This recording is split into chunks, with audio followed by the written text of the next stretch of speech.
the Intellion. She's playing quickly. I feel like she thinks she's got it. See what can happen on this turn And the for draw for Reagan. turn. You've been patient. You've been waiting all this time, but you ready. You've been putting in that grind, so let's go. Champions are hard to find, but you know the goal when you're ready to shine. Have they heard of you? Then they know. You got your sights set on that road. If it's on the battle, then let's go. Cause you'll never stop. Show them what you got. Riding through another turn. And Alvin is going to join it. Very impressive showing and a really good understanding of how these teams work. Show 'em what you got. Yeah, they already know. You got your sights set on victory road. Show 'em what you got. Yeah, they already know. You got your sights set on victory road. Mindfield wants to go for a sweep of his own. Scrafty has already knocked out 2 Pokemon. He said this match was too hot. I need to cool things off here with an ice beam. Of Bastion, it rumbles onto the field, and the smackdowns are adding up.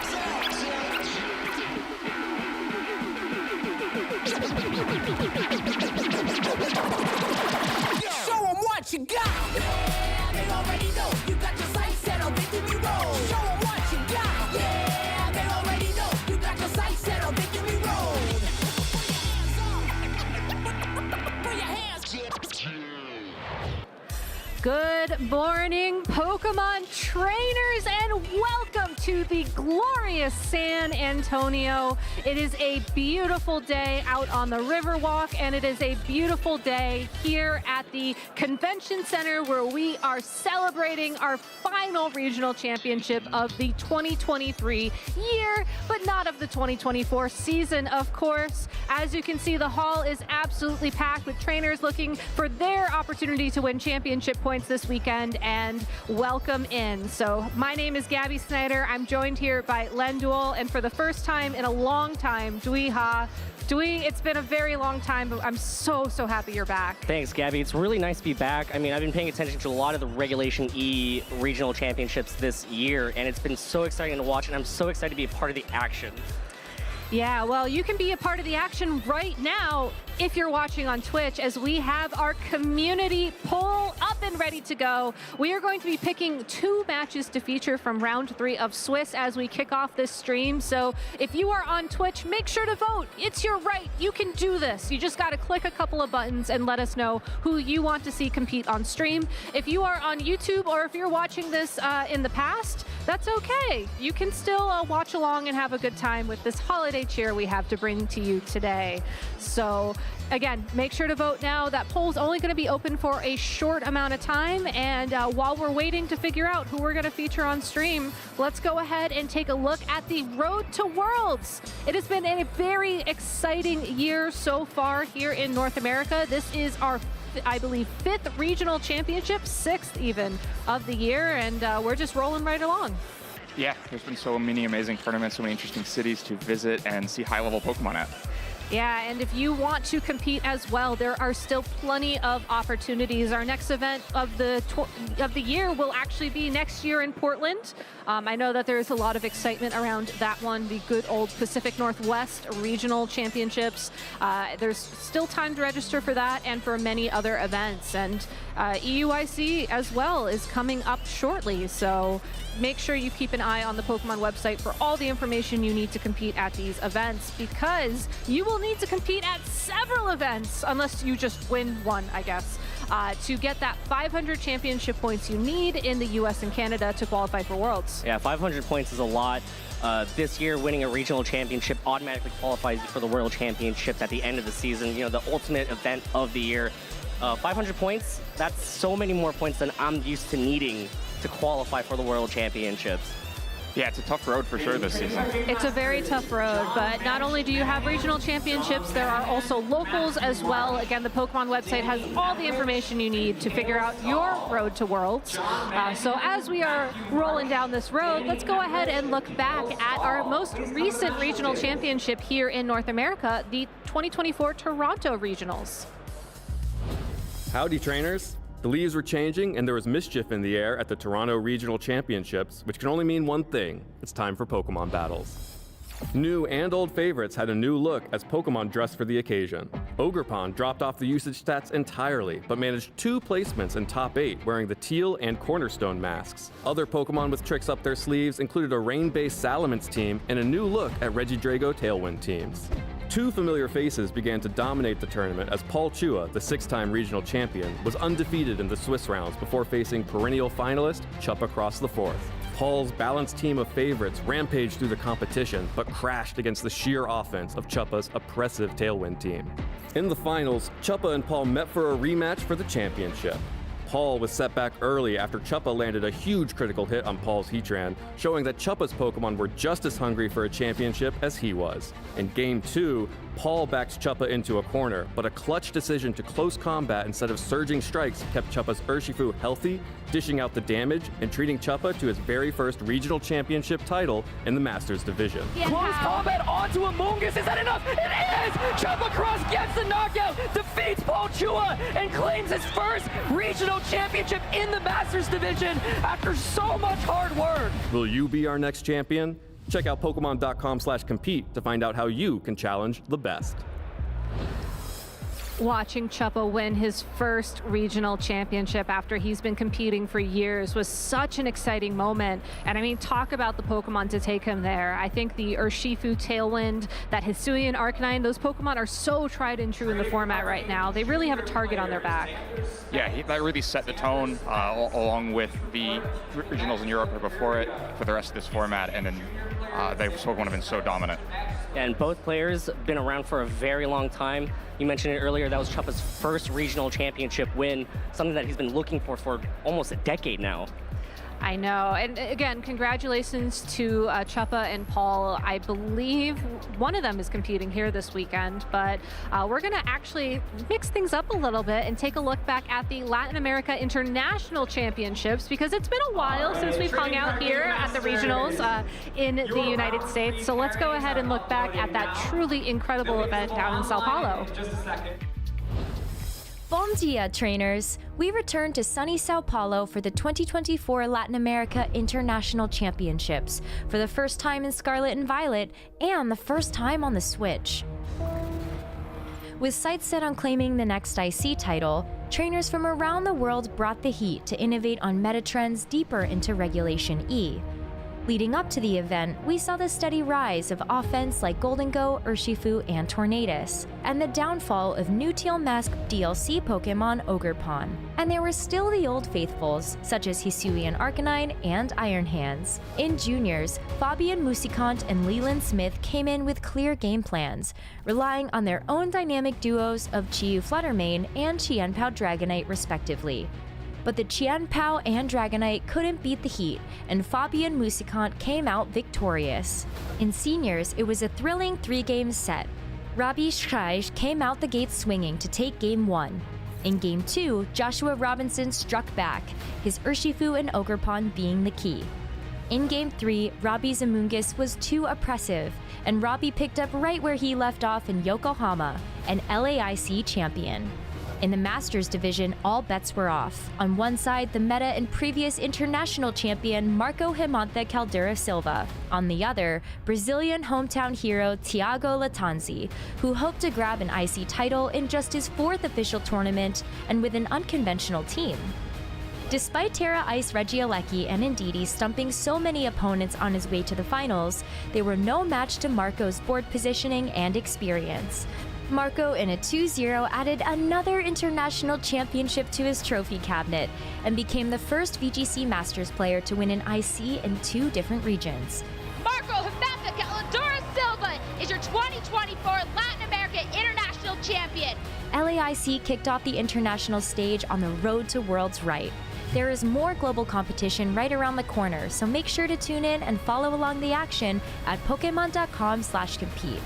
Who knows? Maybe you can be the next champion. It was an incredible finals matchup between Marco and Thiago, and the crowd was absolutely going wild. I was very fortunate to be backstage during this match, and you could feel the hall like shaking with everybody cheering for Thiago. But ultimately, once again, that Tornadus, the Urshifu, and the Hisuian Arcanine taking home the crown. Yeah, and you know how we talk about how Urshifu and Tornadus are kind of like a very hyper-offensive team? Tiago on the other side ran something more hyper-offense, extreme offense, with that just kind of like, I'm going to knock out your Pokemon before you can do anything else. That Chi-Yu with that overheat just knocked out something that resisted it in one of the stream matches, and I was like, what? If you can just do enough damage, you don't have to worry about your type matchups. Absolutely not. Throw that type chart out. You don't need it when you can just hit super hard. Indeed, indeed. And I think I also saw some people running the same team that Thiago ran at LAIC here today. So whether or not we'll see them on stream, whether or not y'all voted for them, I don't know. I'm still waiting to hear about that poll update. But while we wait, let's go ahead and take a look back at our regional champions here from the North America region. As we've had 4 so far, there's going to be, I think, 12 total. And we've had a different person win every event. Yeah, different person every event so far. Could change this weekend. 3 of those players playing here this weekend. Yep, Riley's here in the field, James Beck's here in the field, Michael Zhang's here in the field. So we could have a repeat. We could have a repeat, and let's be real. If we want to talk about championship points, I think all 4 of these trainers definitely need more of them. It's not like they're on the standings or the leaderboard or anything, right? Right? I mean, maybe we can take a look at the top 16 players, and spoiler alert, they're like all there. You just win so many championship points if you win an event, and the fact that Riley Factura has been #1 basically consistently at this point is absolutely insane. I mean, he almost has enough for 2 Worlds invites. Yeah, 2 from points on top of his 1 automatic one, aiming for 3 Worlds invites maybe. Yeah, so I mean, this is he 898 points. That's 898 points. That's a lot. In the Masters division, even. And in the Masters division, yeah. Yeah. And doing it his own way, right? Not playing Tornadus and Urshifu the whole time, but playing Pokemon that are comfortable for him, and probably doing so again this weekend. Probably indeed. And we also have a look at our European regional champions. As I know y'all were here last weekend watching the Stuttgart regionals where Lorenzo took the crown. But shout outs to Oliver, Simone, and Eduardo as well, also winning events across the pond, if you will. I'm sure we'll be seeing all of these trainers compete at the European International Championships in a couple of months, but probably not here this weekend. It's not unheard of. Not unheard of for people to travel across the pond, as you said, across the pond to compete in these North American Regional Championships. I mean, we've had Jamie Boyd come from the UK over to the Toronto Regional Championships where he got a top 4 finish, right? So it's not unheard of. Not so much here. Yeah, and I'm really glad you brought up Jamie Boyd, because that actually brings me to our first weekend forecast topic. Jamie Boyd is a notorious team builder. If y'all remember the Toronto Regional Championships, he got 4th place with the Defiant Ogerpon with the teal mask holding Razor Claw that had, I think, a 70% chance to crit or something crazy like that. A very unique team, and as we are walking in a Regulation E wonderland here this weekend, will we see trainers continue to innovate, or are we going to see a lot of trainers just phone it in? You know, I want to go home to that hot chocolate, maybe a couple latkes, or whatever seasonal fare they have waiting for them at home. And they're just was like, you know what, Tornadus or Urshifu, man, it's great. I'm just going to keep riding that train. Yeah, I think there's definitely room for something unique to do well this weekend. With all the usage of Tornadus or Urshifu, really, it's been successful all season, but only really hit the top of the usage last week. Those are, when you have something that's centralized, there's room to try to exploit that with something unique, especially when they're pretty vulnerable Pokemon. If you're centralized around very bulky, flexible Pokemon, it's a little bit harder to do. But those Pokemon are a little bit vulnerable. Something like Regieleki in LAIC can outspeed and just go for KOs. Yeah, I mean, just being able to deal super effective electric damage to 2 Pokemon that are weak to it. You know, you have to play around what Terra types you have, but Urshifu really likes that water Terra, so it's not really going to try to get rid of that water or that electric weakness, but Tornadus typically will tear out of it. I was going to say, don't give me too many Raging Bolt spoilers, but we'll get to that later. As I think that if you want to think about the most common Pokemon out there right now, Hisuian Arcanine is definitely the Pokemon with more than a target on its back at this point. It's won every single event, barring the Brisbane Regional Championships, and really, its usage is actually going down. If we have a moment quickly to look at the day 1 and 2 usages from Stuttgart Regionals, you'll notice that the Hisuian Arcanine here, it's sitting there in 6th place. If you need a team for Regulation E, by the way, you want to get those points on the Battle Stadium ladder. Just take the top 6 Pokemon here. I promise you it's great. But if we go on to day number 2, now you see Hisuian Arcanine, and now you don't. I mean, I was very, very surprised that its usage just dropped, and yet it still won the event.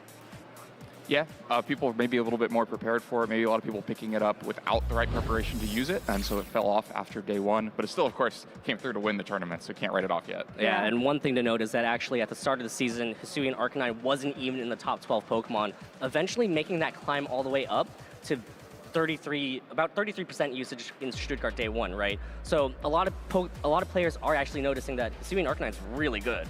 You know, it wasn't top 12 at the beginning of the season. Now it's in the top 12 consistently in day 1. I expect it to be here in day 1 still, despite the fact that it dropped off at Stuttgart day 2. Would you call that a caster prediction?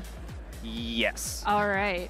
Well, I also thought that we would have Hisuian Arcanine here this weekend, but more so because its bright red coat is going to guide us into the holiday season alongside of Stantler, Delibird, and Iron Bundle. But I think Iron Bundle is definitely a Pokemon worth talking about, Len. I feel like you're channeling it this weekend. Yes. I don't know why. I just have that feeling from you. You're giving me the vibe. I think it is simultaneously both a seasonal Pokemon and a good metagame call, which makes it easy to put on the top of the list for me. I think it can outspeed things and threaten a lot of damage against big metagame threats right now. Cool. Well, we'll get back to these later, as do we. I think that you might want to watch out for Iron Bundle as well, just saying. But you also want to watch out for these players who are competing here this weekend. Joshua Lorsi coming off of top 8 at LAIC.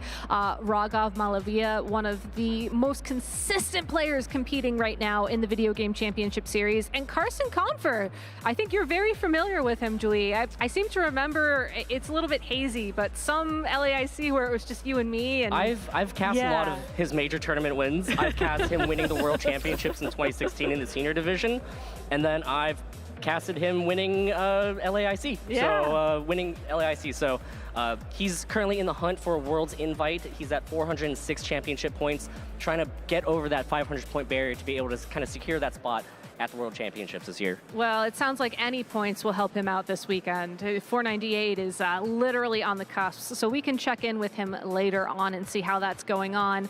But remember, there will also be community votes tomorrow too, so if you're watching this in the future, hello! If it's not Sunday morning yet, go to Twitch. You can vote in our next community poll. I'm sure that y'all picked a great match for us here today. I trust you, Twitch chat. Probably going to regret saying that, but that's okay. There's also a lot of fun stuff going on this weekend. In addition to this incredible holiday cheer, we are having a cookie decorating contest.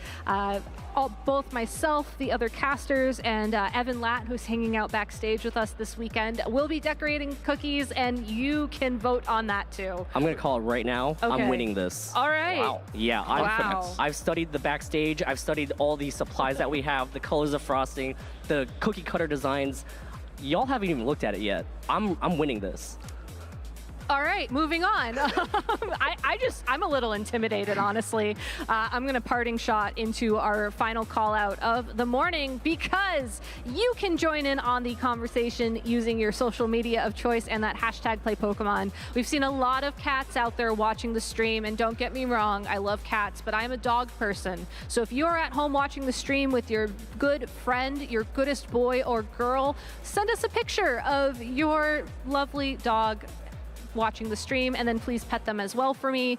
If there's any dogs named Cheese out there, I'd love to see you. I miss you. But you know, make sure to join in on that conversation. There's also Instagram, YouTube for VODs, and most importantly, if you are watching and you do not follow or subscribe to this channel, make sure you click that button, as you will be able to get notifications for when we go live for future events, both here in North America and in Europe. So it's very important to make sure that you follow the channel. So that's enough from us here this morning. Thank you all so much for tuning in. And if Jake and Joe want to kick things off over on the caster's desk, let's see who's playing in round 3. Howdy, Pokemon trainers. We are here at the San Antonio Regional Championships. I am Joe Brown, and I am pleased to be joined by Texas's own Jake Muller. Yes. Thank you all for joining me in my living room today. Yes, so obviously we're gonna have a big weekend. Jake's very excited. A lot of Texas players are here, but players all over the country and some international flair as well for the last regional of the calendar season. Of course, we're only, kind of halfway through as we start in the summer and to restart our season in the fall. So we have a lot left of this season, but we're going to be going into 2024 with one more regional champion after this weekend. Yeah, it's the last regional of the year, 2023. We get a nice little holiday break to reset, but we come back strong with Portland in early January. But most importantly, the turn of the calendar year also coincides with the turn of the formats. We'll be moving over to Regulation F starting in January. So this is the last Regulation E regional here in North America. Very exciting because, as they hinted at in the lounge, it kind of gives people one last chance to either pull out some fun tricks, stick with what they know is, working really well. Like if you're hiding anything for Regulation E, there is no point hiding it for this tournament because you will have no further chance after that. So gonna be fun to see what people bring to this event. And if you are curious, if this is your first time watching one of our Pokemon regionals and you're wondering what the tournament structure and the format of this weekend, how it's going to run down, we have a nice little format video for you here, so please enjoy. This 2024 Regional Championships event will be showcasing exciting Pokemon VG matches all weekend. Trainers from around the globe are here to compete for over $125,000 in cash prizes, travel awards, and championship points to qualify for Worlds 2024 in Honolulu, Hawaii. This tournament is a 2-day event, starting our trainers off in Swiss rounds. All matches are best of 3 and will utilize an open team list format. This means that each Pokemon's Terra type, ability, held item, and moves are available to the opponent. The trainers earning 19 or more match points or placing in the top 32 will advance forward to Sunday, Day 2. Day 2, trainers will continue playing Swiss rounds until top cut is determined. The competition then shifts to a single elimination bracket where trainers battle until a single regional champion is crowned. Who is taking home the title of regional champion this weekend? Who will secure the points to qualify for Worlds 2024 in Honolulu? Stay tuned this weekend and watch all the action live. If you want to learn more about upcoming Play Pokemon events, visit Pokemon.com/play. So we have an exciting weekend ahead of us here, Jake. And for our trainers that are getting set up, we're going to have 2 matches this round, as this is the lunch break round here in San Antonio on day 1. So thank you, everybody, for voting at home on the Twitch polls. Our players are getting ready for our first match on stage. But, Jake, we have 3 major objectives going into this weekend. Okay. All right? We're going to remember the Alamo. We gotta not protect in front of Urshifu. Yes. And we gotta have a holly jolly holiday weekend. I'm glad you brought up number 1 because I was going to add that at the end if you didn't. It's very important. It's like right down the street, guys. Yeah, so obviously we know the big bad wolf of the format is Tornadus and Urshifu, right? Yes. So how would you go into, this is the last Regulation E tournament, you've been playing it for months and months, and they've been dominating, half the field or something like that. How would you handle this particular event if you were playing? I don't know. I'm a very big proponent of just like using the really good Pokemon. If there's something that's been dominating like a Tornadus Urshifu, I'm inclined to use it myself. But I think there's also cool ways you can either use that pair, use your Tornadus Urshifu in a way that is kind of teched against that other pair on other teams. Or if you're so inclined and you don't really want to be using the big bad, the thing that everyone's going to be preparing for, I think there's certainly still a lot of ways that you can handle Tornadus Urshifu that maybe haven't been brought out yet. I think one of the things that works really well against it typically is those kind of bulky water types, and there's an abundance of those. It's the most common type, and a lot of them are very bulky. So I think there's a lot of cool things people haven't, brought to a tournament yet that are certainly out there. There's still time for Water Absorb Politoed to make a splash on the format, right? Certainly. And so, as you said, we are going to have 2 matches. Our first one, as the trainers are getting set up, there's a lot in the match that we can actually talk about here. Yeah. Is Eric Bartlett and Ryan Haig. So Eric Bartlett and Ryan Haig are 2 great players here in North America traveling, and who knows, if they win this match, they can go on a little bit of a roll this weekend and win some prizes at the end of day 2. Let's take a look at what they can walk away with. That's a nice little holiday bonus if they get first place. Yeah, I mean, that's a nice little, you can cover all your Christmas gifts you're getting for your friends and family, but maybe buy yourself a little treat too with that 6,000, or maybe just like fund your next year or 2 of traveling to regionals and ice season worlds. Nice little chunk of change there. Even down to top 16, that is nothing to slouch at, is at $750.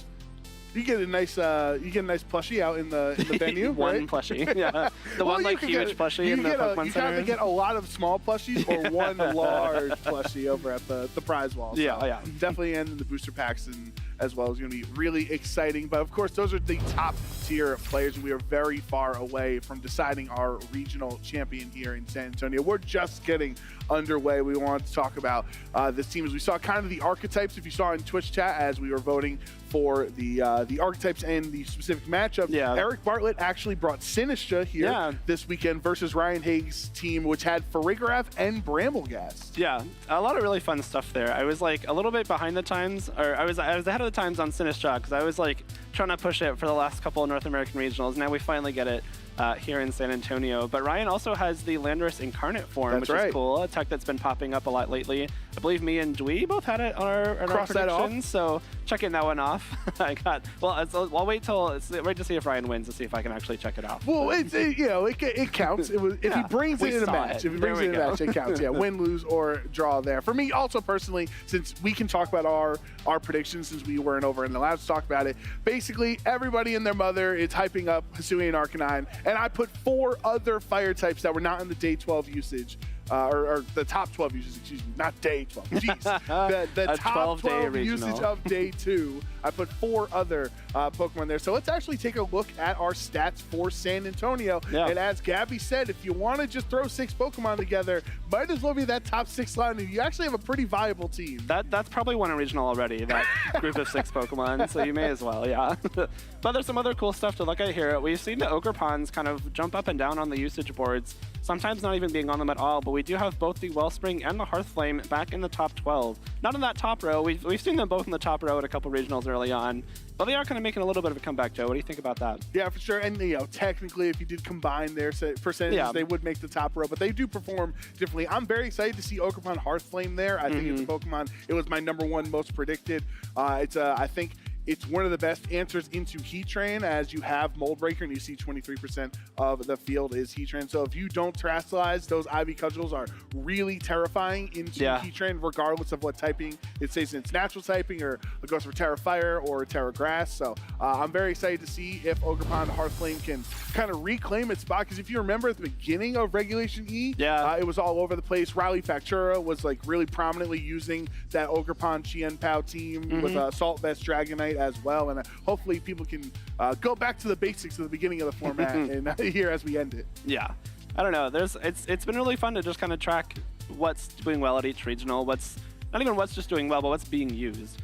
We've had some really cool trends throughout this whole format, even going back to like the very beginning of this year in San Diego with Regulation A, and we've seen a lot of Pokemon kind of survive throughout this entire 12 months of Scarlet and Violet era tournaments. Golden Go being one of them, one of the biggest Pokemon in the early formats. It's still here today. We saw it on that top 12 usage. I believe it's on Ryan's team we're about to see in this first round 3 match. So a lot of stuff that's kind of made it throughout the whole year. If you could talk about Fluttermane, like it's been here since it was originally made legal. Not in this match though. We got the hats. I was gonna say, are we not supposed to acknowledge that's great. The hats on Yeehaw trainers as Eric Bartlett and Ryan Haig are getting ready for our first match of the day on the stream, round 3 of Swiss. Remember, we are going to have 2 round 3 matches, as this is the lunch break. And the thing that stares out, obviously we talked about it, that Landorus Incarnate, hopefully Ryan can bring it. It's Terra Poison, and has Sludge Bomb, Earth Power, Sandsear Storm. Like, it's a really oppressive Pokemon if you are not prepared for it. Poison's also a really cool Terra type because it's a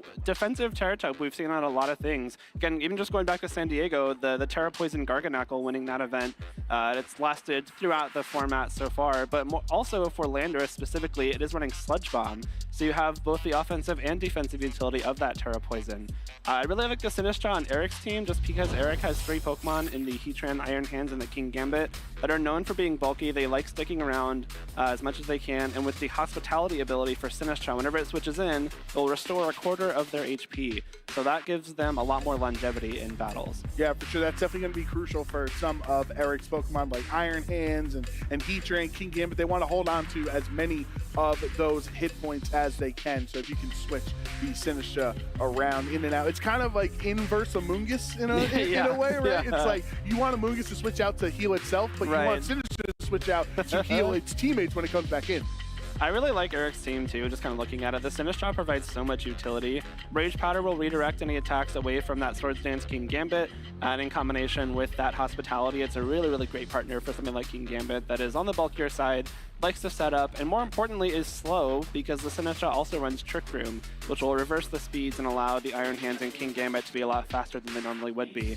Over on Ryan's team, though, this is a team much more interested in going fast and doing a lot of damage. We see Brambleghast, which benefits from Tailwind not only with the speed boost, but the Wind Rider, which will boost its attack. We have the Landorus, Urshifu, Golden Go, all like fast, strong attackers. And then Farigiraf is there, I think, largely to prevent Trick Room with that Imprison Trick Room combination. Yeah, the Imprison Trick Room is very nice. Anti-Trick Room saying, no, you're not allowed to set it up. But then also Terra Blast, Terra Fighting. Yeah. That's certainly some anti-King Gambit hate in this matchup. It's gotta be. It's King Gambit, like Chen Pao, the straight Tyranitar we'll see possibly throughout the tournament. But really cool tech there on the Farigiraf. I don't think I've personally seen that at all at an event yet. So again, there's still that room for that innovation, for those creative ideas. And especially for Ryan, paying off so far with a 2-0 start here, but looking to make that a 3. And Ryan already has a regional finalist to his name this calendar year with the Hartford Regional Championships earlier on this season, losing to Sheila Yang. But Eric Bartlett playing for a very long time. His first regional was all the way back in 2011. So yeah. Eric has been grinding throughout the history of VGC. And of course, only one of these players can start their day at 3-0. So let's get right into it. Ryan Haig on the top of your screen with Urshifu and Tornadus. What a shock. Versus Eric Bartlett, Iron Hands, and Chien Pao. Is this the first time we've seen Tornadus Urshifu in this format, Joe? That's the so first cool. time today. That's true. I mean, the tried and true, like we said, it's just got to be something you're thinking of no matter what. In a decent spot here because Tornadus, I believe, is holding the Covert Cloak, which means it cannot be faked out. So that's a nice boost for Ryan there. That means that, if you want to go for Tailwind, make sure you get that speed set up. It will happen guaranteed this turn. Even go for something like possibly a Rain Dance or even just some damage. But I think more importantly, this Urshifu is not the Rapid Strike we often see. It is the Single Strike, the Dark type Urshifu. So I guess a lot of time when we talk about Torn Urshifu, it's the Water type, but not this time.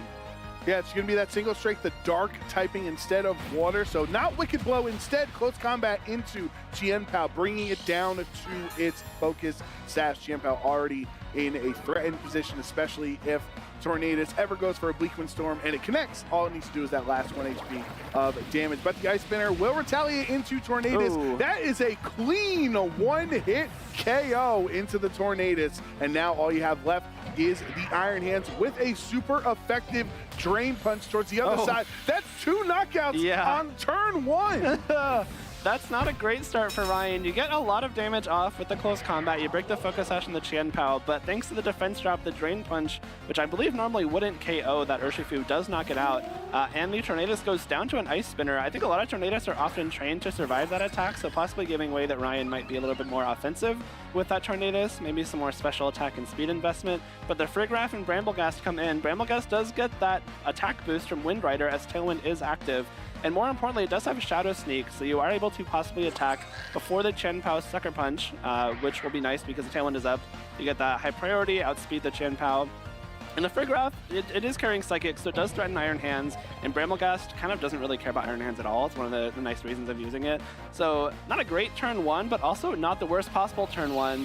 Poltergeist coming out here, though. Big damage. Yeah, that Wind Rider boost going to make it do a lot to the Iron Hands. Not enough for a knockout, however. Ice Spinner into the Brambleghast, bringing it down to its focus sash. So Ryan Haig is really going very aggressive in this matchup. The double target into Iron Hands will be enough to take it down, so Eric will finally lose a Pokemon, losing his Iron Hands on this turn. But Ryan, his Brambleghast is not long for the rest of this match since it only has 1 HP remaining. Might have to take a turn to go for Strength Sap, recover up some of that HP.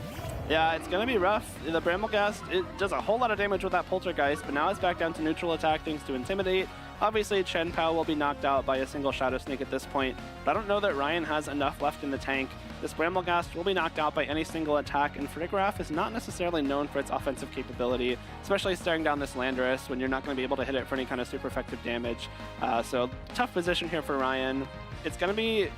I think the way to win if you're Ryan here is get off a really big Poltergeist before Tailwind goes out, and then the Chien Pao possibly has the option.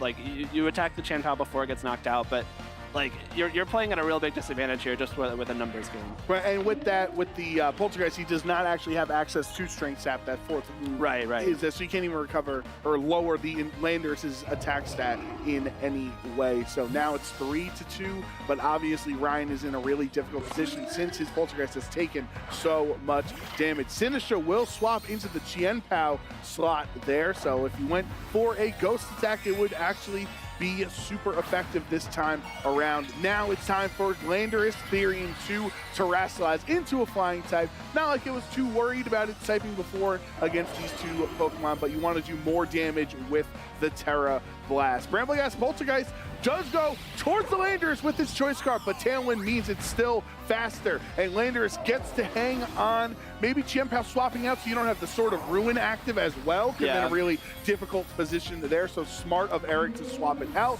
Brambleghast is down, and now it's up to the Farigiraf on this turn to go for the normal type Terra Blast into Sinistra as a Ghost type. That's funny. I guess it does have the same type attack bonus before Farigiraf terrestrializes. It's good as a normal type Pokemon, but Sinistra swapping in there, like you said, Joe, eliminates the Sword of Ruin, makes sure Landorus takes a little bit less damage from that Poltergeist.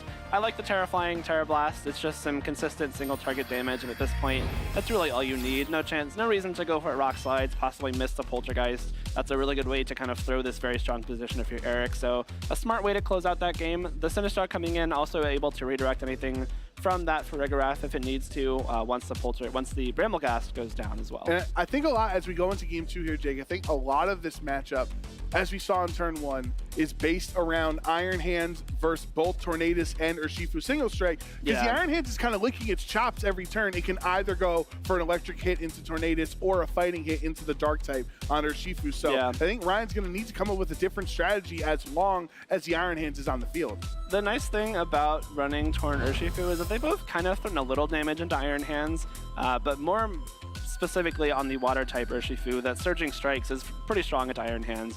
One of the downfalls of using the single strike Urshifu, the dark type, is that Wicked Blow, much less effective into Iron Hands, and close combat leaves you more vulnerable to those attacks thanks to those defense drops. So that's a nice little adaptation there from Ryan, but just actually not really paying off into that Iron Hands specifically. It is nice into something like Poltergeist, or Sinistra rather, because the Wicked Blow is super effective. If you're running the water type Urshifu, the Surging Strikes is not able to damage it, and obviously close combat can't at all. So maybe an adaptation there paying off, threatening something like those Ghost types a little stronger. But I think you just have to manage that Urshifu a little bit better if you're Ryan going into game 2. And the Brambleghast can actually really threaten Iron Hands if you force Eric to terrestrialize Iron Hands, which is a Terra Water typing there. Then you have Power Whip as an option into that. So I think if Ryan is expecting Eric to like kind of play it the same way, since why change up your strategy if it works so effectively in game 1? If you can force a Terra out of Iron Hands, that might leave Ryan in a better spot later on. If I'm not mistaken, I don't think we saw Ryan terrestrialize anything that first game. I don't know that any certain turn might have like saved him that first game, so not saying that was like a bad choice, but that's just another tool that he has at his disposal in this second game that he wasn't able to use in that first game. So possibly a way to maybe terrestrialize the Brambleghast. It is a Ghost type, which will further boost the power of Poltergeist. Tornadus is a Steel type Terra, no need for the Ghost with a Covert Cloak, so that's more of a defensive option that could pay off into Chien Pao.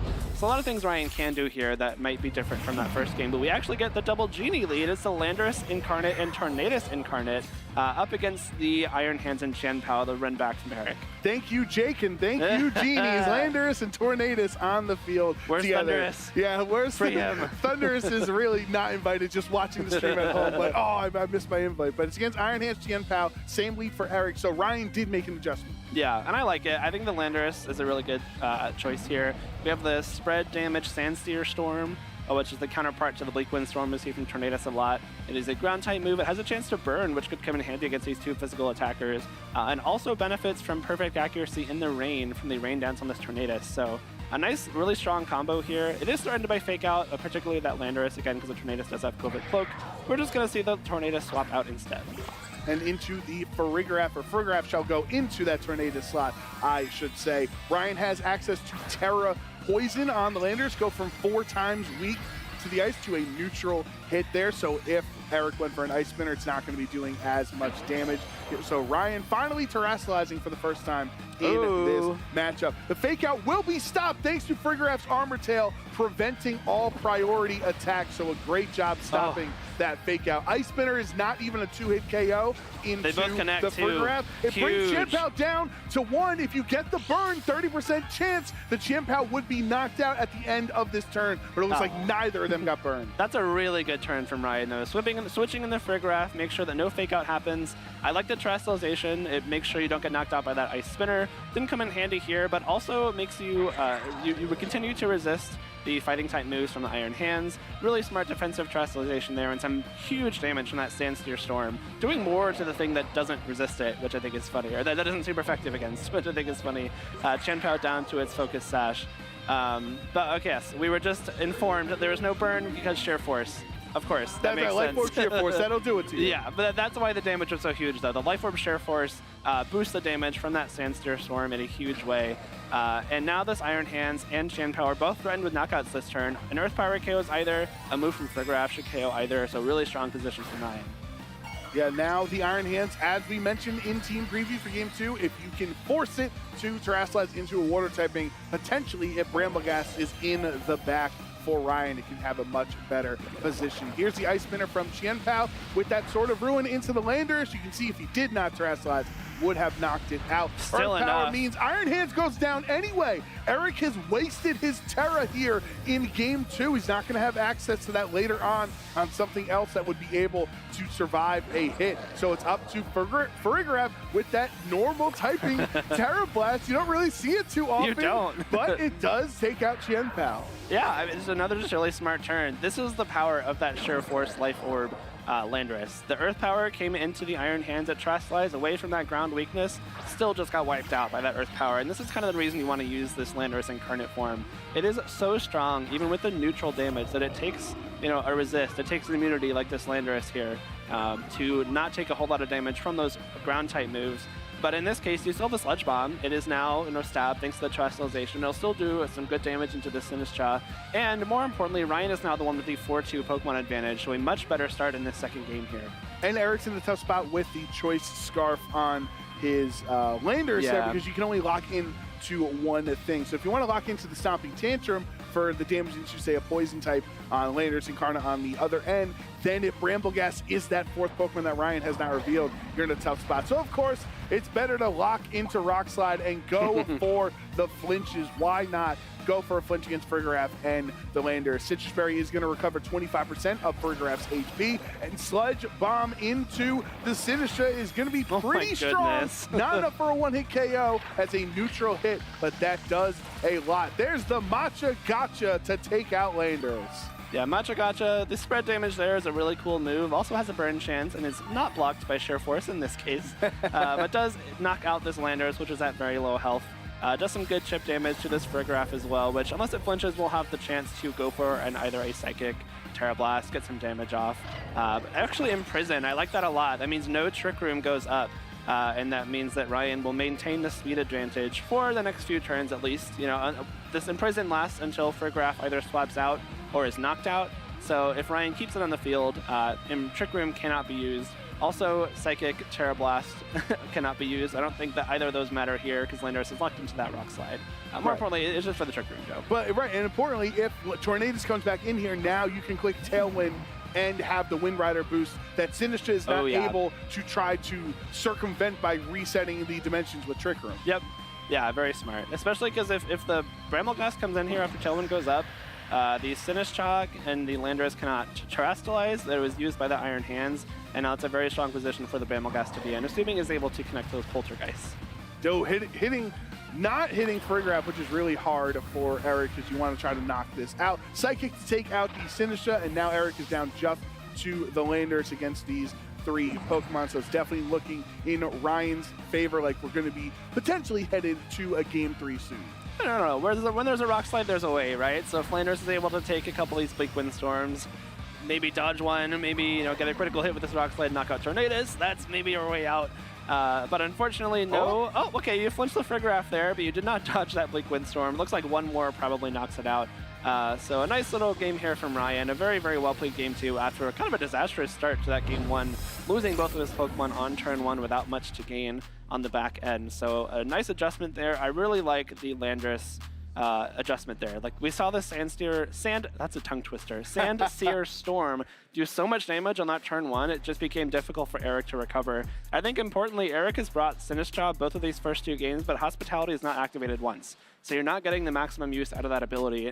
It's essentially like Sinistcha just didn't have an ability these first couple games because they weren't used at all. So I think if you're going to be bringing that Sinistcha, that's got to be something you keep in mind. Hey, well, Iron Hands essentially never has an ability because it has Scorch Drive and there's never electric terrain on the field. So Sinistcha probably has like half the base stats that Iron Hands does, though, so it kind of needs it. Look at these replays. Seeing Terrablast without a Terastallization being used is so cool on Ryan. Then it makes so much sense as a normal type. You already get a boost from it, but then also, if he ever needs to Terastallize it, you can have that advantage. And this Sinistcha, I think, Jake, to me, this matchup, we both have, on both ends, there is a Grass Ghost type that could potentially win this game, but neither of them have been able to use it effectively in their losses yet. That's true. I guess we didn't see the 4th Pokemon from Ryan.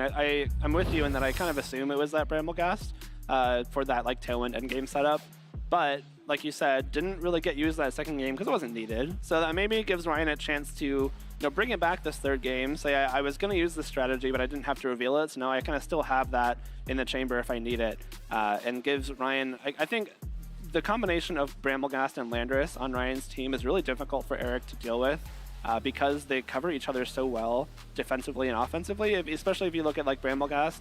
King Gambit's like a really good answer to Bramblegast, but it also just gets wiped off the map by an Earth Power or a Sandsear Storm. So that's a really good offensive synergy there, and both of them hugely benefiting from Tailwind as well. King Gambit also gets wiped out by a fighting type Terrablast from the from the Fergraph if it ever comes down to that. But I definitely would assume that Ryan would value his Terastallization on the Landorus Incarnate more, or potentially the Bramblegast. So I think if you're Eric, maybe Terastallizing Iron Hands earlier on, since he might have not really been prepared for how much damage that Sandsear Storm was going to do. That's true. I think a lot of people maybe aren't used to playing against Landorus Incarnate. I think a lot of Landorus also opt for something like Substitute over that Sandsear Storm slot as well. So maybe you're just not used to the Sandsear Storm damage, and you kind of don't have a way to anticipate how much health you'll be left with after that first turn. But like you said, Joe, I think that's a great option. But a nice mix-up here from Ryan as well. We have the Tornadus and the Bramblegast. The double fake-out immune lead, again, with the Covert Cloak on the Tornadus. So a really strong spot here. Bramblegast, unfortunately, really can't touch Chien-Pao, but it does have that Focus Sash if it needs to use it. And we still have the option for like the Tailwind with the Wind Rider boost. Maybe even like a Terra Ghost for the boosted damage. Like maybe Terra Ghost +1 Poltergeist just KOs the Iron Hands. It did a huge chunk before with that sort of Ruin boost. So an option here. Yeah, the Chien-Pao, I think Eric is worried about the exact same thing because of Sword of Ruin. It would be doing so much damage with the defense drop on it, so he has to switch it out. We are here in game 3, so the winner of this match will move on to 3-0 so far here in San Antonio. Ryan does not swap either of his Pokemon. If the Landorus Incarnate is in the back, it will not Terastallize this game, as Ryan opts for Terra Ghost Bramblegast, boosting the damage of the same type attack bonus that it has either Poltergeist or the Shadow Seed. There's Tailwind to not only give it double speed, but also activate its Wind Rider ability, increasing its attack by 1 stage. There's Poltergeist into the Assault Vest Iron Hands, and no Sword of Ruin means it's probably going to be able to take this a lot better there. It looks like it is still a 2-hit KO. Iron Hands has to be worried, bringing Bramblegast down into the red. That's still a big chunk of damage, and Iron Hands, a neutral attack doing over half, is pretty massive. And now that opens up an easier KO later on from something like a Sandsear Storm. You don't have to worry about going for that single target Earth Power damage. But more importantly, that Terra Ghost now being used on Bramblegast and its Focus Sash being broken by a really smart Heavy Slam from that Iron Hands means that even though the Iron Hands took a lot of damage, this Bramblegast is now a little bit more susceptible to being knocked out later on. If Bramblegast attacks something and doesn't KO it, it probably just gets knocked down in return, which is important for Ryan to consider, when opting to attack with that Bramblegast. But again, the Iron Hands takes a lot of damage here. You don't have the option to intimidate the Bramblegast on this current turn because the Landorus is already on the field. Another Poltergeist should KO this Iron Hands if it connects. Unfortunately, Landorus dodges a Bleak Windstorm and Iron Hands does not. Yeah, Iron Hands hardly takes any damage from that Bleak Wind Storm. And the Poltergeist into Iron Hands, so the double target essentially in that spot means that Iron Hands is going to be knocked out. Eric is going to have to win this game without the benefit of his Iron Hands, which has been so crucial along this entire set. Rock Slide crucially lands for Landorus this time around, which is huge as Bramblegast is down, so both trainers lose a Pokemon this turn.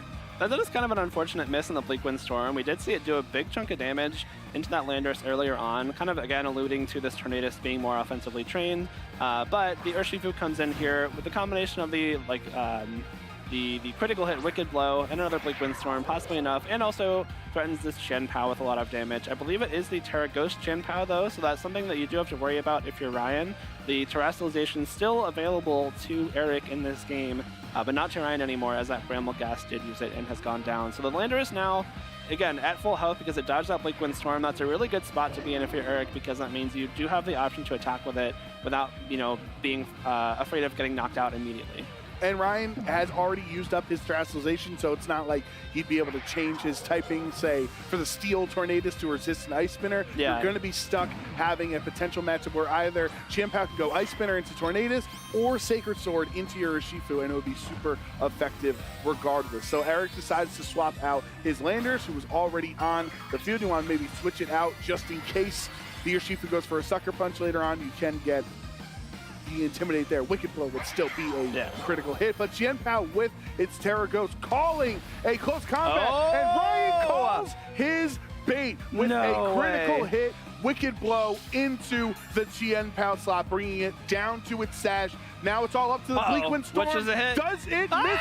It misses Chien-Pao! Sinus is going to take super effective damage, but Chien-Pao could have been knocked out before it even gets to move. Now it gets a Sacred Sword to bring her Shifu down to the red. Oh my gosh, that was such a great play from Ryan. That maybe even straight up KOs the Chien-Pao, even if it doesn't Terrestrialize, but it's such a smart choice to go for that Wicked Blow, because, if it does Terrestrialize and go for close combat, there's no chance you knock out Chien-Pao. The Bleak Wind Storm cannot KO it through the Focus Sash. Really unfortunate miss again for Ryan. That Bleak Wind Storm, had it been able to connect with the Chien-Pao, would have gotten Eric down to his final two Pokemon, the Landorus and the Sinistcha.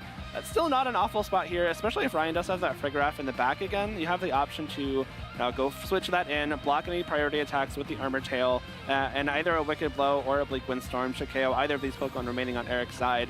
But if you do connect that Bleak Wind Storm, you are in such a commanding spot, and now you still have to worry about, is this Chien-Pao going to go for Sucker Punches? But no, Ryan, he doesn't has its own. He doesn't need the Frigoraph. He calls that Chien-Pao went for a regular hit, and Sucker Punch knocks it out before Eric can get any damage off. So his Terrestrialized Pokemon is down for the rest of this match. And there's the Bleak Wind Storm finally connecting.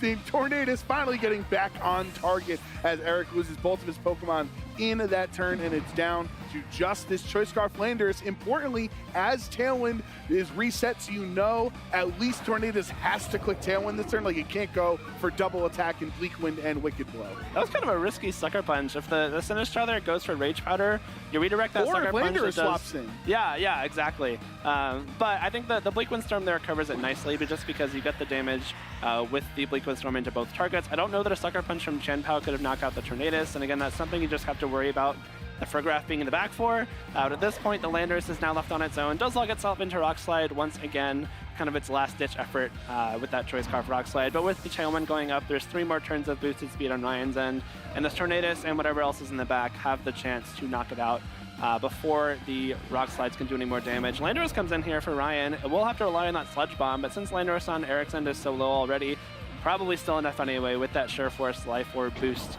And Ryan looks like he will be moving on to 3-0 here in San Antonio, our first 3-0 player on stream this morning, Joe. Landorus Incarnate defeating Landorus Therian, and Ryan Haig, after pretty much a disastrous game one, turn one, is able to win the set. Very great job of maintaining composure and coming back in that match against Eric. I think that's a mark of a really great player, is that making use of this best of 3 format we have. Even if you have a really bad game one, a really bad turn in a game, like the players that are able to turn around a bad start to a match, a bad start to a game, and turn it into a win in the end is something that is very difficult to do. Like it is not easy to come back from such a disastrous start and make it a win instead. But Ryan doing that very well. Not able to salvage that first game, but a very strong start to the second game, and more importantly, the third with this Bramblecast.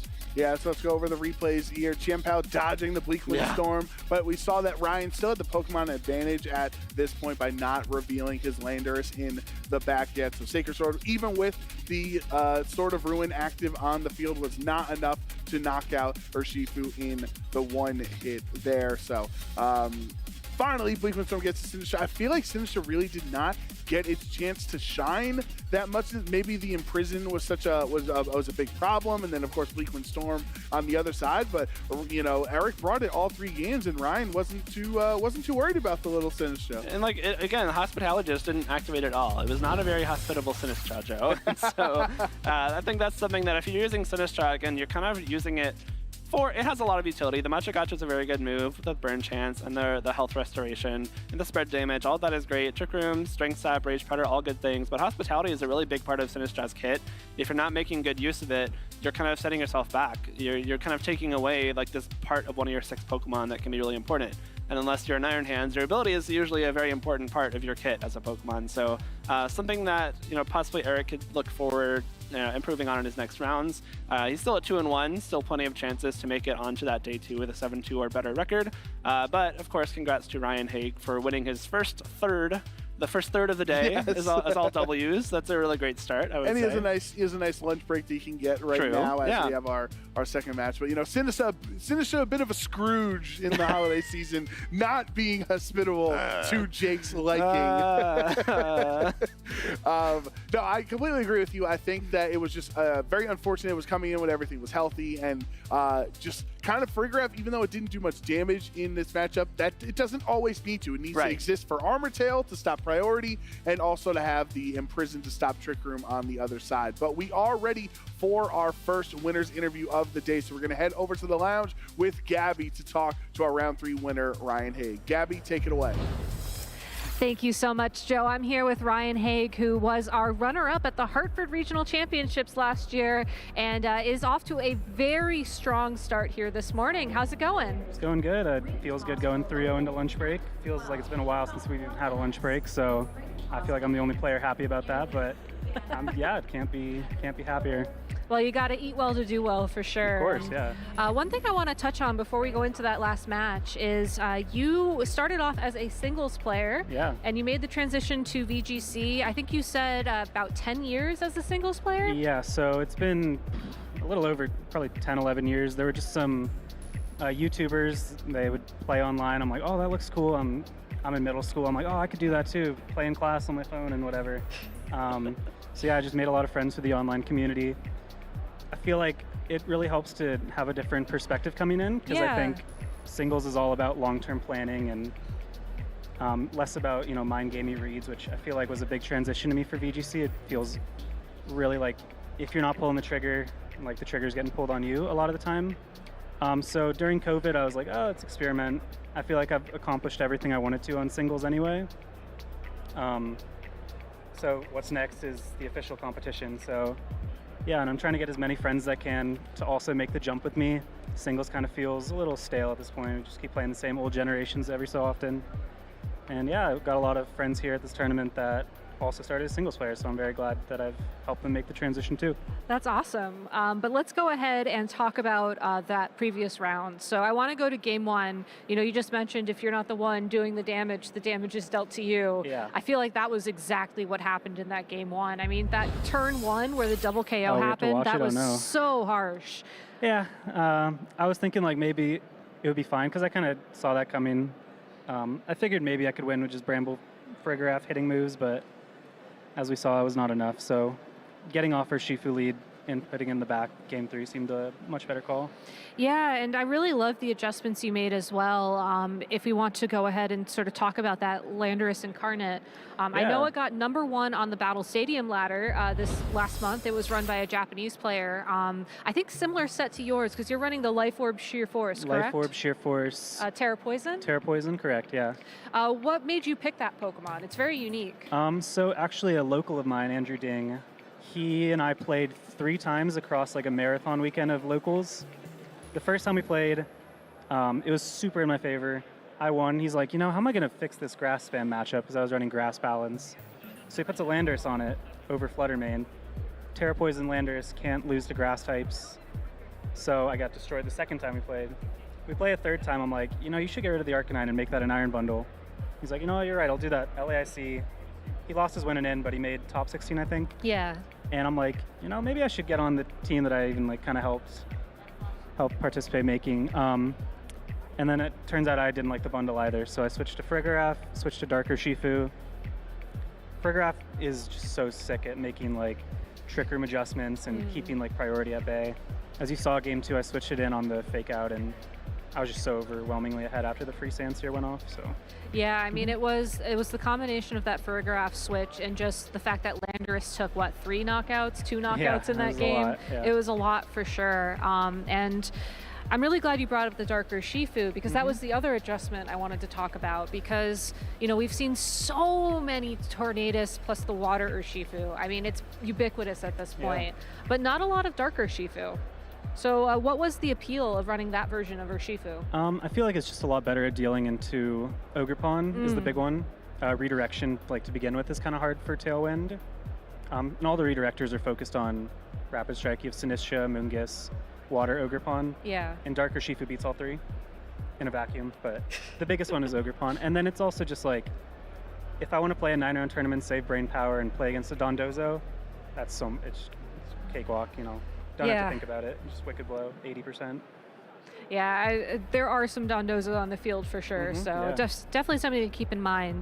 But the last thing I wanted to touch on in this interview is if we go ahead and think back to Game 3, and I think we might have a replay of this. It was specifically the turn where you Wicked Blowed into the Qianpao after it terastallized. Was that a prediction? Was that just lucky? What were you thinking in that moment? Combination of a read and like, I could see Bleakwind Wicked killing. I probably should know that calc a little better. I think knocking out. I'm pretty sure it did, but I figure worst case, I don't get the knockout and I just blame Bleakwind miss or something, and I did miss the Bleakwind, so it was my first miss all day today. Well, we have it on stream, and there it is there, but that was such a great read, especially into the terastallization, and it really does go to show how powerful Dark Urshifu is. You took that Sacred Sword. I'm assuming that's something you trained for? Always. Yep, always. Awesome. Well, congratulations on winning this so far. How are you feeling this weekend? Do you think you have what it takes to get to day 2? I would sure hope so. It would be really disappointing. I'd never put more man hours into a prep tournament like this one, so it would be a nice way to send the regulation off, yeah. All right. Well, do you have any shout-outs you want to give to anybody in the hall or watching at home? Yeah, most importantly, the Goblins for all the prep help, specifically Shrey. I think I hear them cheering out there for you. That's not for me. There's no way. Also, Eric, he was like a huge prep buddy of mine, and really unfortunately we had to play. My girlfriend, Kira, and everyone else. Names aren't coming to mind, but you know who you are, so thank you anyway. You know who you are indeed. Thank you so much for joining me, Ryan. I hope that your lunch break is everything you want it to be. I sure hope so. And I'm going to go ahead and throw it back to the casters. Take it away. Shout out to Ryan. We'll cheer for him. I was going to say, if like, maybe they are, but I will. That was a really fun match. So, yay, Ryan. Yeah, anytime, Gabby brought up a great point with that turn where the Qianpao terastallized, right? He was saying he felt like even if it doesn't, sure, the Wicked Blow is resisted, but it's still a crit, and then maybe resisted Wicked Blow and Bleakwind Storm might get the knockout anyway. I don't know. It terastallized, so it looks flashy, and that's what really matters. It does look cooler, absolutely. And let's look at some other cool Pokemon as we take a look at our day 1 metagame here in San Antonio. Obviously, Flutter Mane at the top there, but the Rillaboom actually by a few percentile, but less than a percentile actually, breaking up the perfect pair. That's true, yeah. Rillaboom slotting in there between the Tornadus and Urshifu. Triangle going on. What's Rillaboom doing? Because it's also great on that team, right? True, yeah. And also importantly to note, that Urshifu there is the Rapid Strike water type. So not the one we just saw with Ryan, but the more common Rapid Strike, Surging Strikes. The 3-hit combo, I think, is really something that pushes it over the single strike Wicked Blow. But also, I guess you run into more Rocky Helmets. You take triple the Rocky Helmet damage, so maybe another reason to run the single strike. Yeah, and if anyone is, tweeting at home, let us know you know, make sure you can get seen on the broadcast. I love this. Is so good. Love this one from Andrew Krebs. What the TSA guy saw when he looked at his bag, and someone was like, TSA -1 attack. Very like, intimidating, yeah. Got a nice little Ogrepon wishing us luck here from Magi VGC. Good luck to everyone in San Antonio, and of course, from Haseo Ryu. Let's have a champion time this weekend here in San Antonio. I couldn't agree more. Shout outs to Dad Games as well. Made it to San Antonio. So excited for the first regional this year there with their kids. Such a cute photo. And you know, anyone else wants to tweet, let us know who you think LeBron James' favorite Pokemon is, because I think half of the people in the venue were at the Lakers game at the Spurs game last night. So it was actually a lot of fun time. LeBron was there. But we are ready. We are hurrying into our next matchup. Zach Emergian and Donald Smith. This one is Armarouge versus Tyranitar. Yeah. This is like, honestly, if you're Donald, this is kind of a dream matchup. Tyranitar is so good into this kind of Spam, the Armarouge and DD teams. And so that could be something he's looking to bring to this match. But of course, Zach does have 4 other Pokemon, all of which perform pretty well into Tyranitar. We had no Fluttermanes last round, but we have 2 this time around. We got the Armarouge from your predictions, Joe. Another Landorus, too. That's pretty exciting. This one is running the Substitute. No Sandsear Storm this time. But it's gonna be, I think this is going to be a really dynamic matchup. There's a lot of things here that like very strongly beat something else on the opponent's team, but then get beat very strongly by a partner. So it's going to be cool to see how these players position their tools, because if you look at something like Armarouge and DD, obviously a lot of really strong firepower up front with the Expanding Force, with the Twisted Spoon, with the Terra Psychic, all of which make the Expanding Force very terrifying to face if you're a Donald. And I believe the only Psychic resist on Donald's team is that Tyranitar. So there's not really, if the Psychic terrain is up, it's going to be difficult to avoid damage. Luckily, though, for Donald, he does have the Rillaboom. He has the option to turn off the Psychic terrain and the Tyranitar to try and resist those Expanding Forces. But again, 4 things next to that Armarouge and DD that can do well into Tyranitar, too. Right, and even Zach has other options. Like if he doesn't want to bring in DD, the Follow Me on Ogrepon Wellspring kind of works in a similar way, obviously, as Follow Me in DD does there. But Don on his side, a trainer no stranger to Pokemon tournaments and top level VGC, going with the Tyranitar Komodo strategy. This combination won a regional earlier on just a few months ago. Yeah, this won Sacramento under Michael Zhang's usage, but I believe Donald was also running that same team at Sacramento and worked on this team with Michael, so no stranger to the inner workings of this team at all. We know Michael opted for something else this tournament, but I think it's cool that Donald decided to run it back. I don't know that there are any changes, if like maybe some small changes, but it seems to be very similar to that exact team. So Donald relying on the experience he's had throughout this format, and again, starting off well, 2-0 so far, looking to improve on that for a 3. And I believe he made J2 with this in Sacramento as well, so certainly no slouch to his success with this 6. Yeah, this should be a very exciting matchup for our second match here in round 3 of our lunch break of the San Antonio Regional Championship. After this match, everybody will get right back on to the train and we will start our round 4 matches. But for now, let's focus on Donald Smith and Zach Emergian. Iron Hands Landorus Incarnate is lead for Zach, and then Don having Tyranitar and Hisuian Arcanine double rock type on the other side. Double rock type, double weak to ground against Landorus Incarnate is a little bit of a scary thing to be going up against. This Landorus, again, does not have Sandsear Storm, so has to choose one thing to target with that Earth Power if it wants to go for some big ground type damage. But at the same time, Iron Hand's actually in a pretty good spot here too. Again, double rock, two things to feast on with Drain Punch, get some big damage, and recover your own HP. We do see the Volt Switch on Zach's Iron Hand, which is something that we saw a lot in earlier formats, back in like Regulation C. It was kind of the default 4th move on this Assault Vest set. A lot of times now we're seeing the Heavy Slam, which will help you cover for something like a Fluttermane. But I like the Volt Switch here. I think on a team like Zach's, there's a lot of options for pivoting. Maybe you want to get the Armarouge or DD back on the field, and Volt Switch is a good tool for that. So let's start our first turn here. No swaps from either of these trainers. So Donald deciding, I don't need to keep 2 rock types on the field without swapping. I can just terrestrialize this Hisuian Arcanine into a water type would be able to take a ground hit much better. Fake out though into Tyranitar will stop whatever attack he wants to go for. And a Will-O-Wisp does land onto Zach's Iron Hand. That's going to be pretty important to burn that Pokemon and, you know, lowering his physical attack. Landorus for free gets to click the substitute, so a great turn from Zach. I like that a lot. Fake out means that at least one thing on Donald's side isn't attacking. But also, if you have the 2 rock types against a Landorus, I think you're going to be inclined to switch sometimes, and Substitute takes great advantage of that. You know, if something swaps out, it's not doing damage, the Substitute won't be broken. And now Landorus behind the Substitute is an even bigger threat than before, still facing down this Tyranitar that's weak to the Earth Power. Arcanine is no longer weak to it thanks to that Terrestrialization, but again, we saw the raw power of this Landorus incarnate form with the Sheer Force and the Life Orb.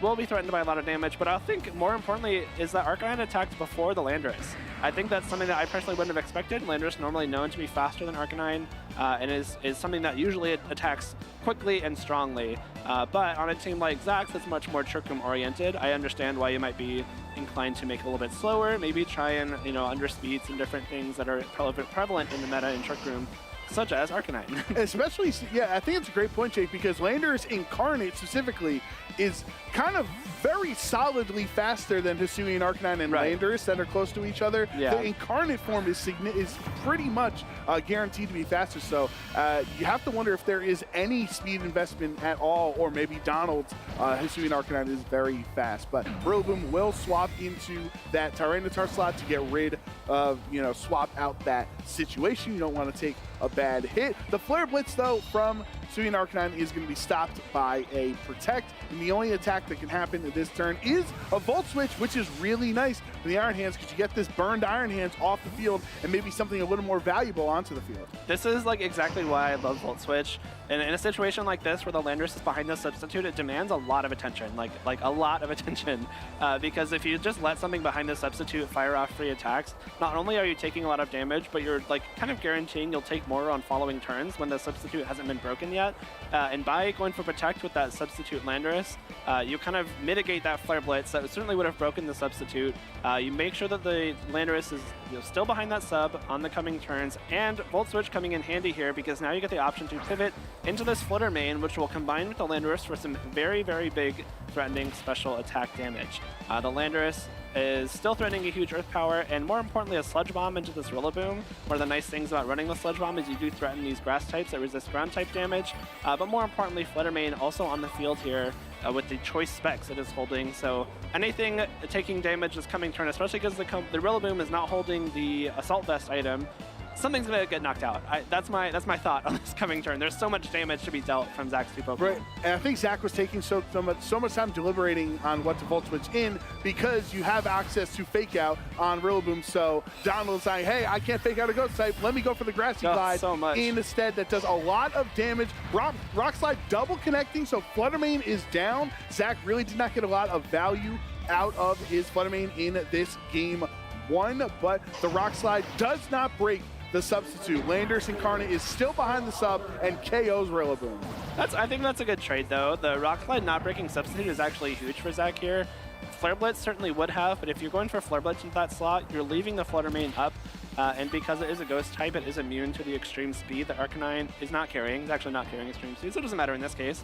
But the Landorus still has taken an attack. The Substitute stays. Probably gives away that it is, again, a little bit less, you know, trained in speed, maybe more some HP, some defense that maybe allowed it to survive that Rock Slide. So it's not even intimidated. That's like a neutral Arcanine that is known to be pretty strong. So unfortunately not strong enough in this case. And now that Landorus is still behind the sub, the Flutter Mane could possibly break this sub, but I don't think a Flare Blitz can knock it out in one hit. And so this Landorus will have at least one more turn to get a huge attack off, as well as the Iron Hands here on the field has the Fake Out pressure for the Arcanine still. Iron Hands is essentially just Fake Out fodder right now since it has been burned. You're not going to be doing too much damage, and obviously you can't even Fake Out the Flutter Mane, so if you are on Donald's end, you would anticipate probably a lot of Fake Out into that Arcanine slot to stop a Will-O-Wisp, or excuse me, stop the potential Flare Blitz or Rock Slide that would be going towards your Landorus slot. Yeah, and again, we have the Fake Out option, which means obviously Flutter Mane cannot be faked out. It is a Ghost type. But Flutter Mane, all Flutter Mane can do to Landorus this turn is break the Substitute. So that gives Landorus the option to fire off a big attack.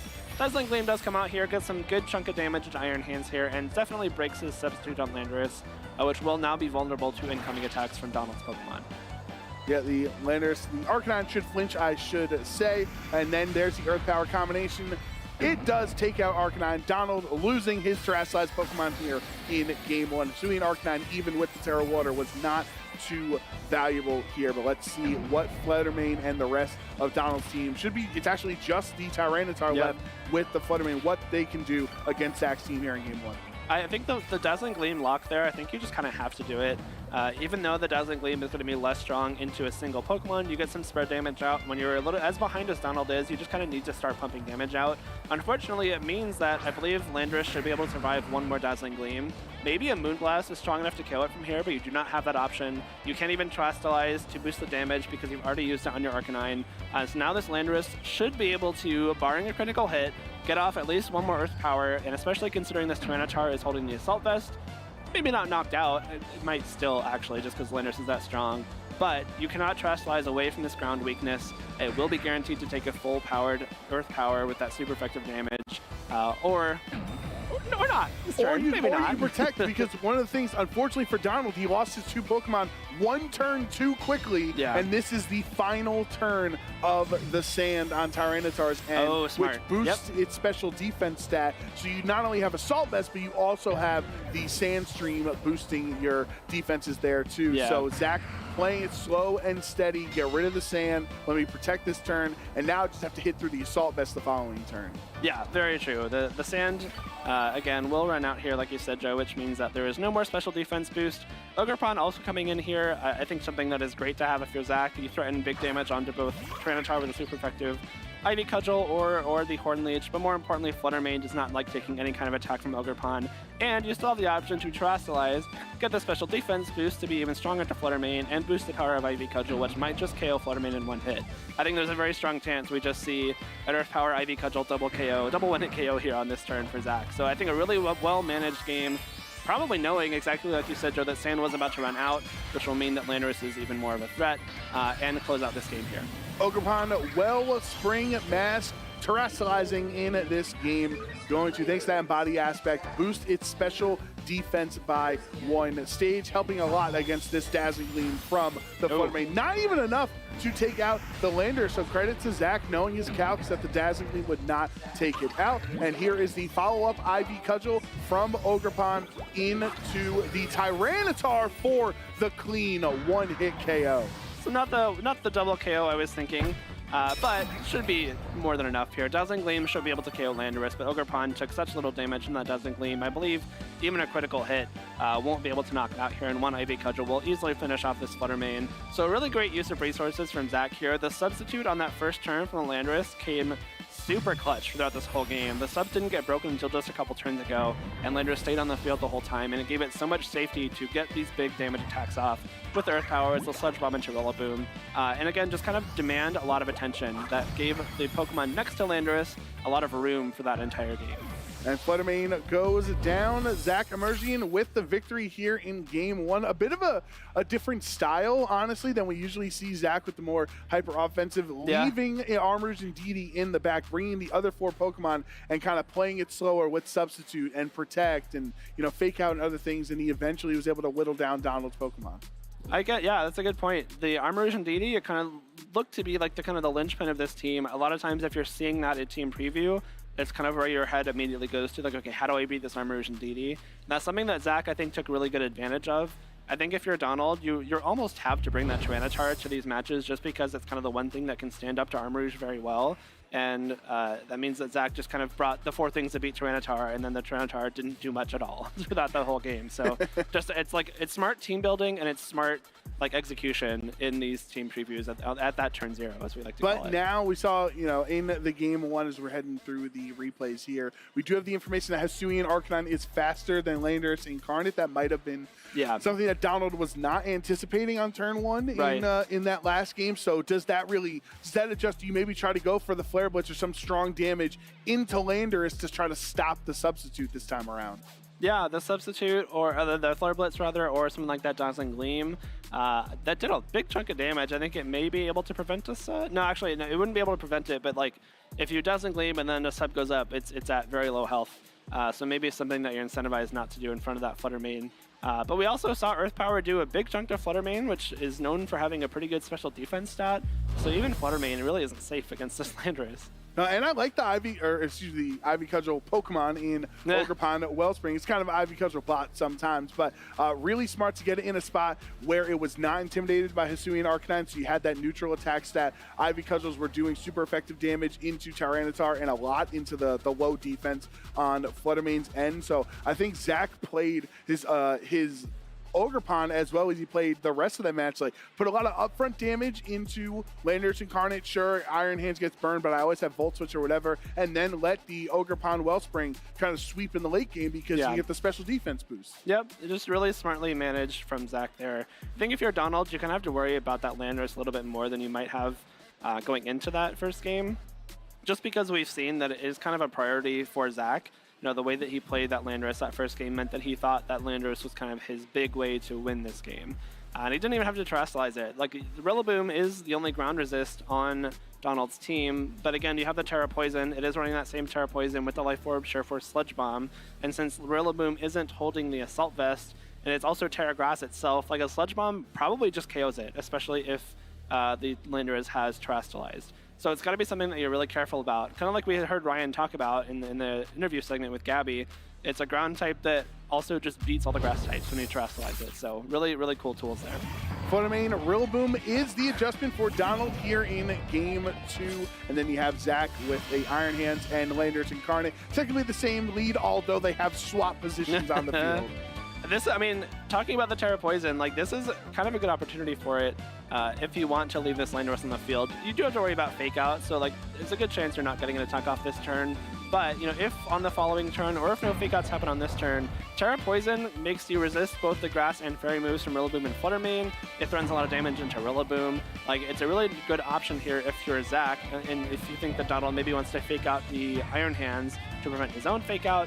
It's something that can happen here, and I believe we are seeing it right off the bat here, Joe. There is the poison typing there to resist a fairy attack from Donald Fluttermane. Does Donald make an adjustment and call the Terra Poison going for a ghost attack to be neutral into this slot? Of course, you also have access to Fake Out on the Rillaboom, so that does hit the Landorus. Landorus cannot attack this turn, but the Moonblast goes towards Iron Hands, bringing it down very low. Not enough for a one-hit KO, however, and this Iron Hands is not burned like it was in Game 1, so that does a lot of damage to the Fluttermane here, bringing it down into the red. That's a big chunk of damage from Wild Charge there. This is kind of why people started running Heavy Slam in their Iron Hands. Wild Charge, I don't think, is able to pick up KOs on Fluttermane very regularly, but Heavy Slam does. So the kind of the drawback of dropping Heavy Slam there. But the Terra Poison works out. The Fluttermane did lock into the Moon Blast, which means that it does not threaten damage into Landorus, and the Rillaboom only has Grass-type moves, so it doesn't threaten damage to Landorus as well. And even though it didn't get to fire off a big Sludge Bomb this turn, now you really have to worry if you're Donald, because neither of the Pokemon on his side of the field can protect. They are both going to get knocked out by a Sludge Bomb, most likely, and you kind of have to pick, you know, what on my team do I want to sacrifice to a lot of damage from this Landorus. Grassy Glide will take down the Iron Hand, so Zach is going to lose that important Pokemon on this second turn of Game 2. Here is a resisted Moonblast into the Landorus, brings it down. Doesn't get a special attack drop. I was thinking maybe that could have helped the Rillaboom's fate maybe later on in the match, but no, does not get a drop there. So that is a strong attack into the Fluttermane, and Donald essentially trades Fluttermane for Iron Hands. I think that's a fair trade if you're either, really. Like, I think that's smart targeting from Zach, because getting Fluttermane off the field means that you're getting your own Fluttermane in, and it's probably going to be one of the faster things on the field. Iron Bundle actually coming out from Donald, though, means that the Booster Energy will be boosting its speed, and you have the option for those fast Icy Winds. And I don't know if we've seen the Rillaboom and Landorus speed interactions yet. I think it's mostly been those party moves from Rillaboom. But if the Landorus, you know, we saw it be slower than Arcanine, possibly Rillaboom is trained to be pretty quick as well. And especially with an Icy Wind coming in. Certainly an Icy Wind will allow Rillaboom to attack first. But I like this bundle adjustment here because it means that you have the option to slow down these faster Pokemon on Zach's end. And when you're facing a team with Armor Rouge and DD, I think a lot of times you'll be tempted not to bring your Icy Winds, your Tailwinds, because Trick Room is really important for them. But Donald not getting baited this time brings this Iron Bundle in, and now has the option to assert a lot of control here. This does mean that Donald has decided to opt to leave either the Tyranitar or the Hisuian Arcanine at home for this battle. We will see that whenever his fourth Pokemon gets revealed. But it's Terra Grass time for Rillaboom, wanting that additional same type attack bonus boost to its grass attacks. You know this is going to be a difficult hit into the other side for the one-hit KO. No, in, hangs on at 9. Hydro Pump lands onto Landorus and gets the KO. So at least Donald gets some benefit there that Hydro Pump connects and knocks out the Landorus. But the Terra Grass play does not work out for the one hit into Fluttermane. There's the Moonblast onto Iron Bundle for a KO. That's a one-hit KO. There it is. The Jingle Bell rings for that one-hit KO. I really like that Terra Grass play. It is the Miracle Seed Grass-type Terra Rillaboom, which is a lot of multipliers. Some of that Grassy Glide with the item, their Terrestrialization, the Grassy Terrain boost. But unfortunately, not enough for this Fluttermane. It's kind of like the same note as Landorus, where you have something that is typically fast and strong, but on a team like Zax that takes advantage of Trick Room, the Fluttermane is probably trained to be very bulky. I think if you're Donald, you kind of expect that to KO, right? The Miracle Seed, the Grassy Glide, the Grassy Terrain, like the Grass Terra, like all these things stacking up damage into a weak physical defense Pokemon like Fluttermane. Unfortunately, not enough though, and Moonblast is able to knock out the Iron Bundle. Does get the KO this following turn though. And it's difficult since Ogerpon's only 2 attacks are resisted by Rillaboom at this point. The Ivy Cudgel will go towards the Tyranitar slot instead, meaning Tyranitar never even gets an attack off thanks to that one-hit KO in this matchup. But with the one-on-one scenario of Rillaboom versus the Ogerpon, it's either Ivy Cudgel or a Horn Leech. They're both going to be resisted. They are resisted. I guess you get the bonus damage from the terrain for your Horn Leech. You have the option to kind of heal yourself with that Horn Leech, but unfortunately for the Ogerpon, this Rillaboom does have the stronger Wood Hammer. It is not resisted, but they boosted by the Miracle Seed and Terra Grass. The Spiky Shield is something to worry about. Like, you have to, possibly risk taking a little chunk of your health by attacking into the Spiky Shield, but if you're Donald, I think it's still a worthwhile, attempt, because I think the Grassy Terrain might be ending a little bit sooner than he might hope, which will reduce the damage from those Grass-type attacks. And I'm just wondering your thoughts here, Jake, on obviously the Grassy Terrain is going to end eventually, so it's not going to be around forever to help you recover up. Do you go for Horn Leeches on Ogerpon just to try to recover, even if it is resisted damage, just recover as much as you can, alternate between Spiky Shield, Horn Leech, or do you go for Ivy Cudgel crits? It's tough, right? Because the critical hits might be your way into this game, but even then, like the damage there is not very great. Wood Hammer is going to come out from this, again, Miracle Seed, Terra Grass, Rillaboom, and if this doesn't KO, it'll be real close. And with a critical hit of its own, it does just got my own Ivy Cudgel. Who needs Ivy Cudgel when you got a hammer, right? Hey, I mean, Rillaboom is drumming along as well, right? So they both have the accessories to hit their opponents there. Does that mean hammer is greater than cudgel? I in guess terms of like melee attacking utility items? In a battle, I think so. I think we just found that out. And I'm excited that we actually get to see a Game 3 in this matchup because I think both of these trainers made some really nice adjustments in Game 2, specifically with Donald and his Iron Bundle. Even if it didn't accomplish much since it got hit, it got knocked out the turn it came onto the field, it at least forced pressure on the Landorus on Zach's end. I agree. I think that's a really smart switch up. I think especially considering the Hisuian Arcanine is what got dropped for it. Looking at Zach's team, the Arcanine is nice for the Intimidate into Iron Hands, threatens rock damage into Armor Rouge, but looking at the rest of the team, pretty much everything threatens a lot of damage into Arcanine immediately, either with or without it terrestrializing. So I think leaving it behind to open up space for this Iron Bundle was smart. Because like you said, Joe, it got the one Hydro Pump off to KO Landorus, which was a big deal, but then just got knocked out. But again, it like forces another layer of questioning for Zach. The Icy Wind is there. I don't have like this like straight up, outspeed and KO game plan anymore. And it's a nice switch up from Donald.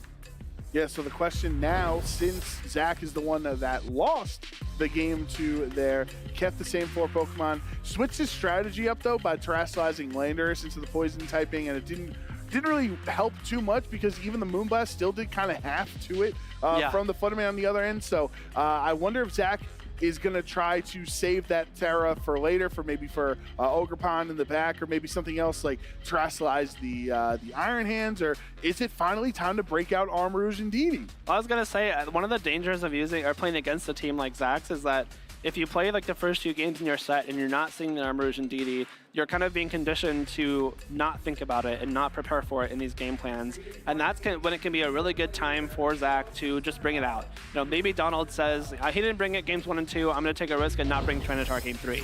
And then you kind of get run over by Indy the Armor Rouge. Obviously, we don't know if that's what Donald has chosen here. Tyranitar could very well be in the back. We did see that the Iron Hands and Landorus was still the lead from Zach here. And so I guess we'll get to see whether or not Zach chose to bring that Psychic Spam combination. But for the meantime, Landorus, again, threatening big damage into either Pokemon here. There is a fake out available on both ends. Technically, Iron Hands is going to be slower, so if Rillaboom fakes out that slot, that would stop the opposing fake out. But, you know, if Indeedee is in the back, a lot of the damage came from the grassy terrain boost. Yeah. Psychic terrain would help. We see it's not there, but that would have been a way to negate some of Rillaboom's damage output. Yes, yeah. So I guess if you're Zach this time around, maybe you prioritize the Rillaboom a little bit earlier. You know, you had the Landorus that went for the Earth Power into Flutter Mane when it had the chance to get a big Sludge Bomb off into Rillaboom. Maybe you choose to do that this time around, but Fake Out coming in into the Iron Hands this time means that there's no Fake Out for Zach. Arcanine goes for Flare Blitz here into the Landorus, getting some big damage off here, just over half of this Landorus's HP taken away by that Flare Blitz, and Landorus goes for a Sludge Bomb straight into this Rillaboom. So that's the one-hit KO. Rillaboom is completely knocked out. You don't even need to terrestrialize. No Terra Poison, just a regular Sludge Bomb with the Life Orb Sheer Force boost is enough. And Donald's key Pokemon in Game 2 is completely wiped out in Game 3. I guess that's the pitfall of using Miracle Seed over Assault Vest. I personally would have expected Rillaboom to survive that without a terrestrialization. Without the Terra. Yeah, exactly. And no like same type attack bonus boost on that Sludge Bomb, but because the Rillaboom is not holding the Assault Vest, it's probably trained to be more offensive, maybe less, you know, HP and special defense investment. It just gets wiped away by that Sludge Bomb, and that's a huge turn for Zach, because that Rillaboom, like you said, Joe, is kind of the main thing Donald was using to KO the Flutter Mane on Zach's end, and now that it's gone, what's left? Like Iron Bundle doesn't do a whole lot of damage to Flutter Mane. Arcanine can, but it's slower. It doesn't have any priority moves, and so you have to worry about this Flutter Mane a lot more on the back of Zach's team. A really big Sludge Bomb there from the Landorus. There's going to be a lot of weight towards Iron Bundle's Icy Winds in this matchup to try to get the Arcanine to a point that it will outspeed a Flutter Mane on Zach's end. And Icy Wind, of course, always has the risk of missing, but Landorus is already at half HP. You'd think a combination Flare Blitz and Icy Wind would be enough to knock it out from this spot. So is it worth it to terrestrialize into the poison typing, or maybe swap it out and save it for later? It's tough. Like the Hydro Pump comes out here. I think that's a smart play. Even if the Landorus does terrestrialize, we saw last game it would have been knocked out. Again, you run the risk of missing, but not the case here for Donald, as Hydro Pump does connect for the KO. Speaking of missing, though, oh wait, just a little pause. Okay, never mind. It still connects. It's always like a heart attack every time you see a non 100% accurate move, because you got to wait. The Poltergeist last time doing that to me too. You got to wait time. for the animation to play out and see that Arcanine. That burn is crucial, because now Drain Punch does significantly less damage to a Hisuian Arcanine than it would have done if Iron Hands was not burned.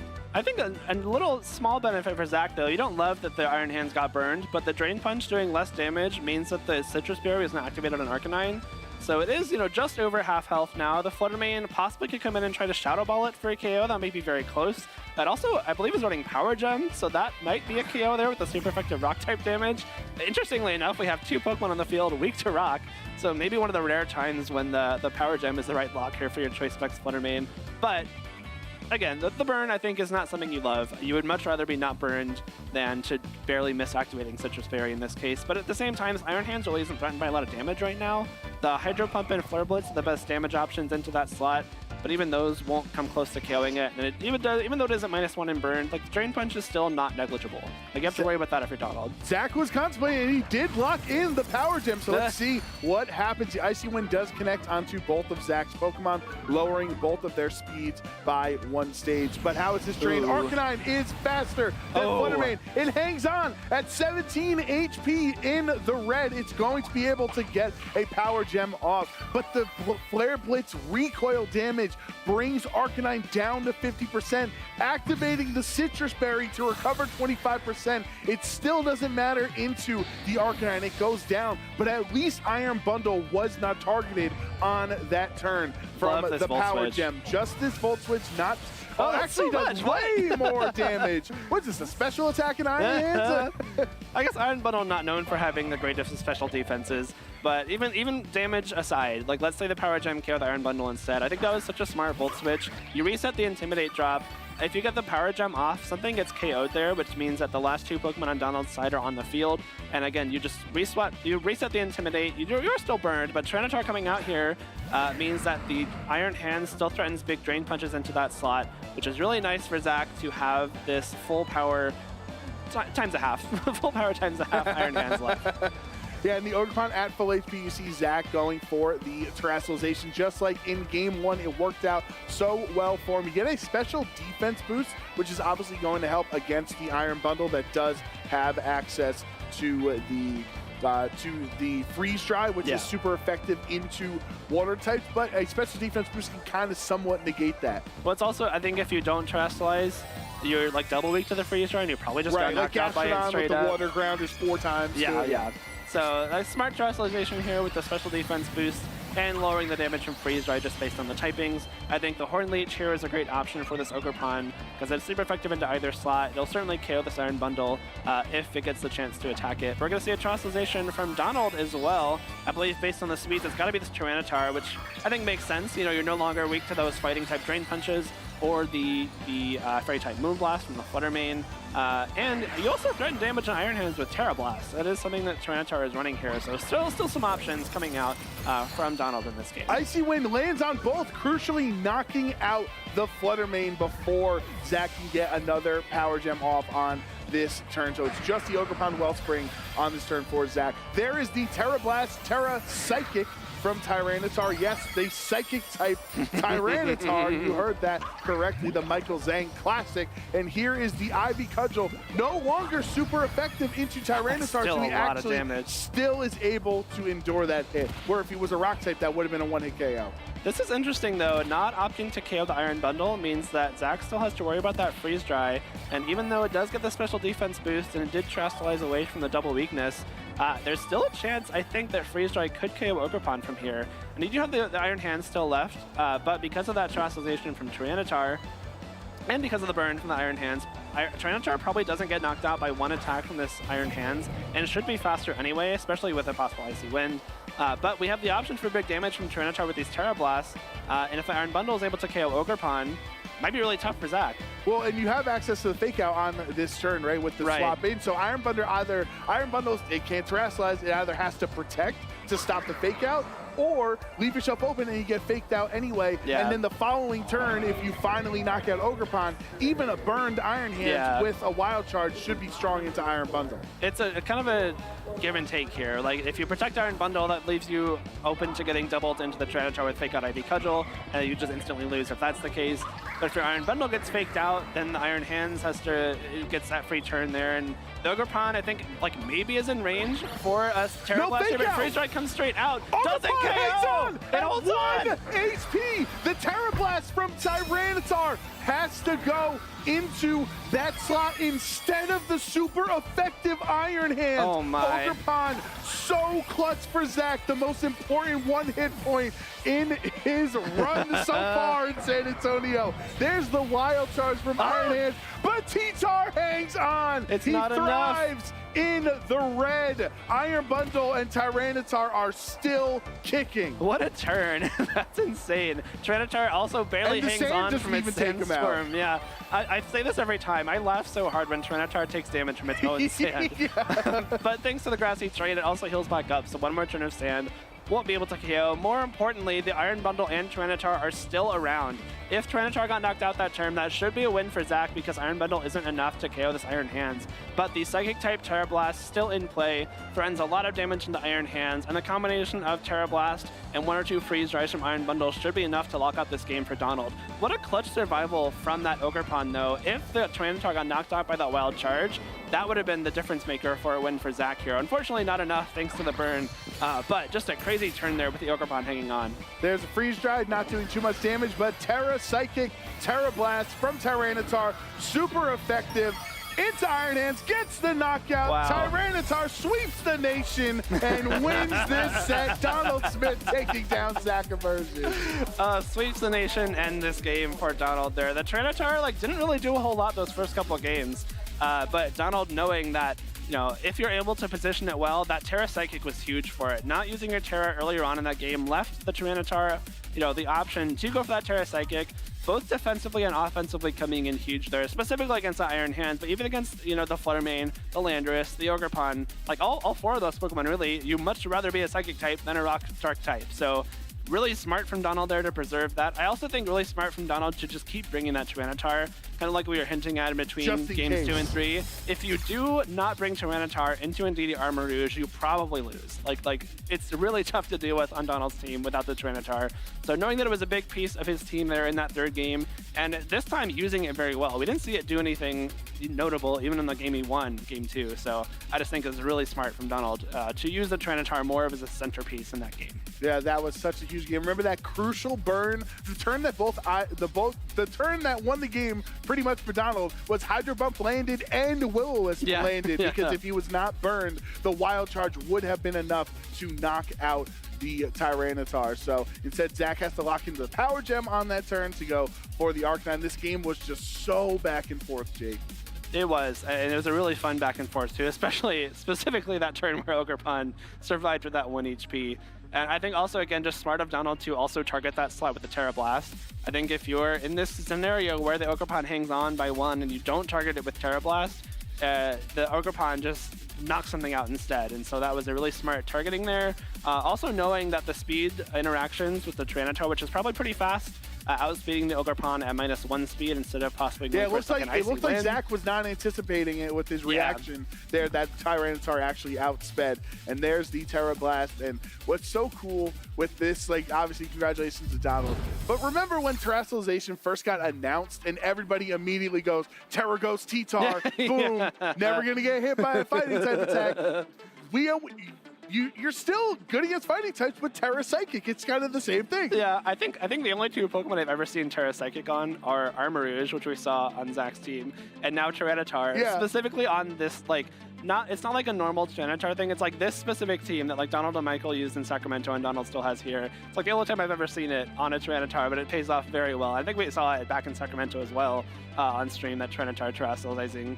But it's really, it's good. It's like defensively good for those fighting type moves. It's offensively good for Iron Hands, which is like the best Tyranitar answer in the format. So it's a really smart choice that paid off very well here. Yeah, definitely. And Tyranitar is just like, as you mentioned, the perfect Armor Rouge and DD counter. Just by existing on Donald's team, it effectively meant that Zach had a 4 Pokemon team. Yeah. So it makes it so much easier to anticipate your opponent's lead matchups and their strategies if you know they only have 4 viable Pokemon compared to 6. That's especially if you're Donald, like not even just bringing the Tyranitar to each game, but he led it a couple times, like enforcing in Zach's mind, like, I will have this Tyranitar. Don't bring in DD Armor Rouge. Like, just don't. And I think that pays off well, because again, if you take out away the Tyranitar from Donald's team, and DD Armor Rouge kind of just runs through it. But the one Pokemon there, the Assault Vest Tyranitar, just makes it almost impossible to bring. So it's smart team building from Donald there to kind of cover for that perceived weakness. We didn't even get to see Komoa, which is sad. I know. Obviously, that's a regional champion, and maybe if Donald keeps up the great work later on this weekend, we can see what the Komoa is up to. But for now, we are ready to head over to the lounge to talk with our second round of 3 winner here in San Antonio, Donald Smith. So Gabby, take it away. Thank you so much, Donald. Congratulations on winning round 3. You are our second 3-0 player we've seen here today. Nice. How does it feel? Feels great. Yeah, I just ran back the team from Sacramento and is doing great. Yeah, so you were just telling me you built that team with Michael Zhang, who won the regional championship. Why did you choose to run it again this weekend? I was trying different things in this format, but not playing too much, just a lot of going in my life. But it's a very proactive team, so I'm like, ooh, the meta's shifting, but I still have avenues to win. Like, I was really worried about Golden Go. That's a hard matchup, but then also King Gambit's countering it, which is a good matchup, so I was like, it all like washes out the same, so let's just run it back. Yeah, and I would love to see Komoa win another championship, but that's just my personal bias there. Let's go ahead and talk about some of those games, because in game number 2, you know, I feel like you made a great adjustment. You brought the Iron Bundle in, and it just did a ton of work for you. What were you thinking with that adjustment in particular? Yeah, just like the vibe I got seemed like, especially since I lost, I thought Zach would kind of do the same thing. And then the notable thing was Zach had no side spam.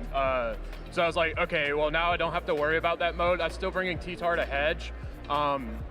but then Bundle's really good against Lando, Ogerpon, and then Icy Wind plus Flare Blitz onto Flutter. I thought we'd pick the KO, but it's just good speed control for that. Yeah, I was talking to Len a lot during that matchup, our resident T-Tar player, and he was saying that as long as you had the T-Tar, it seemed like Armarouge and Didi just was not viable. Yeah, I was like overcompensating game one around it, and then I was like, okay, T-Tar should like solo that mode, so I could switch it up with Bundle. Yeah, the T-Tar in particular was also, I think, the clutch win for you in game number 3 with that terrestrialization. Yeah. What were you thinking with that T-Tar? Because you did say you made some changes with it. Yeah, so from Sacramento, I just changed low kick to high horsepower. That's the only change. In game 3, I was leading T-Tar, and then I was like, oh, I should have it in the back because it's like decent, and I have to save Terra for it. So I was like really scared to keep my Hisuian Arcanine in front of Lando I. And not Terra it, but I was like, we just have to make a little bit of a read and go for it. I mean, you made some great reads with that, and I do want to ask about that Psychic Terra Blast into Iron Hands. Yeah. That has to be something you calced for, right? I didn't calc for it. Michael Zhang, who made the team, calced for it, so shout out to him. Yeah, the Psychic Terror is just great. It really covers that Iron Hands matchup, which is pretty rough otherwise. Do you find yourself terrestrializing the T-Tar a lot, or no? Honestly, no. I've only terra'd it on stream today and in Sacramento, and like, no other match I've terra'd it, so I guess it's just for the clip, you know? All right, well, if you are going to run Tyranitar, please terrestrialize on stream, as you will do very well with it, clearly. Yeah, it keeps working. All right, well, I think they're going to start the next round soon, so do you have any shout-outs? Anybody at home you want to say hello to? Yeah, shout out to Michael Zhang, who made the team. He's actually running Glaceon this weekend. Good luck with that. Shout out to Tub Nation, of course, always. Alex Underhill especially, always has my back. And then shout out to my family back home in Louisiana. Cool. Well, thank you so much, Donald, for joining me here. And our casters are ready to go to bring us into the next round. So casters, please take it away. Thank you very much, Gabby and Donald. And that was just, you know, I think we've had a great start to the day so far, Jake. We've had 2 best of 3s that actually went to the game 3. Hopefully our players are all, they're fit, they've gotten their fill, they're satisfied from the lunch break, and they're ready to continue the second half of the day. Yeah, I mean, after the lunch break, it's kind of your chance to maybe reset, maybe get some more caffeine, get some food in you, get ready for the final 6 rounds in the day, especially if you're one of these players we saw like Ryan or like Donald that is 3-0. That is kind of your best bet here, because now you have to go, what, 4-2 the rest of the day? I think that 4-2 sounds a lot better than 7-2 in terms of, you know, the remaining rounds of your day that you have to win. So a great start for a lot of trainers. And of course, what is it, a quarter of the field is still 3-0 too. So a lot of players looking to start off their day 1 very well. Yeah, definitely have a long way ahead of you, but we have upcoming on Twitch if you are going to follow the Pokemon channel and see what else is happening throughout the week here. This upcoming weekly promotions are Holidays Together Tuesday at 2 p.m. Have a little fun viewing party. Maybe Jake and I can have a watch together party as we see that. And then Thursday at 2 p.m. we have the Pokemon Adventures in the Orange Islands, the classic Season 2. Everybody loves the Orange Islands. That's a really fun arc. Yeah, I like. Isn't Tracy? Is that his Orange Islands? Yeah, that was a fun one. And then all the different like variant. Who knew like 20 years early we had the variant Pokemon right in the Orange Islands, and then we finally get Alolan and Galarian, and, you know, Paldean Pokemon finally. If you have not seen that is definitely a great series in Season 2 of the Pokemon anime. Is a lot of fun, though near and dear to a lot of people's hearts. But yeah, you know, just like these first 2 rounds, what is the big thing that has stood out to you so far from our first 2? Like, it's technically 1 round, but 2 matches. I think in both matches, the player who won game 1 lost the set, right? So I think that's kind of a testament to a lot of these players here are very experienced in their best of 3s. Like a lot of players, you know, you can do some best of 1 practice and best of 3 practice. But if you're able to kind of come back from that game 1 loss, you know, take your lessons, you know, see what went wrong in that first game, how can I adjust? That's kind of, like I said earlier, just the mark of a great player. Like it's something that you have to be worried about. Now that all our events are best of 3, especially at these majors like regionals, international challenges, worlds, it's just a skill that you have to develop. It's no longer, you know, save it for top cut. Like you just have to be ready for it right off the bat. Yeah, for sure. And I think as we have some time to get ready for the next matchup, we can play a little game here, Jake. Have a little fun in San Antonio. All right. Who's that Pokedex entry? So remember, we're a team here. We're working together. We're not against each other. So we got to come up to the right answer together. When it flies, it releases shiny particles from its veil-like wings. It is said to represent the Crescent Moon? I think it can only be one thing, right? Well, where are you leaning? Where are you leaning? Because are you falling on Crescent like Cresselia? Yeah. But its wings are like veil, like it does have levitate, right? Yeah. So that counts as when it flies. Like have you shiny particles? I don't know. Cresselia is very like ethereal and shiny. Have you seen more importantly? Have you seen Cresselia's like space fur coat in the new the new animations, like the HD in Pokemon? It's so like in depth that it looks like it's wearing a little coat out in space. I just realized though this also could be Lunala, because Lunala's wings are like it is literally shiny a moon. Honestly, before the Crescent Moon part, I saw the shiny particles. I thought of Ho-Oh in the anime. Oh yeah. Right, but Crescent Moon. I'm like veil-like wings. Cresselia has the wings, but I don't know if they're veil-like. But Lunala has like the big wings and the like. I think it's gotta be Cresselia because of Crescent Moon. If that second sentence wasn't there. I'm going for Lunala. All right, you go in. We will see the answer. It is the Cresselia. I should have stuck with it. One of our favorite Pokemon. Honestly, like one of the best VGC Pokemon of all time. Just a great Pokemon. It is. I mean, it's just a classic. Like if you've played VGC for an extent, you've seen a Cresselia here and there. Yeah, absolutely. I'd love to see more Cresselia on stream this weekend. We'll see what happens. But our next entry, Jake, it fires arrow quills from its wings with such precision they can pierce a pebble at distances over 100 yards. I'm sticking with my gut here. I'm not changing my answer. I think it's Decidueye. I think it's got to be Decidueye. First of all, I'm a Decidueye main in Pokemon Unite. I'm absolutely. So I play with some of the other VGC casters sometimes. I crush when I go Decidueye in the central area. Oh yeah. Stack up, get that level 9 Unite ready for it, and I think definitely one of the favorite starter Pokemon out there, first partner Pokemon, I should say. Yeah. In Decidueye, such a cool design. It really is. It was like I think all three from the Sun and Moon games are really cool. Decidueye is one of them. All right, yeah, Decidueye, Incineroar, and the other one. Anyway, let's go to the next Pokedex entry. Sorry, Pre-Marina catching strays. I apologize. It's just not Decidueye or Incineroar. I apologize. It is constantly racked by a headache. When the headache turns intense, it begins using mysterious powers. I've watched too much of the original anime to think it's anything other than Psyduck. It's got to be, right? It's got to be Masuda's buddy in Psyduck, right? His favorite Pokemon? Yeah, it's like part of one of the games, so you got to get the potions for the Psyduck. I think it was the Diamond and Pearl. Oh, that's right. Yeah.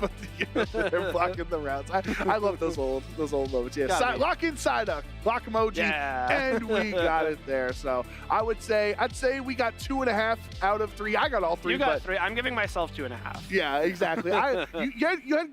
You had good gumption on the Lunala pick. It just didn't I think it was out. an okay pick. Whatever. All right, so we're going to start our day 3 for 3. We're a team, so if I got it right, you got it right.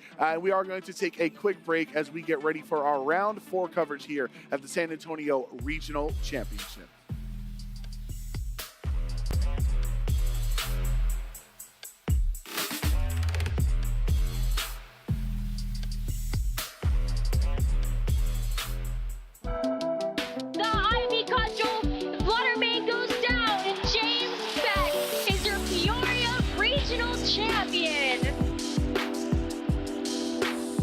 I got into Pokemon through the anime when I was a kid. I saw it when I was very, very young. They say that the Pokemon anime was actually played in my hospital room when I was born, but the one I can really remember is just watching it at my cousin's house. And basically have been ever since just watching the anime, playing the game. Pokemon's been a huge part of my life. So I began competitive in 2009. I was just playing very casually. I didn't know anything about competitive. And then after the 2013 World Championship, watching the live stream, I ended up going, I want to start becoming one of the better players. So I ended up studying a lot and been transitioning ever since. I was able to qualify for the 2014 World Championship, and I qualified for every World Championship since.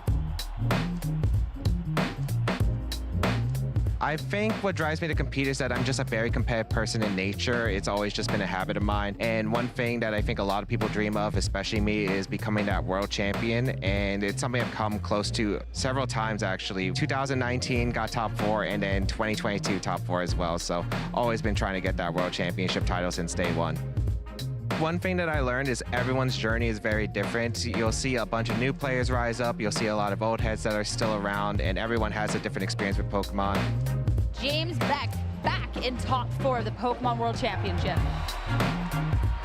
There are a lot of people that I look up to, not only as player, but as a individual. I'm a huge fan of my friends like Emilio Forbes. His play is absolutely immaculate, and Eduardo Cunha, absolutely incredible friend, but also really great at the game. It's 2022 London. Not only did I get top 4, but also one of my best friends in the community actually won that entire event. So it's always been inspiring and something that I just really treasure.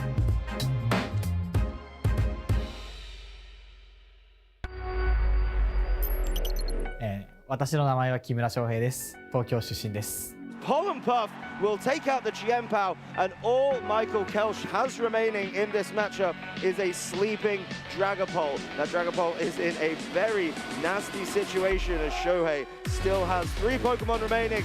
Michael throws in the towel, and Shohei Kimura will be your 2023 Pokemon World Champion.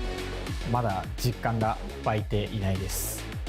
1戦目はもうその想定していた選手と違うものが出てきてしまってかなり厳しい状態になっていたんですけど、パオジアンのつらら落としに助けられて1戦目を取ることができて、2戦目は想定していた対戦内容だったので、その想定していた通りにことが進んで、勝利を収めることができて嬉しかったです。相手のパーティーのリキキリンとウーラオスをどのように倒すかが鍵となっていて、それらに対抗するためにテラスタイプを変更したモロバレルが、鍵になると考え、臨みました。なんだろう、勝利することも大事ですが、その対戦相手がいることによって、得られる、友情だったりコミュニケーションが僕の中では一番、このゲームの大切なところだと思っています。次の大会も、参加して、もう一度2度目の、ワールドチャンピオンを目指して頑張ります。My name is Riley Factura. I'm from Orlando, Florida. Iron Hands now has to take at least 1 turn of sleep, and this Cresselia is in good position to start picking up KOs. Wolf doesn't want to run out the clock. Looks like this is going to be Riley Factura taking the first regional championships of the 2024 season. It is now our first world qualifier in Honolulu. Yeah, Wolf's matchup was definitely the hardest this weekend. He played really, really well, and there were multiple turns where I had to make a risky play, or it could have been risky, and there were so many options that he could do that it was hard to cover for every single option that he could do. My strategy was to check my opponent's team, see what holes they had, and utilize either Urshifu and do a fast mode either with that and Chien Pao maybe, or go of a more bulkier slow mode with Cresselia, maybe the Amoonguss and Heatran. This event played into my overall Pokemon journey because I haven't won a regional since 2018, and I took a long break. And then coming back, I felt like it wasn't as good at it as I used to be. So it really boosted up, my confidence. Am I winning Worlds this year? Yes. But there are a lot of good players, so it's going to be very, very difficult, and I have to work really hard in order to do so. Welcome back, everybody, to the 2024 Pokemon Regional Championships here in San Antonio, Texas at the Henry B. Gonzalez Convention Center. A wonderful day to be playing Pokemon. Over 550 Masters have registered to vie for the title of Regional Champion. My name is Dui Ha. Joining me at the desk right now is Len Duel to bring you action from round 4 here at the Regional Championships. Yeah, should be an exciting match. Really looking forward to sharing with everybody. Yeah, it's going to be an exciting matchup between Alex Underhill and Adi Subramanian. Both players, friends. They both talk a lot about Pokemon together. And it's going to be an exciting matchup, and I'm really excited to see what teams these two bring to the table. Yeah, Alex has been playing Weezing all season, and Weezing at the last minute got a little change this week and no longer can activate Booster Energy Photosynthesis on the field with Weezing, and so we're going to have to see how Alex reacts to that. Yeah, and it's one of those things where it comes down to how comfortable you are with the team, and making that adjustment in just a couple days to try to change out another team, a completely different type of team, difficult, and instead Alex has adapted. Yeah, he's adapted, been able to swap out a Pokemon, change away from the booster energy, and still trying to make it work. That's difficult to do on just a couple days' notice. So I'm really impressed to see him at 3-0, and I'm looking forward to seeing how he pilots the team now. Yep, and of course on the other side, Adi, who, usually when you talk a lot of Pokemon to another person, then you're probably building a lot together, right? You're probably bouncing ideas off of each other, so I bet these two already know what each other are playing. Yeah, I'd expect they're pretty familiar with it. There's not going to be any big surprises here. So maybe even a matchup that they've kind of played around with and tested some already. Probably practiced it a lot already. I wonder if they already know what buttons to be pressing, right? This is the final tournament in the Regulation E format, and it's been a really exciting one so far to watch, just how it's developed, and it has kind of become centralized in terms of the Tornadus and Urshifu teams, right? In terms of usage, and, well, not really seeing that coming up. Yeah, I don't think we've seen it on stream, but we saw the Tornadus with the single strike Urshifu a bit earlier today, but not this round either. Still no Tornadus and Urshifu. Yeah. Let's take a quick look at the Masters Swiss standings here, looking at some of these 3-0 players. Zachary Carlson currently at the top at 3-0 based on tiebreaker, and then a list of 15 other players. You got Shreyas, a former regional champion, up there too. I actually ran into him earlier in the convention hall. We both said hi. It's been a long time since we've seen each other. Former regional champion Andrew Novak as well. Ivan Chen, a player that I can't quite recognize, but I mean, he's 3-0 right now, so there's just so many players that there's so much talent in the field, basically. Yeah, a lot of interesting teams out there too. Reggie Drago, and I think there's a minimize baton pass Drifblim at 3-0. I'm sorry, what? Yeah. So we're gonna have to see if that can continue to win and find its way on stream. Yeah, and that's one of the things that we talked about earlier in the host lounge about kind of what we expect to see. Len, do you expect to see something that's more kind of standard to be shining here in San Antonio? Do you expect something that's kind of like more off-meta to be showing up and winning this thing? Yeah, I definitely think there's room for the off-meta stuff. So far, we've seen it having some success. Once things get a little more centralized, that's the time to try to solve the meta, kind of take your shot that I understand what's going on, I understand how to beat it. Right, and of course, this is the final tournament, so next year, Regulation F starts, so the format is going to change a little bit as we introduce more Pokemon in there. So now it's bring everything that you have to deal with Regulation E and close out strong. Yeah, no reason to hold back. Kind of be the last champion of Regulation E with one defining team, maybe. Yeah, of course. I am, on the other hand, a believer that it's going to be something a little bit more standard, because I feel like, you know, it's just such a good team, right? Like, Tornadus, Urshifu are just so strong together. They cover a lot of each other's weaknesses and also just deal out a lot of damage. And this is a super hyper offensive format, in my opinion. Yeah, maybe a hyper offensive format just because Tornadus and Urshifu are forcing it that direction. But Urshifu able to just pump out so much damage. It really mitigates a lot of counterplay against all that damage. You can't protect into it. You can't try to mitigate it with Intimidate. It's just going to still be doing so much damage. Yeah, so for me, I think that something standard is going to be winning. So we'll just have to see who's right. Yeah. You or me? We'll see how it plays out the rest of the day, how it plays out into tomorrow. Yeah, of course, you know,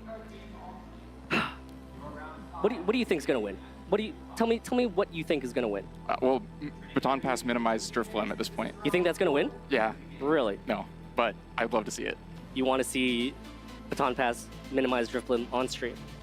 Yeah, it'd be fun. I think it'd be really fun too. I mean, just being able to Baton Pass away those minimize boosts. And then, well, there is a counter to it though. King Gambit with Kowtow Cleave, which you can't miss, but if you're Baton Passing it to something that resists Kowtow Cleave, then that kind of makes it a little bit more difficult. Yeah, King Gambit's something that's still showing up a good amount this weekend. We should have it this round. I believe Adi's got it, so we'll see some Kowtow Cleaves. No Baton Passes to worry about though. No Baton Passes. How do the viewers at home feel about minimize Baton Pass? Use that Twitch chat to let us know what you think about the strategy of minimize and Baton Pass. I mean, if there's an evasion chance, there's a way, right? Kind of like old school red, blue, yellow, where not all moves were 100% accurate. You could always just hope for that 0.4% chance. Yeah, miss. 100% accurate moves, not necessarily in red, blue, yellow. So players are currently getting ready to take the stage here between Alex and Adi. Again, this is going to be an exciting matchup for us because, well, I think Alex in Sacramento demonstrated how good he was at playing Weezing. Yeah, it came so close. Was the 9th place finish with the same record as players who placed into the top 8, was just right outside of that bubble, so didn't get to move on to the top cut. It's been really impressive to see his play with Weezing all season. Yeah, so he had to adapt here, and I'm excited to see how this adaptation from Galarian Weezing, basically Weezing to Galarian Weezing, is going to play out, as well as not being able to utilize the booster energy Photosynthesis Roaring Moon. Yeah, it's two sides of the coin, though. The change also means that booster energies on the other side won't activate. So Adi's got a booster energy iron bundle that previously would have activated anyway. Now Weezing gets a little extra bonus there. I also wonder why Galarian Weezing. Yeah, they're two pretty similar Pokemon. We've seen both be used over the course of the season. I think the Cantonian Weezing, with its really high physical defense and pure poison typing, it probably seemed more popular, but I think both kind of slot into the same role. Right. Well, that's absolutely correct. And again, super excited to watch this as we are getting underway here between Adi Subramanian and Alex Underhill, both players ready to take the stage here. We see the teams on team preview. Alex running Rillaboom, Ogerpon with the Wellspring Mask, Salamence, Galarian Weezing, Fluttermane, and Heatran. Adi on the other side running Iron Hands, King Gambit, Iron Bundle, one of your choices, Len, to succeed at this tournament. Clefairy, Ogerpon with the Hearthflame Mask, and Rillaboom. Yeah, so Adi's team's got plenty of support Pokemon, has the Clefairy, kind of the pinnacle of support, but Iron Hands and Rillaboom there to support as well. And then two different Swords Dance options, both King Gambit and the Ogerpon able to take advantage of those support Pokemon, try to Swords Dance next to Clefairy and go out on the offense. Maybe a team that also isn't relying too much on its abilities. Of course, the Clefairy really needs that Friend Guard. It's not going to be very useful to the team without it. It still gives Follow Me, but a lot of the other Pokemon can still just have giant stats and put out a ton of damage without too much reliance on those abilities. Right. I mean, Iron Bundle hits really hard. King Gambit going to be a little strange for me to see get intimidated. The Salamence over on Alex's side has the ability shield to allow him to be able to continue to cycle in those intimidates. And that could be very relevant to this match. A lot of times when you're playing the King Gambit Swords Dance, one of the benefits to that is that those Swords Dances can't be easily intimidated away. You could continue to kind of slowly boost them, just taking whatever opportunity you can get over a more protracted game. But when Intimidate is available on the other side, because of the ability shield and the Weezing, there's a little more urgency in your play. You can't just kind of hold the boost and eventually expect to do damage, because that Swords Dance could just be completely gone a couple turns later. Absolutely. And on screen right now, you see Alex's team in its full, all the hold items as well as all the moves that are available to these players in this open team sheet environment. Again, Alex, a master of playing Weezing. It's a team that he's very comfortable playing, using an adaptation of it, despite the fact that the Roaring Moon version that he played earlier on in the season no longer is a viable option. Yeah, Salamence has gone into the future, and it's just an ordinary Salamence now. We provide some of the similar things, still flying offense, still Tailwind, but now Intimidate as well. And over on the other side, Adi with his team. Again, we've already mentioned it. It's the Iron Hands, King Gambit, Iron Bundle, Clefairy, Ogerpon, Hearthflame, and the Rillaboom. Like you said earlier, Clefairy holding the EV Light makes it really bulky, but also at the same time, one of its signature abilities is that Friend Guard, which it won't have access to as long as that Weezing's on the field. Yeah, I'm really interested to see how much Adi values the Clefairy when it doesn't have Friend Guard. Of course, it still has Redirection. Probably EV-Light Clefairy, even without Friend Guard, would be one of the better Follow Me Pokemon available in this format. But that's a really important piece of the total value of Clefairy that's just missing when Weezing is on the field. And so I think it's an interesting decision to understand how useful Clefairy can still be. Is it still the right support next to King Gambit or Ogerpon, or do you just opt for an extra attacker or bring in both Iron Hands and Rillaboom? Yeah, and Clefairy does have access to Sing, which will 55% of the time put an opposing Pokemon to sleep. It's kind of a, well, what else can Clefairy do at this moment besides redirect or possibly throw out a helping hand? Let's just try to put something to sleep. Yeah, I think that's precisely right. It's not something that you are relying on, but you can just find yourself with turns where you need to protect the thing next to Clefairy. Clefairy's got to do something. You need some way back into the game, and Sing 55% of the time can be an option back into a game. 55% is better than 50%. Yeah, better than a coin flip. Better than a coin flip. Both players now trying to decide what their best course of action is as they lock in their teams here. Here in round 4, both players 3-0. Again, trying their best to get as many wins as they can to try to secure their spot in day 2 of this regional championship. Yeah, 4-0 start is what you dream of. It's such a good feeling to start the day that way, and one of these players is going to be moving on, and the other player taking a loss, starting to feel a little bit more pressure to keep winning the rest of the day. A little bit more pressure. I feel like not quite yet. There's still some pressure. I think the more pressure comes once you finally lose 2 rounds. Yeah, then you're at full pressure. Then you're at full pressure. Absolutely, 100%. Every match is going to be vital as both players now get ready to throw out their leads, and we're getting ready to get underway here in round 4 of the 2024 Pokemon Regional Championships in San Antonio. Alex Underhill versus Adi Subramanian. Who's going to take it as we get into the leads right now? Looks like Iron Hands and Ogerpon Heartflame are going to be the leads for Adi as, well, there it is. Alex leading with Galarian, Weezing, and Salamence with that neutralizing gas, but the ability shield allows Salamence to throw down Intimidates onto these 2 physical attackers on the other side. Yeah, really valuable Intimidate, right? Helps mitigate any damage that could be coming in from Iron Hands and puts Ogerpon a half turn behind if it wants to start Swords Dancing boosting damage. And Ogerpon really doesn't have a great target for that damage right now anyway. Salamence resists both of Ogerpon's stabs. Weezing has a pretty big physical defense stat and isn't weak to either of these types. So I think a pretty strong position for Alex. Of course, not really threatening much damage himself either, but at least probably scaring the Ogerpon off the field with the threat of Sludge Bomb. Yeah, so right now, Weezing will be able to threaten with the Sludge Bomb and also has access to that Will-O-Wisp to be able to burn that Iron Hands and mitigate how much physical damage that Iron Hands can throw out even more. So Weezing's in a very good spot. Yeah, it feels really nice on the field right now. As Iron Hands uses Fake Out, hitting into that Salamence slot as Ogerpon uses his turn to Swords Dance, so it's currently at +1, trying to set up here and be able to do more damage as Salamence is unable to move, and Weezing using Sludge Bomb straight into that Ogerpon, doing over 50%. So Ogerpon now kind of in a dangerous spot. Yeah, pretty tricky trade there. Gets a Sword Stance to go from -1 attack to +1 attack, but gives up more than half of Ogerpon's health bar to do it. That's going to make things a lot more difficult for Ogerpon.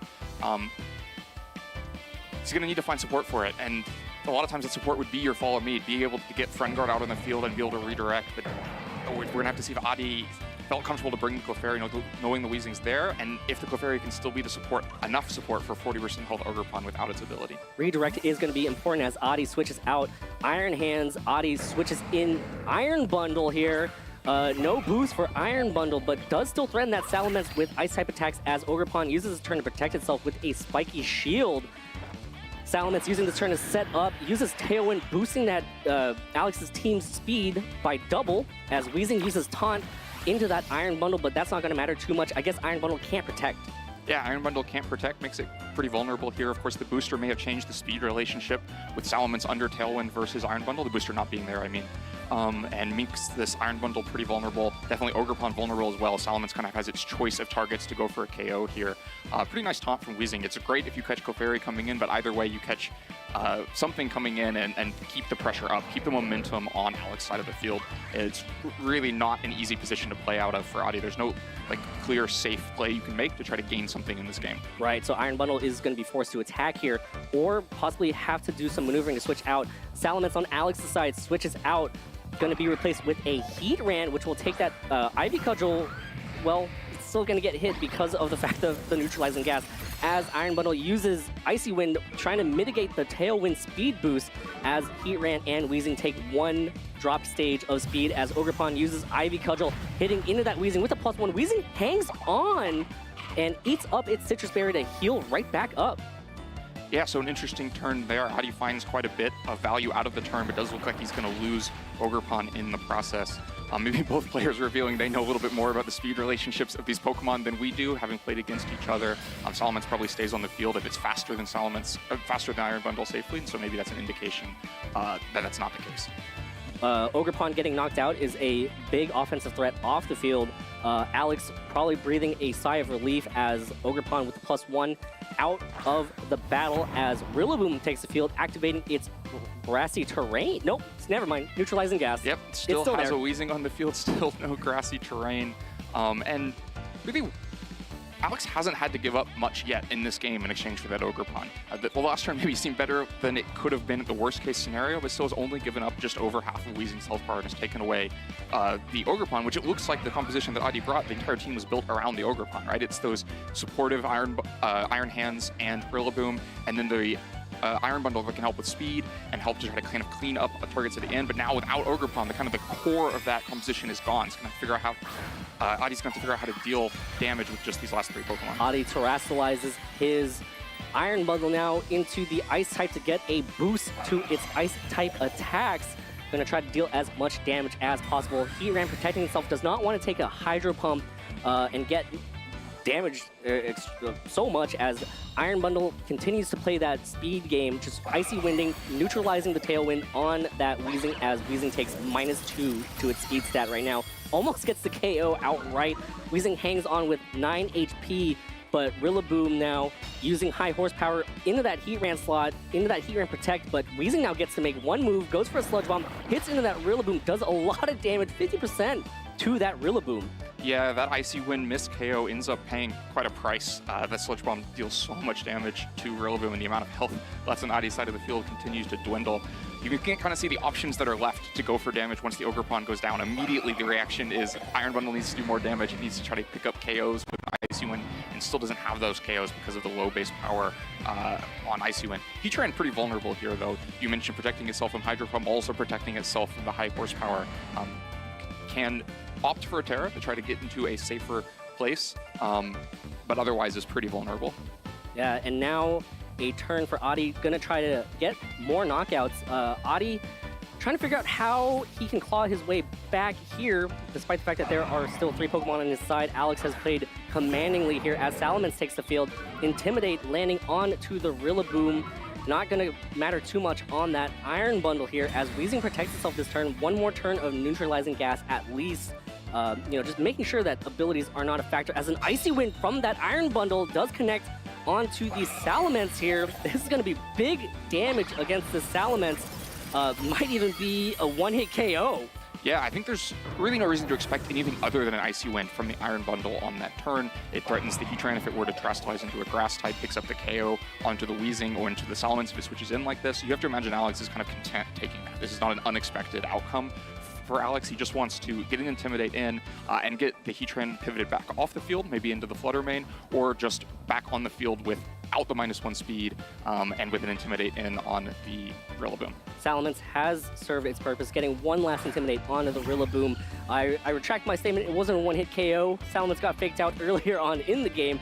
Flutter Mane takes the field, so kind of that switch that you mentioned where Alex gets a free switch in, Flutter Mane comes in absolutely safely, does not have to risk getting Icy Winded at all. Yeah, and that last turn of neutralizing gas can be relevant here because it means there's no Grassy Train right now, which means there's no priority Grassy Glide available to try to pick up a KO with maybe a Grassy Glide plus a Icy Terrestrialization boosted move from Iron Bundle, and so Flutter Mane feeling a little bit more safe on the field for that reason. As Alex now trying to make his move, trying to figure out how he can close out this game with this Flutter Mane carrying the Choice Spec. So it's gonna be hitting very hard as Alex terrestrializes this Flutter Mane into the Fairy to get more damage down out onto the field. Yeah, he just sees his window for damage.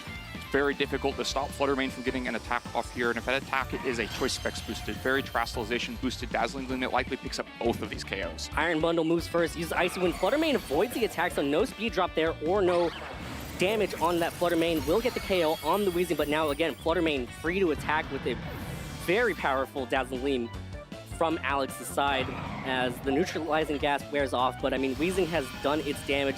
Grassy Surge activates here, bringing out the grassy terrain. So here we go, and the Cork Drive as well, but I mean, there's gonna be a lot of damage coming out on this field. Yeah, Iron Bundle finally speeding up, maybe with very little time to use that boost, though. As Flutter Mane uses Dazzling Gleam on Alex's side, connects with both Pokemon, picks up the KOs. It's gonna be the Assault Vest Iron Hands versus Heatran and Flutter Mane on Alex's side. So again, Alex is very comfortable with this Weezing team. Abilities are such an important part, and it's so tough to play when you lose such a big part of any team. Yeah, I mean, most of your thoughts about how to play the game, how to navigate, involve the abilities on your Pokemon. When you just don't have them, and especially when your opponent has more kind of matchup familiarity of playing the games without them, that can be very difficult. Iron Hands takes the field here, but I mean, it's staring down a Flutter Mane that's terrestrialized, throwing out full-powered, single-target Dazzling Gleams here. How much damage is this going to do to Iron Hands? Iron Hands hangs on, but Heat Ran following up with an Earth Power, and Alex Underhill takes game 1 here of round 4 at the regional championships. Yeah, such a great game plan from Alex. They're able to just continue to focus on the Ogerpon, get it targeted down without it dealing too much damage. And then it looks like the Iron Bundle is in a really strong position. The Weezing has been whittled down enough. The Icy Wind is going to KO. The Salamence is in the back. There's no way it's ever going to get another Tailwind because the Icy Wind will just threaten to KO into Salamence. But finds the window to safely get Fluttermane in on the field right when he needs it, and it's almost like a checkmate. The Fluttermane lands there with Terrestrialization available and just does so much damage to those last 3 Pokemon. Yeah, Alex played that masterfully. Adi has to go back to the drawing board, try to figure out what his best course of action is going to be here to try to maneuver around the neutralizing gas as we take a quick look at the replay. Again, this one, the Salamence gets knocked out, but again, that is a that's a positive for Alex's side. Yeah, Alex just uses that kind of free entryway for Fluttermane. It couldn't have switched in safely there. The Icy Wind would have done too much damage and the speed drop would have been relevant. But because Salamence comes in, takes the damage instead, Fluttermane lands safely on the field.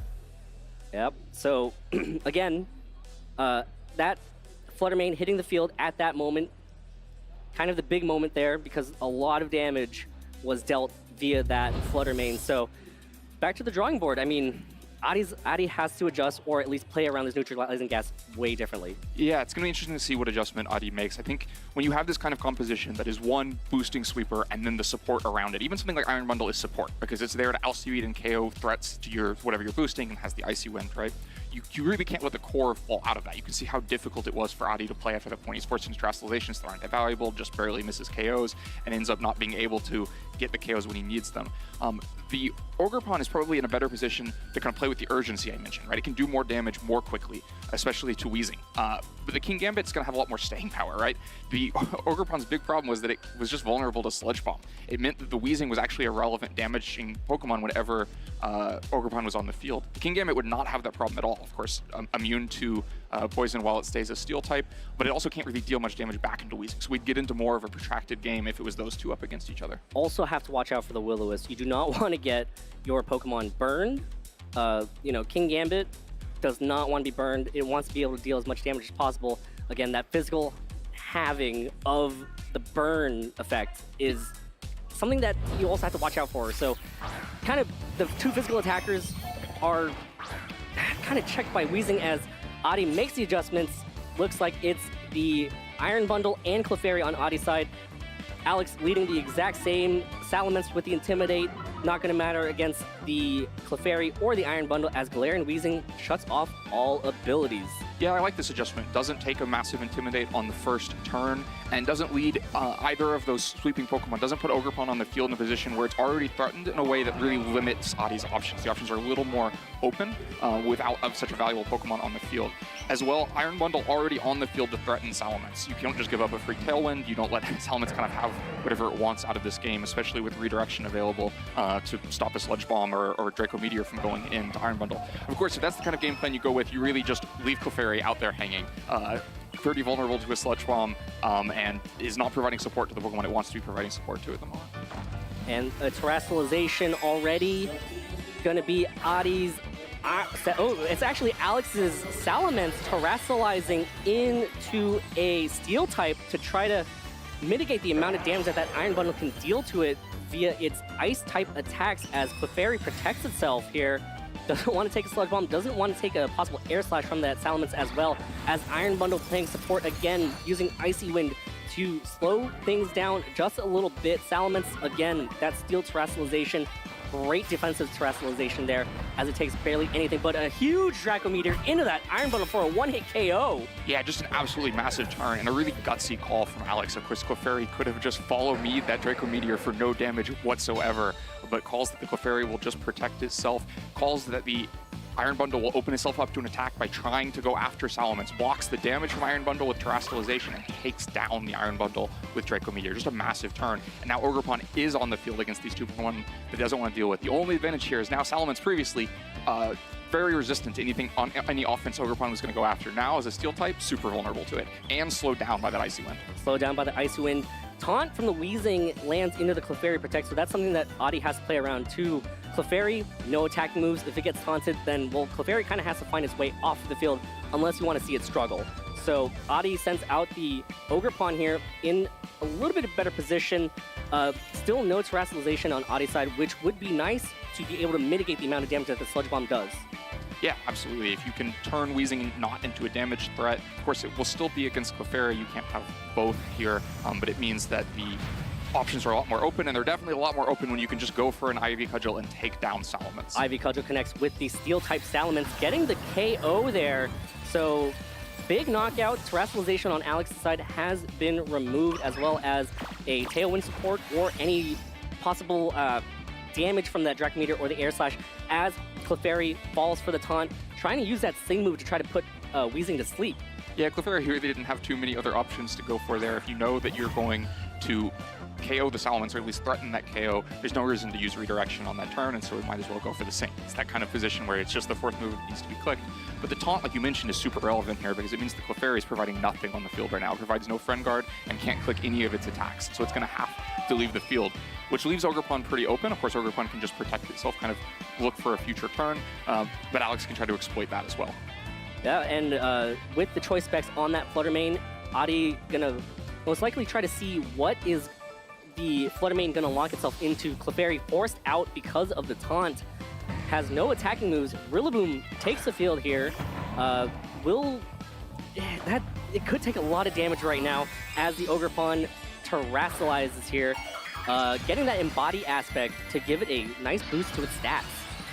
Well, no boost to the stats with Weezing sitting on the field, but very, very crucially, now resists Fairy, forces this Flutter Mane into Shadow Ball, though, which is going to do more than 50% of that Ogerpon. Yeah, and that is a lot of damage as the Ivy Cudgel from this Ogerpon lands into the Flutter Mane. He needs to try to remove that damage there. Gets the one-hit KO on that Flutter Mane, so big Ivy Cudgel from the Flutter Mane to remove an offensive threat on Alex's side as Rillaboom takes the field. Ogerpon hangs on from the Sludge Bomb, so that's a big survival. That's a big survival because it was maybe looking a little bleak for trying to get this Weezing off the field. It was going to be up against Clefairy and Rillaboom, two targets it likes to see. Now, the lack of Grassy Terrain maybe actually helping Adi here. It means there's no Grassy Glide available into this Fire-type Ogerpon, and it's a little safer with its tiny health bar. Yeah, so Ogerpon now most likely going to get knocked out this turn unless Adi can protect it, switch it out for the Clefairy, but it's Rillaboom doesn't match up too well against the Weezing. Well, if Ogerpon can protect itself this turn, and when Weezing says on the field there's no Grassy Terrain, then it will be the fastest thing. It's going to be one more Ivy Cudgel coming in, and that one more Ivy Cudgel, if it's into Rillaboom, will just be a KO. And it's an Assault Vest. There's no way to prevent that. Yeah. So Clefairy takes the field for the Rillaboom over on Adi's side here, as Ogerpon protects itself, wants to survive one more turn to be able to dodge a possible fake out from the Rillaboom here. From Alex's side, does land into the spiky shield as Ogerpon protects itself here. Rillaboom takes a little bit of chip damage, not going to be too big as Weezing uses taunt again into the Clefairy slot. So Clefairy, well, going to struggle. Yeah, I mean, Adi is an open book there, right? Clefairy is coming in. Alex can safely call that, but it doesn't necessarily help too much. We're still in this position where Ogerpon is going to be the fastest thing on the field. Rillaboom can't protect itself. It can't do anything to stop the Ivy Cudgel from coming in. The Terrestrialization has already been used, and then it's going to be a very difficult path back for Weezing. Maybe the two Pokemon Weezing would most like to fight against, but still difficult. Clefairy forced to switch out, so Alex knows that Clefairy is going to be switching out. How is Alex going to react to that as Rillaboom takes the field over on Adi's side, and here's Ogerpon's Ivy Cudgel lands into that Rillaboom, gonna do big damage, get the KO. So down to just Weezing versus Adi's Ogerpon, Rillaboom, and Clefairy in the back as Weezing picks up the KO with a Sludge Bomb. Yeah, so the game simplifies kind of in the way that we expected. It's now going to be Rillaboom and Clefairy trying to deal with Weezing. Weezing, of course, has super effective Sludge Bomb into both, but it's still a very difficult uphill 2v1 battle, especially because of the high horsepower on Adi's Rillaboom, which means it has a super effective damaging option. Yep, Weezing can deal some damage, but again, there's just 2 versus 1. Weezing, we mentioned it earlier in Game 1 that Weezing did a lot of damage, but it's not quite the offensive powerhouse that can crawl back from this 2 versus 1, as Rillaboom uses Fake Out into that Weezing slot as Weezing protects itself, and Clefairy just going for the Sing here, gonna put it to sleep. Try to put it to sleep, 55%. Yeah, I mean, if you're clicking Fick out that turn, there's no reason to not try the Sing. I wonder if he'll continue to try them or maybe just redirect attacks away from the Rillaboom, which is the big offensive threat here. Yep, Clefairy doing what Clefairy does best, using Follow Me, becoming the center of attention here as the Rillaboom on Adi's side uses high horsepower, does massive amounts of damage. Weezing hangs on, will munch away on its Citrus Berry to heal back up, but again, that high horsepower is just going to connect the next turn as Weezing uses Will-O-Wisp, burning the Clefairy, just redirecting it away. So that's really what Clefairy does well, just being able to provide support for the other Pokemon on that side. Yeah, for sure. You don't need Friend Guard to boost your partner's defenses if you're just redirecting all the attacks into Clefairy anyway. Clefairy kind of unexpectedly has a very relevant spot in this game, despite just twice being taunted and immediately having to switch out. Still just limited Alex's options at the right times. Weezing hanging on with 2 hit points, but Weezing lands the taunt onto the Clefairy, so Clefairy, again, no attacking moves, just going to take some burn damage here, but the next turn, Rillaboom will be able to finish off this Weezing and knock it out as we get ready to move into Game 3 here between Alex Underhill and Adi Subramanian. So, looks like Rillaboom going for a fake out here, not going to land as Weezing uses taunt and failing as well. So it looks like, I know why, wants to see the struggle. Clefairy's going to pick up a KO here. Wow. The taunted Clefairy, the no attacks Clefairy manages to pick up a game-winning KO. I apologize to Clefairy as once Weezing gets knocked off, Adi has already won, but here comes the abilities back. Here's that grassy terrain that I called would come on earlier, but neutralizing gas was on the field. So Adi kind of styling here. Yeah, kind of knows game is in hand there, and so takes the cheeky way through. Pretty fun for both players there. I think another really well-played game, but this time from the other side.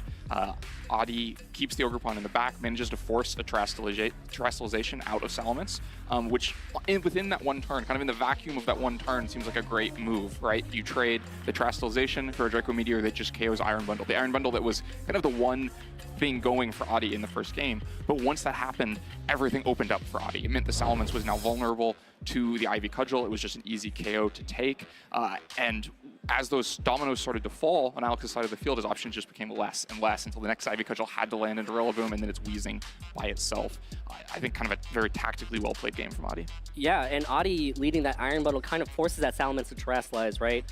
Kind of forcing the Steel type to take the field in order for Adi to clean up with that Ogerpon in the back, like you mentioned. So well played by Adi. Now both players have to go back to team preview and try to figure out how they're going to play around each other here. You know, I think in terms of statistics, I think that's the first knockout that I've ever seen Clefairy take on stream, if not ever. I would not be surprised if that's true. Look at Clefairy. It just wanted to knock out the Weezing. It's like, give me back my Friend Guard. And there we go, the struggle for 2 HP and Weezing going down. Let me protect my friends, is what Clefairy was saying as it struggled against that Weezing. So both players now getting ready to go back into Game 3 here. I want to mention one other change that Alex made. We saw in the first game, he brought Heatran. That was the last thing out of the back. In the second game, it was Rillaboom instead. And one of the effects of that was when he faced that Iron Bundle on the first turn, his options, he went for the Steel Terrestrialization on Salamence, but part of that is that the other options were so limited. You can't easily bring in Rillaboom if you're expecting an Ice move into that slot, and so it kind of funneled things more towards that Terrestrialization. I wouldn't be surprised if he goes back to Heatran just to give an out that isn't the Terrestrialization and leaves more options to deal with Ogerpon later in the game. Right, and Ogerpon, again, having the ability to attack with that Ogerpon. Ogerpon did so much damage, got the KO on the Salamence, got the KO on that Rillaboom, as well as just threatening a lot of pressure with that terrestrialized fire type Ivy Cudgel. And get the 1-hit KO on the Fluttermane as well, right? Did nearly all of the damage in this match, just to let Clefairy pick up the scraps at the end. Hey, it's team player. I bet Ogerpon's like, hey, great job, Clefairy. Great job. Keep it up. Hey, protect me this next round, but I'll let you get KOs, right? Yeah, it's going to be interesting as well to see if Adi continues to adjust. Oh, you know, of course, the King Gambit is still an option. Maybe less interesting after a successful Ogerpon game and kind of seeing the pace that Ogerpon can play at versus the pace that King Gambit would have to play at. but there's still pivots available, and then sometimes if you can just catch Alex kind of over-adjusting to what just happened, being one step ahead can make all the difference. Both players now making their team selection. Yeah, so Adi, we talked about how Clefairy wasn't really gonna do much without the friend guard. Yes, it got that knockout, but also just, it kind of draws attention away from the Weezing, right? Like, Weezing's forced to taunt, or at least throw taunts into that slot. So kind of just redirecting possible Will-O-Wisps, redirecting possible Sludge Bombs, so that's gonna be important for Clefairy to do too. It's not even using Follow Me. It's just the gravitas of it on the field. Yeah, it's threatening the idea of Follow Me, right? And how potent that could be at the right moment. And so Alex has to be constantly considering it. I think probably still didn't actually pull its weight in that game. Kind of as many turns as it was valuable because it drew attention, it created like vacuums of attention by having to switch out and both players knowing that it was going to switch out on that turn. I think, we talked before the match about what kind of value can Clefairy bring when Weezing's on the field. It was not a decisive answer to that question in that match, but to me leans towards it's just very difficult to play up against that Weezing with Clefairy. And the turn one could have gone completely differently if Clefairy did not protect itself. Instead, using the Follow Me, drawing away that Draco Meteor into its immunity, as well as taking the taunt. Yes, it would have to switch out the next turn, but Iron Bundle would still be around to provide speed support or even throw out powerful Hydro Pumps into that Salamence. As both players now lock their teams, getting ready to get underway here. Game 3 of round 4 here in San Antonio as Iron Bundle and Ogerpon take the field for Adi's side. Fluttermane and Heatran take the field for Alex's side. No Weezing. Abilities are on the table. Yeah, I think this is about the first time we've seen abilities all triggered together in this match, and just a lot more offense, right? There's no support Pokemon out here, no Weezing, no Iron Hands, no Clefairy. We are ready to do some damage with both sides of the field. Yeah, so again, this Iron Bundle has a lot of offensive power here, can be able to threaten that Heatran with a Hydro Pump. We saw how much damage that Ogerpon does to the Fluttermane, so... It's super vulnerable as well, right? Like, Iron Bundle never loves to see two special attackers up on the other side of the field when it can't confidently or comfortably KO either of them because of the availability of Terastallization on Heatran. Also, the Ogerpon, we have such an interesting relationship of abilities with the Ogerpon and the Heatran, and whether or not it's ever able to safely land an Ivy Cudgel into a grass type. Heatran can't if it tries to Terastallize while there's no Weezing on the field. Fluttermane on Alex's side switches out. Salamence takes the field here. Intimidate going to be huge onto that Ogerpon, mitigating that physical damage here. Looks like Adi's having a great time smiling. How is this turn going to play out as Terastallization from the Ogerpon does get the Embody aspect this time? Yeah, gets the Embody aspect. He's no longer breaking the mold, so not going after Heatran. Going to be interesting to see what it does this turn. Maybe just picks up the Sword Stance. That'd be a ton of attack. That'd be a lot of pressure there, as looks like Heatran's gonna Terastallize as well. So don't need Mold Breaker to hit into that Flash Fire if Heatran... Well, actually, you still need it. It's just immune to it. So, tough. It's tough. You get the boost, but Iron Bundle uses Icy Wind, connecting onto that Salamence. Big damage. Salamence hangs on with a sliver of hit points. The speeds are going to drop.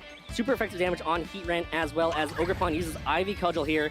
Gonna hit into the Salamence and get the KO. So Salamence off the field. No more Intimidate for Alex. No more chance of a Tailwind either.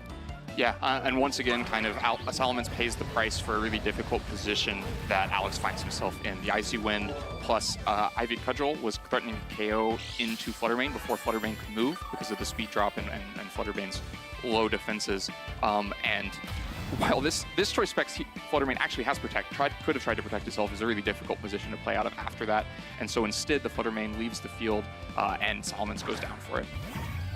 Heatran used Magma Storm there, trapping that Ogerpon, not allowing it to switch, as well as dealing some damage at the end of every turn, as Fluttermane takes the field again. Now can throw out some damage here, but again, it's that Protect Choice Specs option that you talked about, just possibly staying on the field with the Choice Specs. It's something that you don't see often when you have a choice item and you're still opting to have Protect on it. But it can be valuable for these kinds of pins because Fluttermane is still in that same pin that it was in previously, where an Icy Wind plus an Ivy Cudgel can just take it down. If you can try to protect through that turn, then maybe Heatran can take Ogerpon off the field with an Earth Power. Heatran's probably feeling a little bit more comfortable on the field, despite now being a Grass type into Iron Bundle's Ice type attacks, because you know that that Terrestrialization is going to spin on the other side. Ogerpon's not going to be able to easily come after Heatran. Fluttermane switches as Weezing's neutralizing gas takes effect onto the field now as Iron Bundle uses Icy Wind again. Super effective on that Heatran because it is now Grass type. Weezing speed drops to -1 as Heatran speed drops to -2 as Ogerpon uses Ivy Cudgel here. Lands into the Weezing slot. Big damage, a critical hit there. Yeah, that's just big damage. Weezing knocked out, and Adi is kind of in control right now. Yeah, Adi just really exploiting the vulnerable position that Fluttermane keeps finding itself in. He's taken 2 KOs in that slot by just going after Fluttermane and something else having to come in and jump in front of the president there to take that hit. And then that leaves Heatran with finally enough time to take down the Ogerpon. But Alex really finds himself in a hole here. Fluttermane's finally going to find his way safely on the field, but still, of course, slower than the Iron Bundle. Still going to have to take an Icy Wind to get an attack off. Yeah, and the Terrestrialization has already been used over on Alex's side, so you can't get that Fairy type boosting from that Terrestrialization on Alex's side. That we saw it do so much damage in Game 1 as we get ready for Alex to send in his Pokemon as well as Adi to figure out what he wants to do to prepare for this Fluttermane and this Heatran, as it's the Rillaboom over on Adi's side. Gets access to Fake Out, gets access to that grassy terrain as well to possibly go for Grassy Glides. Yeah, Grassy Glide is finally an option for one of these Rillabooms. Shouldn't be enough to pick up a KO. Maybe depends on how these Pokemon are trained. But of course, like you mentioned, Fake Out also an option. Just a lot of pretty safe options for Adi to get something done this turn. He's got the kind of advantage where you just need to get something done, and then the game will simplify from that. Adi knows better than us what exactly he needs to prioritize getting done based on what that 4th Pokemon is in the back. If it's Iron Hands, maybe you're more interested in getting rid of the Fluttermane. If it is King Gambit, maybe you're more interested in getting rid of Heatran. Yeah. So Adi now has options here. Again, the Fake Out can land into the Heatran to make sure that it doesn't get any attack off, but also that Ice Wind's going to be doing a lot of damage as Iron Bundle on Adi's side, content to just protect itself this turn as Fluttermane uses Moonblast, hits into that Iron Bundle slot. So now Rillaboom gets to make a move as it uses Wood Hammer, lands, hits into the Fluttermane, gets a one-hit KO from that spot. So big damage boosted by that grassy terrain. Yeah, those Icy Winds paying dividends, making sure that the Rillaboom definitely faster than Heatran here is able to just go for the Wood Hammer into Fluttermane. Fluttermane couldn't do anything about that. If it protects itself, then it's just clicking nothing but protect the rest of the game. And so it's completely open to that attack. Can't actually deal with Rillaboom itself with a Moonblast. Wouldn't be enough damage to pick up the KO. So there's really nothing Alex can do to stop that KO from landing, and one more domino falling on his side of the field. Heatran picks up the KO on the Rillaboom as now Adi reveals his last Pokemon, the Iron Hands. Again, more Fake Out options for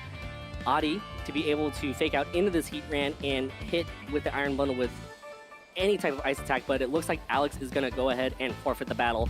Heatran Terrestrialized into the Grass type versus Iron Bundle, and the Iron Hands, not a great matchup as Iron Bundle could easily just get the KO there.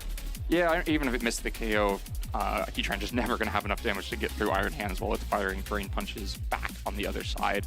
It was a really interesting final game. The first two were much more positional, like a little bit more protracted. That third one, Adi leads the right thing, catches Alex in a really difficult position. We're in a pin from turn 0, from the leads.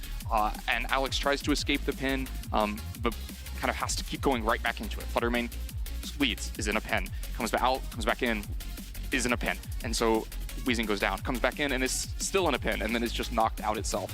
A lot of force switches right there from that Fluttermane. Did not want to lock itself into a move, and that Ogerpon just picked, well, again, like you said, it's just such an offensive threat between the Ogerpon and that Iron Bundle, threatening speed control with the Icy Wind, as well as just throwing out very strong, boosted Ivy Cudgels. I mean, that Ivy Cudgel in that Weezing knocking it out, big to be able to kind of take away Alex's core of the neutralizing gas. So, you know, it's also interesting that Alex didn't lead with that Weezing either. It was such an effective lead for games 1 and 2, so trying to maneuver it around, and Weezing just kind of found itself in a bad spot. Yeah, adjusted to have it in the back. That meant the embody aspect got given up, and there was a little bit more damage available from Ogerpon. Of course, Weezing also did get hit with a critical hit, switching in. Maybe would have stayed on the field otherwise, and things would have played out slightly differently. But yeah, just such a difficult position from the lead for Alex there. Yeah, and you know, you gotta give props to Alex, still being able to play that Weezing team so well. We saw in game 1 exactly how masterful that play was, being able to take away all the abilities over on Adi's side. Adi in game 2 coming back, you know, adjusting to that Weezing and being able to pick up knockouts with just that Ogerpon, and again, that Clefairy struggle KO. Something that I'm going to talk about for a very long time now. I'm so sorry. It's one of those things that'll just be a legend now, the time that the Clefairy picked up a game-winning KO on stream. And we were there for it. We were there for it. And then game 3, again, like you mentioned, that pin between the Ogerpon and the Iron Bundle, just not making Fluttermane comfortable to be out on that field. It's kind of the thing you dream of as an Iron Bundle player, is just finding the position where Icy Wind, the damage from Icy Wind, plus the damage from whatever's sitting next to Iron Bundle, and the speed between those two just kind of take all the options away for your opponent. And you get to just click your 2 buttons and keep clicking your 2 buttons until you move on. Are you sponsored by Iron Bundle? Today, yes. How does it feel that you got to cast Iron Bundle in such a great position, and all of a sudden, Iron Bundle sweater right there? Feels pretty good. I think you might wake up after this match. Yeah? Yeah. You think? Yeah. Great play from both players. Adi moves on to 4-0. Alex falls to 3-1. But that's not it for Alex. Alex at 3-1 still has a chance to make it to day 2 as long as he continues to win. Yeah, pressure's on a little bit, but maybe the neutralizing gas can turn off pressure. I see what you did there, Len. I see what you did there. Let's throw it down to Gabby in the lounge with our winner, Adi. Take it away, Gabby. That one and that one. Thank you so much, guys. I'm here with Adi, who just is, what, 4-0 now? 4-0, yeah. 1 round 4-0. Unfortunately, did have to do a bit of a team takeout there. I'm assuming that you and Alex have played each other with these teams before, right? We actually have not. Oh, and so okay. The big reason is because, if you remember the patch that came with the DLC, I'm sure the commentators talked about it. It actually nerfed, or it changed the way that Weezing interacts. It bug fixed. But I know Alex had been running Roaring Moon Weezing for basically the entire format and was really excited to use that. So I've definitely played against him with that. But I had no idea what he was going to be running because I know he was panicking 2 days before the regional. He had to change his entire team. And I mean, obviously he's been doing really well. That was a really close set. And I'm really happy he's doing well despite that. But yeah, I had not seen his team before. The first time I saw it was in team preview. Yeah, I mean, that's a really intimidating team to see in team preview, partially because Salamence does have Intimidate, but also the Galarian Weezing, you know, having the ability to shut down any abilities on the field, as we saw, was huge. Did you have any game plans in mind to get around that, or were you just not worried? I was very worried. I was terrified of the Weezing because Ogerpon is obviously very powerful, can still Terra Fire, but it doesn't get the plus 1.5x boost from its ability, right? Yeah, so that's really important for it because otherwise I don't think it has the damage output a lot of the time. And then same with Clefairy, you saw that the Draco Meteor KO'd my bundle in I think game 2, I want to say, I forget which one. Yeah, I think that was game 2. But that was, because Clefairy was next to it, and that's something that I think I would live with Friend Guard up, right? And so just a lot of those type of interactions. Obviously, Grassy Terrain is really big. He could lead Salamence Weezing, and I couldn't lead my King Gambit, which is what I want to lead into Salamence because Defiant would be suppressed. And so the Weezing was really, really scary for my team, and I really had to navigate around it very carefully. Yeah, I mean, in game number 1, you tried a couple of things. It seemed like you didn't want to bring Clefairy because of the Weezing. Tell me about that team preview in game number 2 and just how game number 2 went in general, if we could go ahead and take a look back at it.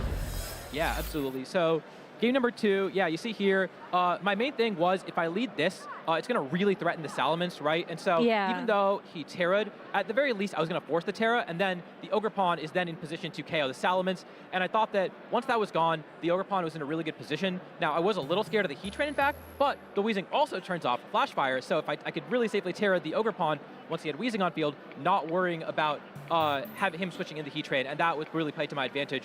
Once that Salamence would Terra, there was nothing that could really take an attack from my Ogerpon. Yeah, and we also saw, I think, just how much damage your Ogerpon did in game 2. It really felt like your MVP, and somehow having Clefairy beside it, even though it didn't have Friend Guard active, really enabled it felt like. Yeah, absolutely. I mean, that follow me pressure was so important. Forcing him to click taunt and then even potentially switching out on those taunts or protecting on those taunts, really forcing the Weezing, which, I have 2 grass ups on my team. It's very threatening. And Yeah. then King Gambit doesn't like Will-O-Wisp, so forcing him to use those attacks into Clefairy was really, really valuable. Yeah, well, speaking of Clefairy, I think we also saw something that we have never seen before on stream.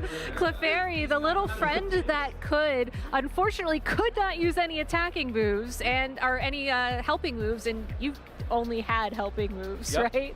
So we saw Clefairy take a knockout with struggle, and I do want to run that clip back because I think that you had some really funny reactions if we can. Yeah, it was a really fun moment. So after I thought he was going to either sludge bomb my Rillaboom, predicting something else like a Sing, or he's going to taunt my Clefairy. And after I clicked it, I was like, oh, looks like it's the damage range where 2 Iris Powers would just barely survive, and maybe a struggle would pick it up. But he didn't click taunt. And so we were like, yeah, this game's wrapped up.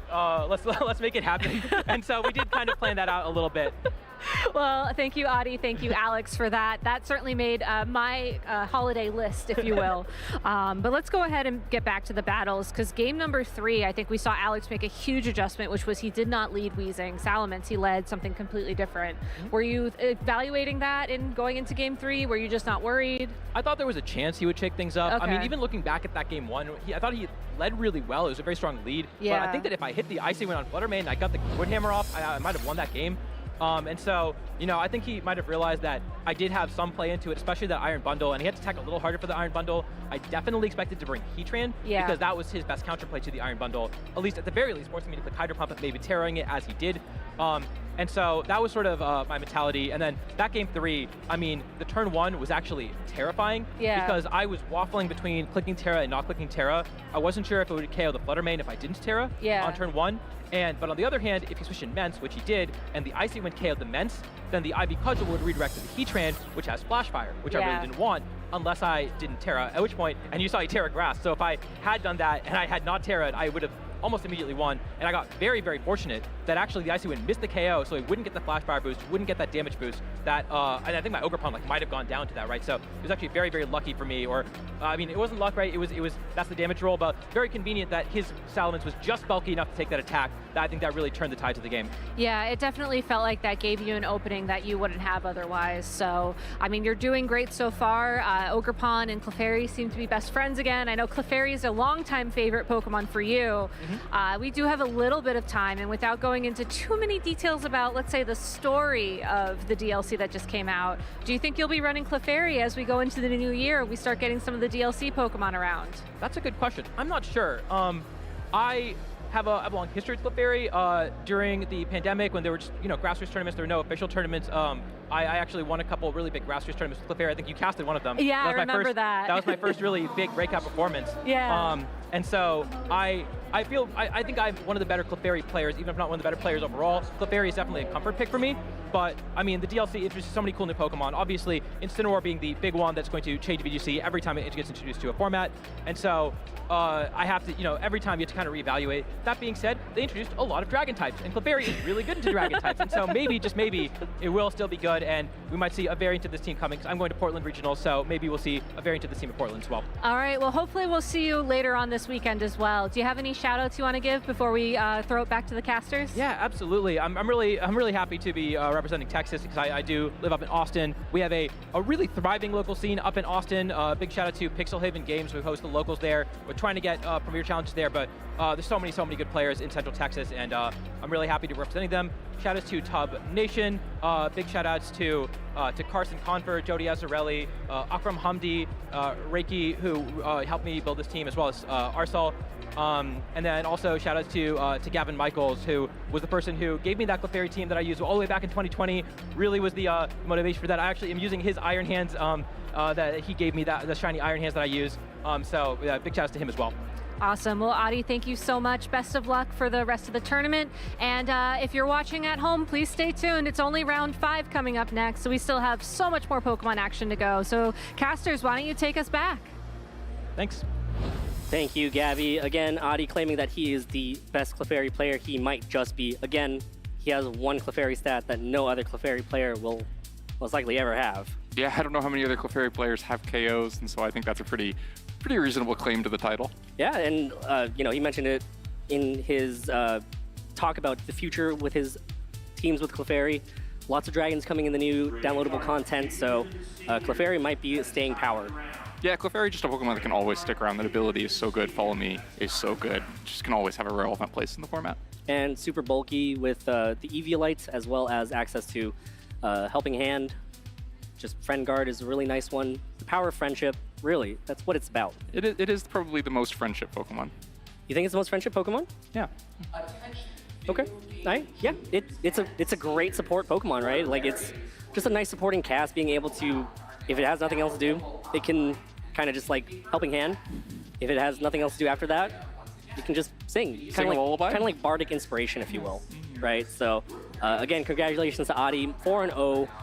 Alex Underhill, 3-1. Again, trying to make that day 2, trying to qualify for day 2, and then eventually make it to the top cut and win the whole thing. So, best of luck to both players there, as we're kind of in a little bit of a downtime right now, and I see that your Iron Bundle has awoken. Yeah, eyes open. He saw how well that Iron Bundle played in the last game, and he's here for it. Len, I think that you're sponsored by Iron Bundle. Let's take a quick look at the caster predictions to see where you had Iron Bundle be. What do you know? On top. On top, right where Number it should be. Ogerpon also in there, so they're a pretty good match last round for my caster predictions. Yeah, going through them, Joe Brown predicting Ogerpon with a Hearthflame Mask, Chi Yu, who we saw have great success in Latin American International Championships, Armor Rouge at the 3rd spot, and Volcarona. All fire types trying to stay warm in this chilly season. Oh, that's a good theme. That's a great theme. Jake choosing King Gambit, Salamence, who we saw on Alex's team, Landorus Incarnate, I'm a Believer, and Amoonguss. All very solid Pokemon. I think that they're all going to have a great showing here. Why don't you tell us about your picks, Len? Well, of course, the Iron Bundle sponsored today. The Amoonguss as well. Ogerpon with the Hearthflame Mask and Regieleki. I was just so impressed by Tiago's run in LAIC that I had to include the Regieleki here. Gabby with the Hisuian Arcanine, Stantler, Delibird, and the Iron Bundle, kind of both present and future versions of the gift Pokemon. Yeah, very seasonal picks. Your picks may be a little less seasonal, all 4 of them weak to ice, not really fit for the winter. I am living in the southern hemisphere right now. I see. Where it is summer. My choices, Landorus Incarnate, Amoonguss, Regidrago, and Dragonite. Didn't think that they'd all be weak to ice, but those were the 4 that I chose. Just somehow ended up all there.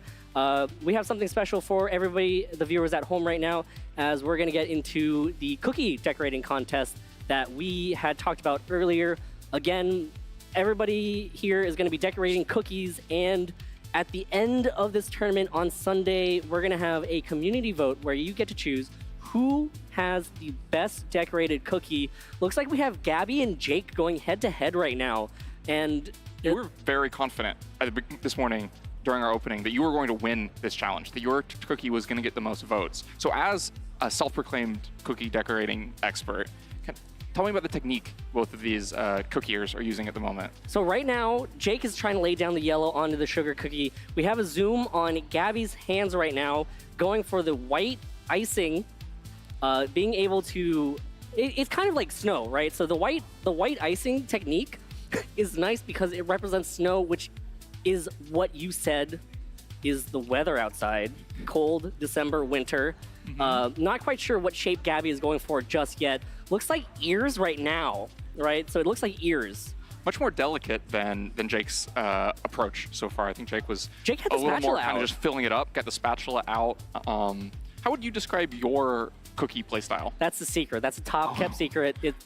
This is closed cookie team sheets right now. You don't want anyone getting the inside information. You got to keep that competitive advantage. I'm keeping the competitive advantage for my cookie decorating. It's so fun to watch them go. It looks like they're helping each other out. It looks like a blob of yellow right now with a little bit of, is that glitter? I think just blue. Blue, oh, it wasn't shaken well enough, so it wasn't homogenized. So now that the blue is kind of mixed well, it looks like it's circle here, and it's encircling all the yellow blob, but I haven't seen the use of the spatula. He has it out, but he hasn't actually used it yet. Yeah, maybe just kind of preparing these colors, might be able to like mix them, swirl them a little bit, get maybe some green out of this. You're telling me that Jake's cookie is going to be a palette to start, and he has another cookie that he's going to use as mix of blue and yellow for? I wasn't imagining the cookie as a palette, but maybe just the swirl staying on the cookie. But you might be onto something here. That's not my strategy. Just throwing that out there. I don't want people to. I'm definitely not stealing it from Jake. I originated the technique. I see. I am actually like really curious what they're going for here. It's like a game of Pictionary, trying to spy those lines and understand from the colors what might be happening. Yeah, the blue and yellow is an interesting. Is it Surfing Pikachu? That'd be amazing. Like not very seasonal. In my hemisphere, sorry, yeah. You're in my still in the southern hemisphere, hemisphere. I'm in summer mode right now. Gabby still going for the white, so you know what? We'll let the chefs cook there, and we'll see how it develops later on. Again, this is just the start of the cookie decorating contest. Head to head, Jake and Gabby. Turns out it's more collaborative than I thought. I guess I should apologize. Maybe I was a little too competitive there. Are you gonna come back and work with the team now? Maybe we'll all make cookies together. We're all gonna make cookies together. Okay. This is a friendship thing. As the cookies will be continued to be decorated for the rest of the weekend. Don't forget, Sunday we'll be voting on who has the best cookie decoration.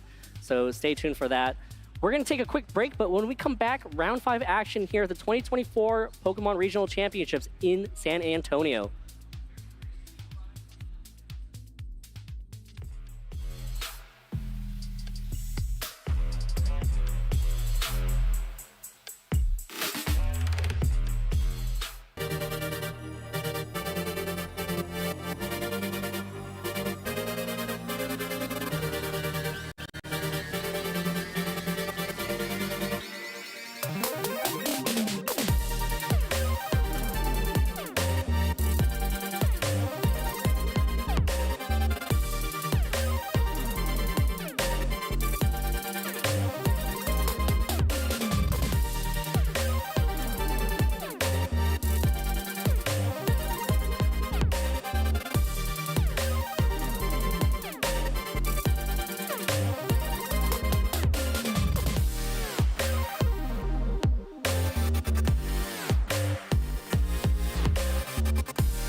Hey Pokemon trainers! Welcome to Pokemon Championships History, the series where we take a look back at some of the most important and exciting matches in the history of the Pokemon Championship series. This time, I'd like to focus on a deck that nobody could have predicted would be a world champion before it won in 2016. Shintaro Ito's Mega Ordinary X deck. The deck was especially notable as nobody saw it coming. The deck saw no success before the 2016 World Championships and was never played to any competitive success again. In fact, the only other notable finish the deck ever achieved was when Shin Akiyama piloted the deck to a 22nd place finish at the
Hey Pokemon trainers!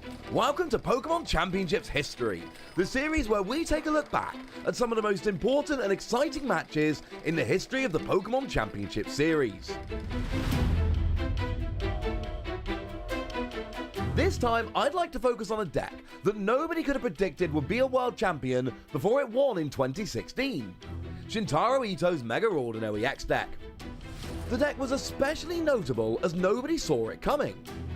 The deck saw no success before the 2016 World Championships and was never played to any competitive success again. In fact, the only other notable finish the deck ever achieved was when Shin Akiyama piloted the deck to a 22nd place finish at the same 2016 World Championships.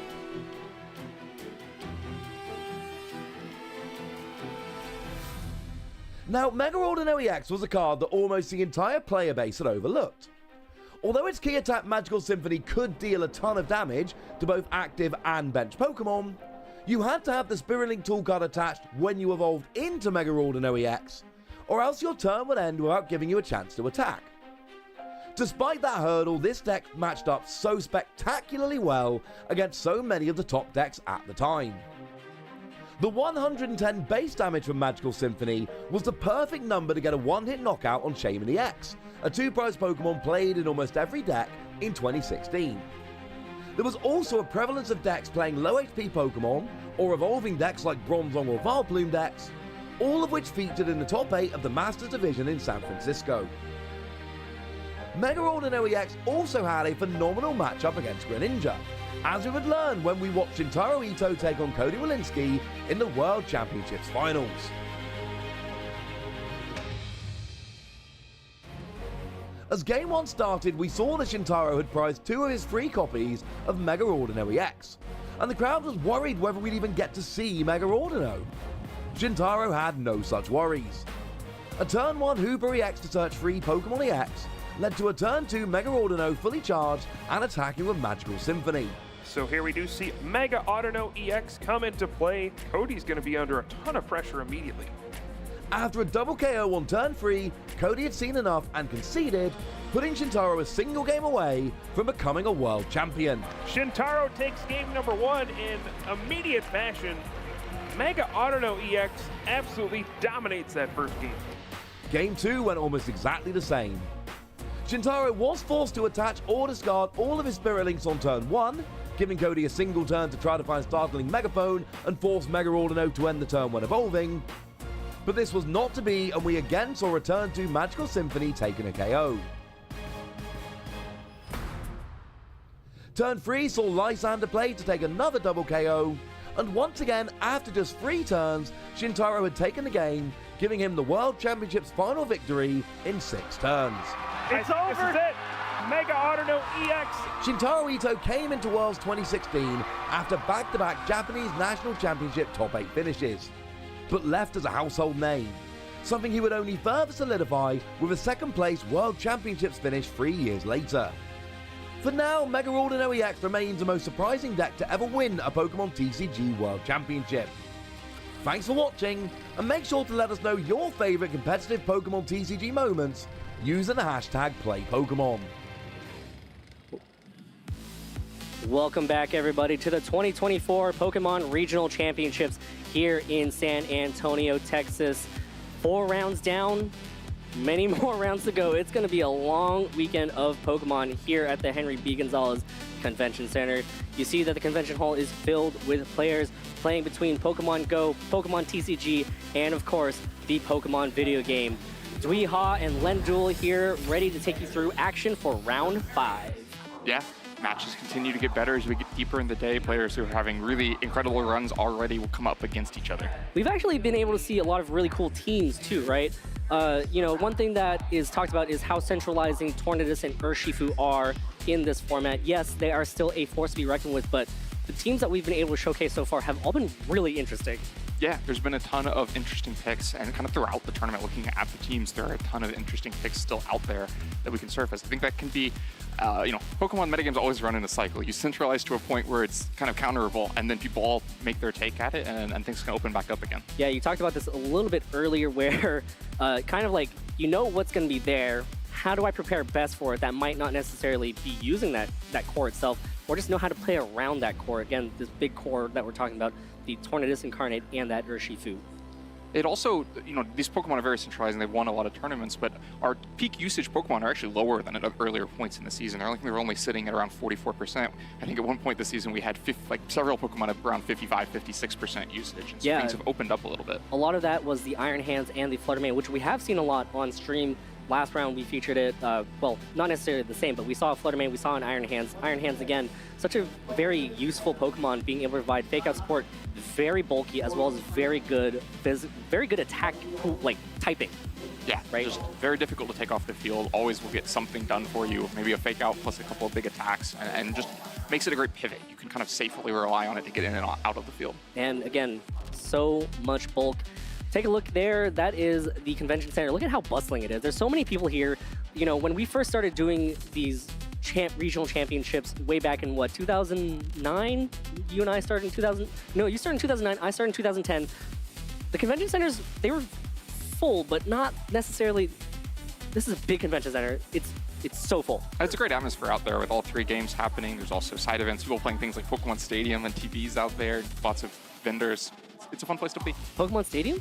Yeah. Minigames? Anytime. You want to go? Someday. All right. We'll play some Pokemon Stadium minigames then, Len, and I'm going to beat you. Your confidence carries over from Cookies straight into Pokemon Stadium, apparently. Super competitive. I'm sorry. We will collaborate for Pokemon Stadium minigames and stuff like that. We'll bring as many gifts using Delibird across the line as we possibly can. Right. It's about the combined score, right? It's not about who wins. It's about, yes, there's going to be an individual winner, but as a team, right? I think we could take on the other casters as a team. Oh, so you just turned it competitive again? Yeah. Well, no, but as a team, at least I'm doing some form of team building here. But the team is us. The team is us, right? I wonder who would actually be good at that. Just individual competition, but also a group competition to see which group has the highest scores. That'd be pretty fun. Yeah. Who can bring the most gifts over as a team and as an individual? You think Iron Bundle is better at bringing gifts across the line than Delibird is? Yeah, it's from the future. Yeah. It's been automated. Oh yeah, 100%. Completely automated. It doesn't even have, it just presses a button and then the gifts will just move along the conveyor belt. I think it's nearly twice as fast. It's super fast. Like 136 and speed. with a cork drive boost too. Mm-hmm. So super fast, and well, that's it. It's the future. Oh, Len, are you ready for round 5? Yeah, I'm super excited to see more great matches, see people who are 4-0 already just having great runs, and see what brought them there, what team they picked, how they've navigated to this point so far. And how they deal with those really popular matchups that you talked about, right? Or if they're just running the strongest team. I mean, you take a look at a lot of the day 1 usage stats, the top 6 Pokemon can instantly just be a team. You can put all 6 of those together, and that's a team. Yeah, I think I saw the team win the regional or something at some point. Those 6 Pokemon go together pretty well. Let's take a quick look at the updated standings after round 4 here. 4-0 at the top of the list here. Emily Golub currently number 1 in the standings. Grant Weldon, a player from the 2016 National Championships, top 4 finish there. Making a comeback using a Regidrago team. Yeah, Grant pretty consistently has been playing Regidrago this season. I think we saw it all the way back in Pittsburgh. We saw him on stream with it and having some pretty good success with it. Alan Martinez, Stephen Mia, Zach Drokam, Waleed Helmy, Caleb Povelski, Nicholas Donnelly, Ryan Haig, Nora Bowman, Dewey C., Haley Oldworth, Adi, who we saw in the previous round, currently sitting at 4-0. Raghav Malavia, a player that is always a threat, as well as Alberto Lara and Oliver Valenti to round out the rest of the 16 top players at the championships right now. As we take a quick look at notable matchups, we got Kimo Nishimura versus Shane Gaffney, Alberto Lara versus Emily Golub, Zach Drokam versus Aaron Zhang, great matchup, many-time regional championships there. Raghav Malavia versus Stephen Mia, both very strong players. And of course, our featured match going to be Carson Confer versus Grant Weldon. Yeah, those are 5 incredible matches. Any one of those would have been great fun to have on stream. But I'm really looking forward to this Carson-Grant match. I think 2 pretty interesting teams that should give us a good show. Oh yeah, I mean, again, Grant Weldon, Regidrago player, top 4 2016 national championships, has kind of taken his foot off the gas pedal a little bit, but he's kind of going, investing a lot of time into this season, and you see it here paying off. I mean, he's 4-0 right now, going up against former world champion Carson Confer, former LAIC champion Carson Confer. Carson Confer, a player that we featured and a player to watch. Currently sitting at 406 championship points, wants another strong finish to be able to qualify for that World Championships, hitting that benchmark of 500 championship points. Yeah, and well on his way to do that with a 4-0 record so far, and I'm sure would love to inch closer. Yeah, so it's going to be an exciting matchup between these two players. I'm really excited to see what teams that they're going to bring. Grant, of course, a Reggie Drago player. That was in my top predictions, and we're going to see it take the stage. Yeah, I think Carson's going to have our first Tornadus and Urshifu Rapid Strike combination for the day, but has managed to also fit in the Clefairy, the Ogerpon, and the King Gambit that we saw Adi using in the last game. So really kind of interesting amalgamation of two different teams. Kind of feels like 2 in 1 there. Yeah, you talked a little bit about it earlier. We saw the Clefairy when we were kind of like, oh, okay, another Clefairy team, but then it's completely different to the way that Adi is going to play Clefairy. So again, Clefairy taking the field. We get to see the Friend Guard. We get to see Clefairy played the way that I think Clefairy is supposed to play. Being able to provide that support for its friends, as well as be able to redirect, be able to just provide that support, which that Weezing from Alex's side just made sure that it would not do in the previous round. So a completely different Clefairy game coming up. Yeah, Clefairy might be able to have a lot more impact, especially if Reggie Drago is the direction, right? You heard it already mentioned in the interview, the Clefairy loves to be up against dragon types and should have one to fight against next round. Yep, and here it is, the clip that is going to be referenced by me a lot because I'm just a big fan of it, that Clefairy picking up the struggle KO. Again, both players just having a great time there, and that's what we really like to see. Yes, it is a very competitive environment. Yes, I am perpetuating a competitive environment, but also just the power of friendship, right? So it's great to be able to see both those players there, just be able to have fun and, you know, kind of realize this is going to be fun. This is going to be funny. Clefairy's going to get a KO, and they both work towards it, and they had a great time doing it. So that's really what this is about. I love the distance that Adi saw from you. Heard him in the interview saying, that Weezing looks like it has about 2 high horsepowers and 1 struggle's worth of health and aiming for it from that far away. It's that difference, right, between some players. You got to be able to see not just the turn ahead, but many turns ahead, and Adi saw that. Adi saw that. He saw his window for a great moment for us and for all of you. I think that might be the moment of the weekend for me. Yes, it's just started, but that moment is going to be there forever in my memory, and I'm going to be talking about it. I'm sorry. I'm sorry, Len. I'll allow it. Oh, thanks. I appreciate it. Of course, again, a matchup of players of high caliber coming up. Carson Confer versus Grant Weldon, and it's going to be a doozy of a matchup. I mean, I'm excited to see both players. So yeah, 2 teams that neither one are too standard. Both feature a lot of Pokemon that are not in this top 12, and so maybe kind of unexpected. Both players are going to be having to figure it out a bit on the fly. Taking a quick look here at the top 12 Pokemon at the San Antonio Pokemon Video Game Regional Championships. Fluttermane at 45% usage, Urshifu, Rillaboom, Tornadus, Incarnate, Iron Hands, the Hisuian Arcanine, which has won almost every major event so far, barring the Brisbane Regional Championships that happened just a few weeks ago. Golden Go kind of wasn't really used that much earlier on in the season, but it's become quite the offensive powerhouse here as it makes its way into the top 12. Heatran, Ogerpon with the Wellspring Mask, Landorus, Therian, of course, a Pokemon that's always a powerhouse in VGC. Qianpao, who's always kind of like, this is something that I noticed about Qianpao usage. It's always kind of just skirted the bottom of the top 12. It's there, but it's always usually at the bottom of the top 12. And Ogerpon with the Heartflame Mask. Ogerpon making this top 12 is really interesting to me because at the start, when Ogerpon was introduced in Sacramento, it was top usage, and then it slowly dwindled its way in usage. Yeah, I think between tournaments. In our first event after the DLC, both of the Wellspring and Hearthflame were in the top 6 in usage. I think at one point, neither of them were in the top 12. They managed to fall all the way out. But Ogerpon had a really great showing in day 2 of Stuttgart last week, and is back here in the top 12 this week. Yeah, so again, you know, these are all 12 very strong Pokemon. These are probably the 12 Pokemon that define Regulation E. And again, you can take the first 6 Pokemon, that's a team. That is a squad right there that you can just pilot to a very strong finish at the regional championships. Yeah, you envisioning yourself with those 6 Pokemon in your Switch ready to go? No, I'm envisioning my predictions. Landorus Incarnate, Amoonguss, Regidrago, and Dragonite. Do you think you're be able to be impartial here with Reggie Drago on the field? I will be impartial to Reggie Drago. Of course, it's being piloted by a great player, Grant Weldon, one of the best Reggie Drago players. He's probably been a believer. He's been using it since the start of the format, so he's a believer. So, yeah, Reggie Drago, of course, has the Dragon's Maw that boosts all dragon damage coming out, and then the Dragon Energy, which is like Kyogre's Water Spout, but for dragon type damage and based on Reggie Drago's remaining health, which just allows it to pump out so much damage if it's given a window to do so. Yeah, but of course on Carson's side, you talked about it, the Clefairy is going to be huge with that fairy typing to give immunity towards the dragon types, as well as King Gambit, which will resist the dragon type attacks from Reggie Drago. So Carson's going to have to play around that. Grant here trying to showcase and pilot this Reggie Drago team to its victory. Talking more about Reggie Drago, it actually had a second place finish being piloted by Nils Dunlop over at the Stuttgart Regional Championship. So it's got potential.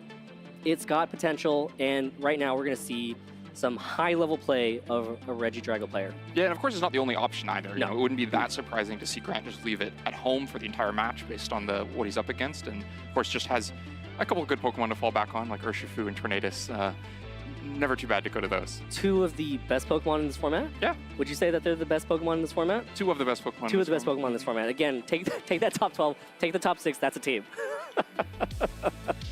So, yeah. Carson on the other side, running Clefairy, King Gambit, Ogerpon with the Hearthflame Mask, Iron Hands, and Tornadus, and the Urshifu. So again, it's that core that we talked about that centralizes this format. Tornadus, Urshifu, and as well as a supporting cast. Yeah, it's going to be interesting to see if these Tornadus and Urshifu come up against each other. There's a big difference between the Urshifu.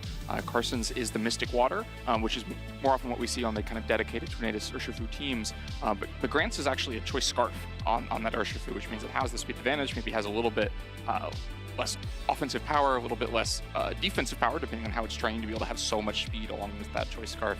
But sometimes you don't need a ton of offense or a ton of defense if you're just moving faster than the Urshifu on the other side of the field. That's my motto. Yeah. The goal of VGC is to knock out your opponent's Pokemon before they have a chance to knock yours out. That is the goal. That is a motto that I live by. That is a motto that I'm a firm believer in, and Choice Scarf allows you to outspeed things and be able to try to pick up KOs before the other team can move. Of course, Tailwind will be a big factor, in my opinion, being able to kind of match Tailwinds, but not just that. One thing that's really interesting about Tailwind is just, is it better to stagger the Tailwind versus just matching Tailwinds, right? For me, when I see two Tornadus, in my opinion, the Tornadus that wins is the one that sets up Tailwind later, just so that you have that one speed advantage later on. To me, I'm looking at when the Tornadus itself goes down. A lot of times the Tornadus that wins is the Tornadus that gets knocked out first and manages to get off the field, get two attackers in at the same time. It's going to be a really interesting decision. Do you hold back the Tailwind to try to stagger them in the way that you mentioned? Do you just try to go for it aggressively but then have Tornadus come off the field? Kind of the worst of both worlds is you go for it very quickly and then have Tornadus just sit there the entire game, especially if it's going to just miss Bleak Windstorms. Yeah, so I mean, again, one of the things is just being able to get your sweepers in, right? Like, kind of just like Trick Room. You set up Trick Room and then you have a Trick Room setter that's kind of just sitting there. Very bulky Pokemon that isn't dealing as much damage, whereas you can have two sweepers in Trick Room. Same thing with Tailwind as we take it to the players now down on the stage. Carson Confer on your left, Grant Weldon on the right. Again, Carson piloting the Clefairy, King Gambit, Ogerpon, Hearthflame Mask, Iron Hands, Tornadus, and Urshifu. Grant piloting with Tornadus, Urshifu, Heatran, Reggie Drago, Farafrig, and the Rillaboom. Farigiraf. Yep. I'm going to be so interested to see both of these players turn zero decisions. Like I mentioned, Carson feels like he has two different teams kind of smashed together.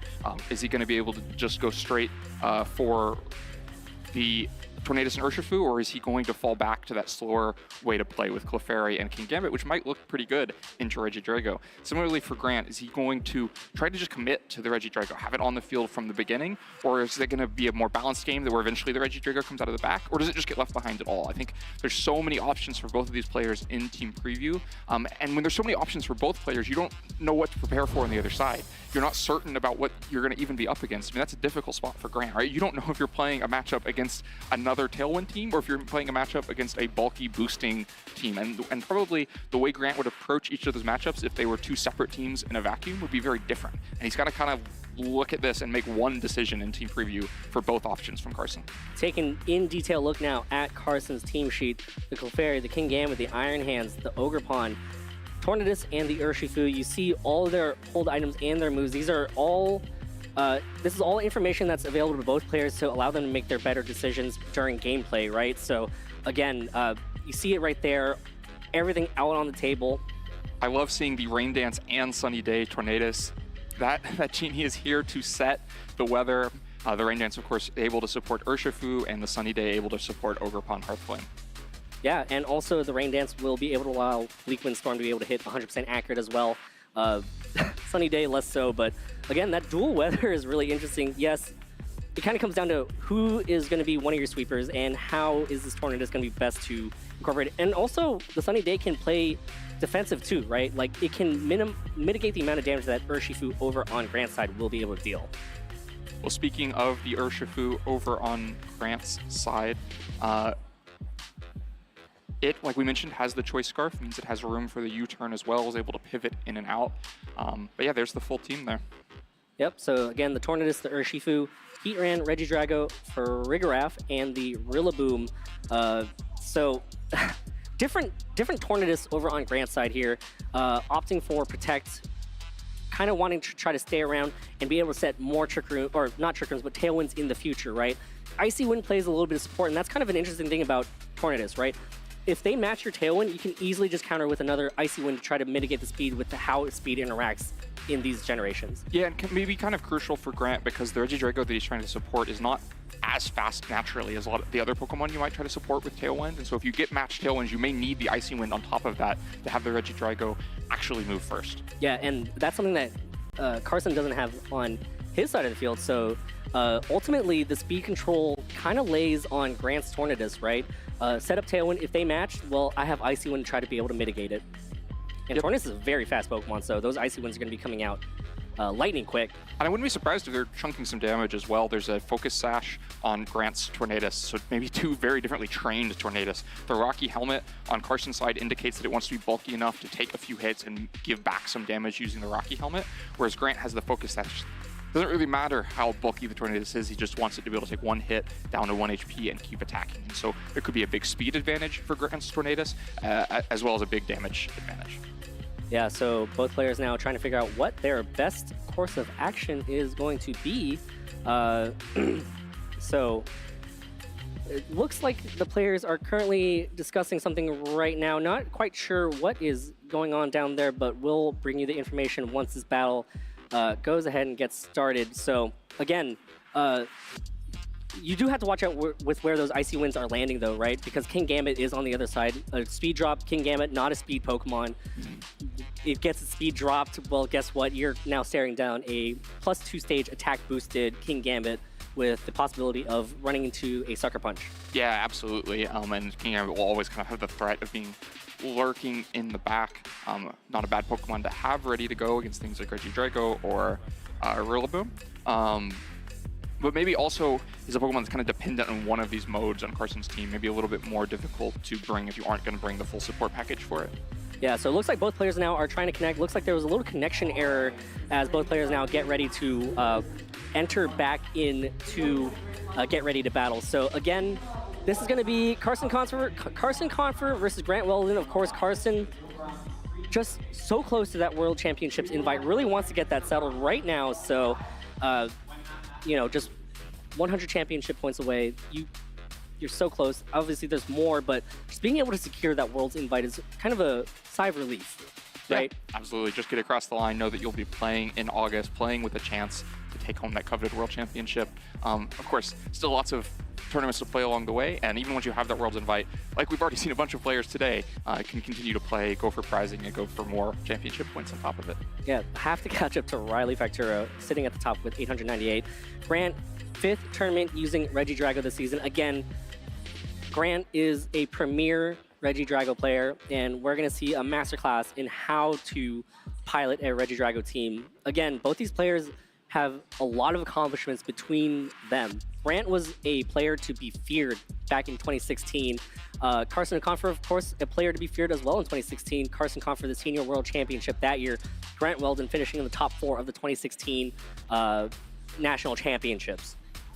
Yeah, 2 very accomplished players. No strangers to the stage, no strangers to high-pressure matches like this. Yeah, and boy, I'm really excited. I'm super excited to see Reggie Drago take the field and then prove the prediction that I made, number 3 in the predictions, to make it. See, I'm still very interested to see whether it gets brought at all. The other piece to being a Reggie Drago expert is being an expert in win. Reggie Drago might not be cut out for the situation. Trying to figure out when is a good time to bring it. Yep. And both players are going to be trying to understand that, because Carson, probably is vulnerable to Reggie Drago if he brings none of his Reggie Drago answers, and immediately looks much less vulnerable if he has both the King Gambit and the Clefairy. And so a bit of a guessing game in team preview here. So many different options open for both teams. Yeah, and of course that, again, these are 2 teams where it's Tornadus and Urshifu, the core of this metagame, of this format, Regulation E, and then 4 completely different supporting casts for both players. Taking, again, a quick look at their teams in depth, there it is in its completeness, those team sheets. We talked through the Tornadus moves a little bit. In order to fit options like both having Rain Dance and Sunny Day, or having the Icy Wind, actually both players have opted out of Taunt. Not something that's going to be too bad for Carson here, not many things that he'd want to taunt on the other side anyway, but it means there's no taunt available against this Clefairy. We saw how impactful a taunt into a Clefairy can be just in our last match. It means Clefairy is going to have a little bit easier time if it finds itself up against Tornadus. Yeah, so this Clefairy, again, not going to be chased off the field like in the previous round, so both players now connected, and we are getting ready to get underway here with round 5 here at the 2024 Pokemon Regional Championships in San Antonio. Tornadus and Urshifu leads for both players, so Grant and Carson matching leads right now. Yep. I think no one is surprised to see these leads up against each other at some point during this tournament. But of course, lots of subtle differences. We talked through the differences in the Tornadus movesets. The difference is in the Urshifu items. That means what actually either player has available to them. The options here are very different for them. For instance, Grant may be much more open to taking a Surging Strikes, or rather Carson much more open to taking a Surging Strikes KO into Tornadus with just a Focus Sash over there, whereas Grant wants to avoid a Surging Strikes into the Tornadus with the Rocky Helmet on that side of the field. Rocky Helmet will deal a lot of damage back to the Urshifu with that Surging Strikes because it's 3 hits right there. Terrestrialization immediately taking effect here as Urshifu taking that water terrestrialization in order to maximize the amount of damage that it can do with its water type attacks on Grant's side, as Tailwind from Grant takes effect, blowing up behind his team as Urshifu goes straight for a close combat into the Urshifu on Carson's side, bringing it down to about 1/3 of its hit points, a little bit more than that, as Tornadus is just going to go on the offensive here. Bleak Wind Storm connecting, hitting that Urshifu, not super effective anymore, and here's the Surging Strikes from Carson's Urshifu, getting the KO on that Tornadus on Grant's side. So, like you said earlier, the Tailwind set up, but now you get another sweeper in. Yeah, we kind of got everything we talked about before the game here. One Tornadus opts to just attack for the first turn. It'll be able to stagger the Tailwind and go for it in the next turn. The other Tornadus gets that Tailwind but just goes down, and now Reggie Drago is here. It's on the field. It is threatening so much damage. We also know that the Urshifu on Grant's side of the field is faster because it has the Choice Scarf. It's of course locked into close combat, not much of a threat against the Tornadus, but we'll be able to make sure and deal with King Gambit if it comes out onto the field. So it's not a safe switch for King Gambit to come in. It's not going to be safe for King Gambit to sometime in the future land on the field unless the Clefairy is up there with it. Yeah, so Grant does have to be sure that he's not going to land Dragon type attack straight into that Clefairy that is hiding in the back as Carson switches the Clefairy in, protecting that Urshifu for later on, as Tornadus using this turn to stagger that Tailwind that we talked about a little bit earlier. Now, Carson is going to have 1 extra turn of Tailwind at the end as a close combat lands into that Clefairy. Not very effective as Urshifu's defenses continue to drop here as Reggie Drago uses Dragon Energy, full powered. Doesn't affect the Clefairy, but is going to land into the Tornadus as Tornadus hangs on with a sliver of health. yeah, Tornadus managing to hang on there, maybe not, and partly because of the friend card, but maybe not such a bad thing for Grant. You wouldn't want to see something like King Gambit come on the field now, because otherwise prepared for King Gambit, but right now Clefairy is very difficult to take off the field. We see a lot of Regidrago that with the Steel Terrestrialization and Terra Blast in order to try to take down Fairy Pokemon, this Regidrago doesn't have it. It just has Dragon moves and Earth Power. Urshifu on Grant's side switches out, wants to reset its defense stats as well as not just throw close combats into that Clefairy's Follow Me, as Clefairy becomes the center of attention. Tornadus connects with the Bleak Wind Storm into that Protect. Does it land on to the Heatran here, as Heatran dodges the attack, so no potential chip damage out onto that Heatran. Yeah, it wouldn't have been too significant of damage, but sure, Grant doesn't mind any less damage he can take. No Steel Terra Blast available from Regidrago, but Heatran finds his way on the field, is going to be able to threaten some damage into Clefairy. Tornadus just vulnerable here as well. It's going to be interesting to see, depending on how the Pokemon are trained, if the Tornadus, it should be faster than Regidrago and be able to go for a Bleak Wind Storm before Regidrago can actually take it out with the Dragon Energy. Of course, when Urshifu was on the field previously, that was the one thing to still close combat, was that you could have taken out Tornadus and saved Regidrago for a turn, but you weren't doing anything against Clefairy during that. So instead, Heatran comes on the field, but that leaves Regidrago a little bit more vulnerable. Clefairy protects itself here, does not want to take a possible Flash Cannon, as Tornadus uses Rain Dance here, will mitigate the amount of damage that Heatran can do with its Fire-type attacks, as Regidrago, content to use Dragon Energy again, will get the KO on the Tornadus, as Heatran now will get to move and land an attack into the Protect of the Clefairy. And maybe even more significant than reducing fire damage from Heatran, who probably just wants to be Flash Cannoning in the near future, is that if that Urshifu comes back on the side, on Carson's side of the field, we have the staggered Tailwind turn now. It's Tailwind purely in Carson's favor, and that Heatran is going to still be vulnerable. It has a Terrestrialization, but it's not a Grass Terrestrialization, it's a Fairy Terrestrialization. And Mystic Water, Rain boosted, Surging Strikes is a lot of damage even against a Fairy Heatran. It's going to deal so much damage right now. I mean, 3 critical hits against this Heatran with all those boosts. It's nothing to scoff at, and you can't even protect because of that Unseen Fist either. So Grant right now down to his last 3 Pokemon. Carson with his last 3 Pokemon as well. King Gambit hiding in the back, information that we see because we're from Carson's perspective that Grant is unaware of so far. So Grant has to also kind of be ready for that potential last Pokemon as to what it could be. Don't want to just sacrifice the Heatran, and Grant recognizes Heatran's going to be important. I need to switch it out.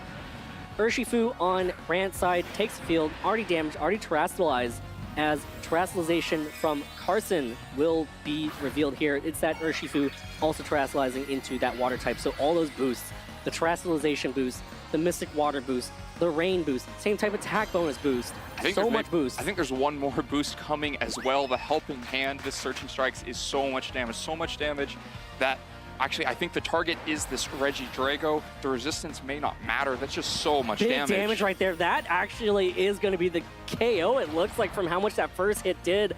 So much damage. It's resisted, and it still picks up the one-hit KO. Clefairy, great job. Helping Hand. I'll count that KO to you as well. Yeah, Clefairy is the friend that Urshifu needed to stack all of those so many boosts together and just cleanly take the KO on Regidrago. Heatran finds itself threatened. Regidrago maybe thinks there's an opportunity to sacrifice the Urshifu, have Regidrago take out the other Urshifu, and then just bring back in Heatran in a more safe position. Instead, Heatran switches for nothing while Regidrago goes down, and things are looking pretty dicey for Grant. Yeah, so again, this Urshifu on Carson's side is extremely threatening here. We saw how much damage it could do to a resisted attack, as Clefairy content to just give Urshifu another boost here. And again, this comes down to how these Urshifus are. Urshifu on Carson's side can change moves, goes for the Aqua Jet, picks up the one-hit KO on Heatran right there. I mean, that's not a surprise, but that's still a whole lot of damage, as Urshifu on Grant's side using Surging Strikes. That's what it's going to be locked into. Hits into that Urshifu on Carson's side, will be able to get the KO. That Rain also boosts that Surging Strikes as well. So not a bad spot right now for Carson. Still one healthy Pokemon in the back, as well as the support move pool of Clefairy. Yeah, really interesting turn from Carson. Knows the pure damage output available from that Urshifu so that he feels comfortable just going for an Aqua Jet KO. A lot of players might just think to follow me there, make sure that the Urshifu manages to get one more Surging Strikes off, and with Surging Strikes he's going to KO, but instead just Aqua Jets and picks up an incredible KO. Yeah, so it's the King Gambit in the back for Carson, kind of hit it away, and now Clefairy becomes the center of attention, will draw away the Surging Strikes, gonna take some damage here, and that might be the KO, but that just frees up King Gambit to be able to retaliate with an attack of its own as Urshifu picks up the knockout on the Clefairy, takes all 3 hits, as King Gambit now from Carson's side will be able to move. Again, that damage from the beginning with that Bleak Wind Storm from that Tornadus being really important, just to be able to throw out some damage out onto the Urshifu as the Kowtow Cleave connects with that Urshifu and picks up the KO. So Carson Crawford takes game 1 here in round 5 of the San Antonio Regional Championships. Yeah, really nice end game from Carson there. The damage is relevant against the Urshifu, but that King Gambit was set up to so easily deal with that Urshifu. It had the 1 turn of redirection, but also the water terrestrialization on Grant's side meant that it was no longer resisting dark, so that Kowtow Cleave was neutral. And the Choice Scarf on the Urshifu on Grant's side meant that Sucker Punch was guaranteed to land if you wanted to go for it. So that King Gambit was going to be able to put so much damage onto Urshifu before it could ever come back and hit King Gambit. I really like Carson's game plan there to have the counters for Regidrago ready to go, make life very difficult for Regidrago. It accomplished actually pretty little in that game, despite coming in at what seemed like the perfect situation for it, with Tailwind already up at full health, and still just missed a KO on a Tornadus and then got 1 hit KO'd by Surging Strikes. Yeah, I mean, it was a 2-hit KO from the Dragon Energy. Protected, of course, the Tornadus on Carson's side was protected by the Friend Guard from Clefairy, so we mentioned it before where it's kind of like advantageous to get knocked out. So like in a way, the two hit KO, kind of interesting. Like Tornadus wasn't able to just switch out or get knocked out immediately so that a sweeper could come in, but didn't matter too much. Carson just comes in, cleans up with that Urshifu anyways, access to that Aqua Jet, connecting for a 1-hit KO on that Heat Ran. The Surging Strikes 3-hit KO onto the Regidrago. So it's just the Regidrago did damage to the Tornadus, and that was it. The other side of the field, the Clefairy just immune, and also just kind of providing that extra bit of defense boost for its partner Pokemon. Yeah, I think the Clefairy just makes life too difficult for the Regidrago. Having something that can switch in and take no damage at all from a Dragon Energy that you've very carefully set up for, as well as boosting the defense of the thing sitting next to it. Dragon Energy is kind of right on the precipice of being enough damage. It's the reason you have the Dragon Fang, that you're just looking for a little bit more damage to pick up a lot of these KOs. And the Friend Guard can undo that and just make you miss a lot of the KOs that you might expect to get. We saw that with the Tornadus, but something like the Assault Vest, Iron Hands as well, is just going to take not that much damage from a Dragon Energy if it also has a Friend Guard. The King Gambit with the Resistance and Friend Guard would be able to take really not too much damage from King Gambit. So I think Clefairy just makes all those calculations a little bit difficult on Regidrago, and too often makes it a single target attack because the other piece of it is going into the Clefairy immunity. Yep, and then you can't try to switch out into a single target Dragon attack. Say this Regidrago gets damage and the Dragon Energy isn't doing as much damage because, of course, you can easily just get it follow meat away from that Clefairy. So this Clefairy just put in so much work for Carson's side of the field, and I wonder if Grant realizes that and now has to go to team preview saying, maybe I can't bring Regidrago if it's just going to get 1-hit KO like that again. Well, the adjustments are difficult as well, though. Grant doesn't have great options for taking the Clefairy off the field. The Choice Scarf on his Urshifu means it's a little bit less able to just clearly go through the Clefairy. We saw it just barely pick up the KO despite a damaged Clefairy and in the rain and with the water terrestrialization. And the Heatran tried to kind of come on the field, be set there to just flash green in the Clefairy, but there was too much pressure coming back from Carson's side of the field to ever allow that to happen. And so it just became very difficult for Clefairy to ever get dealt with. Yeah, so both players now getting ready to jump into game 2 here. What are the adjustments that are going to be made for both players?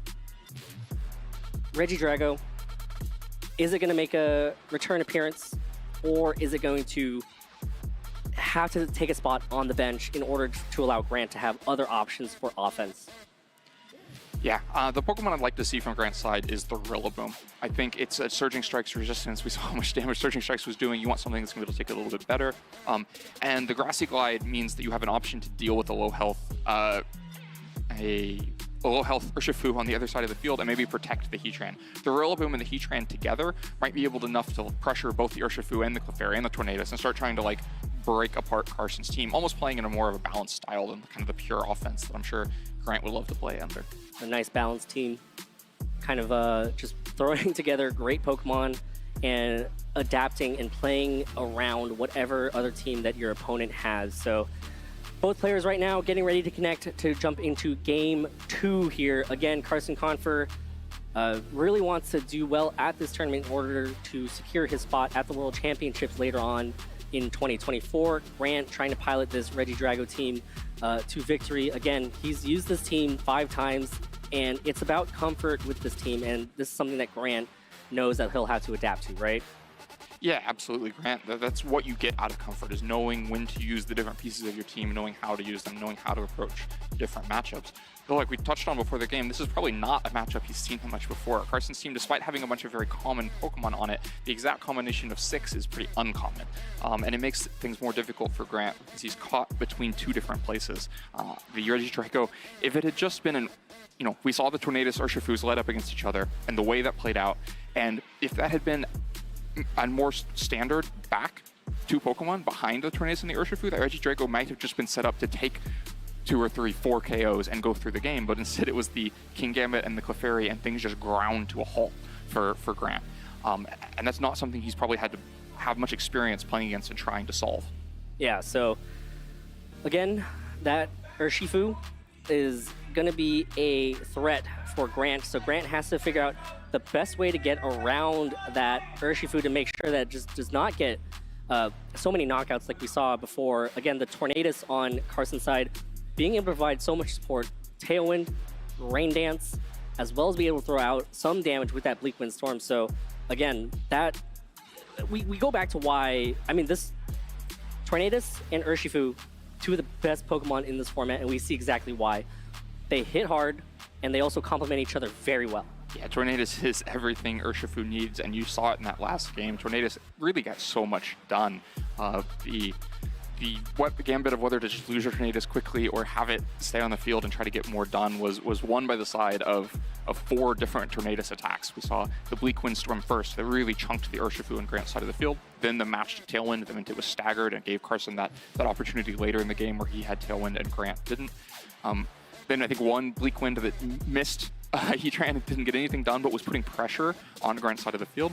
And then that final Rain Dance that really just opened up the damage and meant things like the Surging Strikes into Regidrago for it was a KO. The Aqua Jet into the Heatran was a KO. And it's the combination of both of those supporting Pokemon that actually have damage amplification for Urshifu. A lot of times support is about keeping your Pokemon alive, just via redirection or healing, or it's about making sure they move first with priority Tailwind. But both the Tornadus and the Clefairy in that game were also adding damage. The Rain Dance and the Helping Hand meant that those water attacks were doing so much damage to Grant's side of the field and really just taking KOs that you'd never expect them to be able to take. Does Rillaboom take the field here in order to mitigate the amount of damage that Urshifu can do? I think you probably do need the Rillaboom, but then the Tornadus is so much more high priority to deal with because you both don't want your Rillaboom to be taking Bleak Wind Storms, and because the Rillaboom has nothing to deal with the Tornadus itself. Any attack that Rillaboom uses into Tornadus may end up doing more damage back between Woodhammer, Recoil, and Rocky Helmet than it actually does to the Tornadus on the other side of the field. And so you need to still find a way to deal with it, and that's not that easily done. Like the Urshifu doesn't want to have to use Surging Strikes and take multiple Rocky Helmet hits back. The Tornadus is probably not something you want to safely just play Tornadus against Tornadus with. And Pokemon like Heatran and Regidrago are so it's so crucial to get such high value out of their attacks, because in this matchup they're going to have to take so much positioning to find safe opportunities to attack with those Pokemon that having to use them to just target down Tornadus, especially if you miss a KO like we saw in the last game, just really feels bad. And so if the Rillaboom is brought to try to adjust to these other Pokemon, that's going to be the challenge. And how do you then deal with the Tornadus efficiently? Yeah, so both players right now trying to connect. Some connection issues, but it looks like both players are now connected as we get ready to get underway here with Game 2. Again, Carson Confer took Game 1 pretty handily, as we've already mentioned, the Urshifu on Carson's side, the real MVP, as Grant now has to try to pilot back to try to force Game 3, as both players now thinking about it, trying to figure out what the best adaptations are going to be in order to either seal the deal for Carson to move on to 5-0 or Grant to force this Game 3, as both players are getting ready to get underway as the battle begins.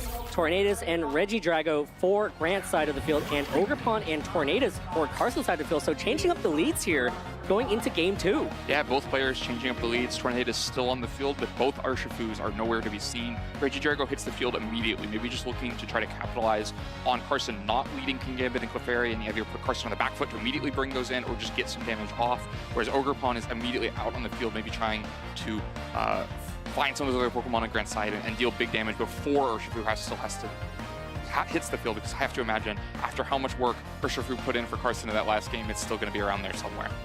Yeah, so probably hiding in the back, being able to be sent out later on to provide more offensive support in the back here as Terrestrialization takes effect. Ogerpon on Carson's side will Terrestrialize, will get the Embody aspect and boost its stats.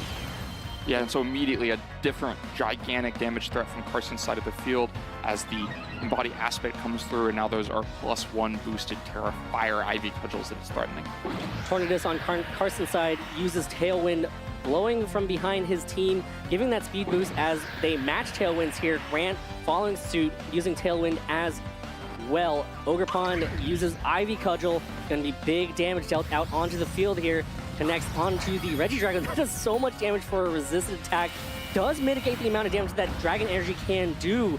So that Dragon Energy not even doing 50% to either of those Pokemon.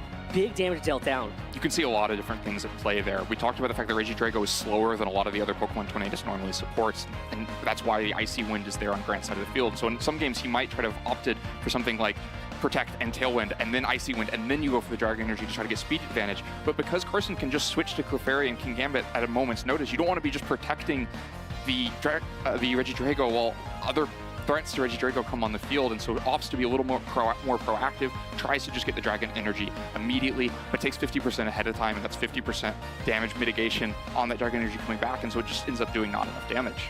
Yeah, so again, getting damage down on that Regidrago is huge. Tornadus protecting itself on Grant's side, does not want to have that focus attack broken, as Tornadus on Carson's side uses Bleak Wind Storm, connects with that Regidrago. Regidrago hangs on with a sliver of health, but this Ogerpon can easily double into it to pick up the KO, but looks like the Ogerpon targeted down in that Tornadus trying to pick up the KO through that Focus Sash, as Regidrago now uses Draco Meteor, big damage dealt onto Ogerpon, picks up a huge KO there as Regidrago's special attack partially falls. So Ogerpon, an offensive threat over on Carson's side, removed. The Terrestrialization on Carson's side, removed.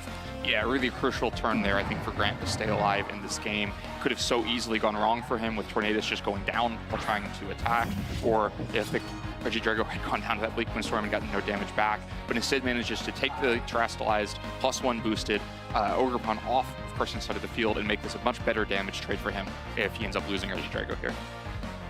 King Gambit takes the field for Carson to replace the fallen Ogerpon. King Gambit now being able to threaten some big damage. It resists almost everything. Or just Sword Stance, right? It's so unthreatened here with a -2 special attack, Regidrago on the other side of the field. The Tornadus that can only use resisted Bleak Wind Storms or Icy Winds that would just boost the King Gambit means it's a completely safe opportunity to go for a Sword Stance. If Clefairy's in the back and you were able to bring it in and then have Clefairy to support a boosted King Gambit, things are going to get very scary very quickly.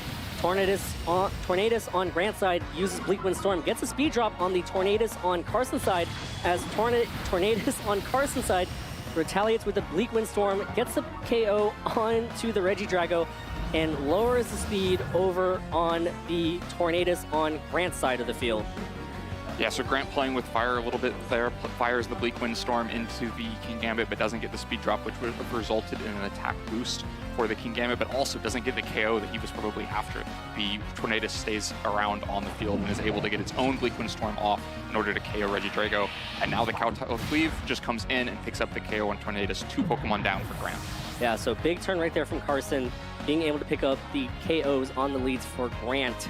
The Kowtow Cleave connects, and now it's down to the last 2 Pokemon on Grant's side, while Carson still has 1 more Pokemon hidden in the back. Yeah, things are looking pretty strong for Carson here, but things can always turn on a moment's notice with these very offensive teams if you can land the right threats at the right time. Heatran coming in now would be in such a good position to be able to threaten damage against both of these Pokemon without being too threatened back. The Rillaboom, though, on the other hand, doesn't love this position. Rillaboom on Grant's side takes the field, and Urshifu on Grant's side of the field comes in to have a little fun on the battlefield here.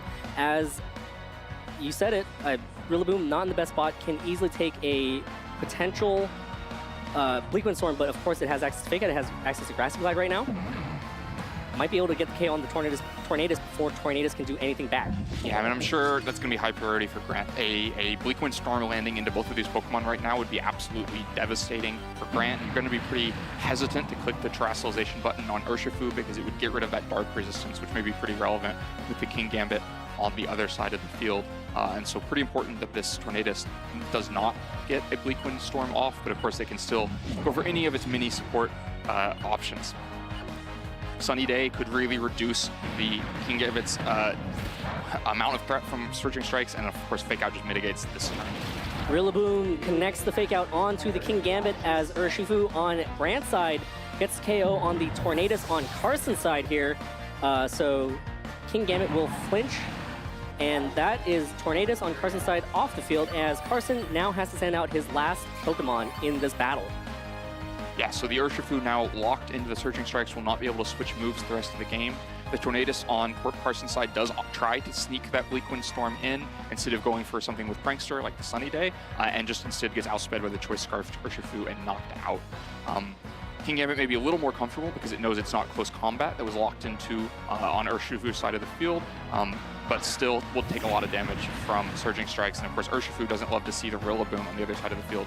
These Pokemon, Urshifu and King Gambit together are going to have difficulty taking down Rillaboom with its giant defense stat, and of course it can just pick up a KO on the Urshifu if it's given any kind of opportunity to do so. And has the high horsepower to threaten the King Gambit as well, so this Rillaboom is going to prove problems for Carson's game plan. Again, this is something that we talked about earlier. The Rillaboom, bulky, good typing, and has great coverage, so this is the ideal situation for Grant's Rillaboom, as Terrestrialization from Grant's side, Rillaboom turning into the Grass type to boost its Grass type attacks. Yeah, I wonder if a Grassy Glide boosted by the Terrain, boosted by the Terrestrialization is enough to just pick up a KO on this Urshifu. This could be an absolutely critical moment. If this is able to pick up a KO, things are going to be so much easier for Grant, and it does. That's a one-hit KO. Yep, that Rillaboom doing so much damage with that Terrestrialization, with the Terrain boost, as Sucker Punch from the King Gambit fails because Rillaboom moved before it, and here is Urshifu using the Surging Strikes to pick up some massive damage onto the King Gambit, so Grant in the driver's seat now. Yeah, Carson looking for an Ice Spinner plus Sucker Punch that might have been enough damage to pick up a KO into Rillaboom before it was able to Wood Hammer. But the choice was not Wood Hammer. The choice was Terrestrialization and Grassy Glide and a KO before that Urshifu could even move. And things are pretty handily in Grant's side of the field now, and so the concession comes in from Carson. Yep, Carson forfeiting that battle as we go to game 3. So big adjustments from Grant. Adjustments from Carson too. We did not see the Clefairy, which proved to be such an MVP in game 1, just being able to kind of force that Regidrago to play differently, right? And be able to redirect, as well as kind of throw out some more offense with that helping hand. No Clefairy to be seen, and Grant just kind of adjusted very well.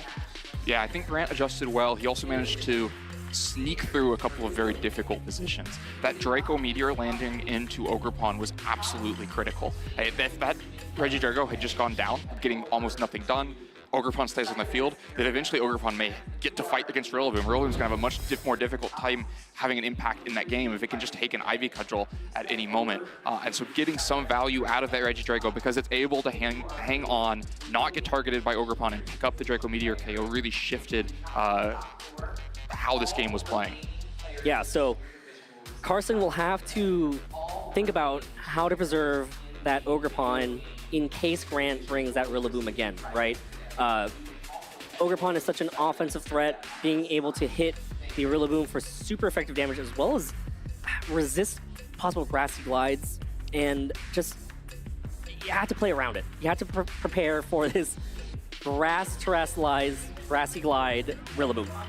Yep, absolutely. And one way to do that is to try to get those Bleak Wind Storms in. We saw Carson click the button. It was too little too late. The Tornadus was already too low in health and just went down to Surging Strikes. But if you keep Tornadus more healthy, or you have Clefairy there next to Tornadus to both make it more bulky and threaten Follow Me, then the Tornadus is able to just keep firing off those Bleak Wind Storms. And if Grant brings the 4 Pokemon that he brought in that last game, Urshifu, weak to flying, Rillaboom, weak to flying. Tornadus and Regidrago, both neutral to flying, but not Pokemon that want to take damage. Regidrago because it mitigates any damage coming in from Dragon Energy, and the Tornadus because it has the Focus Sash. And so even one hit just really prevents Tornadus from having the staying power that Grant would like. So maybe a rare matchup or some energy, some prioritization has to go into just making sure Tornadus is able to fire off Bleak Wind Storms, especially because Carson has the tool to make those 100% accurate Bleak Wind Storms. With the Rain Dance, of course, you can also, hit Sunny Day and then make it less accurate, but why would you ever do that unless you're trying to boost that Ogerpon's fire type attacks with the Ivy Cudgel? As we get now into Game 3, Grant leading with the Tornadus and the Urshifu, while Carson leads with King Gambit and Clefairy, so Clefairy's back onto the field. Yeah, the King Gambit and Clefairy immediately out there next to each other, maybe hoping to catch the Regidrago lead again with not much to do. Instead is up against the Tornadus and the Urshifu, but still not really a terrible position for the King Gambit. It's pretty difficult to lock into close combat here, knowing that you could just be getting redirected permanently with Follow Me into the Clefairy, which would resist that close combat. And so already adjustments for Grant. Doesn't like the position and is going to switch Tornadus out. Tornadus on Grant's side switches out here. Grant trying to put that Tornadus in a better position, and you're right. What is this Urshifu going to lock itself into? Because it's going to be pretty important. You don't want to get stuck just close combating with thread to Follow Me. Surging Strikes will do damage, but then it's just going to slowly chip away at the Clefairy. As Surging Strikes does land into that Clefairy slot, going to try to slowly chip away at the Clefairy now. 3 hits takes it down to a little over 50% of its remaining hit points as Heat Ram takes the field, and there it is. Carson feeling very comfortable in that King Gambit slot, just goes straight for a Swords Dance as Clefairy uses Sing, but Urshifu dodges the attack. Yeah, so no Follow Me. Could have been a close combat into King Gambit if Grant was feeling especially ambitious, but instead we have a disconnection. We'll go back out and let the judges make a ruling here. With those adjustments in Turn 1 of Game 3, you can really see all of the different ways this game can play out. How many different options are available to both players, and how the complexion of the game can just totally hinge on those leads. Yeah, and again, the King Gambit being comfortable enough to go for the Swords Dance really set Carson up for some big damage possibly to be dealt if that game had continued as the disconnection occurred. So again, judges waiting to make their ruling right now, but wow, those are some pretty major adjustments right there. Grant didn't feel comfortable with that Tornadus in the front, had to switch out, switch in Heatran. Much better matchup against Clefairy and the King Gambit. Yeah, Heatran was going to end up pretty well positioned there, but of course the King Gambit also could have just terrestrialized and been pretty comfortable dealing a ton of boosted damage back out. King Gambit with a kind of unconventional ghost terrestrialization that means it really has a great option against any fighting attacks coming in. Another reason for Grant to not try to lock into a close combat, but does mean a little bit less damage coming out. You know, the more traditional Dark Terra, all in on Dark moves might have been able to just go for a KO on Heatran there, probably without the Dark terrestrialization. That's not an option. Yeah, so now the players are sitting there. We're trying to figure out what is, you know, how to fix these connection issues that are currently happening on the stage. But you know what? It's still going to be an exciting Game 3. I mean, you saw they kind of got to see some adjustments as they move into Game 3. So how is it going to affect what they do for this new Game 3 coming up? Yeah, it's something that can be kind of fascinating when you have to have those reconnections. Definitely had it happen to me playing tournaments, and especially in these matches that can hinge so much on the lead, you just get a glimpse of what your opponent's doing, and then you want to adjust to that. I remember one match I played, I think we had a few of these turn 1 disconnections and just both led completely different Pokemon 4 starts in a row until we managed to get into the game, because you're just reacting to what you saw most recently. It's like a little bit of a game of rock, paper, scissors with 100 options instead of 3. Yeah, so how is Carson going to react to seeing Grant's leads? How is Grant going to react to seeing Carson's leads? Again, tough to, and what's going to change? There's so many different moving pieces to this, right? Like, is Carson going to change anything up? If he is, how do I change things up? And the reaction to that. So essentially, kind of just back to the drawing board for both players here after seeing what each one thought would happen in Game 3. No Regidrago for Grant to lead, which got him the victory in Game 2. So I wonder if Grant even is going to bring Regidrago because of basically, I mean, we saw Heatran, we saw Tornadus, we saw Urshifu, and just no Regidrago yet. Yeah, but I think it was going to be a really fascinating thing to find out in that game, because the way Carson had positioned it, leading them initially, going for the sword stance, using Clefairy to support that sword stance, you kind of see how that's going to play out. Carson has to use both of those Pokemon and eventually maybe have them go down, trade away with Urshifu and with Heatran. And if all of that resolves where Tornadus and Regidrago hit the field next to each other after Clefairy and King Gambit are gone, then that's everything Grant could ever want out of that matchup. But if there isn't a Regidrago in the back, well then using Clefairy and King Gambit in that way isn't a bad thing. And only Grant will ever know the answer to that. But it was going to make it kind of difficult for Carson, because there are damage trades you can take in a situation like that. Like, I'll eventually get the Heatran, but I'm going to lose Clefairy in the process. So I'm going to lose 60% of King Gambit to also take down the Urshifu. That can feel great on paper, but can just be completely wrong if you don't know what's in the back for Grant. Yeah, and of course, Grant was also slowly chipping away at that Clefairy too. That Surging Strikes, not necessarily enough for 2 turns of Surging Strikes, would require a little bit more help, a little bit more extra damage in order to get the KO on the Clefairy. And again, that Clefairy, yes, it has the redirection. You saw it try to go for a Sing. If one of those Sings connects, putting in one of your opposing Pokemon, an opposing Pokemon to sleep is huge, right? Off of a 55% chance where Clefairy might not have done anything else that turn. Maybe not seeing using that turn, basically King Gambit was setting up. King Gambit was pretty safe, and Carson was like, Was King Gambit safe? I mean, that is... I'm not sure I'm a gutsy enough player to leave my King Gambit unprotected and just say he will not close combat. It's the open team sheet. There's the possibility of the Ghost Terror, as you mentioned, right? There's the Ghost Terror, there's the Follow Me. He will never close combat. He won't just lose a turn when he could have Surging Strikes for 50% onto one of my Pokemon, and so just leaves it open. But yeah, it's like the 2-in-1 risk there, right? That Carson opted into is I don't need to protect the King Gambit, and so I can click Sing instead, and there's basically a coin flip of whether Sing will gain something for me. We talked about this earlier. It's a little bit different than a coin flip, 55% versus 50%. Both players look like they're now trying to make the connection, and Game 3, Swiss Round 5 between 2 players that are used to the spotlight. Again, for those tuning in, Carson Confer, former world champion in 2016 in the seniors division, as well as the Latin American international champion a few years after that as he moved into the Masters division. Grant Weldon, top 4, 2016 national championships. One of the best players of Regidrago. He's been using it for 5 tournaments this season, and it's there right now. Yep. And just to confirm, though it might be evident with both players still sitting here getting ready for another game, we are just going to restart that last game and play a new Game 3. All right. So, brand new Game 3. Again, it's that mind game that we talked about where you kind of saw how your opponents adjusted. Now, what kind of adjustments do I have to make? Do you just stay for the course? Grant obviously did not like his position in Game 3, had to immediately try to maneuver out of it. Is Grant going to just... how does Grant maneuver out of it just by sending out the 2 leads?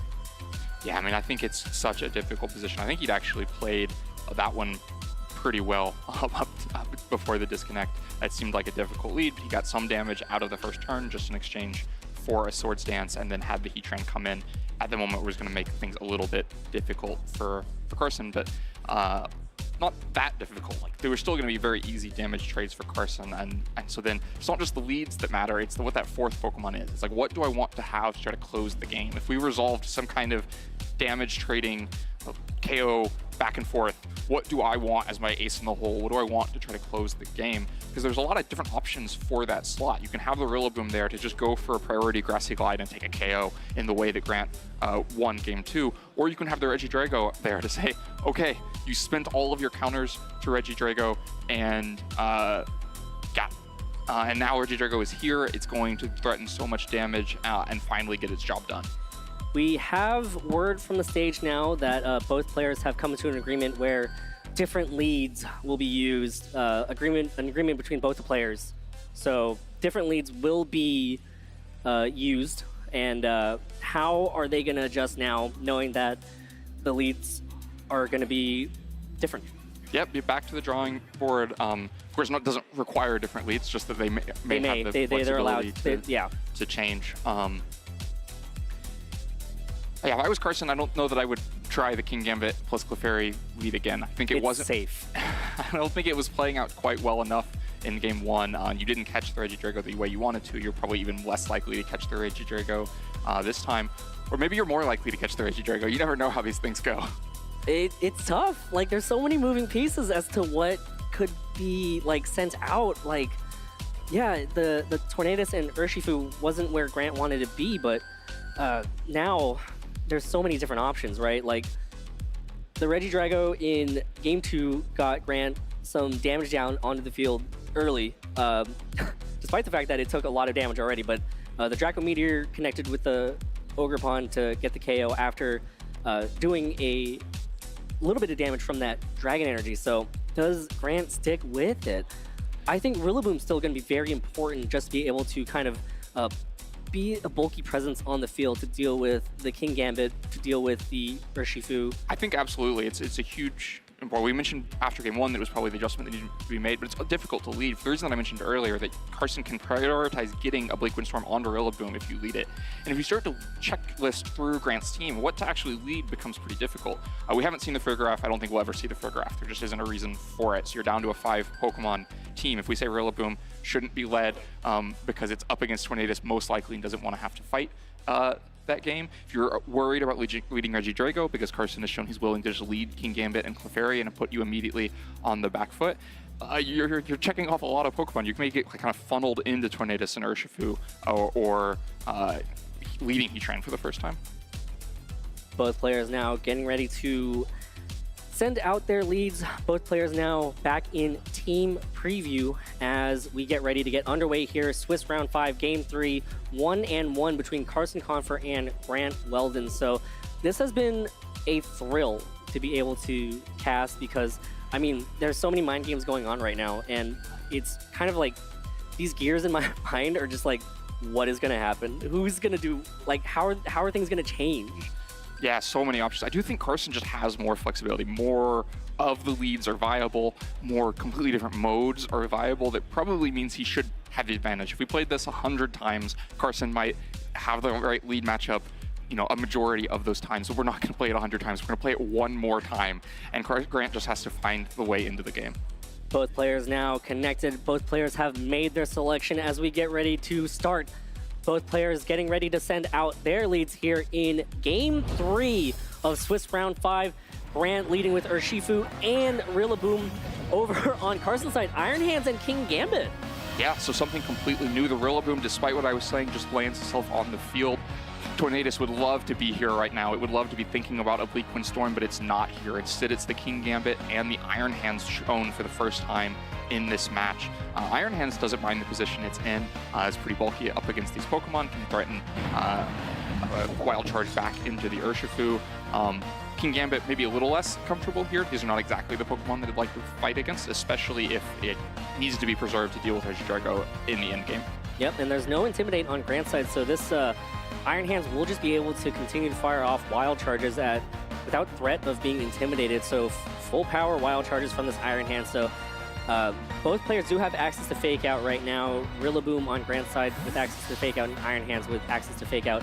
As Carson making some maneuvers here, Tornadus taking the field for Carson's side as Rillaboom uses fake out, hits into the Iron Hands as Urshifu will pivot using U-turn into that Tornadus and switch out so Grant gets to see a little bit and save that Urshifu for later. Yeah, so Tornadus finds its way on the field against those two flying weak Pokemon, but Urshifu just immediately leaves the field in reaction, gets the U-turn, probably for more damage onto Urshifu than it did onto Tornadus because of that rocky helmet, and so just a little bit of a repositioning turn. No major damage coming through. The fake out prevents anything from Iron Hands, and we just have some repositioning going on. Tornadus, though, probably likes the position it now finds itself in. It's up against the Rillaboom in the way it's way it would like to be, and Grant gets one Pokemon to answer that with. It can't be the Urshifu, and there's not a lot of single Pokemon that actually answer it that well for Grant. The Regidrago comes in, but now without Tailwind support is not really the most comfortable position for it, and probably not threatening a KO against either of these Pokemon if it takes a Bleak Wind Storm first. Yeah, so Regidrago will have to be careful as to when it goes for a Dragon Energy, because you don't want to be using Dragon Energy when there are Pokemon out there that can just throw out some damage. Even just a little bit of damage it just really impacts how much damage that Regidrago feels like. I feel like any time that a Pokemon that uses either Water Spout or Dragon Energy takes any damage, it's just not as effective anymore. Yeah, absolutely. And so that's kind of the threat here, is that even though that Bleak Wind Storm isn't a KO on Regidrago the way it might have been threatening a KO against Urshifu, or at least a ton of damage against Urshifu, it's going to mitigate the damage in a way that makes the Regidrago less valuable, but the Tornadus doesn't opt to go for that, gets the Tailwind, wants the speed control for the long term. And Iron Hands uses Wild Charge, lands into the Regidrago, doing some damage there, as Dragon Energy from Regidrago will connect. Tornadus hangs on with 5 hit points, so that Wild Charge is so important as Rillaboom using Wood Hammer connects onto the Iron Hands, picks up the KO. Yeah, just a really gutsy turn from Grant there to just stay in and attack with both of these Pokemon and gets the better of the turn. I'm sure Carson may be expecting something different. The Wild Charge may be an indication that Urshifu was expected to come into that slot, or at least that hopefully the Wild Charge would do enough damage to Regidrago to mitigate the Dragon Energy and keep these Pokemon alive. Instead, a ton of damage comes down in. The Iron Hands goes down, and crucially, the Tornadus hangs on at 5 health, but is now low enough to just go down to a Grassy Glide, meaning the Bleak Wind Storm threat should be kind of permanently removed from this game, and that is such good news for Grant. King Gambit takes the field for Carson to replace the Fallen Iron Hands. Will be able to resist the Dragon-type attacks, but has to watch out for a possible Earth Power from that Regidrago that will land into it. Of course, the King Gambit does have access to that Ghost Terrestrialization. Kind of like weird, you're kind of like sacrificing the resist to the dragon type attacks, but also now you're not taking super effective damage, so that is kind of another, would you say it's a mind game? I'd say it's kind of like a mind game, but... Oh, and the Bleak Wind Storm managed to make it through, but it misses. Dodges it, so Rillaboom avoids the Bleak Wind Storm, no Grassy Glide, as King Gambit uses Kowtow Cleave, hits the Rillaboom, brings it under 50% as Dragon Energy from Regidrago gets a KO on Tornadus, and now this Rillaboom will be able to go for an attack here, possibly just going for a high horsepower to try to... Oh no, just goes for a Grassy Terrain boosted Wood Hammer. Still going to be respectable damage, bringing King Gambit down to under 50% of its hit points. Yeah, so a turn where maybe Grant breathes a sigh of relief, doesn't have it go quite as badly as it could have. If that Bleak Wind Storm had landed into the Rillaboom, that's another Pokemon down and even less damage into the King Gambit. Both players kind of trying to make calls about what their opponent's going to do, trying to be 1 or 2 turns ahead of their opponent. We're seeing a lot of those miss so far. Instead, something else happens and we kind of see what the fallout happens to be. Urshifu takes the field for Carson, down to the final 2 Pokemon on Carson's side. Again, a huge Bleak Wind Storm miss. Rillaboom hangs on and now can continue to deal out damage. Does resist. Rillaboom is hurt, so this Urshifu might still be able to get some big damage down onto that Rillaboom. Might be able to get the KO here as Terrestrialization takes effect over on Carson's side. The Urshifu will Terrestrialize into that water type, trying to get some big water damage down onto the field here. Now, where are these attacks going to land? It looks like King Gambit picks up the KO with the Sucker Punch onto the Rillaboom. So big knockout there, as Urshifu now will go for the Surging Strikes. Again, Terrasilize, same type attack bonus. And the Mystic Water doing some damage here, connects. This is going to be a little closer than I thought it would be. And Regidrago hangs on with just a sliver of hit points here after the 3 hits from Surging Strikes. Regidrago now will be able to get to move, goes for the Earth Power, connects onto that King Gambit and picks up the KO. So Grant now down to just needing to knock out this Urshifu. Yeah, Urshifu just barely misses the KO. We saw it take up a 1-hit KO against this Regidrago when it had the rain and when it had the helping hand, but those support from the team are gone. It wasn't able to do it on its own. The Sucker Punch lands into the Assault Vest Rillaboom to comfortably get the damage there, but now it's a 1v3. Urshifu might be able to win a 1v2 here, would definitely win a 1v1 against either of these Pokemon, but a 1v3 is just so much to ask. Yeah, and Urshifu has to single target each Pokemon, so it would have to be able to survive for 3 turns at least, and then also the Urshifu on Grant's side, hidden in the bag, has that Choice Scarf. So it's a tough ask for this Urshifu to survive 3 possible turns of attacks, as Grant will Terrasilize the Heatran here. Heatran will become the Fairy type, shedding off its weakness to Water type attacks. So this Heatran has way more staying power, as Urshifu uses Surging Strikes here, connects onto that Heatran. There's 1 hit. Heatran will be able to hang on here with, again, just a sliver of health. So Urshifu missing these KOs just barely. Yeah, just crucially missing these such close KOs, where if it was able to pick them up, and then the Draco Meteor lands big and damage picks against off the KO. The 1-hit KO. Carson just taking the risk there that his best path in was that 90% accurate Draco Meteor, just missing. Lets it go off, instead it hits, picks up the KO, and moves Grant to 5-0. Yep, Carson falls to 4-1, but what spectacular play we saw from both players there. Again, Grant just piloting this Regidrago team, doing some massive damage. Again, that Draco Meteor with just all the boosts that it gets, insane amounts of damage. Regidrago moves on to 5-0. Yeah, Regidrago never really could get the Dragon Energy moving in the way that Grant would like, but landed a couple of crucial Draco Meteors. One in Game 2 to pick up the KO on Ogerpon, and then of course that final one in Game 3 to pick up the KO on Urshifu. The Regidrago showing it has more in its toolbox than just that Dragon Energy. Yeah, and of course, unfortunate Bleak Windstorm miss from Carson's Tornadus onto that Rillaboom. That turn could have been spent possibly going for a Rain Dance, which would have been big as well. But again, that 3 versus 1 situation was just, it's so tough for Urshifu to come back. Yes, Urshifu will hit hard, but trying to get 3 knockouts, Urshifu not the bulkiest of Pokemon.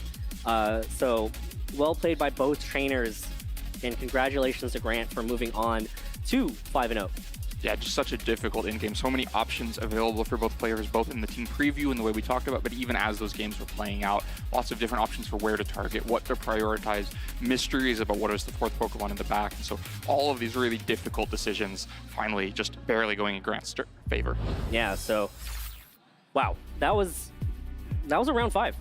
Yeah. That was a round 5. It was a pretty serious match for round 5. It was intense. I'm exhausted. That was mentally draining, and we're just up here watching. You can only imagine it for the players, to the trials and tribulations of that long best 2 out of 3. Oh, that was intense, and wow, that's the disconnect. Unfortunate that it happened, right? Really just adds to the mental games, right? Yes, they had an agreement where leads could be changed if players wanted to.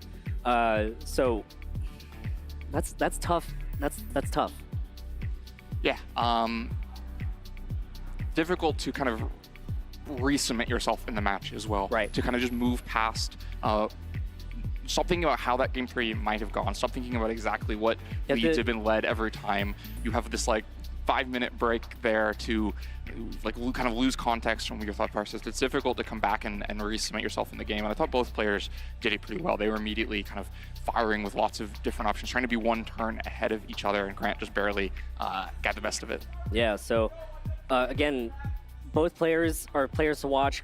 Carson falls to 4-1, still has a chance to make it to day 2. Grant just inching his way closer to being able to secure a spot in day 2. Again, like you said, 1 loss, that's not the end of the world. A little bit more pressure, but it's still not the end of the world. So I'm going to say I still think Carson has what it takes to make it to day 2. Oh, absolutely. I mean, 4-1 is still a great start to the tournament. Just needs 3 more wins to move on to tomorrow, and so I expect nothing less from Carson. Oh, I mean, he's been on the stage before. He's one of the top players in the world at almost any time that he's competing, right? So I still think it's possible. But the real story here, the winner of round 5, Grant Weldon, and who else to hear from than the man himself. Let's take it away with an interview with Gabby and Grant. Take it away, Gabby. Thank you so much, Dwee. Grant, congratulations. Currently 5-0 in the competition. How does it feel? Thank you. It feels really good. Yeah, I mean, Regidrago, one of your favorite Pokemon, really the MVP of that matchup. How has it been treating you throughout regulations A through F? Or, well, E, no F yet. It's been really good. I started using it in Reg D. We didn't see too much of it at the beginning, but I was a believer from day 1. And, you know, back then there were quite a few threats, like Fluttermane, Shenpao, and those are still around, but the usage has gone down. And this sort of fire, water, grass core of Urshifu, Rillaboom has really taken off, and so Regidrago's just gotten better over time. Yeah, and I mean, going back to that matchup, you, in game 1, you didn't lead Regidrago, and games 2 and 3 you did. Was that just a positioning adjustment you made based off your opponent, or is that the more comfortable thing into those Tornadus or Shifu teams? Exactly, it is the more comfortable thing. I had to worry a bit about the King Gambit, because if I lead Regidrago into King Gambit, and especially Clefairy, then you know, it's a little tricky to maneuver around that. So yeah, it was a little bit, the matchup sort of came down to calling the lead correctly, and I think I did that in the 3 games. So yeah, no, in game 3. The 2 games I won. Yeah, in game 3 in particular as well, there was a really clutch survival that I would love to play the clip back for, where we saw your Regidrago at about half health take 3 surging strikes after the terastallization on the Urshifu. I was surprised it was that bulky. Yeah, I thought it had a chance to live that. Okay. I was more nervous about the close combat at that point, but yeah, I didn't catch how much the first one did. At the second one, I was at 100, and then I saw it go down to 53. So I thought maybe there's a chance I could live the third one. Yeah, I mean, is that something that you've trained for? Have you invested in defenses or HP, or no? Honestly, not much. Okay. I think, yeah, Regidrago, you know, it has base 200 HP, so I think it's just a fairly bulky Pokemon. Yeah, it's surprising how bulky it is when you consider its counterpart Regieleki, and that's not a word that you'd say around Regieleki that often. That's right.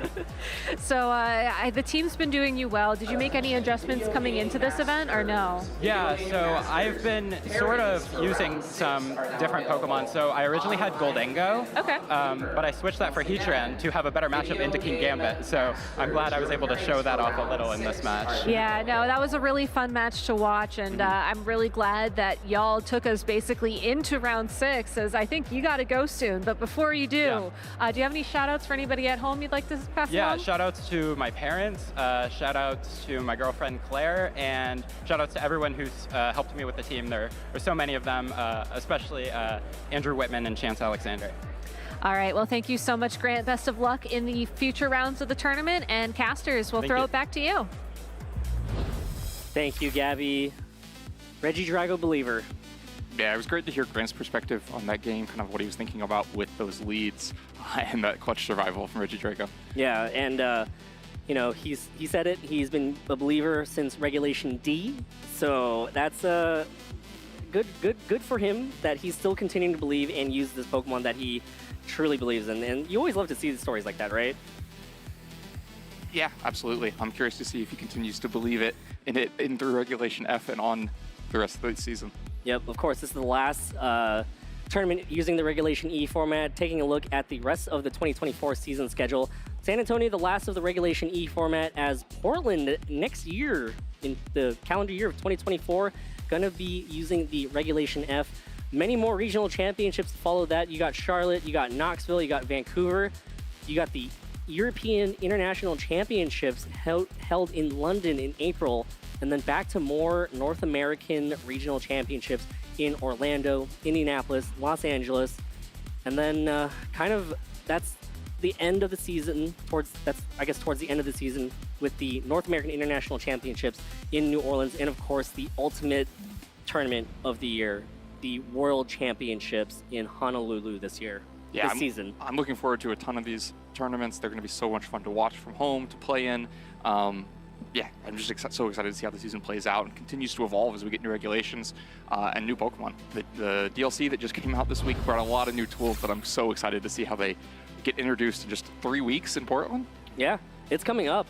Len, do you want to collaborate with me right now? Sure, let's collaborate together. Let's collaborate. Let's play some Who's That Pokemon. You and I will work together. And we're going to try to figure out who is this Pokemon. This Pokemon's ancient genes have awakened. It is now so extraordinarily strong that can easily lift a cruise ship with one fin. Okay, well, I'm imagining this is Palafin. Great. Because lock it in? I mean, there's only one answer. It's ancient, lifts a cruise ship, that's like a superhero thing. And it has a fin. Yeah. All right, locking it in. Palafin? It's in the name. Is it Palafin? Got it. We're good at this. We're so good. I mean, you did you were the Palafin in this situation. You lifted me. Well, I think you were the real Palafin here, being a pal sitting there and... Stop it, Len. Stop it. That's so nice of you. So yes, Palafin is the Pokemon that can lift a cruise ship with one fin. It lifts. Have we seen it lift the SSN? Not yet. Oh, I Not yet. think we should see that. In the future, it will. The next entry, the red head converts spicy chemicals into fire energy and blasts the surrounding area with a super spicy stream of flame. So it's really clear which Pokemon this is, but is it the basic or the evolved Pepper Pokemon? I think it's the evolved one. Yeah? Yeah. I think so as well. Mm-hmm. I'm blanking on its name right now. This is the There it is. Scovillian. Scovillian, yeah. Do you identify with the green head or the red head? I prefer red peppers more so than green chilies. Oh, see, I think I'm the green head. It just looks a little bit happier sitting there. The red one looks a little angry. It's kind of hissing at you or something. The green one looks content. I mean, what if we just settled halfway, like in between? Both of them kind of are angry, but together they look like a nice treat. Is this a Christmas Pokemon? It is red and green. Yes, it is red a Christmas and green. Pokemon. Yeah, yes. I think that makes it a Christmas Pokemon. One more, Len. All right. I'm not going to count that for us, so I think we're 1-1. We blanked on its name. We couldn't get it until the image was finally shown. Scovillian, somewhere right there. Yeah, so this next entry, when this Pokemon expands and contracts its wobbly body, the belly button dynamo in its stomach produces a huge amount of electricity. Well, this is Iron Hands. Wobbly body, electricity. Oh, it could also be Belly Bolt. Oh, wait, now that's actually tricky.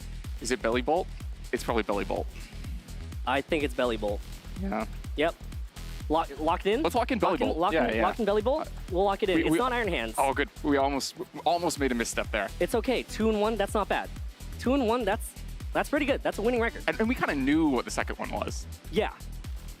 But I'm still not counting it, but... Somebody needs to bring a Scovillian team in a few weeks so that we can learn that Pokemon a little bit better. I need to figure out how Jake and Joe did and collaborate so that we have a total score between the two of us. You want to find our total score. Our total score as Do you think casters. our total score is like 4 or is it 3? I think that they got everything right because I believe in them. So total score 5. Total score 5. Anyways, that is wrapping up round 5 here. Getting ready to go into Swiss round 6. We're going to take a quick break, but when we come back, Swiss round 6 here at the 2024 Pokemon Regional Championships in San Antonio. Stay tuned.「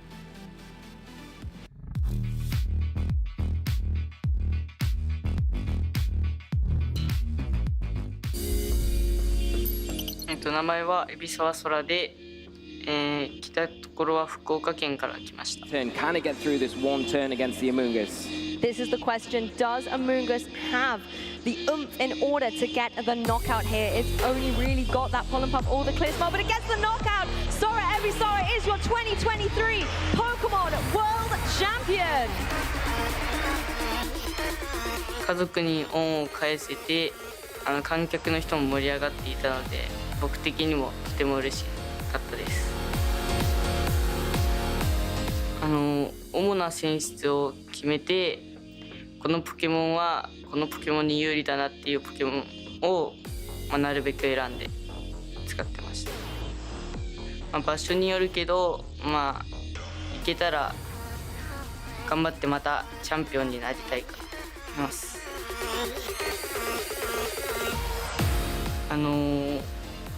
トルネロスというポケモンと、追い風役とトリル役が混ざった構築は読み合いになるので、ちょっとジュニアで優勝したけど、大人の大会でも、緊張なくプレーしたら優勝できるんじゃないかなと思います。対戦、このジャパンチャンピオンシップスに敗退した人も、また諦めずに来年、挑戦してもらいたいかな。Hello, Pokemon trainers! Welcome to Pokemon Championships History, a series where we showcase important matches throughout the history of competitive Pokemon. I'm Will Dunphy, and let's take a trip back to the first Pokemon Go World Championships in London, England in the summer of 2022. Dancing Rob from Germany and Godon Hada from South Korea took their seats at center stage for the Masters Division Grand Finals. What happened next was more exciting than anyone could have ever predicted. This was Pokemon Go's inaugural season in the Pokemon Go Championship Series, and only one of these trainers could become the first world champion. Pokemon Go's 2022 competitive season was characterized by the nearly unbreakable core of Walrein and Trevenant. This pair's synergy made them almost irreplaceable on a team of 6. But as Pokemon Go established its own unique identity within the championship circuit, so did its trainers. Unique Pokemon like Air/Mandibuzz, Ember, Shadow, Kanto, Ninetales, and Obstagoon claimed regional and international titles around the world. Dancing Rob competed earlier in the year at Pokemon Go's first ever live-streamed event, the 2022 Europe International Championships. Dancing Rob made a powerful run through the losers bracket in Day 2, before being defeated by the eventual runner-up, Freaka. With that, Dancing Rob had qualified for the World Championships in London.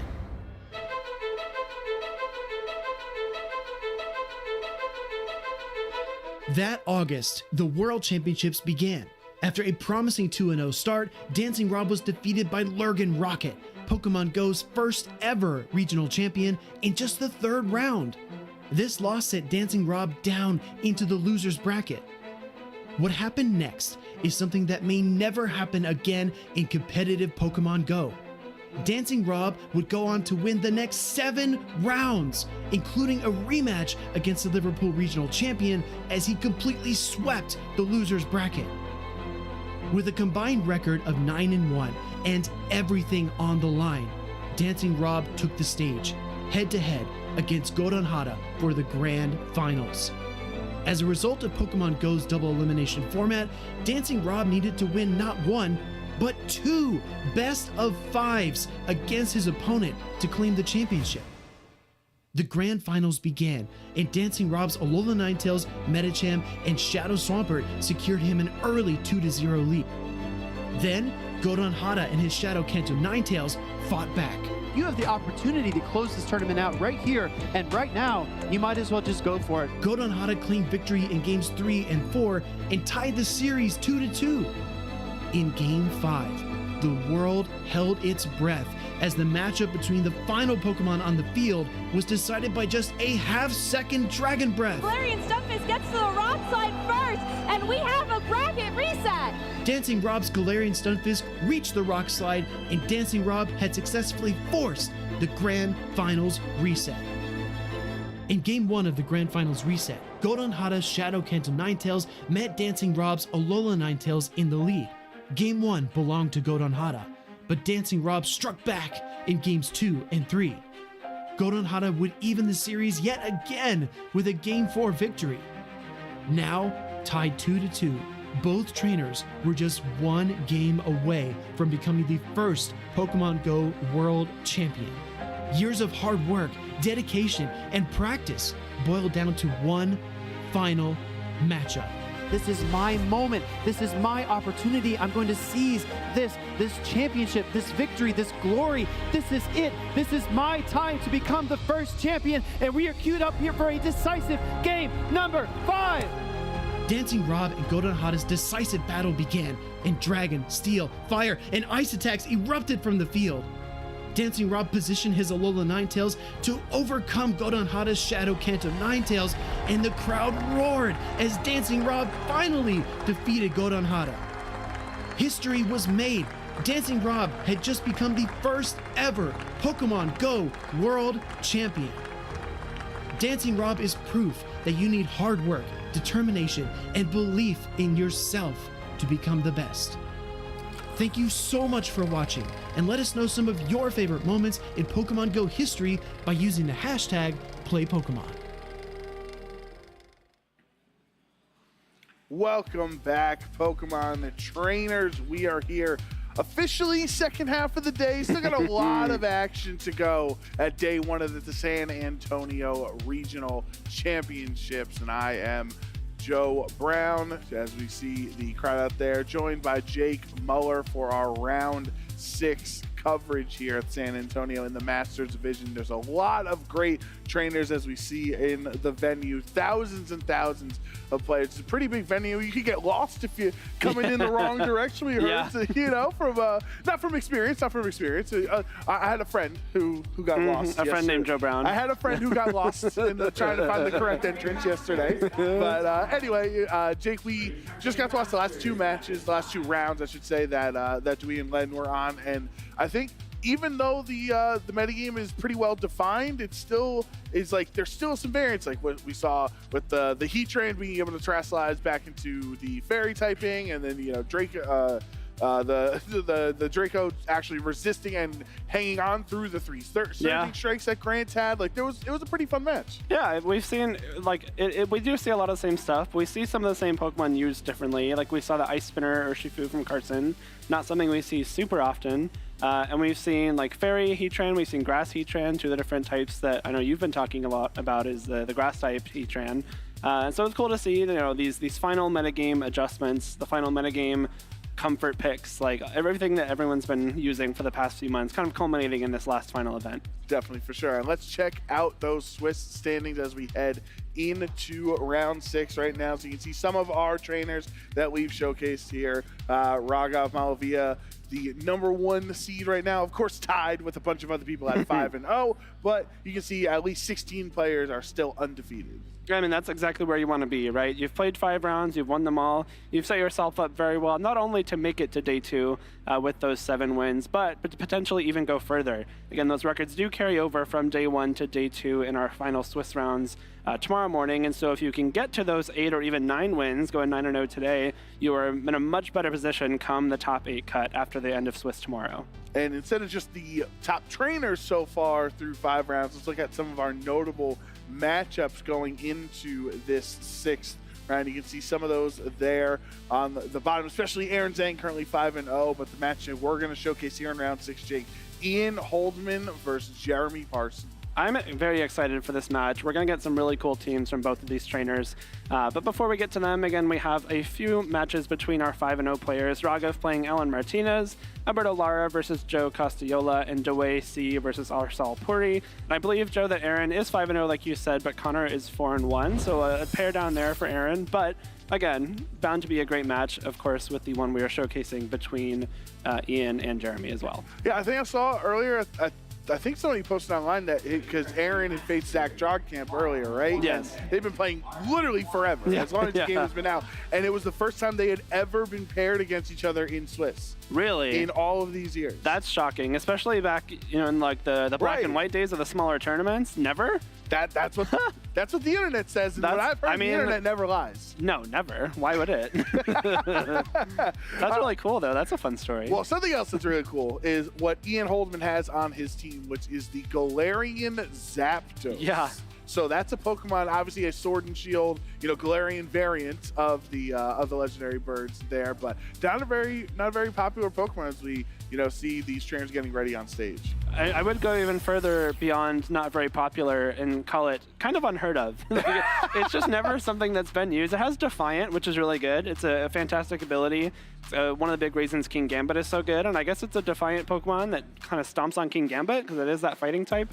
But again, not something we've seen very often, and probably something that Jeremy doesn't have a whole lot of experience against. Looking at Jeremy's team, there's no Intimidate for the Defiant to activate off of, which is a little unfortunate for Ian, but I think if you just look at the 6 again, but the flying and fighting coverage, it looks like it could actually be pretty strong here. Yeah, it's a really nice Pokemon typing, like how Lucha was, I think Ouch was the first one with the fighting, flying, and it hits normal types and it hits grass types very well. And as you can see on Jeremy's end, 2 of the most important Pokemon of those 6 are the Blood Moon Ursaluna and the Ogerpon Hearthflame, which would not appreciate either a close combat or a Brave Bird, depending on which would be super effective. Exactly.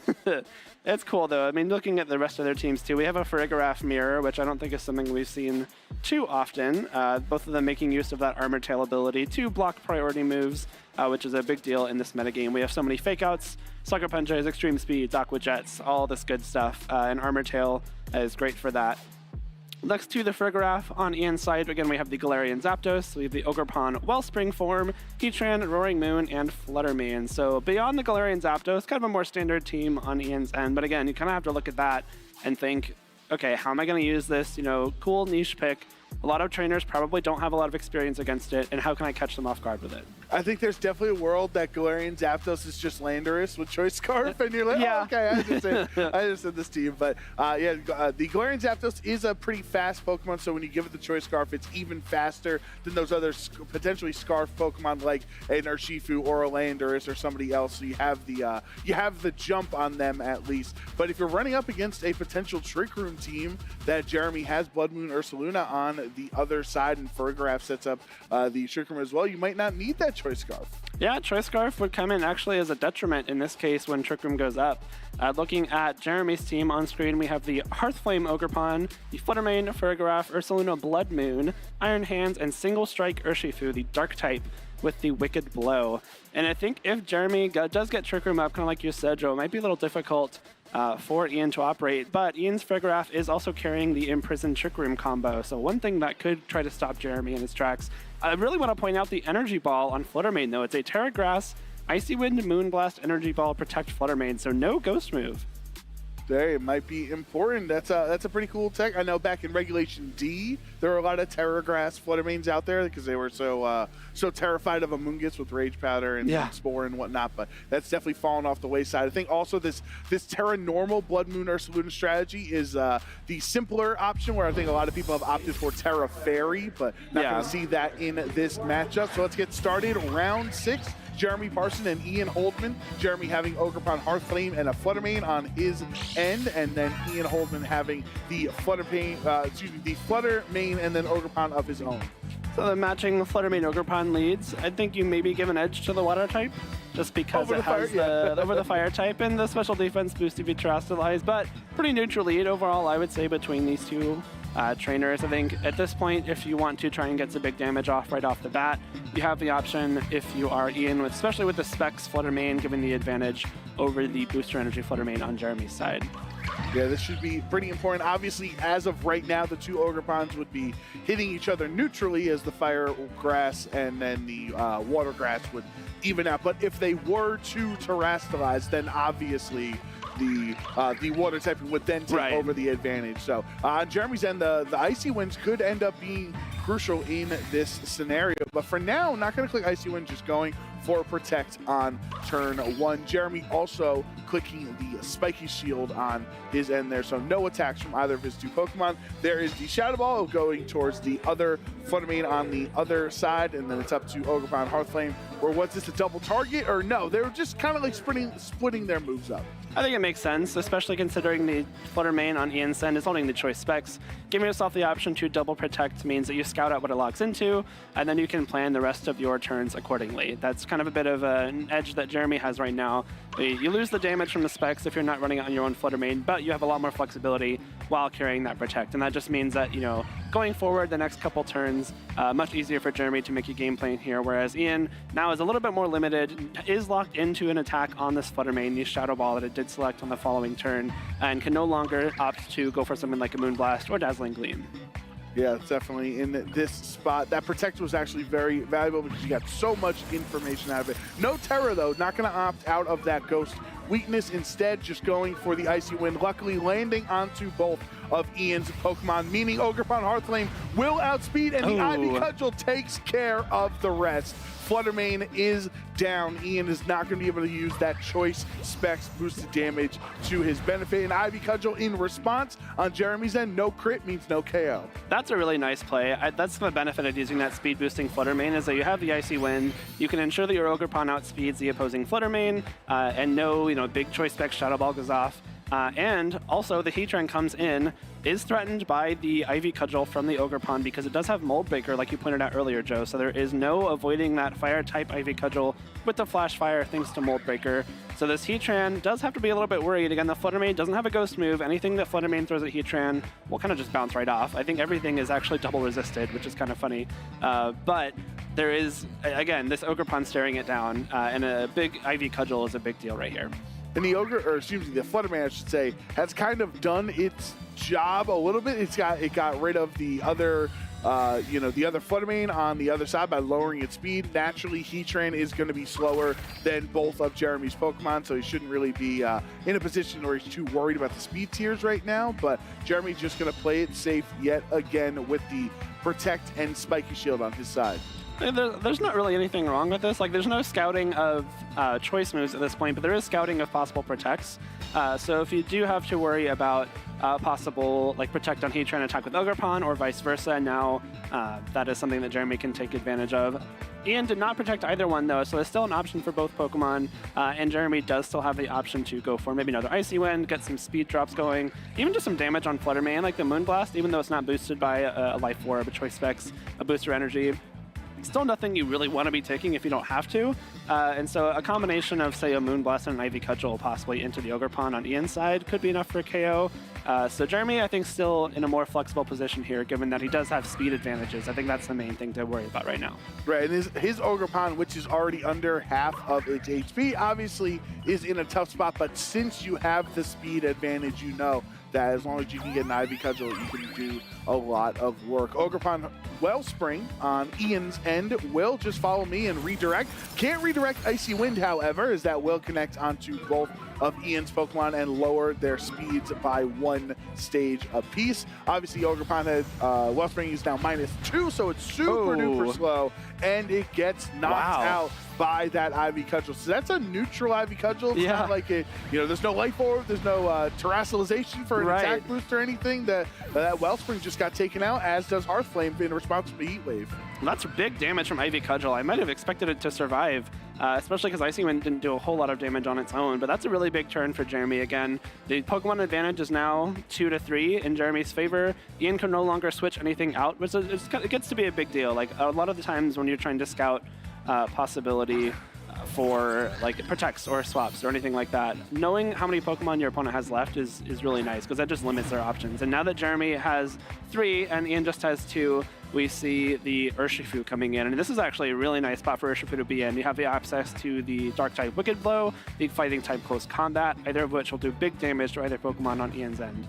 Yeah, and you know that Flutter Mane, as you were mentioning, Jake, the Flutter Mane really does not have a great matchup into Heatran currently, with either the Icy Wind being resisted or Energy Ball or Moonblast. So, is this a spot where you maybe switch out Flutter Mane for your 4th Pokemon to get better spot, or do you just leave Flutter Mane as a sitting duck? I don't know that switching it out gets you a whole lot, right? Because if you switch it out and then one of your Pokemon gets knocked out, you just have to bring it back in. And at that point, if you're relying on Flutter Mane to win this game, you might be in a rough spot if you're Jeremy. So leaving it in like he did here, I think is smart. You get some decent chip damage off onto, like, Farigiraf with a Moonblast or something. There is the Terrestrialization from Jeremy. Single strike Urshifu going Terra Dark Also, with these, Wicked Blow is going to be incredibly strong thanks to that additional same type attack bonus you get, as it was already a dark type before terrestrializing. Farigiraf will terrestrialize out of that dark weakness, though, however, into the water typing. So now a Wicked Blow would just be a neutral hit into that slot, but not into Energy Ball. Jeremy calls the Terra and says your water type is now weak to my grass attack. It will lower the special defense. It is enough, however, to give Farigiraf some help from the Citrus Berry. So will this Wicked Blow be enough to take care of the half health Farigiraf on his end? Yes, thanks to, obviously, the critical hit that always happens every time. Ian's Farigiraf goes down. I really like that. If you look at Ian's team and you're Jeremy, you think, what could possibly prevent the Urshifu from knocking out Farigiraf? And the answer is terrestrializing. And given that the Farigiraf is a water type Terra instead of something like a fairy type that we see sometimes, or even the fighting type we saw earlier, Joe, Energy Ball covers that perfectly well. Like, it's super effective. Right. Even if it doesn't terrestrialize, all you're doing is kind of energy balling for some chip It's damage. like either way, it stays weak. It stays weak to Wicked Blow, and my energy ball is irrelevant, or it terrestrializes out, and I need to have that energy ball coverage. Yeah. So now that this Urshifu is in front of the Heatran, and Heatran cannot terrestrialize, one single close combat should be able to clean up this game for Jeremy. And I think Jeremy just really used all of the pieces of his team really well, especially at the beginning there. The Icy Wind from the Fluttermane coming in very handy. It's a set that kind of goes in and out of favor. A lot of players typically tend to opt for more offensive sets with either the special attack boosting booster energy or the choice specs. But in this case, we got the speed boosting, photosynthesis, we get the special attack drop. Critical hit, special attack just drop. Insult to injury there. But for fun. I mean, Fluttermane just asserting, like, I did a lot of work this game. I'm going to do literally all I can to finish off this game here, too. Jeremy with a thumbs up, like, hey, remember my Fluttermane was on the field the entire game from turn one with that Icy Wind. Not even worried. Remember when it protected, was not worried about a potential Shadow Ball because they knew as long as Icy Wind connected, the Ivy Cudgel would knock it out. So I think just a lot of credit to how Jeremy played that match and the confidence he had with his original lead in Fluttermane. I think, too, especially if you're leading your Pokemon with your booster energy and it stays on the field the entire game, that's kind of maximum value out of that item, right? Because if you swap it out and bring it back in, you don't get the reactivation. You lose that speed boost to the rest of the game. But Jeremy, instead, starting with it on the field, setting up this Ogerpon right next to it for 2 big KOs with AV Cudgel. We saw the Fluttermane and the Ogerpon on Ian's side go down. So this Fluttermane not doing a whole lot of damage on its own, but enabling its partner Pokemon to take some big KOs. And I like the adamant nature of Jeremy there with his little bonk of his pen from the Ivy Cudgel animation. So same piece as well. Having a little fun in this match. He's 5-0, obviously feeling himself, feeling confident after that first victory here in round 6. I think all 4 KOs that Jeremy took this game were like Fluttermane attacking something and his partner knocking it out on the same turn. Like with the Icy Winds and the Energy Balls and the Moonblast, like that just kind of goes to show, like even if Fluttermane isn't kind of the main damage source like we see on the more offensive sets, it's still a really big player here. And so obviously the natural conversation topic comes up, Jake, of you didn't bring Galarian Zapdos in game 1 and lost. Right. Is it time to make the adjustment and bring the big bird? I can see it. It is Choice Scarf. Unfortunately, it will still be outsped by that Booster Energy Fluttermane. But you do de-incentivize Icy Winds with that Defiant, because even with an Icy Wind, Zapdos could possibly still be outspeeding something like Urshifu or the Ogerpon based on how they're trained. Zapdos kind of up in that same natural speed tier as those two. It obviously does have to worry about Moonblast, even though it's not like a boosting item Fluttermane on the offensive end. Zapdos not known for being the bulkiest, especially on the Choice Scarf sets. It's probably mostly trained in like attack and speed. So you don't have to worry about the Moonblast. You can terrestrialize into your flying type to drop that if you want. I think it's possible that Ian brings it. I certainly think it is, especially because the Icy Wind, like you can't really Icy Wind in front of something with Defiant, right? So that's at least something. I think that's the big thing for me is you can terrestrialize out of the Moonblast weakness into the flying type and act just like Landorus, like we've talked about with your Terra flying. So Jeremy with her Shifu and Fluttermane. And there it is. That, and for anybody who's only played the Kanto games, that is not the regular Zapdos. It looks so funny. This Zapdos stands on the ground, all right? The regular one does not. This is Galarian Zapdos fighting flying type and it has Choice Scarf, so it's going to be moving really fast. I love the shinies just look like the Kanto versions too. Yeah. It's great. But like you said, it's here. The Choice Scarf is in play. Even if an Icy Wind goes off, it most likely still outspeeds this Urshifu and could do big damage with a Brave Bird or a fighting type move, either Close Combat or Thunderous Kick. Probably even threaten a KO on Flutter Mane, especially with the Terra flying as well. So it's something that Jeremy now has to take into consideration, especially considering the Farigiraf being on the field. You don't really care about its speed. You don't necessarily want it to be at -1. So maybe you're just going straight for Moonblast. Maybe you're trying to protect, again, see what it locks into. But at this point, if you do protect, there is something you have to worry about, and that is a Trick Room from the Farigiraf. I just like to imagine some Poke parent watching the stream right now, like pulling out their old TCG cards and being like, I don't remember Zapdos looking like this. And These kids these days with their newfangled Zapdos. Yeah, exactly. So it will just switch out, so thanks for just bringing it and swapping it out. We're not going to get to see it in action as of yet, but Ian this time around will Trash Slice Farigiraf on turn 1 into the water typing. So does he go for the same play? Jeremy, Energy Ball into that slot, going to activate its Citrus Berry, and it's up to Jeremy. Remember, that was a Galarian Zapdos in the other slots. So you wouldn't anticipate a close combat right into it. So he goes for it, but the critical hit is not enough, and Farigiraf does set up the Trick Room. Now under these Twisted Dimensions, the conventionally slower Pokemon like Farigiraf and Heatran will move first. A great turn from Ian there. I like the Terra there just because it does, you know, essentially it forces the Terra from Jeremy's Urshifu if you want to get the KO. We saw the Energy Ball plus Wicked Blow KO in the first game, but the Urshifu had Terrestrialize into the Dark type, gotten that boost on the Wicked Blow, and without that is not enough for KO into Farigiraf here. So you kind of bait, I guess in this case, you're just going to use the Zapdos as bait, right? Like, hey, deal with this right now while I just set up Trick Room and bring in Heatran and then win from there. And that is exactly what Ian did. Kind of worked. Like, the Trick Room went up. Did take a lot of damage on Farigiraf for it and used your Terra for it, but now Heatran is in Trick Room. We saw it do a lot of damage with the Life Orb Heat Wave into Urshifu in this first game. And again, Heatran really doesn't care about how Flutter Mane in this case because there's no Shadow Ball. And on Ian's end, if you imagine that Jeremy did not bring Ursaluna like in game 1, then you're safe to take advantage of the Trick Room since your opponent is not using it. But Flutter Mane will swap into the Farigiraf slot, so Ian has revealed all 4 of his Pokemon. And then this Heat Wave does connect onto Urshifu, bringing it down pretty low. That's a lot of damage thanks to the Life Orb. And Close Combat in response is going to be enough to knock out this Heatran. I understand the switch there from Ian. I think if you're Jeremy, the Double Protect there is very tempting, and especially because that's something Jeremy's done a lot in the first game is Double Protect his 2 Pokemon, scout out what's going to happen.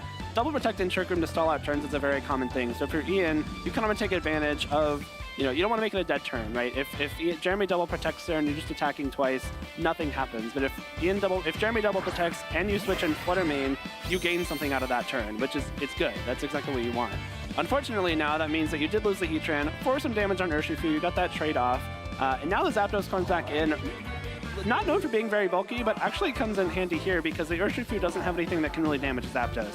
It is resists both fighting and dark thanks to its typing, and now we'll be able to underspeed the Flutter Mane in Trick Room because of the booster energy. Yeah. So you set up your Trick Room for your Galarian Zapdos with the Choice Scarf. One of the only times that your Choice Scarf Zapdos actually likes being in Trick Room is right now. But Jeremy will Terrestrialize Urshifu. It's low health already, so it's just going to get maybe this one hit off and then get KO'd in response. But Wicked Blow right away into Flutter Mane. One hit KO. Flutter Mane does not get any damage at all in this game. There is the Brave Bird, however, in response. And it's not going to be a trade of the Flutter Manes. Jeremy's will hang on. And then the Moonblast into Zapdos. That's not looking good. It's not, especially considering you have your low health Farigiraf as your only remaining Pokemon here. So well played from Jeremy there. I love that Terra from the Urshifu on this turn, just because I think it's probably not going to knock out that Flutter Mane with the Wicked Blow without that Terra boost. But thanks to the Terra boost, it is enough to pick up that KO, even though it didn't get the Farigiraf earlier on. And the Trick Room kind of hurting Ian there in the end there, because the Urshifu was kind of the fastest thing on the field at that point. And unluckily for Ian, that means that Jeremy is able to take that second game, even though the Trick Room went up thanks to some of those speed interactions there. Yeah, we got to see Galarian Zapdos, but at the cost of probably having to do a lot of guess that Pokedex entries as we get through, because that was a pretty quick round 6 matchup on the stream. We'd anticipate, obviously, the rest of the field are going to have some best of 3s that lasted a little bit longer than our stream match did. I think that was our first non-third game 3 match today, right? Yeah, first 2-0. We were due a quick one. Yeah, we were doing. I think that was still fun. It was a cool strategy. I think even just Jeremy just kind of really confident, as you see in this game, yet again going for the energy ball wicked blow. It's not like he made a read, quote unquote. Right. I'm rolling air quotes here because the replay is up, but he just made a safe play either way. I mean, it's just a great combo. Like you pointed out, like one of the moves is always super effective. You just got to pick which one. And I think terrestrializing there is smart because I think Wicked Blow just KOs if you don't. And you have to, you know, if the Urshifu terrestrializes, then the Energy Belt Wicked Blow is still enough. But like you force the Terra out of the Urshifu in that case, which happened game 1 and didn't game 2, which allowed Trick Room to go up. But again, the Urshifu being slower than both the Choice Scarf Zapdos and the Fluttermane on Ian's side meant that it was attacking first in Trick Room. Once the Heatran went down, nothing that had much offensive pressure on Ian's side was actually left that could like function well in Trick Room. So the Trick Room going up, I think, was good. It was just kind of mismanaged from Ian that like further on. Also, everybody in chat that's watching along at home, production is a little splintered right now on if Galarian Zapdos is cool. So let us know, because there's pros and cons and on both sides. Like, it looks cool. The other people was like, no, I don't like its feet. So let us know if you like the Galarian birds. I think you'd probably say most people probably like Galarian Moltres the most because it was the most competitively viable in Sword and Shield, right? So then the question is it Galarian Articuno 2 or is it Galarian Zapdos 2? I don't know. Zapdos, I think, is my favorite of the 3. Of the Galarian versions? Yeah, I'll be bold. I'll say it. I think it's cool. Wow, that is a bold statement.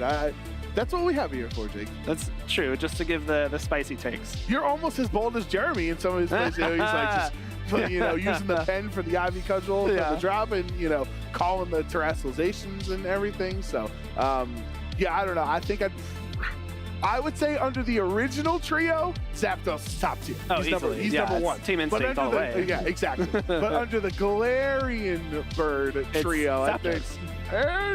Where's the loyalty, Joe? Come on. It moves to another region and now you don't like it anymore? That's a fair point. I guess I should just, I should stick with it regardless. Through good times and bad. Yes, right? of course. Yeah, for sure. No, I think I can understand how Ian was 5-0 with the team right now, right? Because you have that really cool tech on how his Frigoraph works with the Terra Water, as well as Choice Scarf and Defiant. Unfortunately for him, Jeremy did not have an Intimidator, so we really didn't get to see it at full value. Yeah, that's true. Well, we are ready for our interview with Jeremy and Gabby over in the lounge. We can hear from Jeremy about how he took his record up to 6-0 here in San Antonio. Thank you so much. I'm here with Jeremy. Jeremy, congratulations, 6-0, undefeated. One more win, you're in day 2. How's it feel? Yeah, I can't complain. If I had to say I got to pick my results through 6 rounds, this is what I would choose. So that is fair. Unless I really wanted to see the city, then maybe just 06 and I could just get going, see the city and all that. But no, 6-0, feeling good.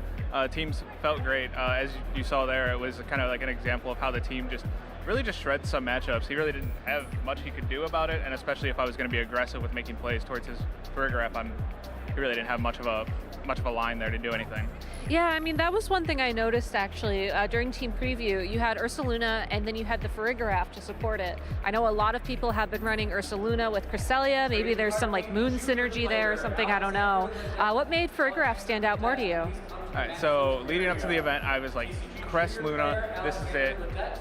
And then I used it and I said, wow, that does not feel like it's quite it. I kept getting beat down by teams that were faking me out, sucker punching me, grassy gliding me, just over and over. So I really needed a way to block that priority and be able to secure that while I'm in Trick Room, I am the one in control rather than trading damage for Trick Room and then getting run over anyways and just looking really silly while doing it. Yeah, so was the reason that you didn't bring Trick Room at all in those 2 games the fact that your opponent also had a Frigoraph, or just wasn't feeling it? I think I would just play that the same, more or less, without the Frigoraph. Obviously, it would depend what's there, but the Trick Room mode just didn't really seem as appealing there. I was going to trade a lot, and also I looked and saw, yeah, there's probably nothing here that can lead well into just like Flutter Mane Ogerpon, Flutter Mane Urshifu. I can Icy Wind, I can Moonblast, I can do whatever I need to do. And all those options seemed like they were very good into the team. So at least game one, I was going to try it out and see what happened. Turns out I was right, so that helped. Yeah, well, let's go ahead and take a look back at game number 1. And if you look down at the moment, there we'll be showing some clips from it. So, you know, we saw that Ogerpon gets a really critical KO there on your opponent's Flutter Mane. Was that the goal for that turn? I mean, you had the choreography down too there with the Ivy Cudgel. Yeah, anyone that's like watched the Peoria stream, like I was doing that a lot. I don't know, just a fun thing to do on stream. I try to like, you know, have a little bit of fun. But yeah, really the goal there was just like, I'm able to Icy Wind, Ivy Cudgel. You can follow me, but as you saw that, also the Ivy Cudgel KO'd afterwards. Yeah. So, you know, Icy Wind, Ivy Cudgel, like something's going down. The other Pokemon, I'm not that afraid of what it's doing. Obviously, if they crit me with Ivy Cudgel, it gets a little weird, but I still think that would have been a fine trade to make. Yeah, I think so. It also gave you a nice positional advantage too, because you were just able to secure KOs so confidently. It felt like you didn't have to worry as much about, okay, where is my board at? And that's kind of like the advantage of like the Urshifu Dark. Everyone's ready for Urshifu Water. They got all their techs out for that. You saw that Ogerpon there. Yeah. Where normally it'd be a little scarier, but I just get to click Wicked Blow into it, and it's dealing a lot of damage, especially with the Terra Dark. So that's one of the advantages there, is everyone's kind of moved towards teching for Water Urshifu, which rightfully so, but that does give a little bit of opening for the Dark Urshifu to take over and do a lot of damage in situations like that. Yeah, so for game number 2, you made some very interesting choices in your play style. The one that I wanted to start with was both times we saw Flutter Mane face off against the Farigiraf, it terastallized that turn and you committed the energy ball to that slot. Were you worried about it? Was that a prediction, or did it just make sense in terms of how the damage calcs played out? So in that position, I figured it was totally fine. Like, you know, I'm going to Energy Ball, I'm going to Wicked Blow that. No matter what happens there, I was really okay. You saw that my Flutter Mane lived the Brave Bird, so they would have to commit the Terra Flying Brave Bird. That's a lot of commitment to make. And then I'm still getting off the Energy Ball, and I'm still getting off the Wicked Blow to KO the Farigiraf if it doesn't Terastallize. I wasn't sure if I'd KO if it Terastallized, because obviously the first game it was Terra Dark, so I was like, not sure where that calc lined up. But yeah, I just was like, yeah, double up seemed pretty free.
Oh, the legends are told of the heroes who won the hearts of the world. They were born champions. The deeds were well known, and the word of them spread, and they vanquished their foes wherever they tread. They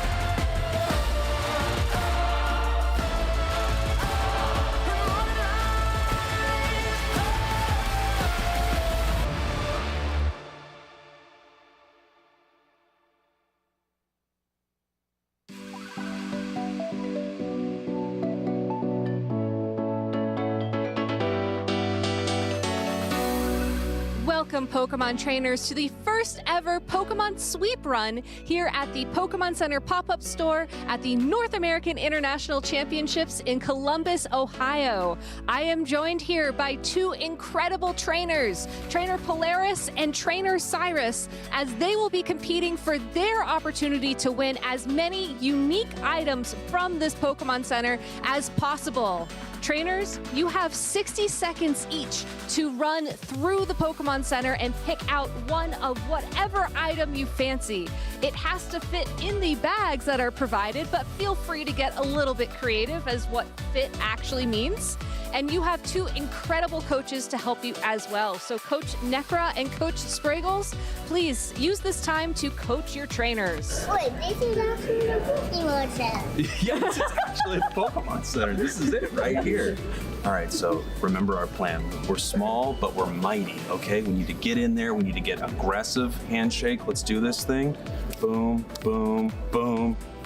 Nice, we got this. All right, we've got the height advantage, so we gotta get all this stuff on the top shelf, right? All right, so it's TCG cards over here, we got our plush over here, got the big Squishmallows in the back. Oh yeah, I think that's a good plan. We've got the good plan. All right, we have 60 seconds on the clock. Cyrus, Polaris, are you ready? Yes. All right, I love the energy. Let's get started in 3, 2, 1, sweep! All right, let's go. Let's do this. All right, it looks like our trainers are hitting up the Pokeballs first. I see a Cherish Ball from Cyrus, very nice. Polaris going for the Funko Pops, very, very stylish. And now it looks like Cyrus has made a beeline for the plush. Polaris is not that far behind, picking up the Togepi Squishmallow. Oh no, Koraidon just fell on the floor, but Cyrus saved him and gave him a beautiful home. Trainers, the clock is ticking. There is 30 seconds left.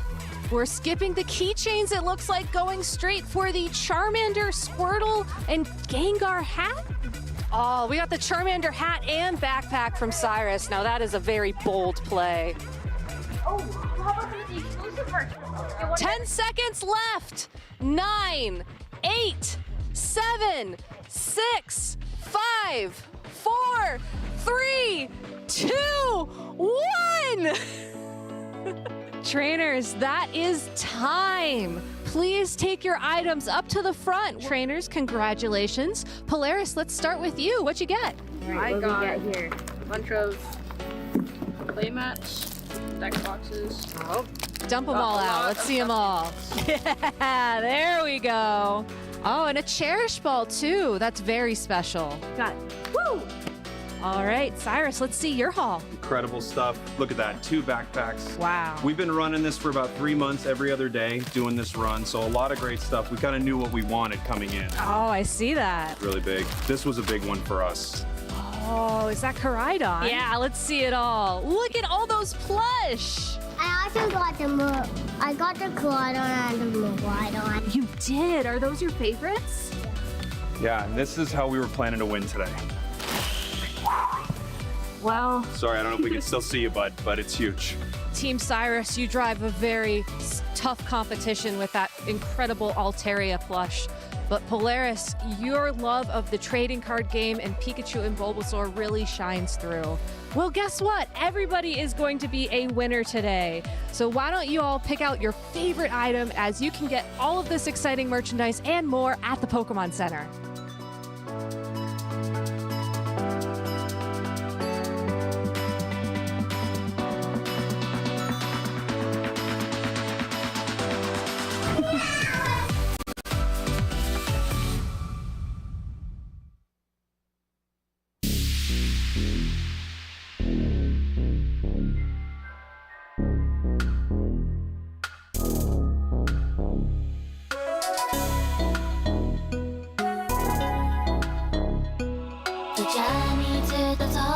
Long and tough, and it takes all your heart and soul to keep on going. 夢にたどり着くまで諦められない。While your passion is the fire, always lighting up above, it's the greatest you will get to leave. be legendary? So do you wanna be legendary? Have you got what it takes to win? Have you got what it takes to win? The training has been taking all your life, and you need courage if you want to win the fight. Respect the opposition like a real hero should, then strike. While your passion is the fire, always lighting up a path, it's the greatest who will get to lead them all. So do you wanna be legendary? So do you wanna be legendary? Do you dream of becoming legendary? So do you wanna be legendary? Have you got what it takes to win? Have you got what it takes to win? Have you got what it takes to win? Have you got what it takes to win?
Hele o kono keia, ia oko e hele mai I Hawaii, I Honolulu, I ka makahiki, I Wakalua kumaha.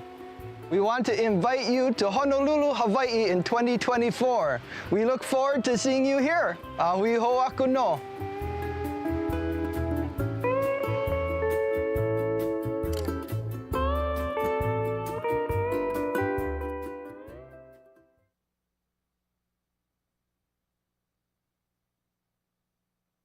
Can you hear us through this? So we had to take a little bit of a reset to get ready, and we're still gonna just have a little fun here at the San Antonio Regional Championships. Joe Brown and Jake Muller had a Galarian Zapdos, the biggest Galarian Zapdos defender in the world, it turns out. We learned. Okay, I don't know if I want it to be my brand. I just like it, okay? I don't know that I would go to war for it here. Would you ever draw it in an art contest? I would consider it. Okay, well, for anyone else at home, I don't think Galarian Zapdos is actually eligible for this contest, but the Pokemon Company International and Creatures Inc. are actually, they have announced that the Pokemon Trading Card Game Illustration Contest 2024 is back for another year, and they're inviting participants to submit their best creative artwork capturing the theme of this year's contest. That theme is magical Pokemon moments. So the contest is simple. Choose one of 10 Pokemon Pokemon, like Charizard, Pikachu, or Koraidon. Don't draw Koraidon like I did, because I drew a really bad. I drew a really bad Koraidon. Draw a better one. And draw an illustration that captures the Pokemon enjoying a moment in its day. Or draw an illustration that shows the Pokemon looking cool or dynamic to capture that magical Pokemon moments theme. The contest is open to applicants 18 and over in the US and Japan, and in addition to UK, Canada, Australia, and New Zealand regions for the first time. Entries open October 12th and run through January 31st. So we still have a month all the way through January 31st. Month and a half left at 5:59 a.m. Pacific Standard Time. For more information, including full contest details, eligibility, and prizing, please visit the link regarding this contest. I think it's a pretty exciting opportunity, Jake. Yeah, it's really great. I don't know if anyone watching Fort Wayne Regionals a few months ago was watching my unfortunate Pictionary endeavors. Maybe you don't want me entering this contest, but I love seeing everything in that promotional video. Some really great art in there, and I'm sure that everyone watching at home is a much more capable artist than me and will have a wonderful time submitting their art. Maybe they would want you to enter because so they have a better chance of winning. Right? Yeah. At least they'll be better than someone. I mean, they'll be better than me. I forgot that Koraidon, like, its wheel was like on its heart or whatever, and I gave it like the legs. I was like, oh no, wait! I was trying to get it. I was trying to have it like as the motorcycle, and it was not a pretty time. I tried to draw a walking wake, and it was just nothing. I don't know what I did. I don't remember. I've kind of blocked it out. But or it like was a walking nightmare. Yeah, a waking nightmare. It was not. It was. So we're just hanging out here in the booth, and one thing I noticed in that last match with the Shifu single strike, we also opened our day with the single strike. It seems to be picking up in more popularity. It's not like you can't just slap it on a team, right? It's got to be very team dependent. Like it had the icy wind on the Floodmane and other ways to make it work. So. What are your thoughts on Urshifu's single strike compared to its obviously, more common brother in the rapid strike and its viability in this format? I've always kind of been surprised at how little Urshifu's single strike has been used compared to rapid strike. I think rapid has a lot of things going for it. I think it's objectively better, like defensive typing, the water. I think the triple hits from the surging strikes is a big deal because you can bypass like citrus berries or focus sashes, more importantly. But I think that Dark has a good place too. I think in a metagame with a lot of psychic types, Dark can come in really handy. We've seen multiple Frigoraph today already, and Dark comes in really handy there. And I think that the option to kind of use a different water type at the same time kind of gives you a lot more flexibility as well, because water is water types compete for spaces on teams a lot. Like if you have your Urshifu Rapid Strike, it can be hard to fit a different water type. You start kind of getting really weak to other grass types. But if you got your Urshifu Single Strike, it kind of opens up more of a slot there for a water type if you don't have one already. Yeah, there's a lot of Psychic types in the format, including Psychic type Tyranitar that we actually saw. But if you are watching the stream, make sure you watch along this week as we have some fun, exciting shows coming up here on Tuesday. We have the holidays together at 2 p.m. Pacific, and then Thursday, the second season of the anime, one of the most highly rated, I would say, seasons of the anime in history, in the Adventures in the Orange Islands. Yeah, it's really fun. I love that they show these, new specials, the holidays together stuff is always really fun, but also throwing it back. Like we gotta appreciate those Orange Island series, the earlier series, even back all the way into Kanto with the original Ash and Brock and Misty trio that we all know and love. I do honestly, actually, I have watched like a lot of times watching the Twitch chat, watching the Pokemon movies or anime together, because it's a fun, camaraderie building moment. We laugh at Team Rocket shenanigans. I love them. And there's some people come up with very silly comments in the chat, so it's a lot of fun. But that's enough for us right now. For anyone who doesn't know, actually had the second part of the Scarlet and Violet DLC drop earlier this week, the Hidden Treasures of Area Zero, and Gabby is over in the lounge to have a little bit of a conversation, a little bit of a gameplay of the new DLC. So Gabby, take it away. Thank you so much, Joe and Jake. And just going to throw this out there, Orange Islands also has the best intro of all the Pokemon animation themes of all time. So now that the gauntlet has been thrown down, not as decisively as your cookie decoration challenge earlier, I got to say, you are absolutely correct. On Thursday was the official release of the Indigo Disc DLC. This is part 2 of the Hidden Treasures of Area Zero. And for those of y'all at home who maybe haven't had a chance chance to play it yet, don't worry. We're not going to be talking about the story. We're not going to be talking about anything that might get into spoiler territory, but we are going to take a moment to go roam around the terrarium in Pokemon Violet, as it were. This is my party, excuse me for a moment, and check out some of the Pokemon that you can encounter in the terrarium at the Blueberry Academy, and maybe even talk about how important they were in past VGC formats, because I don't know if y'all heard, but Incineroar is back. Yeah. Somehow. Incineroar coming back is a Pokemon that I think a lot of players actually fear because of how centralizing it was in past formats, right? Like Incineroar is probably one of the best Pokemon ever brought into VGC. Yeah, but it's never like dominant in like a negative way. It's just a nice pivot, nice sponge. It just takes up space. Yeah, but I mean, it takes up a lot of space. Great typing. It's got access to Fake Out. It has access to Parting Shot. Great fire type attacks. It's like another Rillaboom and Iron Hands. We just need one more. If you combine, it's like if you combined Iron Hands, Rillaboom, and Landers Therian. So that sounds great. That frees up 2 spots on my team. I think that's why a lot of people are fearing it coming back. All right, I'm gonna actually need your help. So for those of you who don't know, the way that you unlock some of the partner Pokemon in the DLC is you have to complete Blueberry Academy quests. They're called BBQs, in case you haven't heard of that just yet. You wanna go to a barbecue? Oh, yeah. Yeah. Yeah, unfortunately, it's not a actual barbecue. I was hoping that we would get maybe some picnic barbecues going on, but no. We're in San Antonio. We're in Texas. We're in the heartland of barbecue right now. And how fitting would it be if you went to a barbecue? Yeah. Oh wow, 7 Fairy Shards. That's gonna be helpful getting your terastallizations done. Oh yeah, I mean, I want to pick up some of these items just to showcase just how much easier it is to actually get Terra Shards, get EXP candies, get berries. There's a ton of item spawns that are in this terrarium. But more importantly, once you complete a BBQ, you are awarded points, and then once you get 3,000 points, you are able to unlock the starter Pokemon for a given area of the terrarium. And let me show you real quick. Again, for those of you who haven't seen this yet, the terrarium is actually split into 4 different biomes. So we have the coastal one up here. That's where we are right now. Okay. There's the polar biome over here. A lot of ice-type Pokemon there. You can find Porygon there. Porygon's back. Oh. Do you think Tauros is up there? Tauros has not used Sub-Zero Slammer in a very long time. And then we have the savanna over here, and then we have the canyon biome over there. But you can find Tauros in the savanna. In the savanna? Yes. Not in the polar region? Okay. No, So no Sub-Zero Slammer, I'm sorry.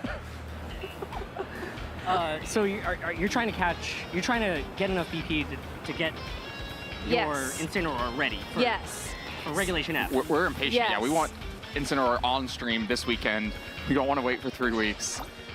I mean, look at that love disc. I know, I need to somehow take a photo of something swimming, but I think I might be too far away. There we go. Nice. Nice. I like that it was like off center too, so it's not like directly in the center. As a photography student that I took one course in high school, that is utilizing the rule of thirds. That's good, that's good. Yeah. I also took a photography course from Professor Oak. Oh, I was gonna say, that's the one that I took. He gave me a lot of good lessons on how to capture snaps of Pokemon. All right, so now you're in the Savannah biome. Yeah. That's cool. Oh, that's Substrika. We saw a couple of those in VGC That years. got second place at the U.S. National Championships one year. Yeah. In 2011, yeah. Yeah, believe it or not. Fast zebras. The question... Should we catch it? Yeah, catch it. All right, we'll catch it. We'll catch it. This is my Breloom that I spent, I think, 8 hours shiny hunting for. Nice. All right. It's my Spore False Swipe user, as a lot of people use in game to catch. Whether or not we get enough Pokemon asleep, or enough turns asleep to actually make use of it, we'll see. Is it high enough level for this false? Oh, wow. Yeah. That's some big damage. Yeah, level 100. I use my XL candies. All right. Somehow. All right. Also, Zebstrika's low defenses probably help there. All right, what Pokeballs do y'all want? What looks like a zebra? That's a good question. I mean, I feel like Ultra Balls kind of fits it. Kind of, yeah. Yeah, I can see it. Yeah, I like it. I like the color scheme. Let's see if we get lucky. The question, Gabby, is what do you press when you try to catch a Pokemon? I press B and up as the internet told me to as a small child, and I will accept no substitutes. You got lucky there, but from what I understand, when you press down and then A plus B, but you have to time it immediately once you throw the ball. I don't press anything. I don't want to make the game think too hard. Just catch the Pokemon. No extra button presses. That's wild. That's wild. No button presses at all? No. What? So we're gonna go ahead and try and make our way towards the canyon area, so that way we can try and get another picture of a Pokemon, which is my next task. But more importantly, this should be where Tauros spawns. There's a ton of Farigiraf that like to hang out here as well. That's pretty cool. I guess it's because it's the savannah or something. Yeah. Yeah. That's awesome. Like, just going through the savannah, Smeargle. just riding around. Smeargle. I saw Smeargle. Oh, we gotta Smeargle, catch that one. Yeah, Smeargle, a Pokemon with a lot of VGC history. Really? I've never heard of it before. A lot of troubled VGC history. A lot of VGC history some people might rather forget. I'm gonna try and sneak behind it, but I don't think he'll let me. Smeargle. He's eyeing you up. Yeah, he really is. Smeargle's changed so much throughout the years, though, you know? Like, I think Smeargle in future generations is not going to be as impactful as Smeargle was at all from, 2008 till 2016 in any year that it was allowed? Yeah. Well, taking away Dark Void hurts a lot. You forgot 2006 as well. I also there thought was some Smeargle play in All 2006. right, 2006. Yeah. Journey Across America. I remember that. I thought they might give it a new tool with Revival Blessing, but it seems like that one's also not sketchable, so... Oh, it's not? Yeah. All right. I was going to say, I actually have Revival Blessing on my Palmon if we wanted to try. Should we try it? Yeah, I mean, we can just wait for it. Oh, it's on in my party right now. And also, like, now that we're in an open team sheet format, I mean, a part of the fear of playing against Smeargle is just like, what is the Smeargle gonna do? It could have anything. It could have anything. It could have Dark Void. It could have any move. Yes, Dark Void is It one. can't have Dark Void. Oh, not anymore. Not anymore. But in the past. True. Okay. True. Now true. you kind of have an idea as to what the Smeargle is. Back in 2009, back in 2010? Is it Focus Sash or is it Choice Scarf? What kind of Smeargle is this? Is it level 1? Is it going to Endeavor me? Is it going to... You got to remember to look at levels in Team Preview. You can see them there. Yeah. Or you could when they were anything other than 50. Great. Got Smeargle. All right, two Nice. down. You are ready to play somewhere in black and white. Yeah. Yeah. I mean, I competed in. Actually, I think we all competed in 2011, didn't we? We did, yeah. Yeah. All of us competed back in 2011. Look at us now. We're here in the lounge just reliving our glory days. I mean, I'll be real. I was not a Smeargle player. I left that to Chalky. He was the Smeargle master at that point. I've never used Smeargle in a tournament, I don't think. Really? I don't think I have either. I've used None of us have. I've used Oh, Breloom man. plenty. That's a deerling. Is it? Yeah. There's another Smeargle. Oh, I've used Yanmega before. Yanmega's great. Yanmega was a great Pokemon. Oh, is that Yanma? Is that No, Yanma? No, that's that's Vibrava. Vibrava, yeah. I've not used Flygon. I don't know that anyone has. I'm trying to not think. yet, but they could now. I'm trying to think. Yanmega, going back to it, even though we didn't see it, I just want to mention that Yanmega got second place at Worlds one year in 2009. 2009 Mega Weave. That was a different style. I took like inspiration from Yanmega, but it was like second place Worlds 2009 used Yanmega, Moltres, and Hippowdon and Shedinja, and it was a wild team, and I loved it so much. Oh, that's Chansey. Oh, can we catch Chansey? We can catch, or you can try to Oh, catch. I have some VGC history with Chansey. Chansey or Blissey? Well, with Blissey. This The is Eviolite didn't exist yet. This is also a very large Chansey, so I don't know if you noticed, but I was using the ZL targeting prior to throwing my Breloom into battle. And one of the things that you can unlock with your BP, your blueberry points, is this view that lets you check for Pokemon size, Pokemon shininess, and a mark on that Pokemon And before this you is- catch it. This is very large. Yes. Does it have a mark for being that large? You can get a mark, but it doesn't come with the mark. You have I to see. go talk to the person in Megazoa City and be like, yo, is my Pokemon big or not? Or small. They're small. You know, to steal from Pokemon Go, it's either huge or tiny, right? Yeah. I really like when trainers have those huge or tiny Pokemon in unexpected ways. I love when Excalibur is just very small. I'm going to try Heal Ball. That's a great ball for a Chansey. Fluttermane should always be enormous. Enormous? Yeah, big Fluttermane. All right, I think you convinced me, Gabby. It's not down A plus B. It's what was it, up? B up, yeah. B up? I mean, admittedly, I do have the catch charm. That's another thing you can get finally in the DLC, which does make it easier for you to get those critical catches, but B up as well. Also, Torkoal getting, what was that? Shell Smash? Shell Smash. That's new. I don't think we've seen that in VGC just yet. Well, I actually don't want Numel to evolve. I think Torkoal's a Pokemon that can't really capitalize that well on getting the plus speed boost from Shell Smash. Special attack boosts are great, but you know, you want your Torkoal to be super slow. You kind of want it to be operating in Trick Room, and then if you try to Shell Smash, well, I don't think you're going to be outspeeding anything even after that Shell Smash. Execute, another Pokemon you can find here in the Savannah. I don't think Execute's really been used in VGC. It got second at Worlds one year. Oh wait, it did. Was that Chlorophyll? Well, with Wolf's recycle, oh yeah. Eaten so many berries with Cantonian Harvest. That's right. Harvest. It healed back so much health. Like it really did. You eat your berry and then you eat it again. Sometimes you eating 2 berries in a turn and just hogging out on berries. And the animations back then too, right? Like, yeah. It took a lot of time from the battle, just harvesting, eating, and healing. It did. I mean, I gotta say, I feel like at least the battles nowadays go very quickly, which I appreciate. And that's not just because it's a very hyper-offensive metagame right now, it's because the game actually feels very fast.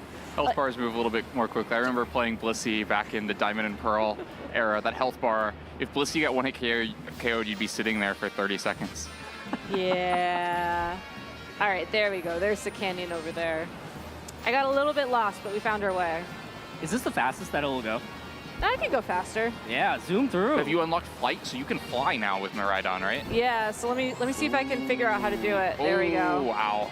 I think technically this is gliding. No, this is flying. No, look, you can go up. I can go all the way to the top of the terrarium if I wanted to. I don't, though. I don't know. The wings aren't flapping. You're just kind of coasting, right? Well, that's Miraidon. Have you ever seen an airplane's wings flap? That is propelled in another way. Okay. That's free falling. Yeah, that's just falling. Oh, Alomomola? I actually had a friend who once ran Alomomola in a regional. It's got a big defense stat. Yeah. Did you know that Alomomola is the same forward as it is backwards? Did you know that Fergarath is the same forwards as it is backwards? And the same with Girafarig? Wow. What? Insane. Y'all are really good at spelling, huh? I appreciated the way you took that photo, Gabby. Like, you didn't feature the sort of heart shape of Alomomola. You kind of just took the picture straight on, so it's kind of just like a line. It's like a new light for Alomomola. It doesn't always have to be a heart. My bad there. Let me go ahead and show you guys something really cool. So what you can do now as well is I'm going to go ahead and send out my Como-O. And then if you press the L and R button at the same time. It's very pretty, Como-O. Thank you. Thank you. So now I'm actually syncing with Como-O. What? So one of my quests right now is to defeat 10 Pokemon in the auto battle. But I can just go ahead and do this all myself. Oh, I just bodied Tyro, you're just knocking them out almost immediately, not even having to go into turn-based mode. Yep. These poor Geodudes never saw it coming. No. But honestly, Tyrogue is another really interesting Pokemon. Hitmontop was very popular. What was it, 2015, 2014 was when we had Hitmontop and Volcarona together? All the way back to 2010, yeah. It became popular with the Volcarona as a very common lead to try to fake out and intimidate support, some quiver dances. But all the way back in 2010, it was extremely common just to get some priority attacks in on Scarf Kyogres before they could go for Water Spout. We had Top Ogre and Giratina plus Hitmontop also as a common lead. Technician was, like, it did so much damage to Kyogre with the Mach Punch, Fake Out. it's weird to me to see, like, in that 2010 format, it's super hyper offensive, Life Orb, just trying to deal out damage, and then slowly transition into being this, like, Intimidate machine that can also still hit pretty hard with the Fighting Gem close combat. We just had so many fewer priority options back then. You know, Scissor getting Bullet Punch in Platinum was like a big step forward in the total priority available to Pokemon. Nowadays we have, you know, Elephant Jet Punches and Giant Aqua Jets and all kinds of big things. Sucker Punch from all these Pokemon, but it was a little harder to do back then. And Hitmontop also won the World Championships in 2016, right? Yeah, part of those GS Cup teams. Hitmontop, a Pokemon that pops up frequently in GS Cup because it's such a good support option. Is it like I think it might be one of the only Pokemon to ever carry Eject Button just to cycle those Intimidates. I can't think of another Pokemon that really is known for carrying the Eject Button. No, because I don't think Hitmontop ever had access to like a U-turn or something, right? So you had to use Eject Button. Do you think we're going to see Hitmontop come back now that it's back in the game? I feel like it might have just gotten a little outstatted at this point. Something like Iron Hands, another fighting type, but just so many more total stats than Hitmontop has to offer, even with Intimidate. I think we've seen kind of less of it as generations have gone by. And the Scraggy, kind of like a Hitmontop. Yeah, another fighting type Intimidate Pokemon. Yeah. I'm actually really excited that Scrafty is back. I know that it was never as popular as like Hitmontop for fighting types, and I don't think it necessarily has a place on a team instead of like an Iron Hands, for example, because Iron Hands is just so powerful. But at the same time, its dark fighting typing was super unique, and it gives it a ton of play into at least Armarouge and Didi, for example. Like, you send that Pokemon out, and there's really nothing that Court can do. It's just so difficult now with Flare Mane that that 4x Fairy weakness is pretty difficult to play through. Yeah, and I mean, you could terrestrialize it, but you're better off terrestrializing other teammates, possibly. You know, like terrestrialize it into poison or steel. It's kind of it's a not lot. ideal. Not ideal for Scrafty. Yeah, it has access to Fake Out, it has access to Intimidate. Remember back in 2011 before it got, I think it was before it got Intimidate, right? It didn't have Intimidate, but when I think of Scrafty, I think of it playing against Trick Room teams in 2011, faking out Amoonguses, and getting Effect Spore paralyzed and ruining that Trick Room team's day. Because Amoongus had no other ability, it had to have Effect Spore, and the Scrafty, once it got paralyzed, couldn't be put to sleep, was going to outspeed or Uniclus under Trick Room. Oh, a disaster. What if it ran Shedskin? You might have worked out. So one thing I also want to showcase here, for anybody who hasn't had an opportunity to play through Legends Arceus yet, there are actually places in the polar biome, for example, where you can encounter Hisuian Quillfish. Oh, nice. It actually looks like I haven't caught one yet, so I'm going to go ahead and catch one. I don't think Hisuian Quillfish or its evolution necessarily are going to be viable in VGC, but it is really nice that they've made it easier to get these Hisuian Pokemon in Scarlet and Violet proper. Yeah, because of course some of them, like Arcanine, have been super important to the game. Yeah, so there is, in the first part of the DLC, in Kitakami, you can meet up with a photographer, and if you help her out on her quest, she will give you access, or she will actually give you her Hisuian Growlithe. So there is a way that you can get one in-game if you don't have one already, or if you don't have Pokemon Go or Legends Arceus to get one via Pokemon Home. But it's, especially since Arcanine is such like a definitive Pokemon, it's nice that everybody can get it. Yeah, absolutely. I see your Breloom is taking poison damage. It is, yeah. Not Poison Heal? No. All right. All right. I believe it's a technician, and also my Breloom thinks I'm a great Pokemon trainer and will just get rid of the poison. That's true, so, that worked out pretty well. Yeah.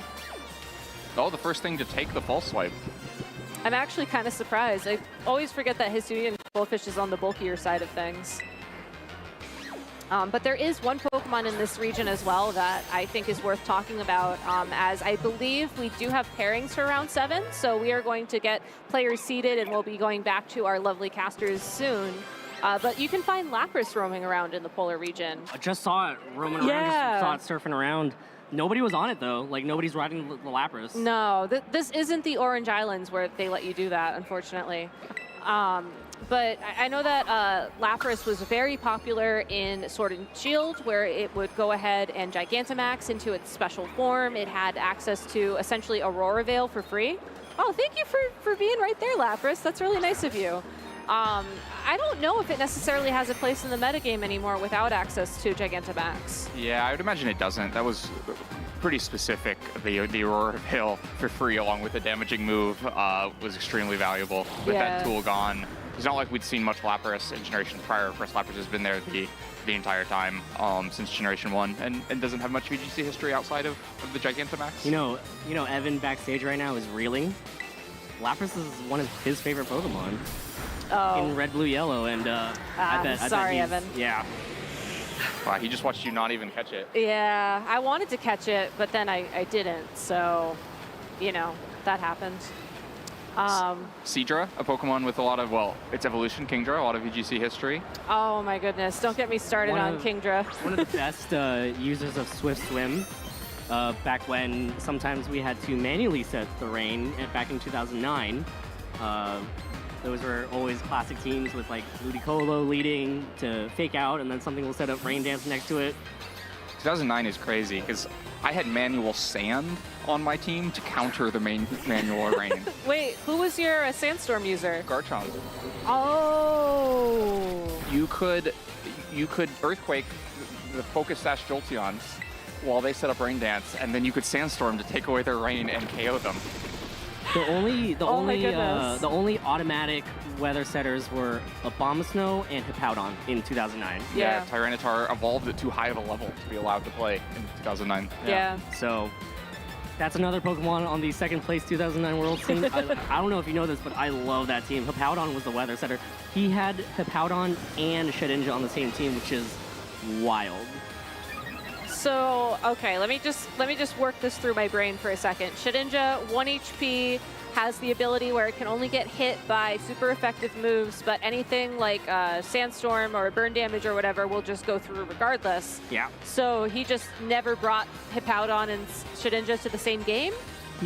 He could. Shedinja actually had Sunny Day. Oh. That was a real different format, yeah. 2009 was wild. Yeah, that was also one of the years here in the U.S. where we only had like 2 or 3 qualifier events, I feel like. Or maybe it was 5. It was a very small number. I think it was like 6 regionals, internationals, and worlds. So we started to have something more kind of resembling our current format, but they were single elimination. Yeah, I remember that part. Best of one. No pairings. We were just kind of in a line, and then you get paired up with the person next to you. Dive Ball for this one? Good call. Yeah, 100% Dive Ball. Yeah. The best Pokeball. For sure. I caught Smeargle in one earlier, too. Nice. How stable do you think it is? Like, you know, you're balancing on this watercraft right on, and then your one hand, you have to use momentum from your body to throw a ball distances away. Are you worried about falling in and catching hypothermia? I am super worried about falling in. Like... I mean, we can go somewhere else if this is making you nervous. Oh, no, it's not making me nervous. It's whenever you try to catch a Pokemon, so I understand exactly why you knocked out Lapras earlier. Yeah. Well, you know, you got to do what you got to do to keep the show running. That's where Uniclus in the background? It is. That was the only Trick Room user other than Gothitelle valid in the 2011 metagame. Well, there was also Kofagrigus, which won the national championships that year. There was Jellicent. 2011 was...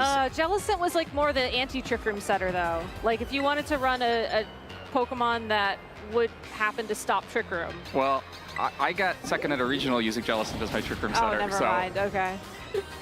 I will claim Jellicent as a Trick Room setter at least. Wait, were you also in the World's LCQ that year? In the top 12? Okay. Yeah. But yeah, Black and White brought us so many new Trick Room tools, really just like pushed that archetype forward. Some of them still super relevant. Conkeldurr, Amoonguss, of course, always will have a spot in the game. But Reuniclus probably fallen off a little bit. It was a great mix of being able to set Trick Room and deal a ton of damage. It had Magic Guard Life Orbs to just pump out damage. Not something we often look for in one Pokemon slot anymore. It's kind of too difficult to set up Trick Room to also be a max special attack attacking Pokemon. This Reuniclus is showing us exactly how these room mechanics work. Use Wonder Room twice in a row to reverse it, so For those of you watching that don't know the mechanics on Trick Room or something like that, if you Trick Room while you're in Trick Room, you reverse the speed orders again. Oh, come And this one, on. no. Gabby, I think I tried down A plus B. All right, Try I it. will try it. Try it. So just all three at once? Yeah, but once All right. you have to do it like the split second that you release the ball. Okay. There you go. I saw did it. Timed it perfectly. 100% catch rate right here. Wow. Okay. Got him. I gotta say. Yep. Yeah. 1 for 1. 1 for 1. All right. 1 for 1.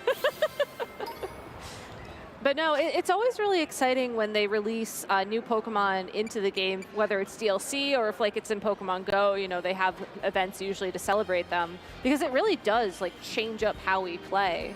And going into Regulation F, which is presumably after E, I mean, I feel like we have an alphabetical thing going. A, B, C, D, E, F. Yes. There you go. Okay. Confirmed it for you. I learned that thank from you. the unknown. But it's always really interesting to see just how the game is going to change when you introduce those new Pokemon. So since we are wrapping up, I do want to make sure we have time to talk about one thing, which is, one, I don't know how to fly, clearly.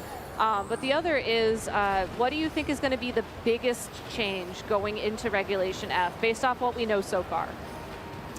Oh, it's hard to bet against Incineroar. That's a pretty big one. Yeah. I think Incineroar returning is going to be the big story in the first couple of Regulation F events, right? It's 3 Pokemon in 1, and I want to know what happens to the usage for like Landorus, Iron Hands, and Rillaboom. I'm interested in other things like Whimsicott. Sceptile yeah. got some cool new tools. Yeah. Dragon Cheer, I think, was the one that I saw some people like messing around with Sceptile in particular. And Shed Tail as well, which is a pretty powerful move. Okay. Very low distribution, so could have an impact. All right. Well, then let me change up the question. So let's just forget about what's going to be relevant. What are you most excited about as we go into Regulation F in the new year? Metagross. Yeah. I miss him. I miss him too.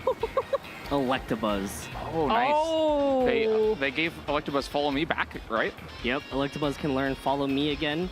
It's one of those Pokemon that falls into this like sort of strange position where it was a fully evolved Pokemon in red, blue, yellow, and then they gave it an evolution so that makes it able to use Eviolite, so that makes it really bulky. It has access to Vital Spirit, so being able to follow me away spores from Amoonguss makes it great. Are you just describing a worse Ogerpon Wellspring Mask?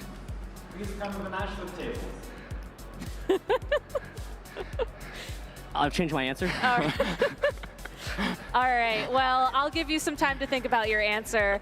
Dewey, Len, thank you both for joining me. Again, you can find the Hidden Treasures of Area Zero Part 1 and Part 2 on the Nintendo eShop, so make sure to go check it out if you haven't already. And that's going to be it for this lovely segment. So let's go ahead and go back to the casters and get back into this incredible tournament. Thank you very much, team. Who would have thought, Jake? We had a bunch of old heads hanging out the Blueberry Academy, which is technically in Unova, talking about the good old black and white days. That's fun. Those were good days. I started playing in those days not nearly as long ago as those other 3. There's some seen veterans, but my first regional was in black and white. I got like 1 in there. It was really fun. Just some notes from our end. Camera Up catching strays, deciding not to evolve Numel for some reason. Poor Camera Up is not going to evolve there. The dive ball Smeargle, we were actually going insane over here. That's not the aesthetic combination. The Pokemon ball matching is very important. Smeargle's clearly a premier ball Pokemon, right? With the way. I see it, yeah. And then the King or Seadra with the dive ball later. That was a good choice. So Gabby Good choice. redeemed herself. And there. the heal ball, Reuniclus and the Chansey. Exactly. Made sense. So she redeemed herself eventually. But yeah, thank you guys. That was a lot. Very interesting and fun conversation to listen to. But let's get back on track here in round 7, San Antonio Regional Championships. There are a lot of players currently 6-0. And you know what that means, Jake? We have our first win and in of the weekend. We sure do. These 9 players you see at 6-0 have 3 chances to book their ticket into day 2 here in San Antonio, and at least half of them will be doing it here in this round 7. Again, if you get to 7 wins, that guarantees that you're playing in day 2 Swiss, and you can continue to try and rack up those wins on day 1 to put yourself even further ahead. But more importantly, making it to day 2 is the first step. You get to day 1, Of course, you want to win all your matches as you can, but if you go 7-2 in that first day, you got to be satisfied. Yeah, and if you look at these top 16, we have some notable matches throughout all of Swiss round 7. And the first one up there is going to be the important one. That will be our stream match, Aaron Zhang versus Z Castiola. But Joe Garte and Riley Factor, that could be a regional championship final matchup. I know. They're facing off in probably round has 7. been, honestly.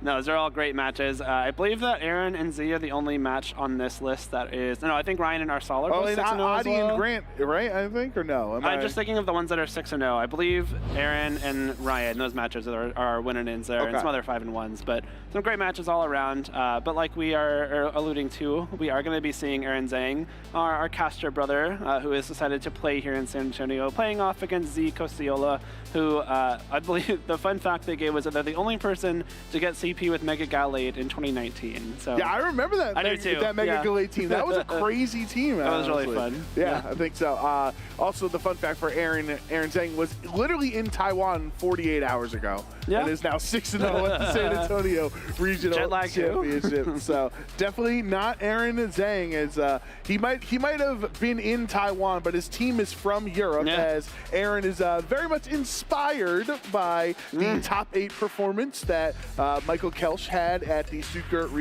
Regional Championships last weekend. Michael Kelsch getting second at the World Championships this season as well. A great trainer, and of course, just continually doing well with Dragapult. Yeah, Dragapult's a really cool Pokemon. It's kind of become Michael's signature too, getting second at the World Championships with it just a few months ago over in Japan. But Z also really no stranger to success. I believe a regional champion in their own right.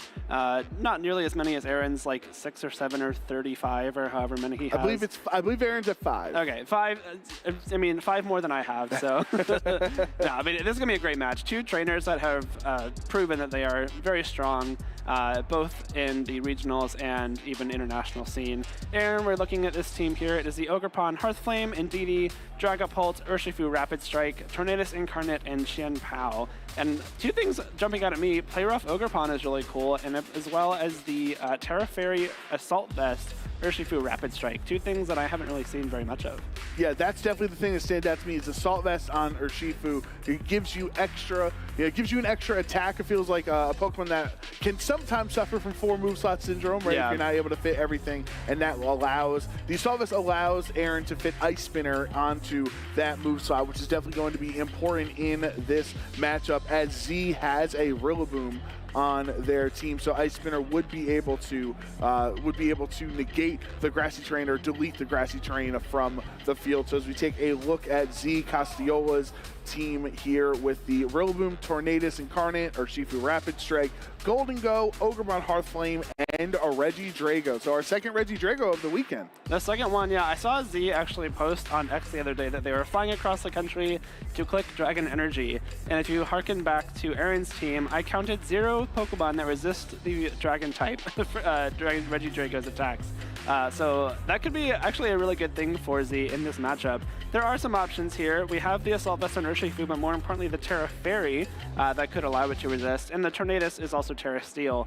But if you have to dedicate your Terastallization to not taking a whole bunch of damage from that Dragon Energy, that could be a sign that might be something very useful for Z in this matchup. And clearly Z's strategy has been working so far. At 6-0, say I flew across the country just to click Dragon Energy. 6-0, obviously it's working. But of course, if there's any trainer that will be prepared for this strategy, it is Aaron Zhang himself, who plays so many games on Battle Stadium every single day with so many different off-the-wall strategies that nothing will catch him off guard. Yeah, that is very true. Aaron, again, one of our better casters we have here. Just so much experience behind the desk, but also more importantly as a player, which he will be looking to lean on in this matchup here. We have the Tornadus and Dragapult lead coming out from Aaron, and it is the Ogerpon and the Golden Go coming out from Z to start off this first round, or first match. So how do you like this lead from Z's end? Did you have a physical attacker in Ogerpon Hearthflame, but also a special attacker in the Golden Go? So you're kind of covering both options, but Tornadus can try to even the playing field with the Tailwind or something else. How do you like the lead? I think it's kind of flexible on either end. The Ogerpon on Z's end is carrying the Follow Me, so if you want to protect that Golden Go from a possible Terra Blast or Phantom Force, you have the option to. There's no, Golden Go Make It Rain resist on the field right now for Aaron, which could be an issue if Z decides to go straight for that. And it is holding the Life Orb, and it is Nasty Plot, but has the immediate power as well.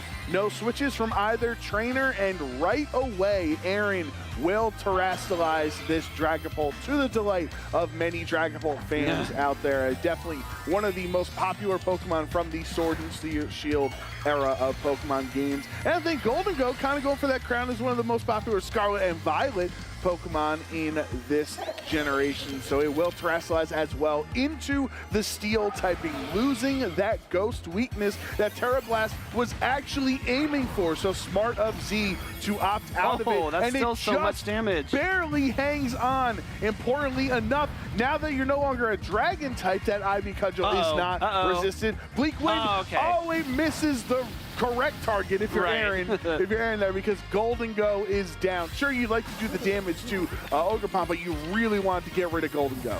I love that play from Aaron. Even if the Ogerpon did opt to go for a Follow Me, a combination of Terra Blast and Bleak Wind Storm would have been able to KO Ogerpon. So you're taking a KO regardless, assuming of course that Bleak Wind Storm hits. And it did miss the Ogerpon, unfortunately, but the Golden Go that terrestrialized into a Steel type and surely would have taken 2 KOs with Make It Rain if it was able to attack, was KO'd. And so it's a rough break for Z there because, you lost a big source of damage there. You lost your Terra, most importantly, without doing any damage at all. But you do get the swap into Regidrago here. Follow Me is still on the field, and you know that Aaron has already terrestrialized this Dragapult. So there's no other Terras on the field at this point. And Regidrago coming in means that, again, those the Fairy and the Steel Terras are no longer options. There's no possible Dragon Energy resist in this game. Yeah, that is the best possible scenario for Z, as you were mentioning. Now that the Dragapult has opted to use that Terra Ghost, and of course, it is still an incredibly strong Pokemon when you terrestrialize. It has a really nice attack stat as well. But the Regidrago will protect, and Terra Blast going towards the other slot into Ogerpon Heartflame here. That's just a one-hit KO. So much damage. Wow. One-hit KO. Ogerpon is down from full, and Z's not going to get any attacks on this turn since Regidrago protected. Regidrago protects, and now Z is down to just their last 2 Pokemon and has not taken a KO yet at all. This Regidrago in a pretty vulnerable spot as well, because we see the Urshifu come in. That means there is no Tailwind for Z, no option to make this Regidrago outspeed the Dragapult on that side of the field, and especially considering Regidrago just protected, not really a way to avoid any damage from that Terra Blast. This Ghost-type terrestrialization, really nice for the Dragapult here because its best Ghost move on the physical side is Phantom Force, but it does take 2 turns to attack. So using the Terra Blast in conjunction with the Ghost-type terrestrialization gives you that upfront Ghost damage, which is coming in very handy here. It almost felt like there was a pseudo Chien-Pao on the field with how much damage the Ogerpon took from Terra Blast, right? You'd imagine that'd be one of the things you could calc for on the bulkier end with Ogerpon is like, can you endure the Terra Blast with or without the Sword of Ruin? And it looks like this Ogerpon is not able to take that hit. So Aaron will finally Tailwind on the 3rd turn of this game 1, doubling his Pokemon speed for the next 4 turns. And here is a Terra Blast into Urshifu, bringing it down into the red. It just does so much. It will finally get knocked out. Dragapult goes down in retaliation from the Surging Strike on Z's end. So Aaron does at least have to reveal his next Pokemon in this spot, but whatever comes in, it's going to have double speed on its end thanks to the Tailwind. Yeah, the delayed Tailwind here is really great for Aaron because now, assuming this Tornadus goes down to the single target Dragon Energy, Aaron will have the option to bring in his final 2 Pokemon, match Z's final 2, but Urshifu's taken a lot of damage, and its Choice Scarf is now just kind of a dead item because we do have the Tailwind up. If Aaron had opted to go for like a turn 1 Tailwind, that means that there would only be 1 turn remaining at this point, and Z might have the option to maybe protect the Regidrago and stall that out.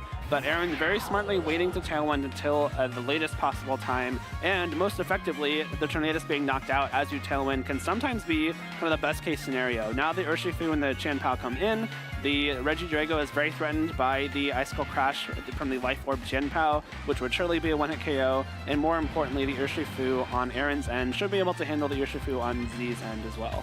And any damage, I should say, that the Regidrago takes would mitigate the maximum amount of power that Dragon Energy can output, similar to, you know, Water Spout, if you ever remember those Kyogre strategies back in the day. So, of course, anytime Regidrago takes a hit, it's going to be more difficult to even get the knockouts. But there is a knockout in the benefit of Aaron's end. Urshifu Rapid Strike is knocked out. Z down to just their last Regidrago by themselves. Here's the Ice Spinner. Important to know this calculation isn't enough for a one-hit KO. No, it is not. That's even with the Sword of Ruin defensive drop there. So important for Z to know that going into the rest of this matchup. Yeah, it looks like it's pretty sealed in Aaron's favor this game, though. Unfortunately for Z, they lost their Golden Go immediately, which kind of just really set them back for the remainder of that game. I think they were kind of counting on getting a big attack off there, and if the Make It Rain did go off, it appeared as it would have taken 2 KOs, which would have been huge for Z, and really flipped the momentum of that game. But Aaron calling that correctly, you know, knowing that the big threat there is the Golden Go. Even if you attack into a Golden Go Protect, we saw that the Hearthflame Ogerpon was not able to KO the Dragapult in one hit, and so smartly going straight for that Terra Blast and Bleak Wind Storm combo, which we saw would have KO'd even just the Ogerpon straight up if it even went for Follow Me. So really strong offensive start for both players, but Aaron managing a little bit better and coming out on top.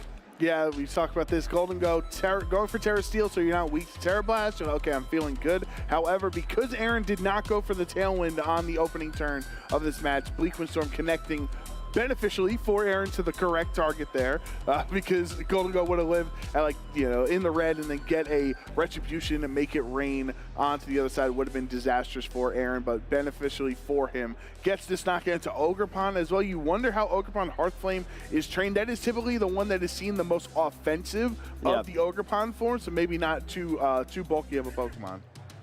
Especially considering that Dragapult, now, is holding the Choice Band, is naturally pretty strong, and has the extended same type attack bonus from that Ghost type Terrestrialization.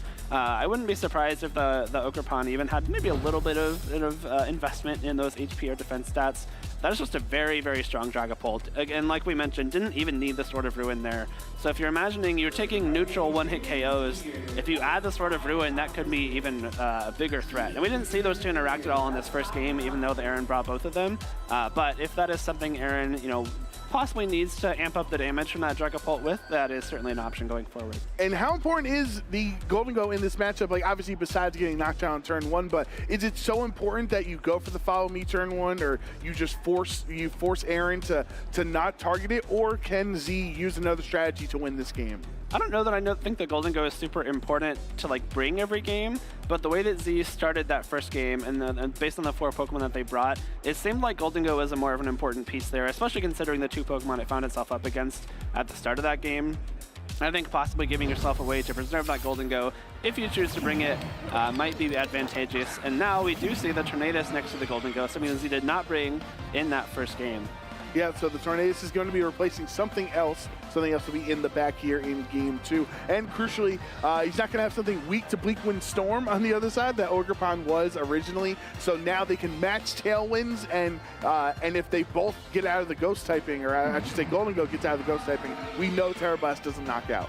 We do, yeah. If the Golden Go does opt to stay in and go for that Terra, like you said, Joe, it won't be weak to Ghost anymore, but it would most likely not be KO'd by a single Terra Blast. We do see the Dragapult, again, straight away go for that Ghost type Terrestrialization, unlocking the use of that Terra Blast, and giving it a one-turn Ghost-type attack move. Although I do believe we saw it lock into that Phantom Force, which, if this is a Golden Go Terrestrialization, the difference in damage between Terra Blast and Phantom Force, I think, is enough for maybe even just a straight-up KO. So this could be a huge turn for Aaron here. It's really important to know whose Tornadus is going to move first here as you follow and track throughout this series how the speed tiers interact. So far, Z's Tornadus does have its Prankster activate first with the Tailwind, and then of course Aaron's Prankster Tornadus will respond. So if that's something a couple turns in a row we see, this is so smart working. But the Phantom Force is going to completely ignore a Make It Rain into that slot, not hitting anything. Sure, you will hit the Tornadus, but Aaron has done his job here. He's matched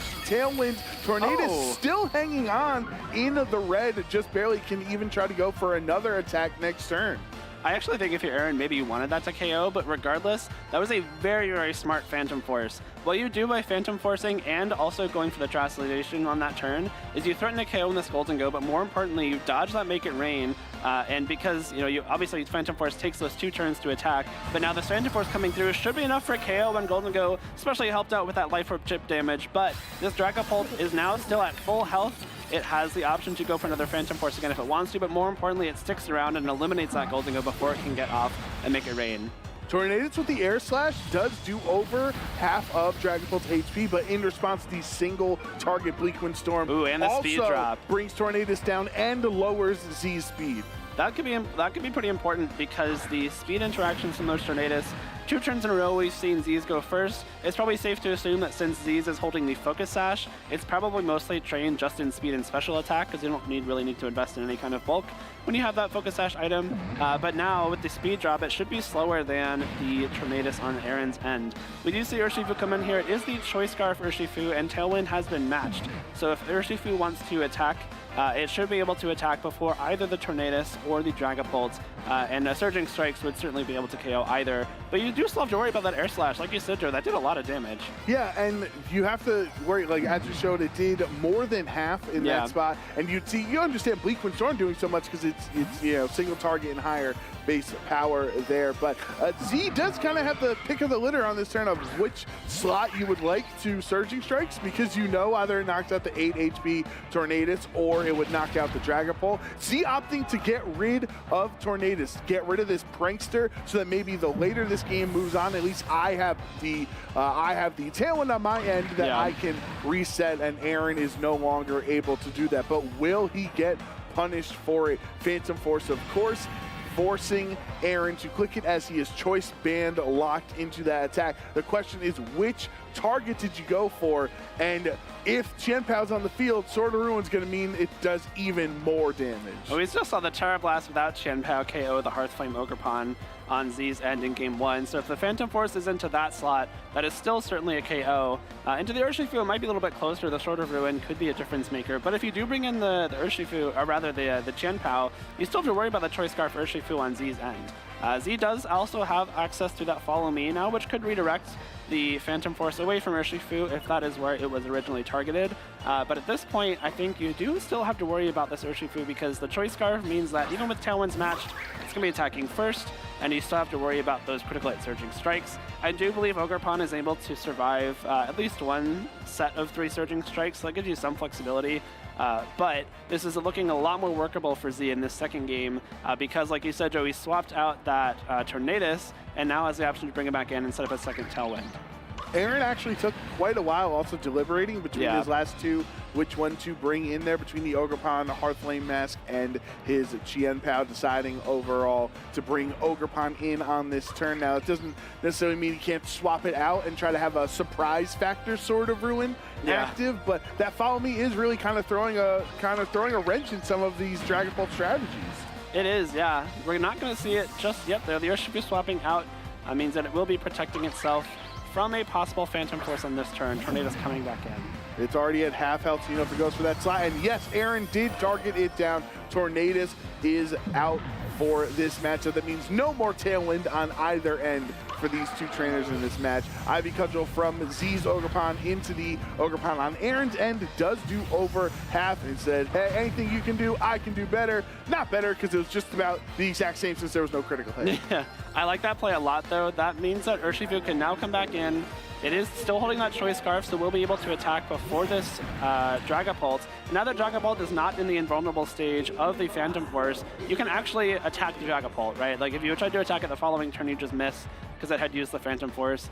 But now that the Dragapult actually killed the Tornadus, there is no Tailwind option for Z anymore, but you really don't need it as much anymore because you do, again, still have that Choice Scarf Urshifu, which threatens a KO on either of these Pokemon, really. But I think if you're Z, you notice your own Ogerpon attacking first. So if you're able to get a big Surging Strikes off into this Dragapult and then outspeed Aaron's Ogerpon again, you can take 2 KOs here. And it's really hard for Aaron to try to protect because you can just get bypassed by the Surging Strikes if that's correctly called by Z.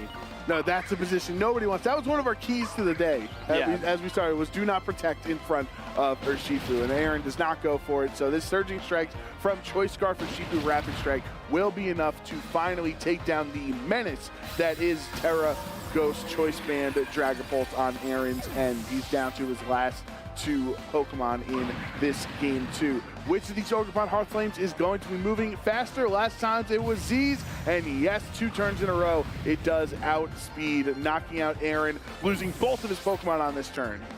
Really well played by Z in the second game. I love the Tornadus adjustment. They recognized that not having Tailwind in that first game was really tough because, you know, if you're relying on that Choice Scarf Urshifu, but Aaron has Tailwind up, the Choice Scarf just kind of doesn't exist anymore, but you also can't protect your Urshifu to make it, you know, try and survive through those Tailwind turns. So I love the Tornadus. It meant that Z had a lot more offensive pressure than they did in that first game, and that allowed them to kind of hang through this Tailwind, hang through the Dragapult. The calling that the Dragapult was going for that Urshifu when you swept the Tornadus in to sacrifice it was the winning play, because that meant the Ogerpon was still around to get some more crucial Ivy Cudgels off. And more importantly, seeing the Ivy Cudgel attack first on Z's Ogerpon, safer to assume at this point it is just naturally faster. There is still a chance it's a speed tie. You know, if you're the same speed stat and you attack first twice, I think it's a 25% chance that it was actually a speed tie the whole time. But obviously that's something we can't know. Just know that the Ogerpon and Z's end attacked first twice. Right, and as the Tornadus was moving faster, and you mentioned it's Focus Sash, meaning it's more likely that it's invested in the speed when you hold a Focus Sash. And since Z's Ogerpon was knocked out from a Terra Blast, a neutral Terra Blast, that could be another indication it's a fully offensive and not necessarily as bulky version of the Ogerpon Hearth Flame. But we go back to this first turn, and Z does get to click Make It Rain, but it only hits 1 target. Well, I think, again, calling back to that first Phantom Force on turn 1, I do think that was a very smart play from Aaron. It allowed the Golden Go to be knocked out without having to take a Make It Rain onto that Dragapult slot. But that one Make It Rain, a big difference maker because it put Tornadus very low. I think of note, like you only had to take 1 Rocky Helmet chip to KO it, which could have been a big deal there. But more importantly, the Dragapult found itself in a spot where it just didn't have enough turns to get out the damage it needed to in this game, which meant that these Ivy Cudgels and the Surging Strikes added up later on. And this is the classic Dragapult scenario for Aaron and for any other trainers that have used Choice Band Dragapult. Is you want to click Terra Blast for consistency, but you want to click Phantom Force for damage. Yeah. And unfortunately, Phantom Force is very telegraphed, and it takes 2 turns to actually do what you want. So Z was able to swap the Urshifu out on that second half of Phantom Force onto the Tornadus and help win him that game. Yeah, Phantom Force, I think, does allow you to make some really cool plays, kind of like that turn 1 play, but to its detriment, like you said, Joe, you are only doing damage every other turn, and you also are locked on the field when you have that Phantom Force, like, vulnerable turn. So, like, you no longer have the flexibility to swap out the Dragapult if you want to cancel that Phantom Force. You just can't. You are locked into the Phantom Force once you use it. We do see the Regidrago straight off the bat, though, from Z, and cool little mix-up there. The Ogerpon and Regidrago into the Tornadus. And I can't see the fourth Pokemon Ogerpon there for Aaron. Yeah, sometimes the camera angles can get the better of you, but yeah, Z, they've actually brought 3 different leads in all 3 games, so definitely getting in the mind games compared to Aaron's leads. I think this is a case where Play Rough Ogerpon is actually a big deal for Aaron here. A lot of trainers are opting for either using Dragon-type Pokemon or Dragon-type Terras, because it famously resists like anything Ogerpon can throw at it. That's kind of the main draw. That and of course Surging Strikes in general. But having Play Rough here means that there's actually something that Aaron can do with this Ogerpon to threaten the Regidrago. That said, Z does still have the Follow Me option. Bleakwind Storm will do a little bit of damage to Regidrago, but probably not enough that Dragon Energy still won't be doing a ton in return. So this Regidrago not in too bad of a spot to start off this game. Just remember, the winner of this Game 3 will be one of the first qualified players into Day 2 Switch tomorrow here in San Antonio. So let's see what happens. Neither trainer is going to swap any of their Pokemon, and right away Z has terrestrialized their Ogerpon Hearth Flame Mask, getting the attack boost to its stats, becoming just a pure fire typing in this matchup. Tornadus will use the Tailwind to double Aaron Zhang's speed on his side of the field for the next 4 turns. Here is a boosted Ivy Cudgel. It's going to be a lot of damage into this Rocky Helmet Tornadus, and that is a one-hit KO. Tornadus is down. Nice turn for Z there. You Terrastalize to remove the flying type weakness and to also resist the possible Ivy Cudgel coming out from Aaron's own Ogerpon. Aaron does get the Tailwind up at the cost of the Tornadus. It is one-hit KO'd by that Ivy Cudgel, but that does mean you do get a swap.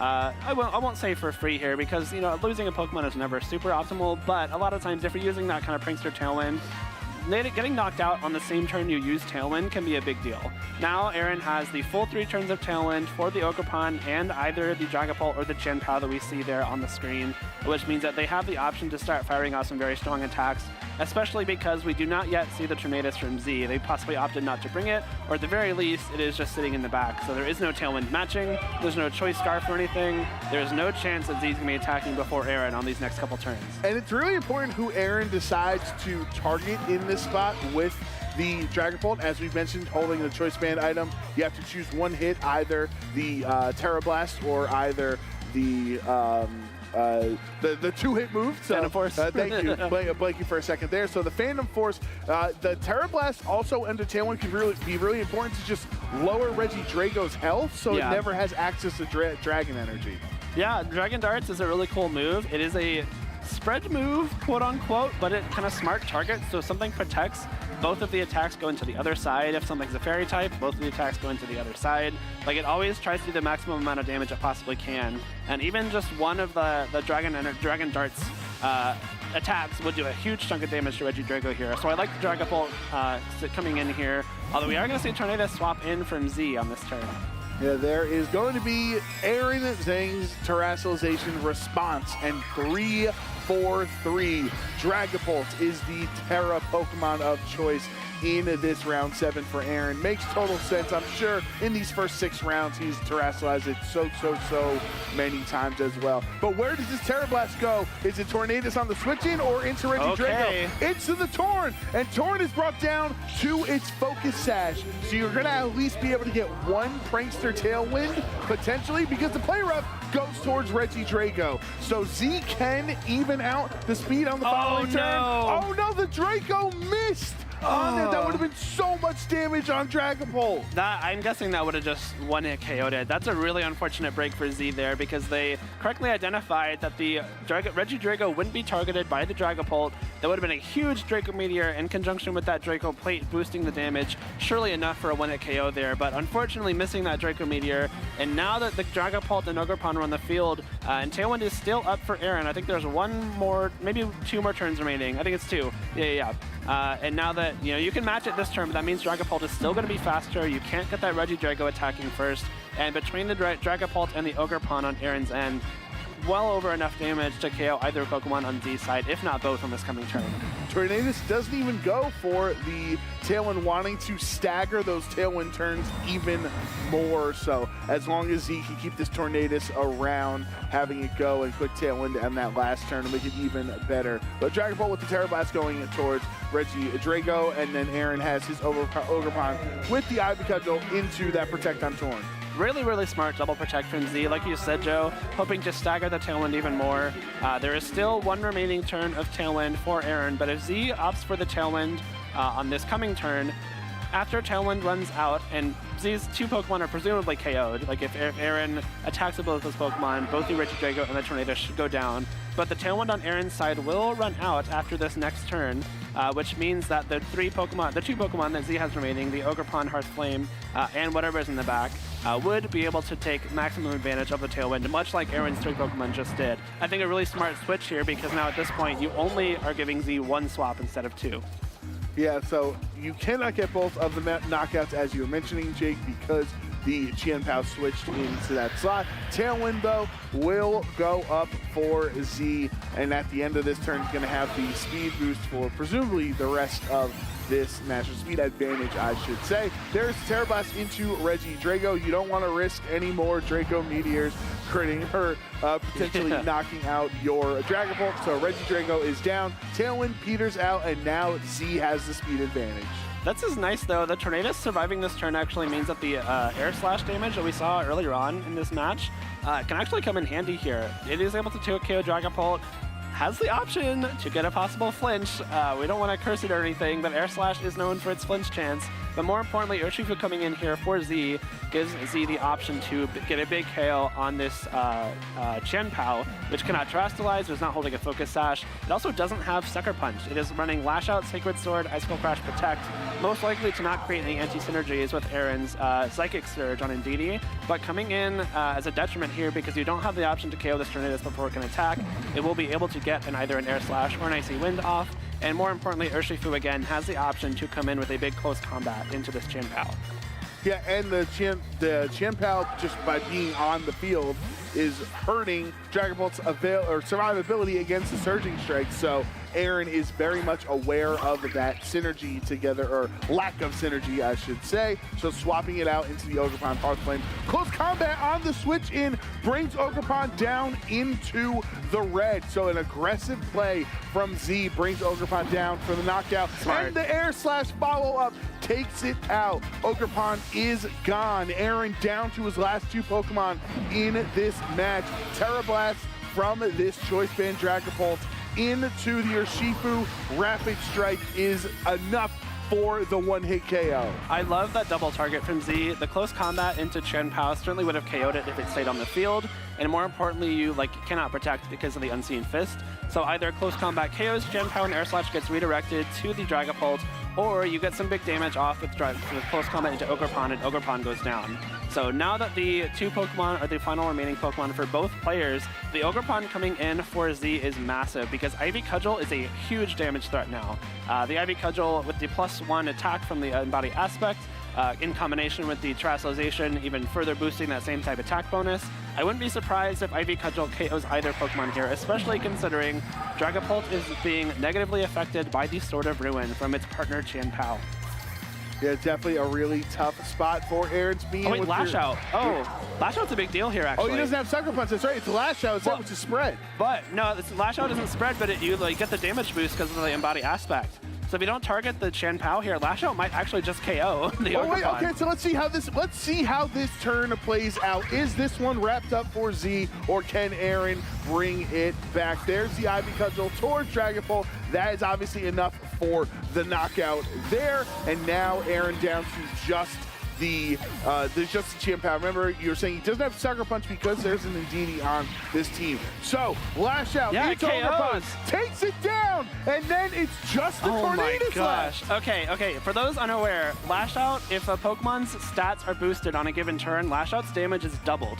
And because of the Embody Aspect, Ogerpon got a +1 attack boost when it came in, and that counts as that same turn. So Lash Out had the double damage boost, so in combination with the Life Orb and the Sword of Ruin, Lash Out's enough for a KO there. And what that means is now that Tornadus is the only remaining Pokemon, if Air Slash... He's the Air Slash Yeah, flinch. yeah, you have the Air Slash. I don't think it KOs from here, so you kind of have to flinch this thing. I don't think it KOs because Aaron, previously, he showed he had a little bit of bulk on Dragapult by being able to survive those Surging Strikes earlier on, so might have a little bit of HP investment on this Chien-Pao. We're going to find out not this turn. This is going to be so tight. Aaron always won for the dramatic, going to protect to help us out this turn. I think there's valid there, trying to maybe stall out Tailwind and see if the Tornadus maybe isn't maximum speed. I like that Icy Wind a lot from Z because that still guarantees that once Tailwind runs out, you should be faster here. Air Slash comes in. It's not enough for the KO. Is there a flinch?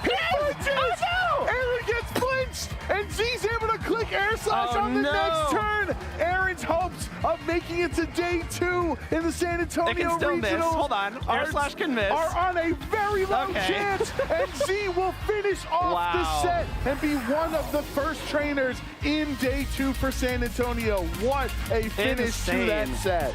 Oh, it's so smart. Z adjusted so well in those games 2 and 3, bringing that Tornadus. It was such a huge difference maker with the ability to match Tailwind, with the ability to stagger the Tailwinds in that 3rd game, and more importantly, the Icy Wind was so smart. It helped confirm the KO in Dragapult with a little bit of chip damage. I don't think that mattered too much, but more importantly, lowered the speed on the Chien-Pao on a turn when it had to attack the Ogerpon. If you don't attack the Ogerpon that turn, the Chien-Pao it can't win anymore. And so smartly lowering that speed, knowing that Tailwind wouldn't last for the remainder of the game, sets themselves up to have the option to win. Like, if without the Icy Wind, you just lose there. And so it's a really, really smart Icy Wind play. And of course, an unfortunate flinch there for Aaron, but Z making every game plan they possibly could and actually paying off there. That's a really smart game plan from Z. That is absolutely heartbreaking for Aaron to to play the game out to the proper outs, let's say, of protecting, getting Tailwind over with, and feeling like you made it back and having those hopes ripped right out from under you with that flinch. Yeah, I mean, we have to give props to Aaron there too. Like in most scenarios, Aaron wins that game. Like, I think it's a 30% flinch chance, and it can also miss, so that's pretty overwhelmingly in Aaron's favor. But gets a little bit unlucky with that flinch there, and you have to, again... Well, the Draco miss kind of, you know... Okay, true. I did forget about that. I don't want to defend Z, but Z said, hey, Draco miss. Yeah, it's karma. It gives and takes. But I think Aaron deserves credit for that match. Played a very clean game one, a very quick win there. And after getting knocked back down to 1-1 after game two, reevaluated and made great game plans of his own. That is just an insane ending, though. I can't say enough how smart that Icy Wind was from Z, how well they played their Tailwind turns, so getting their Tornadus on the field and as late as they can, even preserving the Tornadus, swapping it out after Tailwind went up. Well played, well played. Yeah, there is the Icy Wind you're talking about, which lowers the speed of your Pokemon, meaning the critical hit as well, there, onto the Chien-Pao, but that means that even after Tailwind was over, Chien-Pao's speed was -1, which is exactly enough for Tornadus to outspeed and go for the air slash flinch. Oh man, here's a fateful turn air slash. Just missing the KO, but the flinch.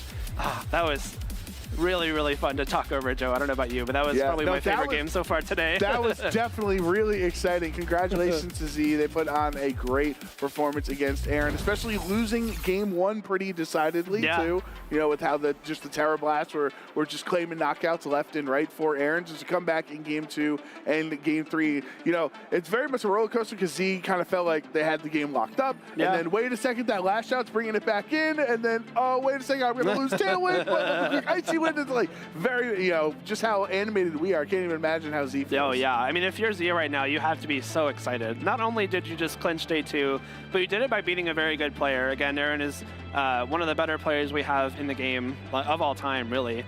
Someone who's won multiple regionals, won nationals, top 4 worlds. So like anytime you beat someone of that caliber, you have to be happy. And to do it, to make day two, to clinch that day two berth here in San Antonio, really big deal for Z, and hopefully looking to capitalize on the momentum. Even get a couple more wins today if they can, but most importantly, prepare for that second day of competition. No, exactly. I mean, that's the first thing I'm thinking if I'm in Z's head. I'm like, all right, I'm 7-0. I just beat Aaron Zhang, had a really intense set. There's more work to be done. Yes, right. Of course. If you are that one trainer that goes 9-0, you have so much extra wiggle room going into day two Swiss. Yeah, you do. I think at that point you need 2 or 3 wins on day two, as opposed to possibly if you're someone that went 7-2, you maybe need 4 or 5. So really big, like next 2 rounds here for Z, because they matter really just as much as anything they'll do tomorrow. Yeah, and then, you know, technically in that matchup, because the Tornadus was so huge, the Regidrago missing, but like still bringing it in the game, I think Z was able to use the whole team except for Rillaboom. I think Rillaboom was the only one that did not come in that set. So a very well-rounded team that, depending on the matchup and depending on the game that you're feeling, you can rely on many other trainers or many other Pokemon on your team. Yeah. Well, I think we should hear from Z. Let them give us some more insight into their thought process throughout that match. And Gabby is ready for an interview with our round 7 winner, Z. Take it away. Thank you so much, Jake. And Z, congratulations. I believe you've locked in your day 2 of the competition so far. Congrats. Yeah, thank you. It feels really good. The last time I made day 2 of a tournament was EUIC all the way back in April. I went to Worlds, I didn't make it through, and I went to Pittsburgh, and I made like 2-3 drop. So this run means a lot to me, and I'm very glad to be back in day 2. Yeah, well, it's awesome to have you backstage here with us and Sprigatito, of course. I'm a big Sprigatito fan. I got to have it with me. So let's go ahead and talk about your team. I know that you're running the Golden Go and Regidrago combination that have been very popular as of late. Have you made any changes to make it your own? Yeah, so the big change that I made, first to start, was making the Urshifu Rapid Strike Choice Scarf. Previous iterations of this team that I saw were Mystic Water, which I do appreciate the damage output because notably, Mystic Water can 2-hit KO most variants of Iron Hands. But Choice Scarf, I think, is really important because you can hit Flutter Mane before it can click Moonblast on your Regidrago. and it's done a lot of other things useful for me. Being able to have a fast pivot because I'm U-turn has been able to give me the leg up in a lot of balance matchups where they have to play really reactionary to what I do, and then I can kind of see how they adjust, U-turn out, and kind of bring in more offense and just always stay on the gas. Nice, nice. And then I think you mentioned the Terra typing on your Golden Go as well as you. Right. I'm Terra Steel on my Golden Go, mostly because I really like how it breaks open these Tornadus mirrors. I didn't get to use too much of it in this matchup, besides the fact that it was actually defensive in that it let me live the Ghost type Terra Blast. Phantom Force would have KO'd me, which is why I had to play around that in game 2. But Steel's been really nice. Your goal is to click Make It Rain and make it do a lot of damage, and Steel is the best type to do that with. Yeah, for sure. I mean, Make It Rain really is one of the most defining attacks, I think, of the Paldean era, if you will. Going back to game number 1, you were just talking about Tornadus mirrors, and what I found really interesting about game number 1, if we can go ahead and hit that replay, is the fact that you just didn't bring Tornadus. Were you just trying to avoid the mirror entirely? One thing that I thought about was that in order for Aaron to respect Goldengo and Regidrago and Ogerpon, maybe he would opt to just not bring Tornadus, and I kind of tried to join in on that and say, like, I'm going to have my cake and I'm going to eat it too. I'm not going to bring Tornadus because you're not going to bring Tornadus. But he brought Tornadus, and I got punished for it greatly because I really did not have anything. I tried to force a call, forcing the Dragapult to click Terra Blast into the right spot. Aaron got it correct. He clicked Terra Blast into my Ogerpon instead of my Regidrago. And at that point, I knew I was pretty much done for game 1. Yeah, it was definitely a tough matchup for sure, and I believe that a lot of these matches, especially when you are dealing with dueling Tornadus, as it were, does come down to these calls. But in game number 2, I think just by leading that Tornadus, you were able to position yourself in a way where it didn't feel like you were relying on those predictions as much. Right. I had to commit to it, I will say, because if Aaron went with, say, Tornadus and Ogerpon, like he did in game 3, Tornadus Goldengo is very bad into that, and the team does not necessarily have the defensive synergy to pivot around to lead that aggressive. So I was just going to say, okay, Aaron won this pretty convincingly in game 1. I don't think Aaron and I have ever played before, so I don't know if he'd necessarily expect me to adapt. So I decided to play into that, and I got the lead right, and then I was able to execute pretty much how I wanted in that game, even with the Bleakman's Storm speed drop on my Tornadus.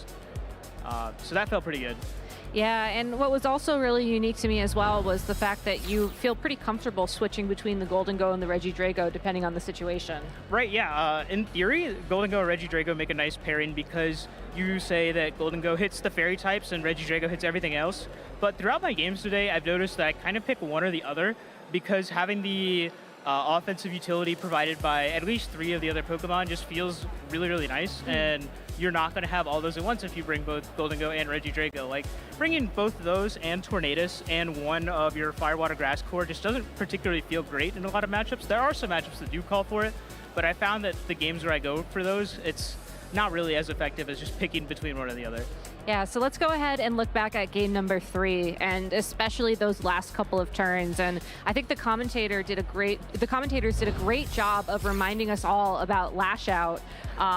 You're not the only one who maybe forgot about that. I forgot about that interaction as well. And I mean, what were you thinking at that point in the game? Yeah, so I'm very happy to talk about the game 3. I'd like to say that first of all, I started off with the assumption that Aaron was not going to play particularly aggressive from the lead, which is how I was able to get off the Terrafire Ivy Cudgel onto the Tornadus.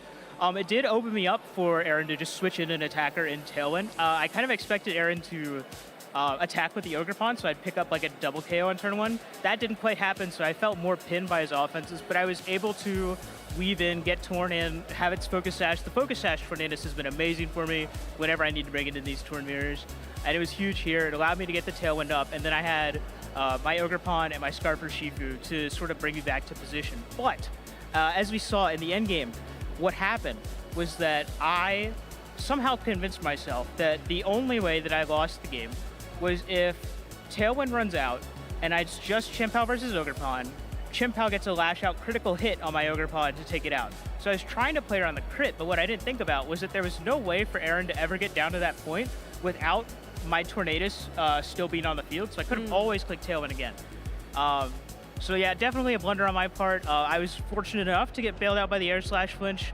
It's one of the great reasons why I think Air Slash is an awesome move to run over Bleak Wind Storm, also great for the Brambleghast matchup. But between missing the Draco Meteor, which was a 10%, failing the double protect, I felt like I was really down on my luck in the game, and then just to see that I kind of flushed it all away with the Icy Wind on the Lash Out Blunder, I was so happy to see the Air Slash, and that kind of explains my reaction towards the end, and also just the fact that I felt like I put in so much work for this tournament, and to finally be back in a day 2, it's honestly everything to me. Yeah, and I will say as well, you know, the law of averages exists for a reason. Right. It is one of those things where luck is a component in these games, but fortunately for us, I personally believe it balances out over time, and I think, like you said, you know, yeah, you missed a couple of moves, and then it came back in other ways. Yeah, I think thankfully at the very end, the luck decided that it favors everybody at the end of the day, I guess. Yeah, and at the end of the day, we're also all here having fun. So that all being said, Z, thank you so much for joining me. Is there anybody else you want to shout out at home? Yeah, I'd love to shout out Mom, Dad, Papa, Gabriel Tay, and I'd like to shout out Gaz and the Goblins for being my Pokemon support groups, my friends, all that. Thank you. Awesome. Well, thank you, Z, for joining us here, and we'll see you tomorrow in day 2. Best of luck with the rest of today, though. You've still got a couple rounds to go. Yep. And that's all for us right now in the lounge. Casters, why don't you take it back? Thank you very much, Gabby and Z. And I think the big thing I took away from that conversation, Jake, was just how crucial, and Z even mentioned it, but just how crucial Focus Sash Tornadus was in winning and securing that game compared to Rocky Helmet or Covert Cloak or any of the other things that we've seen from Tornadus here over the last couple months in VGC. Yeah. By living on at 1 HP, it was able to stay through, click the Tailwind, and even when Tailwind was down, click the Icy Wind and click Air Slash. If that was Covert's Cloak, it's a different game.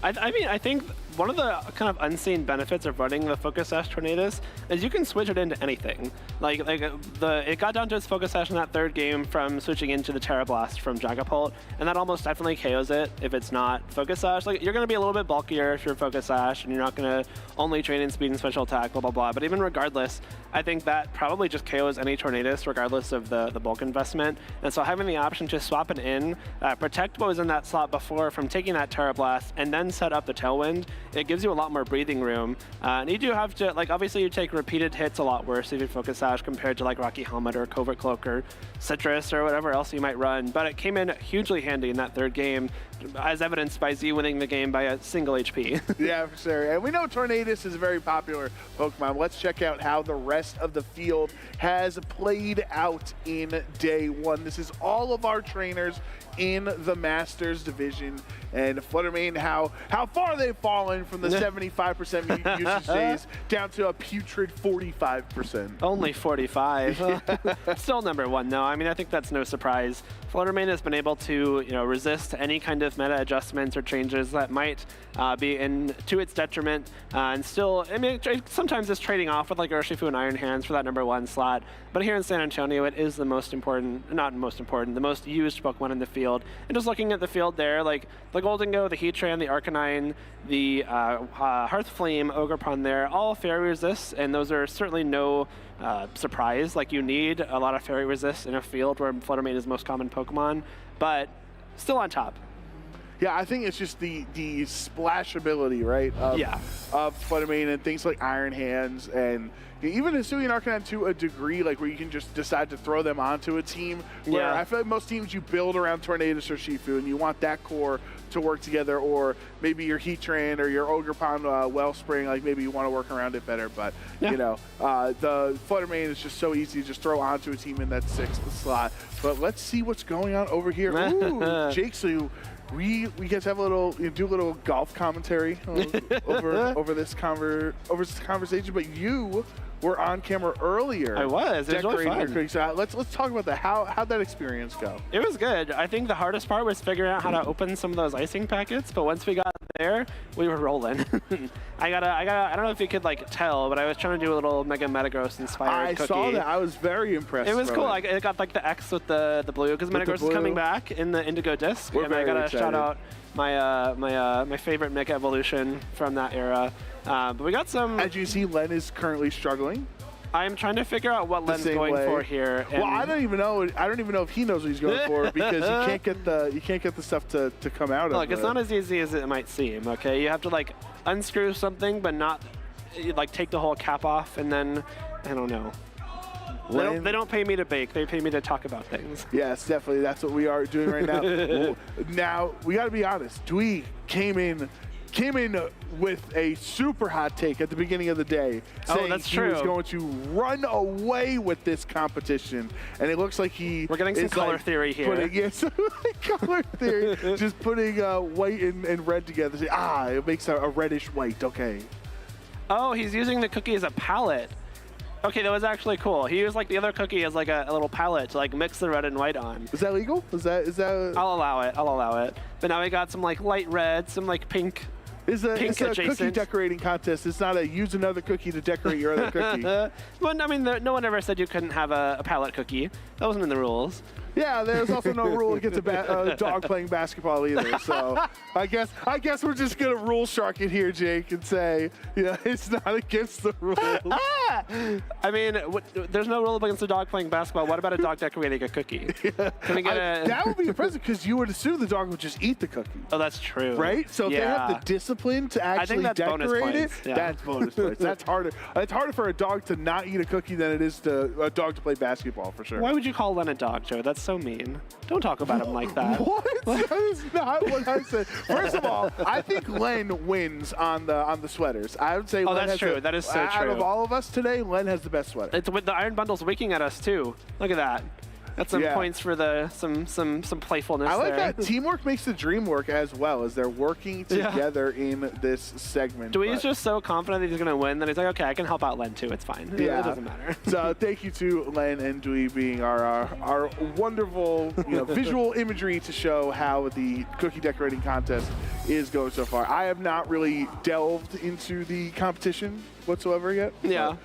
I'll get there eventually. You got time. Yeah, it's not till tomorrow, right? True. Till the vote, so I'll just get in super early and just like crack 15 cookies until I get it finally. If you're like in the venue tomorrow morning and you hear someone just like furiously trying to get icing onto their cookie, it's probably Joe backstage. It's probably me, but we are actually going to finally have enough time to head to a break here before our round 8 coverage starts at the San Antonio Regional Championship. Z is in day 2, and who will join them? We're going to get one more trainer when we come back with our round 8 matchup here at the San Antonio Regional Championships.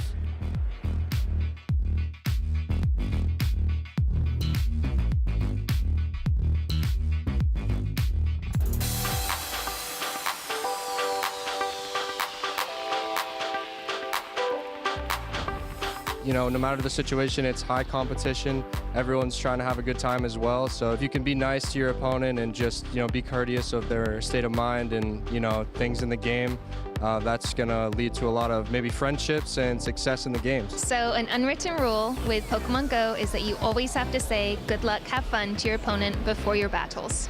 An unwritten rule in Pokemon for me is if someone's having trouble setting up for a round, just help them out in any way you can. Don't be rude. You've ever played card games, video games, anything, you know what it's like to play against somebody who is not very gracious when playing the game. It definitely makes the match worse. A good unwritten rule is like saying good luck to a player and giving him a good fist pump. I think the biggest unwritten rule in Pokemon is if your opponent is on low health, you have to throw the nuke charge move and not the small charge move. So if you return like a Carbink as a Sableye, that's goated. Hello everyone, we are here at the Latin America International Championships, and there is so much to do and see. So we're gonna be checking out some of the things that are happening around the venue. We're here checking out one thing right now. I was hoping that you could introduce yourself and tell everybody what you're doing here at LAIC. Hello, I'm Sarah, and for this event, I'm the side events lead. So what are side events, and why should people come play? So, not everyone on the Pokemon community are competitive or being able to register for the events. So they always have this thing that it's called side events. It's smaller events. We also have championship ones, smaller. But it's the place for the players to have fun and to do other stuff when they are not in the main events. They have all kind of different events. We have some that has a schedule, so it has a time to start, and usually we don't have a player limit. And then we have the on-demands. The on-demands are the events that is always happening. We just need 4 players. As soon as we sit them and they start to play. For every side event, you can collect prize wall points. Those points, you can keep it or spend it right away, and you can go to our amazing prize wall and change for any kind of products we have there. You just need to exchange the number of points for the products you can get for those points. And yeah, that's it. Each person picks whatever they prefer. We have a lot of different choices, a lot of different sets, and this is usually the mode that we have for these internationals. Sounds like there is so many different ways that people can compete in side events, so many different ways that you're able to enjoy the game. What games can people play here to really participate in these side events? So in side events, we always have TCG, VGC, and Go, of course. In TCG, we have a lot of different formats. I can tell that some special ones we have, it's the raids format, that it's a bit of new here, not new in America or Europe, because it's a very popular format there. We also have the Journey. The Journey is a format that it's being done for the first time, and it's in the first event ever on the planet. The idea is to be fun without all of the big Pokémons, you know. For the VG, we have the regular standard format, but we also have the Chaos Cup that some of you may know. You also participated in one. So the Chaos Cup is very fun. We usually have people that do rental teams, and the players need to play to see which team they will play in that round. So it's very chaotic, that's why the name. For Go, we also have all cups. So imagine you're a Pokemon Go player and you already played the Great League on the main event, and you just want to do something different and fun. We just need 4 people, and you can pick whatever league you want to play. It's very flexible for them, and they can get prizes for that. That's the biggest part, because they are not just playing for fun, but to get the prizes, to get to the prize wall and the products, yeah. There's so many amazing products back there to be able to win at the prize wall, but if you had to pick one to go for, what do you think that would be? It's difficult, I didn't decide it. And most of the products are in Portuguese, because this event is run by Copag and it's Copag products. So to be honest, I don't know, but you guys can pay attention, but we will have some special Cosmic Eclipse boosters, so maybe that. Sounds like that might be the prize of choice. Soda, thank you so much for joining me to discuss side events. It sounds like there are so many different ways that players can get involved, so we hope to see you there at some of the side events.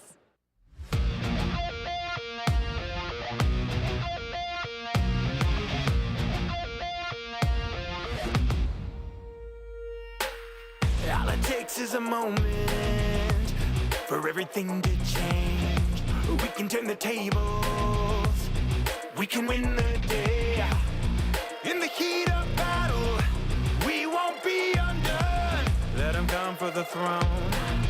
We fight, united as one. Here we stand on the edge of greatness. Get ready, cause the battle's here. We can turn the tide, we can take this. So close, victory is near. Here we stand on the edge of greatness. With my warriors by my side. Born ready, we can almost taste it. The edge of greatness. The edge of greatness. The edge of greatness.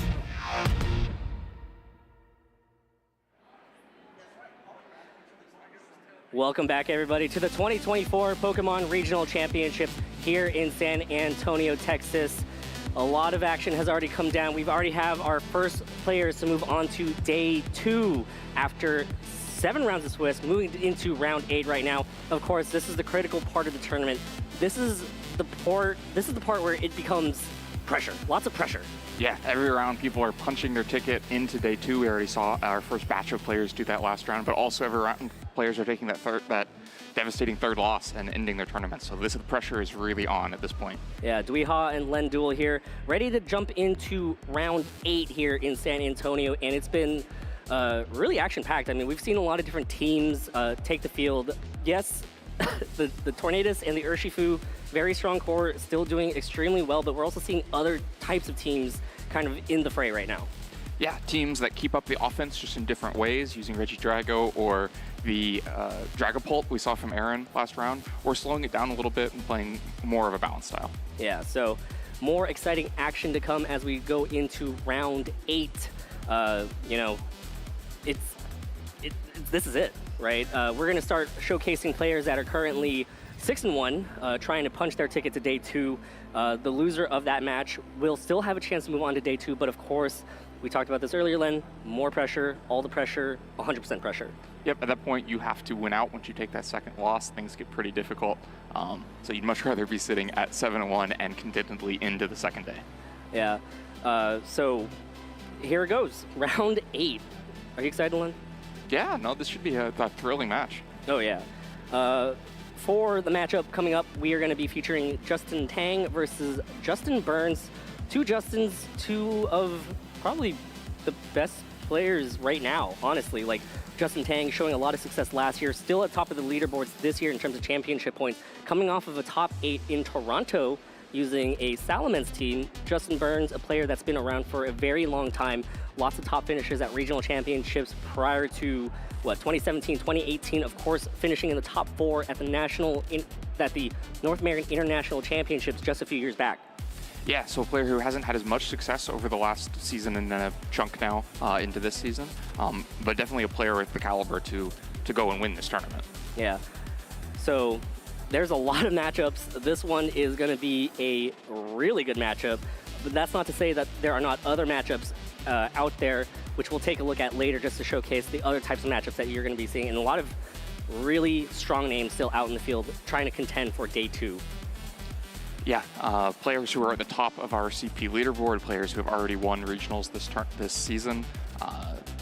Such an impressive standings of players, even including those who have already taken a loss. Right, and other matches that are happening on in round 8, we have Emily Gola versus Brady Smith, Carson Confer versus Arcel Puri, Alan Martinez versus Riley Factura, Mark Jackson versus Alberto Lara. We're tuning in right now to the TCG broadcast where Brandon Vaughn is going up against Gregory Plater over on TCG round 7. So let's take a quick look over there and just say hey to what's going on in TCG right now. That looks like a Roaring Moon and a Miraidon.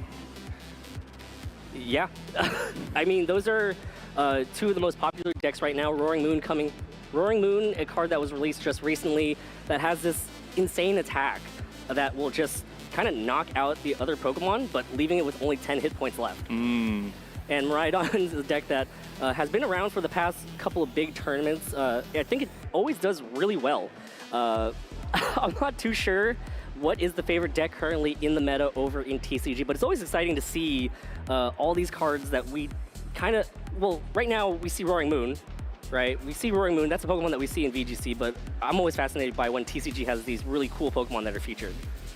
Yeah, it's interesting. Sometimes they're missing cards for Pokemon that we're already getting to play with, like Ogerpon, but sometimes they get to feature really cool Pokemon that don't have quite the stats to show up at a VG tournament. And you yourself were actually quite an invested TCG player back in the day. I do, if I recall correctly, you had an undefeated run at a regional championships in the trading card game. How did that tournament go? Well, I dropped out of the tournament to go play the video game. And look at you now. So, of course, there's lots of action going on this entire weekend at the regional championships. We have Pokemon TCG, we have Pokemon Video Game, and Pokemon Go. Follow us on twitch.tv/Pokemon in order to stay tuned to all the action that's going on here at the San Antonio Regional Championships. Of course, there's also YouTube as well at youtube.com/Pokemon. So it's always nice to be able to see different types of games, and these regional championships are a really nice way to have all these fans gather. Yeah, it's so much fun to just take a step over from the stage where the VG match is happening and watch it go match and see what Pokemon. They get to use Charjabug sometimes. Just take another step over and watch the TCG matches. It's just such a fun atmosphere. Oh, I mean, I'm backstage right now asking you so many questions about Pokemon Go, asking the casters, hey, what's going on in Pokemon Go right now? Why is there a Charjabug on the broadcast? So it's really cool to see different games and their different kind of like meta games. Let's take a quick look at other featured notable matches as I had mentioned earlier. Again, Mark Jackson versus Alberto Lara, Alan Martinez versus Riley Factura, Carson Confer, who we saw earlier in the tournament broadcast, versus Arcel Puri, Emily Golub versus Brady Smith, and our featured match, Justin Tang versus Justin Burns. So lots of exciting matches going on right now here in San Antonio in the video game side of the broadcast. Yeah, such a fun set of matches. I'd love to watch any of those and see what's happening. Yeah, so you ready for round 8, Len? Yeah, I am ready for some more fun Pokemon action. Yeah, so Justin Tang versus Justin Burns. We mentioned earlier that Justin Burns has been around for a very long time. He's had success at both the regional level and the international level. Justin Tang last year, first season competing in VGC, and he won 2 regional championships in his first season. Yeah, I mean, just such an impressive debut season, debut tournament to win the first one, going out there. It was such a fun thing to watch from the stands, just seeing on the screen this player go and win, and then just keep going, and be so strong the entire year, and continuing to show that, being 6-1 here today. Yep, and Justin Tang coming off of a top 8 finish at the Toronto Regional Championships. At the top of the championship point leaderboard right now. Not quite sure he has enough for a World's invite yet, but I would not be surprised to see Justin compete at the World Championships. Well, Justin Tang and Justin Burns, I think both players are very high-level World's caliber players. Yeah, absolutely. 2 players who I'd expect to see in the action in Honolulu next summer. Yeah, so it's going to be exciting to watch these two. Let's take a quick look at the leaderboard here.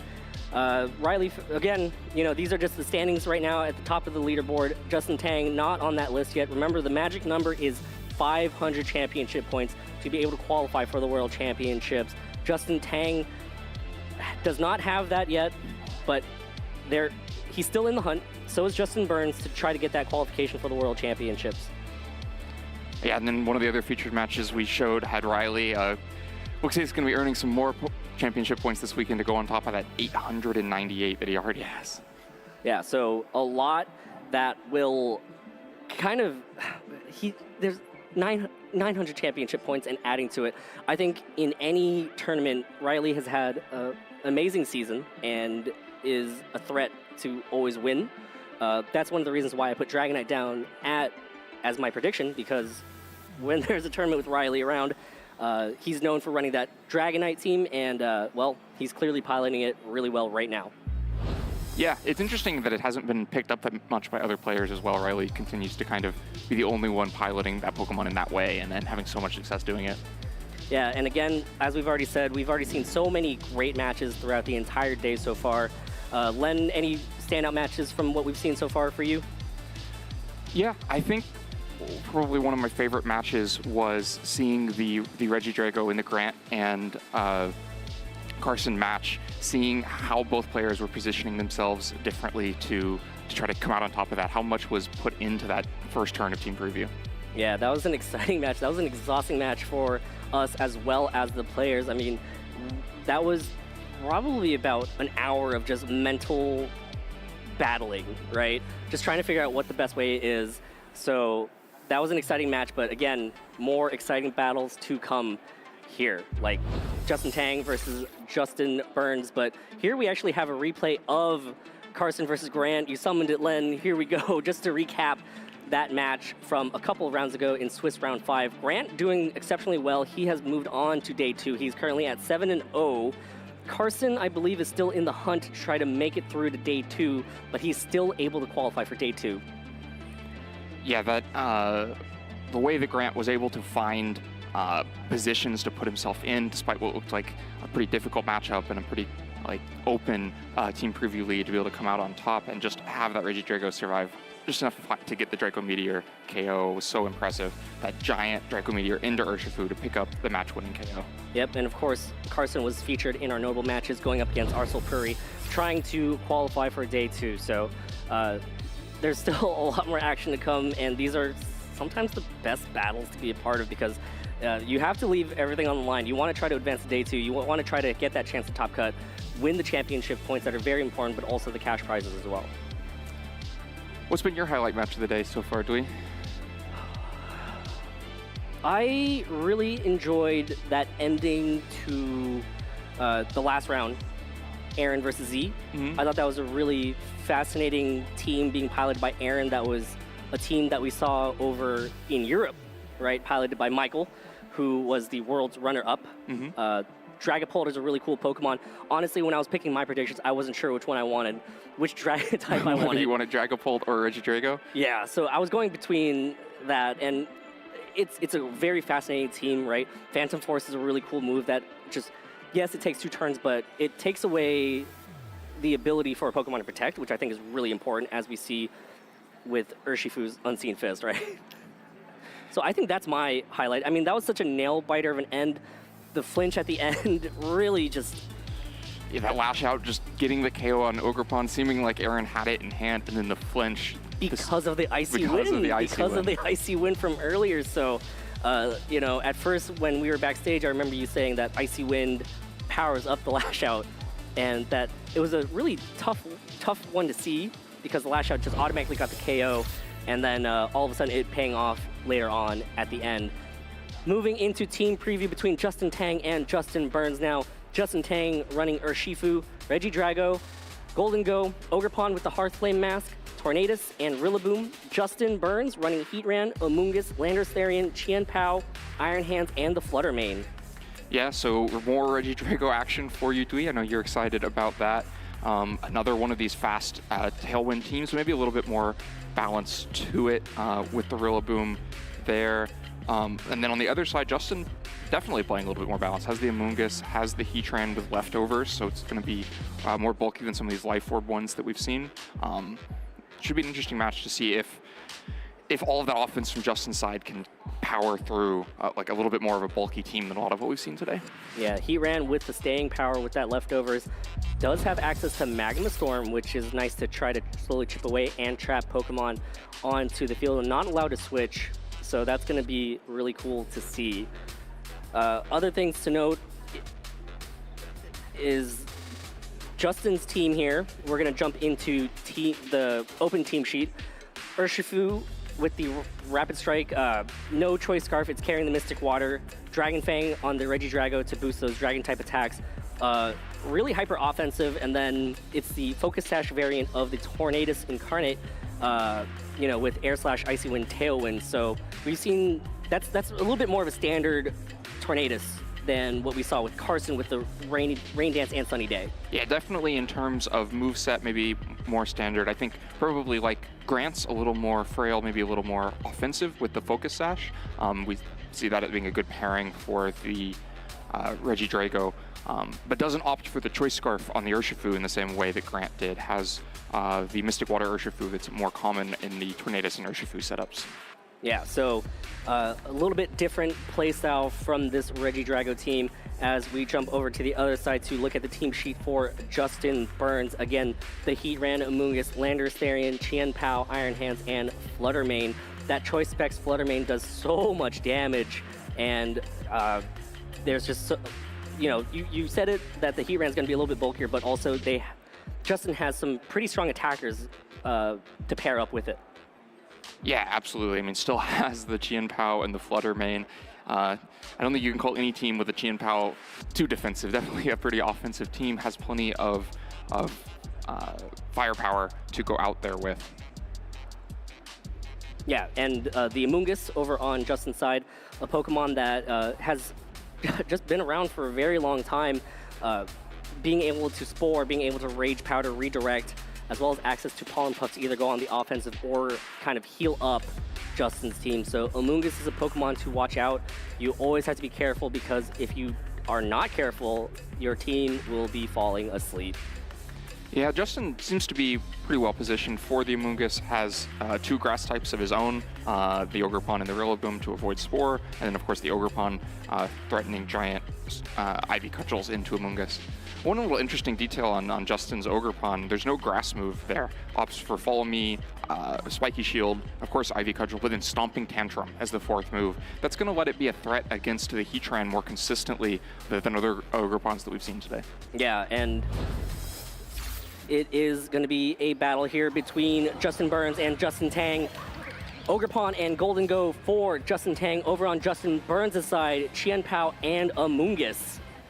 Yeah, so immediately a pretty volatile situation here. Golden Go would love to go out on the offensive, could do so much damage to these Pokemon if it was given just an opportunity, but of course has to watch out for super effective moves from the Chien Pao. Could try to Terra to more safely get those moves off, but it's a pretty big commitment, especially if Heatran were to just switch in and mitigate a lot of that damage and be threatening the Golden Go back. Ogerpon also would love to get a ton of damage out here. Ivy Cudgel is going to do massive amounts to either of these Pokemon if he can get the opportunity. Justin Burns switching out Amoonguss. Taking the field will be Iron Hands. Justin Burns' team will have access to Fake Out next turn to possibly get out some damage freely as Terrestrialization takes effect now. It will be Justin Tang's Golden Go gonna terrestrialize into a Steel type to boost its Make It Rains, giving it a little bit more damage. So, as well as you mentioned, not take super effective damage from this Lash Out from the Chien Pao, still does 50% as Golden Go uses the turn to set up a nasty plot here to give it 2 stages of increased special attack. Ogerpon uses Ivy Cudgel from Justin Tang's side, connects onto the Chien Pao on Justin Burns' side. Chien Pao hangs on with a Focus Sash. So yeah, Justin uses that Terrestrialization defensively and doesn't just go for a Make It Rain with the Iron Hands coming in. Instead takes a nasty pot. That means that Golden Go is now threatening so much damage with +2 special attack and a Steel Terrestrialization, but of course took a ton of damage in the process. Has to watch out for another Lash Out. Meanwhile, Ogerpon takes the free opportunity to just land a pretty important Ivy Cudgel, get that Chien Pao down to 1 health. Yeah, and of course, Justin Tang's Ogerpon can redirect with Follow Me. Justin Burns' Iron Hands pivoting out, switching right now, saving that Fake Out for later as Landorus Therian on Justin Burns' side takes the field. Intimidate lands is going to be huge on the Ogerpon on Justin Tang's side here, dropping its attack by 1 stage as Chien Pao protects itself on the other side on Justin Burns' side. And Golden Go does not want to get knocked out here either. Uses Protect as Ogerpon gets a move now, just Spiky Shield all around, but it's going to fail because it was the last to move and there was no damage done.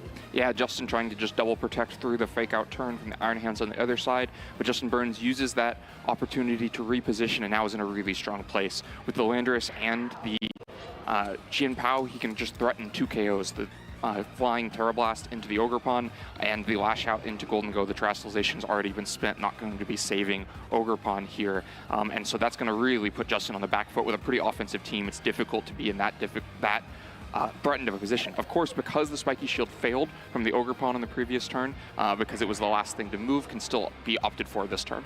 Golden Go switches out, sacrificing that nasty plot boost. It's always really tough to be able to have to force your switch out and sacrifice those boosts as Tornadus on Justin Tang's side of the field will come back. Terrestrialization on Justin Burns' side onto the Landorus Therian, becomes the flying type, threatening that Ogerpon with that Terra Blast that you mentioned earlier, Len.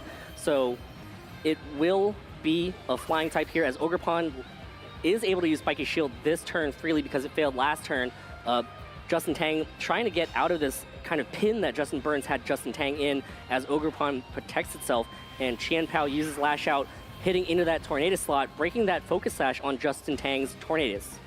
Yeah, breaking the Focus Sash would probably a cost Justin's really happy to pay there. It gets Tornadus in where it can now Tailwind and move Ogerpon faster than either of these Pokemon, not giving away so much for free to Justin, thanks to being able to Spiky Shield through that 1 Terra Blast. Chien Pao switches out, Iron Hands takes the field for Justin Burns' side as Justin Tang's Tornadus uses Tailwind, gonna boost the speed of Justin Tang's Pokemon as Ogerpon uses Ivy Cudgel, hits into that Landorus, but because of that Intimidate, does barely 50%, and here comes a big flying type Terra Blast from that Landorus there and hits into that Ogerpon for super effective damage, gets the 1-hit KO. Yeah, Justin's positioning still paying dividends, eventually manages to land that KO, and while Tang's repositioning allowed him to get into attack off before that happened because of the Intimidate, because Chien Pao was no longer on the field. Like you said, it did less than 50% of that Landorus. It's really not the trade that you'd be looking for to give up the entire Ogerpon just for 50% of Landorus. Urshifu takes the field for Justin Tang now. That Mystic Water Urshifu that we saw in previous rounds deals so much damage, but it's going up against Iron Hands. Landorus is terrestrialized, so it won't be taking super effective damage, but the Tailwind from Justin Tang's side is going to be pretty important to make sure that Justin Tang's Pokemon will move first. Yeah, it's important to have the speed control here, but does he have the damage to deal with Iron Hands? Iron Hands would love to just have 1 turn to attack either of these Pokemon, and a notoriously difficult Pokemon to take off the field in 1 turn. Landers Therian switches out, will be able to reset its move later on, and Amoonguss takes the field here. Going to play a little bit of redirection that will redirect any of Urshifu's attacks. Urshifu will protect itself here as Iron Hands uses Fake Out into that Urshifu Protect, and now Tornadus will be able to move, goes for an Air Slash, does not hit the Iron Hands. Iron Hands avoids the attack, so Iron Hands is a bulky Pokemon, but that Air Slash would have done some damage. And you always want to get down as much damage as you can. Yeah, it's a shame to miss those air slashes too, because they mean you're opting for the more accurate move instead of Bleak Wind Storm, and still gets the miss and doesn't pick up what could be eventually some helpful damage of trying to just make sure that Iron Hands doesn't have too many free opportunities to attack. Amoonguss hits the field here, of course doesn't want to take an air slash itself, but has always been a pretty good Pokemon into Urshifu. It's one of the better options to take a Surging Strike, so something's going to have to take it, and of course if it can Spore Urshifu, it could make a massive difference in this game. Yeah, and it looks like Justin Tang's Urshifu will opt for Detect here. A second Detect, it's failing this turn as Tornadus uses Air Slash into that Iron Hands.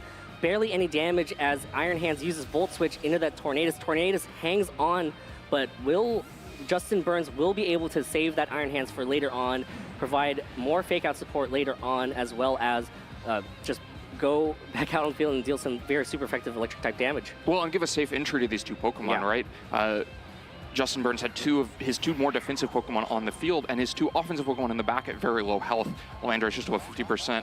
The Chain Power at 1 health. Those are going to be difficult to get onto the field. The Volt Switch gives an easy opportunity, and the Pollen Puff cleans up the KO. Pollen Puff gets the KO on that Tornadus. Qian Pao safely makes it to the field at 1 hit point from taking a very powerful Ivy Cudgel from earlier on. Golden Go takes the field now, as it's already been damaged from the Lash Out from that Qian Pao earlier on. So another Lash Out will be able to get the KO on that Golden Go. Yeah, just such a difficult position here for Justin. He keeps trying to find a way in. Goes for the double protect on the last turn, hoping maybe both a Spore and a Wild Charge or something go into that slot. He just starts to get free turns, because he's going to need a lot of free turns to come back into this. Doesn't get the double protect, instead gets a double target into Tornadus. Amoonguss uses Rage Powder here. Qian Pao using Sucker Punch, gets the KO. Gets the KO on that Golden Go, so didn't need the Lash Out, just wanted to move before because of the Tailwind over on Justin Tang's side. So big Sucker Punch from that Qian Pao as Urshifu uses Surging Strikes into the Amoonguss, and like you said, that Amoonguss is taking this Surging Strikes so well. That's going to be probably 3 hits to KO, but that Amoonguss also has a Citrus Berry, so it's going to be many hits to KO. Yeah, I mean, that's just the game there, right? The Amoonguss can safely Rage Powder for as many turns as you just said, and meanwhile, Justin can freely attack the Urshifu and eventually KO it, and Justin Tang, seeing that, is going to concede this game and move us into game 2. Yeah, so well played from Justin Burns, just really positioning his Pokemon in spots that made Justin Tang uncomfortable. Like I said, Golden Go turn 1, used that Nasty Plot, but immediately had to switch out. It did not get off a single attack this entire game, and the Terrestrialization was used up on it. Yeah, Golden Go, Pokemon that can really lead to volatile turn 1s, because it can threaten so much damage if it's just free to attack. It can threaten a Nasty Plot and so much future damage if it's set free to set up, but it has a lot of weaknesses as not faster than most of the offensive threats in the game, which means it can easily end up on the back foot in the way we saw it in that last game, where it had to spend a defensive Terrestrialization to even stay on the field, and then was still just too slow, too damaged, and could never find an opportunity to capitalize on that. Yep, and the Landers Therian that terrestrialized into the Flying type exerted so much pressure onto the Ogerpon, being able to pick up the KO with that Flying type Terra Blast too.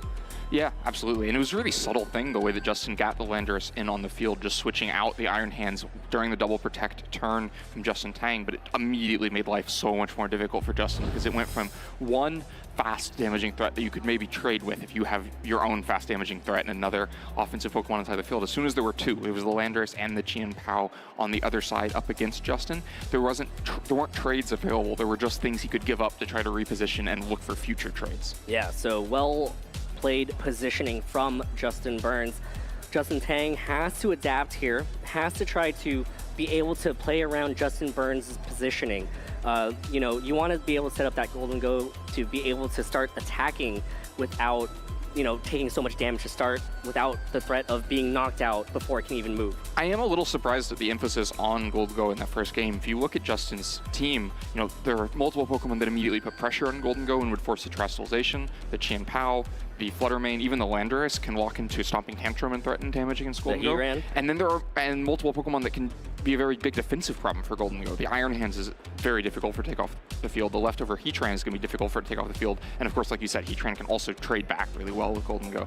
So it was going to always be difficult to navigate a game plan that involved Golden Go doing most of the damage. Both players have locked in their teams. We're ready to get underway here in Game 2 here between Justin Tang and Justin Burns. Adaptations from Justin Tang are required to maneuver around here as Justin Burns leads with Landorus and Chien Pao. Justin Tang sticking with Ogerpon and Golden Go. It's not the Tornadus in the lead, but it is Ogerpon instead. Yeah, I believe this was the lead in the last game as well. The Ogerpon there to try to support the Golden Go by threatening damage of its own, but similarly a difficult position. You can't comfortably Nasty Plot here even because despite a Steel Terrestrialization, it could just be a Stomping Tantrum and a Lash Out that took out Golden Go. You'd love to land a Make It Rain. It would deal so much damage against these two Pokemon, but it's just unclear how you navigate there safely. You may just have to make a big call and go for it at some point. Ogerpon does have the option to follow me away, but then your Ogerpon's just taking a lot of damage, which is not something that you want either. Yeah, you're right. You can definitely get one safe Make It Rain that way in exchange for maybe the Ogerpon, but of course it could also be Iron Hand switching in the same way that we saw turn 1 of Game 1, but no switches this time. Instead, just Landorus terrestrializing itself is going to be looking for damage against this Ogerpon. Yep, can easily just pick up the one-hit KO here on that Ogerpon. Both players using terrestrialization turn 1. Golden Go, again, Steel Terrestrialization. This Ogerpon is going to be vulnerable from that Terra Blast flying type from that Landorus, so Ogerpon will follow me away. Any attacks that are single target, which both these Pokemon can most likely do here as Landorus uses Terra Blast, if that's the one-hit KO, Chien Pao has free reign to just land attacks into that Golden Go. It is another one-hit KO with a critical hit, but we saw it earlier, just being able to pick up the KO. Oh yeah, I mean that's easily a KO, super effective, boosted by the Sword of Ruin with Chien Pao on the field. And then now we saw this Lash Out. It's not going to be a KO because of that defensive terrestrialization, but it's like 60%. But all of that is to get this Make It Rain. How much damage can this do? Can this be worth the trade? Oh, it's so much damage. So much damage, but both Pokemon hang on. Chien Pao because of the Focus Sash and Landorus because of the way that it's trained. Golden Go's special attack stat does drop by 1 as Golden Go will take Life Orb Recoil. Justin Tang now has to send out one Pokemon. That would have been huge if it picked up the KO on that Landorus, but Landorus hangs on with just a sliver of hit points. Yeah, Justin Tang dealing more total damage, but leaving both Pokemon around. But if you can find the right opportunities to find easy ways to finish those off, there's Aqua Jet from Urshifu, there's the option to just Tailwind and try to get Make It Rains to land that way. That more total damage can end up paying off in the long run, but just a very explosive turn 1, right? So much total damage done. 1 KO, 99% to 2 Pokemon, and about 70% to the 4th. Urshifu takes the field for the fallen Ogerpon. Urshifu, of course, threatens, as you mentioned, with the Aqua Jet on either of these Pokemon to be able to pick up the KO.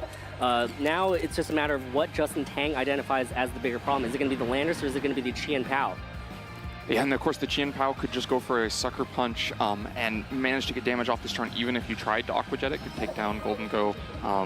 Definitely a situation where you're going to have to make a read on what you think your opponent's going to do. Yeah, and Landorus with the Choice Scarf will be able to possibly get another KO, but Landorus on Justin Burns' side switches out here. It's going to be the Amoonguss to replace the Landorus, providing that Rage Powder support into that Urshifu that we've talked about so much, that Amoonguss is one of the things that can actually take hits from this Urshifu. As Chien Pao uses Sucker Punch here, but it's going to fail into the Golden Go Protect as Aqua Jet from the Urshifu on Justin Tang's side lands into the Amoonguss slot. Yeah, well-navigated turn from both players there. Amoonguss comes into the right slot to prevent a KO for Justin Tang, but the Protect from Golden Go prevents the Sucker Punch from just landing a KO back on the other side. But Amoonguss lands here in a really nice spot because now that Aqua Jet can just be Rage Powdered and open things back up for either low-health Landorus or low-health Chien Pao to still have a an important effect on this game. And if you're Justin and you've already taken so much damage, you can't really allow your Urshifu's impact on this game to just be resisted, redirected Aqua Jet. So he's going to have to look for bigger opportunities. Yeah, and the only way around this right now is if Justin Burns predicts something different. Chien Pao uses Sucker Punch. It's going to fail here, as Golden Go is probably going for the nasty plot. No Rage Powder as Urshifu uses Aqua Jet, lands into the Chien Pao and gets the KO as Golden Go uses nasty plot. But now Amoonguss is going to be making a move. It could go for the Spore on the Urshifu or possibly go for a Pollen Puff just to throw out some damage. But of course that Spore is going to be so much more important on that Urshifu. Yeah, I think that's a really smart way to navigate that. You can protect things turn by turn by redirecting them away, or you can protect things for several turns at a time by putting the damage threat to sleep. Chien Pao takes one more shot at just landing a Sucker Punch and getting even more out of that turn, but instead Justin's content to let it go down to the Aqua Jet in exchange for preventing Golden Go from getting any big damage off on that turn and getting Urshifu put to sleep. That means Landorus is free to act here. Is still going to be a big problem for Justin. And Landorus Therian now has the ability to go for any attack of its choice because it has switched out. So possible Stomping Tantrum to be able to land into the Golden Go and knock it out. But Golden Go will protect itself here, does not want to get knocked out just yet. Trying to allow Urshifu to wake up as the Terra Blast from the Landorus Therian lands into the Golden Go Protect as Urshifu will take its first turn of sleep. And Amoonguss gets to move now, uses Pollen Puff, gonna heal up that Landorus Therian, so it's a way for Justin Burns to be able to provide more support for his Landorus Therian this turn. Didn't feel like, you know, it felt safe to be able to go for that Pollen Puff in that slot. Well, it was absolutely safe, right? Urshifu has to sleep through that turn. Golden Go is being threatened by a Terra Blast that you have to imagine KOs with 48 health left on Golden Go, and so Landorus is comfortable to lock into that instead of needing to lock into Stomping Tantrum. And the Pollen Puff takes off the threat of Aqua Jet in a more long-term way, right? So you could have just kept redirecting those away, but now you put Urshifu to sleep, you heal Landorus, and now Landorus is well-positioned where it can really have a huge impact on this game, unless a Surging Strikes is woken up into, but now Amoonguss can redirect and prevent that as well. Amoonguss uses Rage Powder, becomes the center of attention as Landorus Therian uses Terra Blast, connects on to this Golden Go that has already been damaged and picks up the KO from that position, so Golden Go again used up the terrestrialization, spent one turn to use Nasty Plot after first Make It Rain to be able to boost its special attack to one stage, but unable to capitalize after that Nasty Plot as Urshifu will continue to sleep. Yeah, Justin Burns playing this so safely, even though it's a one turn to sleep. A lot of players might think, oh, I won't get that, I'll just continue to Pollen Puff, but he plays it safe. Rage Powders, the Urshifu stays asleep anyway, but you have to be comfortable with that because now Landorus is free to just go after the Urshifu. You can continue to redirect these attacks. Tornadus kind of has too much being asked of it here. It needs to both provide speed control and damage against this Amoonguss. Yeah, and Tornadus does have options, does have the Air Slash option, does have the Icy Wind option as well to kind of spread that damage around instead of just having to single target one of these Pokemon. Of course, the Icy Wind is nice against the Landers because it is still flying type, still weak to it, and also mitigates that Choice Scarf item on it. As Urshifu will wake up this turn, uses Detect here, protecting itself from possibly more damage from the Terra Blast or even being put to sleep by that Amoonguss as the Landorus Therian uses Terra Blast, hits into that Urshifu Detect. Urshifu not taking any damage as Tornadus now will get to move, uses Air Slash, hits that Amoonguss for a lot of damage, does bring Amoonguss into its Citrus Berry range and will heal right back up. Yeah, that was an absolutely massive turn for Justin. That's exactly what he needed to try to claw back into this game. He needed Urshifu to wake up, and if he had just tried to immediately get damage, Urshifu wake up, go after Landorus, then would have just been redirected. Oh! But now with 2 detects in a row, he's stalling out the time that this Landorus can actually land Terra Blast into it. Amoonguss is trying to keep Landorus safe, but there's only so much Amoonguss health bar left. Yeah, so Urshifu gets that double detect. That is a lower chance of protecting itself. Gets it there as Tornadus now uses Icy Wind, connects with both Pokemon, slowing down that Landorus Therian, slowing down that Amoonguss. Not going to matter too much, but also, more importantly, getting more damage out there. So I think Amoonguss will be able to survive another Icy Wind, but it's about the combination of both the Icy Wind and the and an attack from that Urshifu. Yeah, I think the Icy Wind is a really smart decision there because it gets around the Rage Powder and gets damage onto Landorus, that means it's not safe here on the field. Amoonguss wants to have more health in this game, so it switches out to get some Regenerator and has this Air Slash just do a little bit into Iron Hands instead. Yep, a little bit of damage onto that Iron Hands as Urshifu will pick up the KO on that Landorus. That Amoonguss switching is going to be important. It's going to heal back because of that Regenerator ability, so Amoonguss is going to come out just a little bit healthier with Fake Out support from that Iron Hands. So now it's going to be Amoonguss and Iron Hands on Justin Burns' side versus Justin Tang's Urshifu and Tornadus. So here we go. Tornadus' Focus Sash is still intact over on Justin Tang's side as well. Yeah, this Tornadus is going to have a little bit of staying power. Two of the most relevant pairings of Pokemon in VGC this year, the Iron Hands and the Amoonguss up against the Tornadus and the Urshifu. Justin playing so well and getting some lucky breaks with the sleep and the double protect to navigate himself to this position, but still has an uphill battle against this Iron Hands. Yep, Tornadus protects itself, does not want to get its Focus Sash broken just by a Fake Out. Urshifu will detect this turn as well, just does not want to get hit by any Fake Out at all, as Iron Hands uses Fake Out into that Tornadus slot right there. Amoonguss will be able to move freely here, uses Pollen Puff, healing up the Iron Hands back up to full health right there. Yep, this is what we expect to see out of the Iron Hands and the Amoonguss. Iron Hands is going to need to land multiple hits to be able to KO these Pokemon, but of course its health bar gives it a chance to do that. Yeah, this is going to be a pretty close endgame. Amoonguss protects itself this turn, not going to redirect anything, so depending on how Justin Tang positioned his attacks, Tornadus uses Air Slash into that Amoonguss' Protect, so already one attack blocked right there as Urshifu will use Surging Strikes onto that Amoonguss. Of course, the Unseen Fist allows it to bypass Protect and hit into there, so Justin Tang really just opting to try to knock out this Amoonguss with anything possible here, as Iron Hands will be able to move here and attack with a Drain Punch, hits into that Urshifu, dealing a little under 50%, so Amoonguss might get knocked out this turn. Yeah, I expect Amoonguss would get knocked out this turn. I think the Protect was smart to get through one turn of Air Slash. Justin really couldn't allow a Spore to happen, and so needed to go after that Pokemon. The Drain Punch is also smart. One Wild Charge isn't going to be enough to KO this Urshifu most likely, so you'd rather not Wild Charge twice, take extra recoil. Instead, the Drain Punch, especially if damage had come into Iron Hands that turn, would have given some recovery. But now Amoonguss does go down with the Air Slash landing. So now it's just Iron Hands versus Urshifu and the Tornadus.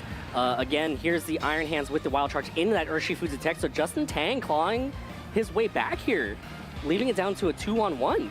Yeah, I think playing this really well. Both players landing very smart protects.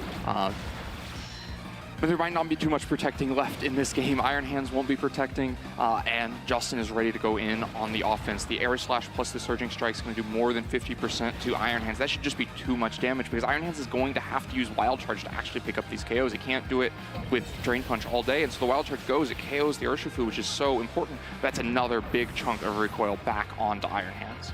So now it comes down to, are these Air Slashes going to connect onto this Iron Hands here? Iron Hands bulky with that Assault Vest. Ooh, that Air Slash does a lot of damage. Another one, oh, and the flinch too. I think it was going to be another situation where Iron Hands could have gone for a Drain Punch to break the Focus Sash, and but with the flinch, doesn't matter, gets the KO. And Justin managed to claw his way back, and really claw his way back into that game. That was an insane comeback from Justin Tang.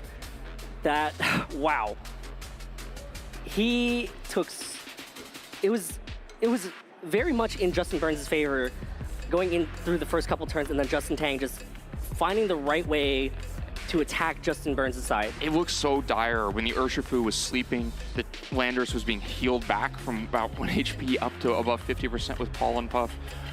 But Justin got the Urshifu awake when he needed it, got the double protect, and then just found all of the right protects, all of the right subtle changes in positioning to be able to, and targeting, to be able to find his way back into that game in such a close end game. Yeah, and now, Len, what happens in Game 3 as we look back at Game 2? Again, that Choice Scarf, Terra Flying, Terra Blast into that Ogre Pond will pick up the one-hit KO so quickly.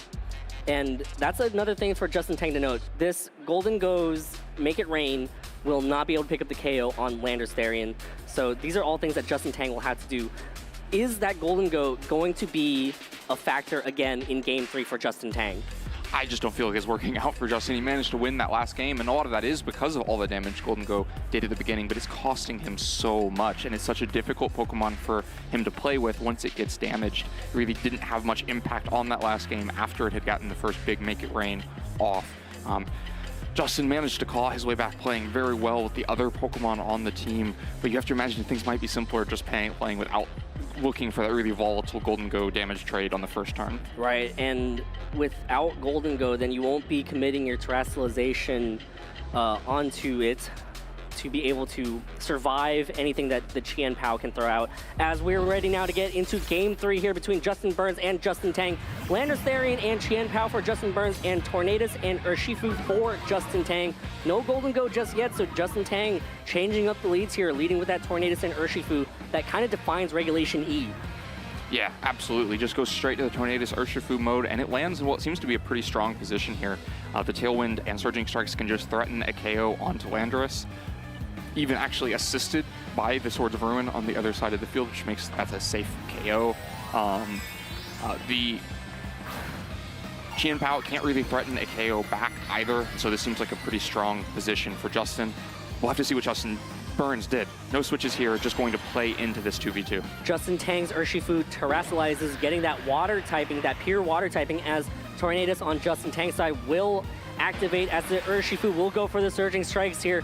Big damage, no terrestrialization, and that's just a straight up one-hit KO. Yeah, true Surging Strikes one-hit KO, the Sword of Ruin, the terrestrialization, super effective damage because the Landers does not opt to terrestrialize. Chien Pao uses Icicle Crest, but Tornadus dodges the attack, so Tornadus survive, or just basically coming out of this with the Tailwind and the Focus Sash tag. That's a very good position for a Tornadus as Amoonguss takes the field for Justin Burns' side. Yeah, just such a strong first turn from Justin Tang. Gets the damage, the trade he wants with Landorus going down, and doesn't even have to actually pay the cost, because the one thing that Justin Burns had, like, that he could trade back for that was an ice move into Tornadus, but it misses, and so Tornadus is still there at full health. We've seen kind of close games, Justin managing to win a game clawing back despite pretty bad early games for Justin. This time, Justin Tang's early game has been very strong. It's going to make things a lot more difficult for Justin Burns.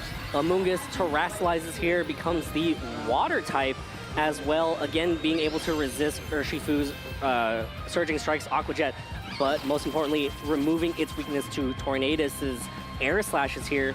Air Slash from Tornadus connects onto that Amoonguss with a critical hit, almost dealing 50% damage right there, as Urshifu, boosted by the terrestrialization, boosted by the Mystic Water, boosted by same type attack bonus, brings Amoonguss down into its Citrus Berry range, will eat back up and heal back up, but this is going to be pretty close, doing so much damage. Amoonguss will hang on there, but again, there's so much damage being dealt onto the field despite the fact that that Amoonguss has already terrestrialized. Chien Pao will get to move here, uses Lash Out, connects onto that Urshifu, and deals 50% health to that Urshifu.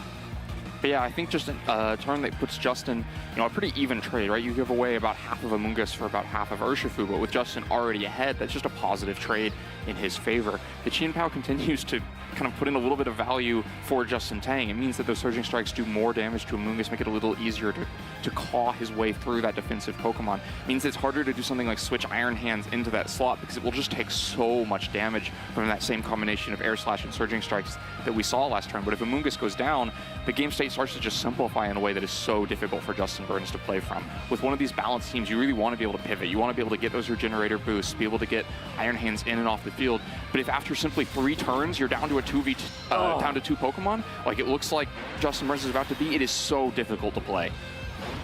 Tornadus's Air Slash connects into the Amoonguss, bringing it down to the red part of its health bar, as Chien Pao will get knocked out by this Urshifu's Surging Strikes in 3 hits. So again, that Sword of Ruin really lowering every Pokemon's defenses, and we see that it's not working in Justin Burns' favor as Amoonguss flinches and cannot move either.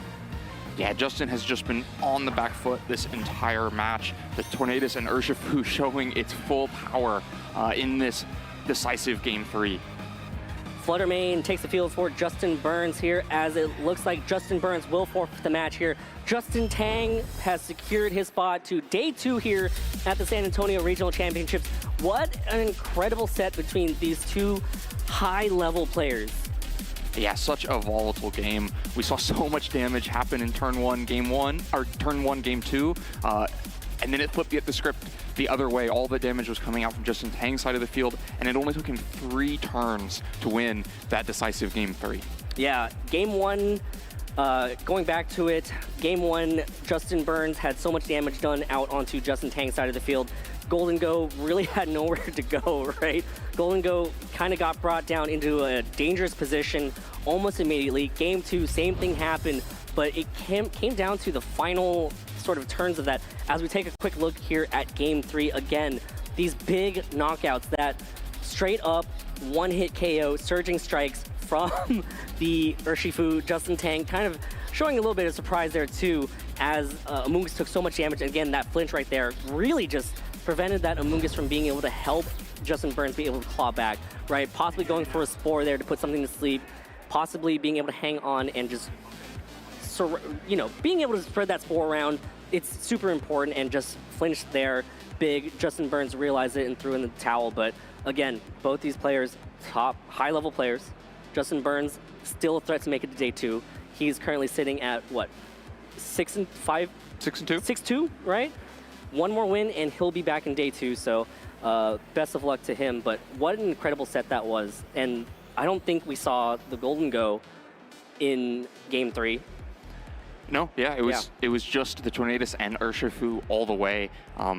Maybe doing a little bit of preparation in games 1 and game 2 to kind of lay the foundation for that easy Tornadus and Urshifu sweep by making Justin Burns think very hard about what Golden Go would do if it was just led again. And instead it was the Tornadus and Urshifu showing why they've been such a dominant force in this format. Yeah, and it also just opened up so much more room for Justin Tang to maneuver, right? Ogerpon was a Pokemon that was struggling against that Landorus with the flying type.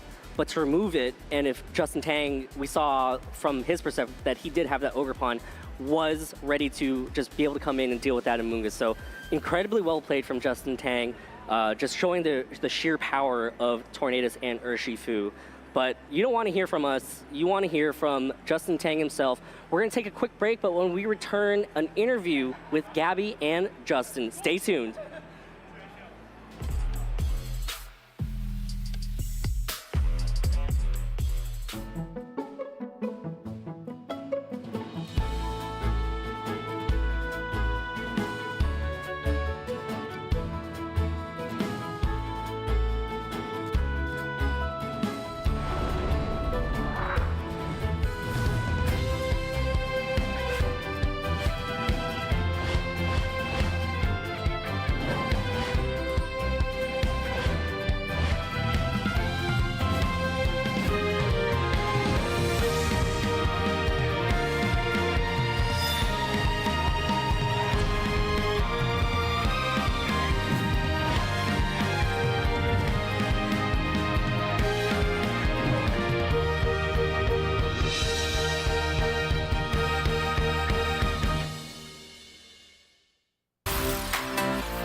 Maybe when I was like 7 or 8 on the Game Boy, Fire Red, Leaf Green, that's the first games, and then start from there.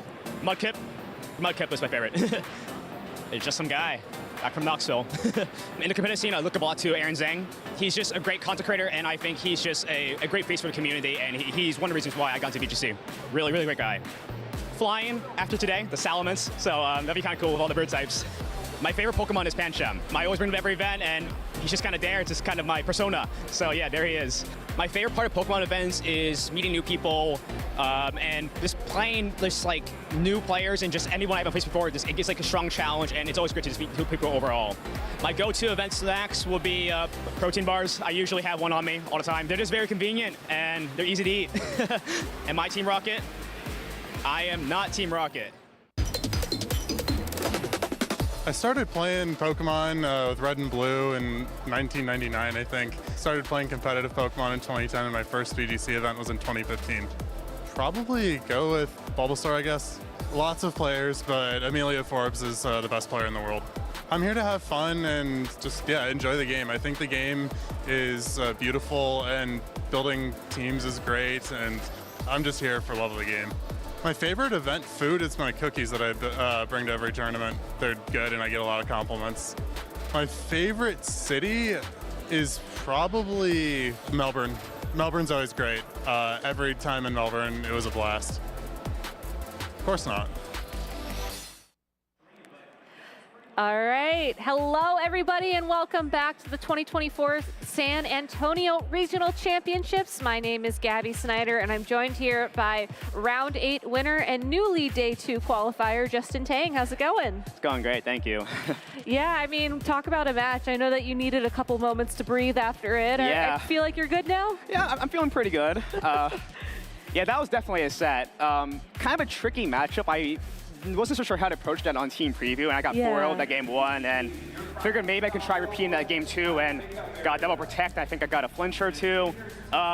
It was just kind of tough. I felt like with those kind of teams like Iron Hands and Landers and Chen Pao, like the Sash Chen Pao was quite annoying, and the Hands and Amoonguss were quite bulky, and like I had the offense, he had the bulk, and he was positioning himself really well. Like game 1 was excellently played by him. Like there were some times where I wanted to go for aggressive plays, and he called it every single time, like going to Iron Hands, baiting the fake out, swapping. Like he got me. He got me good, and it feels bad winning like this because Burns. I've always respect Burns. He's a great player. We saw the Spurs game yesterday together, and that was kind of cool too. But yeah, no, it was great playing him, and he played excellently. And I had to get a little lucky to win. He was just playing so well. Yeah.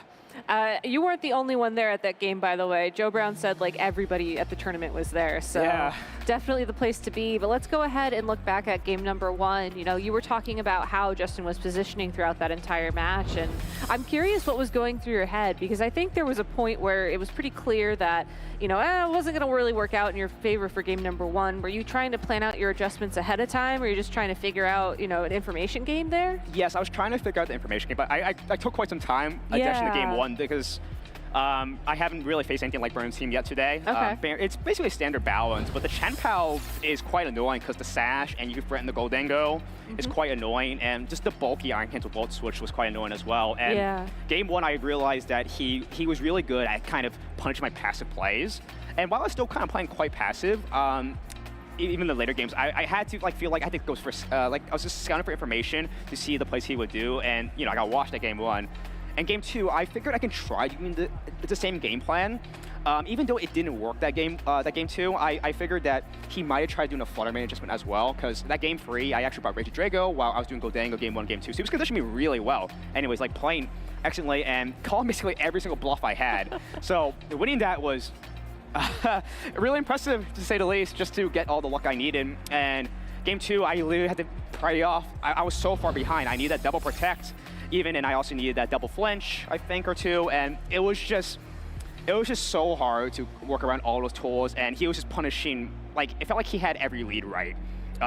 Look, in hindsight, I probably shouldn't have done the Ogre Pun Goldango again because it felt like I was just taking too much damage and wasn't doing much in return. Game 3, I think my adjustment was way better, even with the RNG. Tor and Shifu automatically applied that pressure I needed.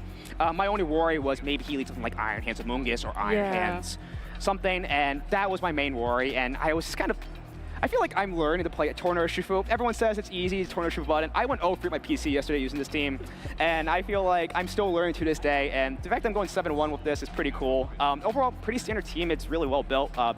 Made finals that last regional, and I feel like I'm piloted well for the most part, and I feel like I could still be piloted well, and I made quite a bit of errors that game, and like I said, I definitely got lucky, and didn't really deserve this win, but sadly it's the game we play, and I'm happy I made day 2, but it does feel a little bittersweet. But yeah, I'm learning as I play, and I think my game 3 adjustment was way better, even though with that RNG. But that was probably something I probably should have replicated that game 1 and game 2. Not Ogre Pun Goldango, it was just kind of Landorus, Iron Hands, and Chen Pao food. So looking back at it, probably should have done Torn Shifu and adapted from there. Yeah, I mean, it's always very difficult to make the call, especially with leads with Tornadus or Shifu, because you feel like it's so obvious to your opponent. Yeah. And if we want to go ahead and look back at game 3, you were absolutely right. It was that you were just on that front foot, first of all. You got a very early knockout here with that terrestrialization into the Landorus. I mean, you didn't even need 3 hits there, really. Sword of Ruin, Mystic Water, Terra Water. You can see my space there, kind of expected. I mean, I realized, I didn't think it'd be exactly 1 hit KO. Landorus are quite bulky, so going for the Landorus there, covered Terra Flying in case, because potentially he could have swapped out the Chen Pao, but looks like he probably overread that scenario.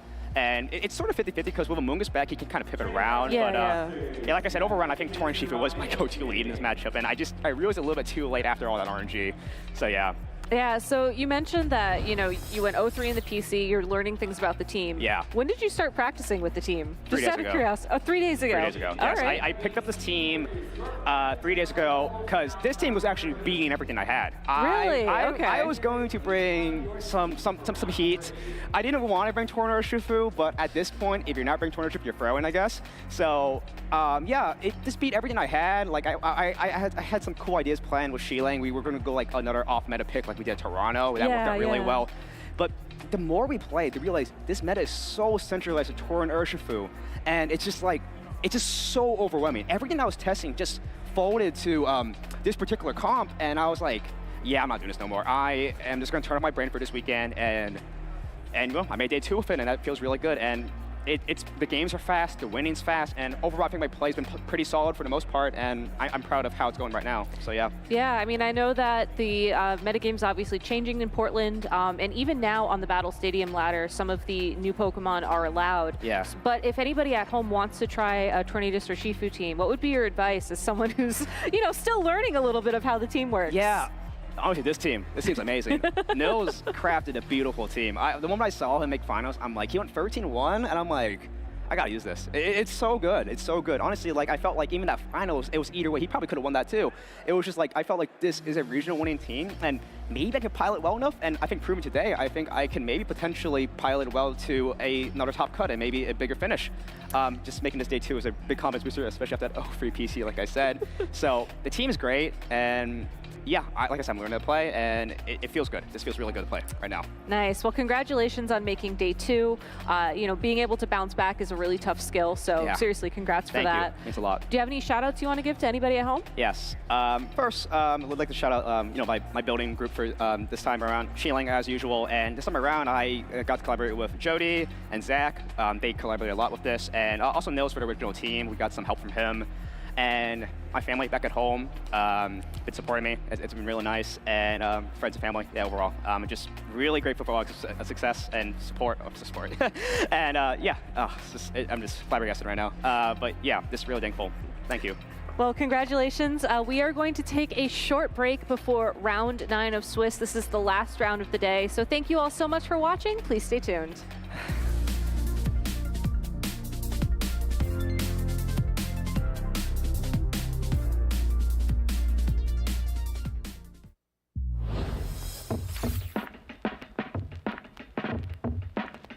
I'ma tell you about the come up, how I learned the game. Every challenge that I faced, how I earned the name. Nobody said that it was easy going for the gold. You gotta take risks, you gotta be bold. But I'm here to run the race, yeah, I'm here to go far. Here to take names, here to be a star.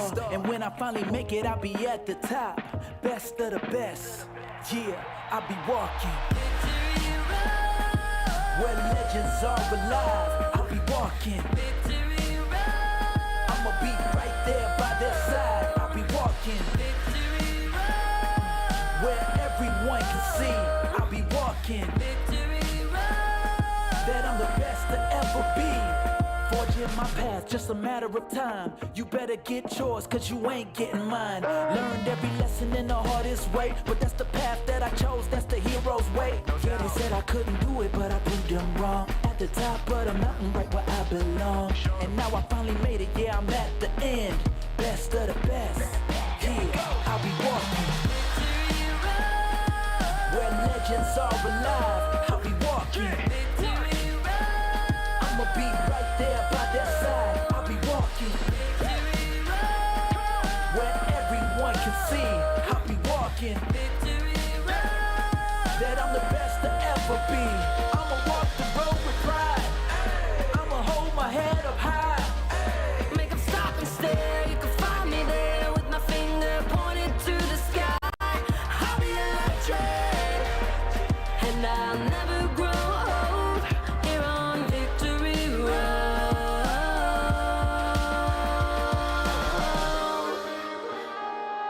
where legends are alive. I'ma be right there, right there. Just watch me. I'll be walking where everyone can see. I'll be walking, and I'm the best to ever be. I'ma walk the road with pride. I'ma hold my head up high. Make them stop and stare. You can find me there with my finger pointed to the sky. I'll be a legend. I'll be a legend. Now I'm finally home here on Victory Road. Victory Road.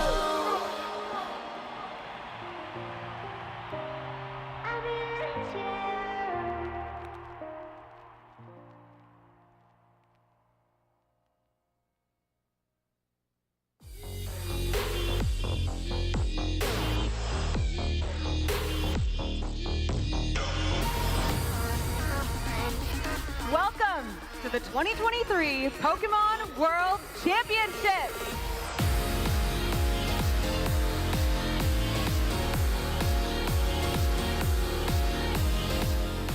世界最高峰のバトルがこの日本で行われているのが、とても信じられないというか、こういった舞台をすごく今楽しんでて。It's been an incredible experience. They're going all out for this world. The opening ceremony with the drums, like everything was beating, my whole body was into it. You've seen the show, you've seen the decoration, everything. Like it's definitely worse in Japan. Like it's everything I wanted it to be. So exciting just to walk down the street and see all your favorite Pokemon everywhere, and to watch your children's faces as well when they light up as they see everything. Pokemon just brings such joy to everyone's lives when it's things like this. It's amazing. Altaria, there's only some health left on the Azumarill, and its accent is going to be able to Shadow Claw down, and he will become the 2023 Pokemon Go World Champion! It's Axon, the most decorated Pokemon Go player in history. No. Are we there? Are we there? There's the second energy recycler we're waiting for. Now we can attack with the Kyogre. Aqua Storm is going to do so much damage. It's going to take out those bench Pokemon. And Xiao Zhongen is your Junior Division World Champion. Pumpkin Pit! Pumpkin Pit can discard the stadium. There's a Lumineon V that can search out boss's orders. Bring up the Arceus V. Gabriel Fernandez is your Seniors Division World Champion here in Yokohama, Japan. He's got a ton of cards in hand. Power Tablet. Vance is playing quickly. Does he have the pieces? Switch card. Moving the Mew VMAX into the active spot. And Boss's Orders brings up the Zacian V. Vance Kelly, the 2023 Pokemon TCG World Champion! Out here, it's only really got that Pollen Puff or the Clear Smile, but it gets the knockout. Sora Evisara is your 2023 Pokemon World Champion. Now, Arcanine's gonna avoid I don't think that KOs. Gastron survives. That It's means just a sliver of HP. It's little Arcanine sled. That means Gastron gets an attack off. It should get a knockout here if it goes for Ice Beam. It's Anthony Amogus, that's down. It's a 3v1 now. The battle is just canceled, and Tomoya Ogawa is your Seniors Division World Champion in Japan. Get any secondary effects. So as Pollen Puff will take out the Chien-Pao, and all Michael Kelsch has remaining in this matchup is a sleeping Dragapult. Michael throws in the towel, and Shohei Kimura will be your 2023 Pokemon World Champion. まだ実感が湧いていないです。ワールドチャンピオンになることは自分にとって目標でありました。チャンピオンになってめちゃくちゃ嬉しいです。家族に恩を返せて、観客の人も盛り上がっていたので、僕的にもとても嬉しかったです。It is crazy winning Pokemon Worlds, especially here in Japan. The atmosphere, it's unlike any other tournament I've ever been to. It still hasn't really set in that it's real, but it's really exciting, and it was super cool seeing my friends in the audience, and it's been a great time. 我赢下世界锦标赛后，我非常兴奋，也觉得不可思议，也很感谢所有支持我的人。I'm feeling good to be a world champion, something I'm gonna remember for a long time.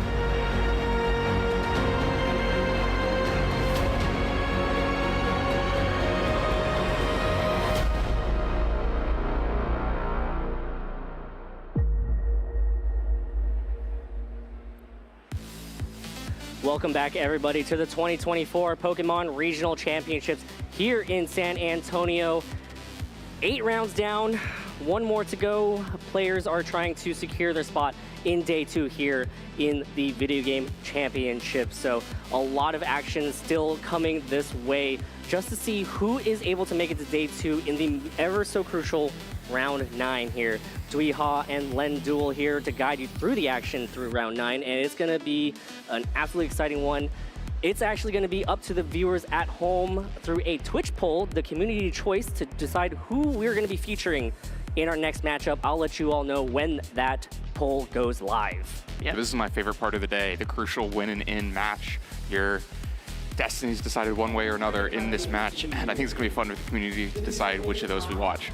Yeah, and it's a great way to just be able to kind of allow you, the viewers at home, to be able to see the players that you want to see and also be able to root for who you want to root for on the broadcast. So again, love it. It's going to be super fun. Remember, vote to see who you want to see play here in the ever crucial round 9. Of course, just because that you've qualified for day 2 does not mean that it's over for you. You still have to play for a very top record. You want to win as many games as possible because these records will move on to day 2. Yeah, all those 7-1 and 8-0 players are still fighting for their lives. So they're trying to get as many wins today as possible because those wins carry over, and you're going to be wanting as many as you can get when the top 8 is decided tomorrow. It has been an exciting day of action here. Len, I know that one Pokemon that you're really well known for, Tyranitar, right? That's one of my favorites. I like to play with it. I like to watch it on stream. I was having a great time earlier in the day sitting backstage watching Donald piloting Tyranitar with a version of the same team that was able to win a regional earlier this season, with more success than I've been able to have with Tyranitar for sure. Yep, of course, Donald Smith piloting this Tyranitar team earlier on in Swiss round 3 versus Zach. The psychic type terrestrialized Tyranitar, being able to deal so much damage as well as just helping Donald Smith be able to pilot that team. Donald Smith is actually currently in the hunt right now. Donald Smith is currently sitting at 6-2. So Donald Smith is going to be a player that is to watch here in this upcoming round. Yep, is one of those players with the win and in, going to be able to see if he can keep it up with the Tyranitar. And of course, the thing that really stood out to me in this match was the really excellent Iron Bundle play. I just felt like it was always in the position that it needed to be to get through the early game and allow Tyranitar to close out those late games. Yep, and again, there it is, Len, your favorite, the psychic type Tyranitar. So the poll is now active. It looks like there are 4 choices right now for you all, the viewers at home, to choose from. So remember, get your votes in to secure who you want to see play in this next upcoming win and in for day 2 here at the San Antonio Regional Championship. So the poll is going to be active for just a little bit longer. So remember, lock in those votes right now. Yeah, I'm so excited to see what gets decided. Any of these matches would be so much fun to watch and to see who wins, and so really no wrong choices here. Absolutely not. I mean, all of these matches have been already so exciting. Each match has kind of featured very interesting Pokemon, but at the same time also the same core. I mean, we saw it in the last round where Justin Tang's Tornadus and Urshifu kind of guided him to victory in a lightning quick fashion in game 3. Let's take a quick look at the top 12 Pokemon here in San Antonio for day 1, if we can pull up that graphic right now to kind of just take a look at what is popular in San Antonio. Yeah, and I think the story of the day today has been Tornadus still being there, but sometimes being there with different partners. We've seen it next to Dragapult, we've seen it next to Regidrago, but of course, still most consistently, we've seen it next to Urshifu, and we've seen how big of a threat that can be when they're put together. Justin just so easily moving through that game 3 of the last match once it was Tornadus and Urshifu next to each other. But they're not number 1 and 2 in usage anymore. We're back to a point where Fluttermane is number 1 in usage, and a few other Pokemon that can play a little bit more of a balanced style around these top 12 as well. Of course, Iron Hands, Rillaboom, Heatran, all surfacing in the top 12. Yep, and of course, we mentioned earlier that a lot of these top 12 Pokemon are, you take the top 6, that's a team right there in itself, but, you also have the ability to take Tornadus and Urshifu, and then surround it with other Pokemon on the side, 4 other Pokemon to team up with it. For me, I think one of the interesting things was when we got to watch Carson's team with the Clefairy, the King Gambit, Pokemon that aren't necessarily in this top 12, being able to go with this Tornadus and Urshifu to build a team. So I thought that was really interesting partner Pokemon to pair up with this Tornadus and Urshifu. Yeah, absolutely. I think, you mentioned the Clefairy and the King, but they're not here. We managed to see them twice today. There's a pretty long tail of Pokemon that are being used a consistent amount, but not surfacing to this top 12. I won't try to do the math here, but that's pretty far from the 600% total usage in there in the top 12. So a lot of other Pokemon out there finding their spots on the right team. Yep, and of course, different Clefairy teams as well, just depending on how you build it. We saw the round before that between Adi and Alex, a different type of Clefairy team, despite the fact that it was pretty similar, but you and I had talked about how much different they are just because of the moves and just because of the Pokemon that were with it, right? Yeah, because the rest of the team just forces you one way or another, and creates different kind of matchup feel for those teams. Yeah, so the poll has been locked. I hope everybody was able to vote. So it looks like the community has spoken by 1 vote. The match that we're going to be watching next is going to be Joshua Lorsey versus Zachary Minich. So that's going to be an exciting match. Literally 1 vote. Yeah, that is probably the closest community choice poll we've had yet. Definitely, with no bad choices, a lot of different views on what we should get to watch. But I'm so excited to see Joshua Lorsey and Zachary as well, and see how they've gotten to 6-2 and what they have to show us, and then see what should be a pretty fun match. Joshua, of course, one of our players to watch from this morning, and is here in the crucial win-and-in moment. Yeah, Joshua Lorsey coming off a top 8 finish at the Latin American International Championships, really investing a lot of time in this season to make it to the top. So it's great to be able to feature him, put him on stream right now in this very crucial win and in. Of course, on the other side, Zach has a very interesting team as well. So I always love watching very interesting teams, especially, as you said, how they made it this far so far.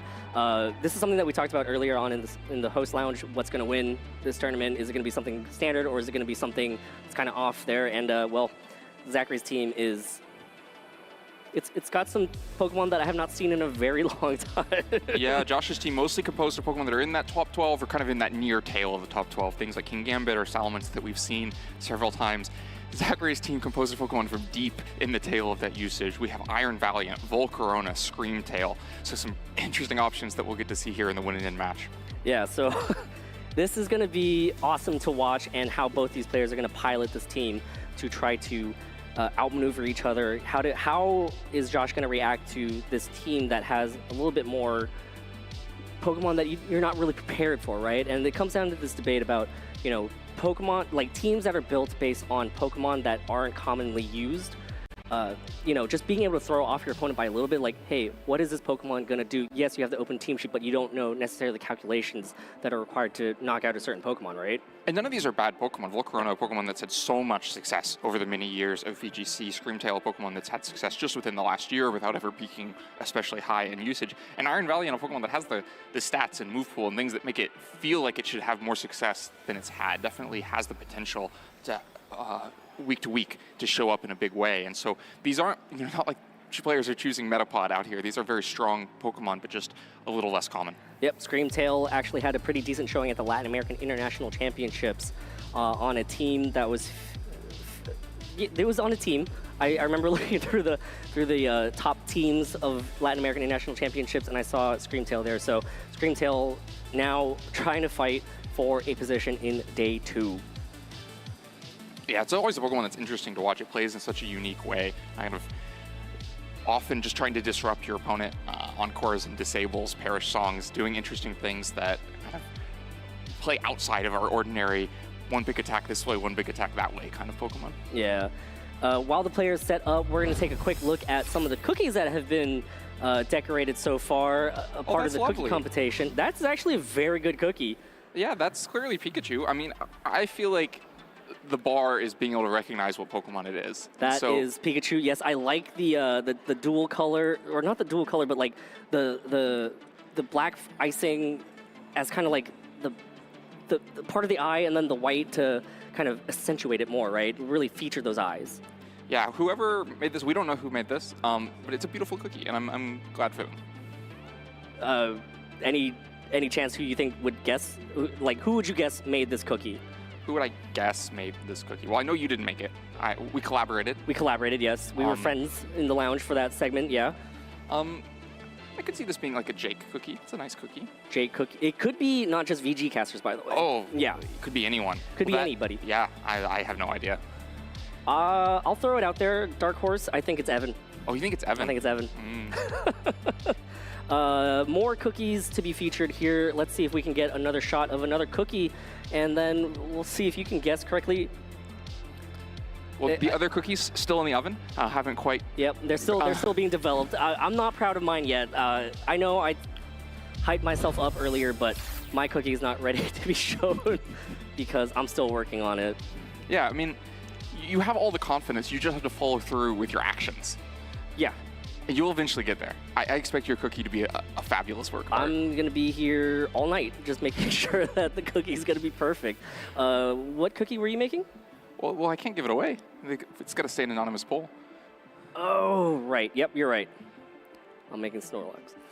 Yeah. Yeah. I'm making Iron Bundle. Figured we should match the sweaters. You're making Iron Bundle? Yeah. That's a good one. That's pretty good. That's a good one. I remember because I helped you with the eyes. Yeah, thank you. That was really appreciated. I couldn't quite figure out how to get those eyes done. I didn't help you at all. In the spirit of collaboration, you get it done for us. Actually, Len, it's not going to be anonymous. Everybody will know who they're voting for. So here we go. Players are getting situated right now onto the stage. So Lorcy versus Zach. Yeah, should be a fun match. We've been able to talk through the teams a little bit. Lorcy, a player that we've seen on stream quite a bit over the years. Had a lot of success. Zach, a player that maybe new to the stream, and I'm excited to see what he can show us with this pretty interesting team.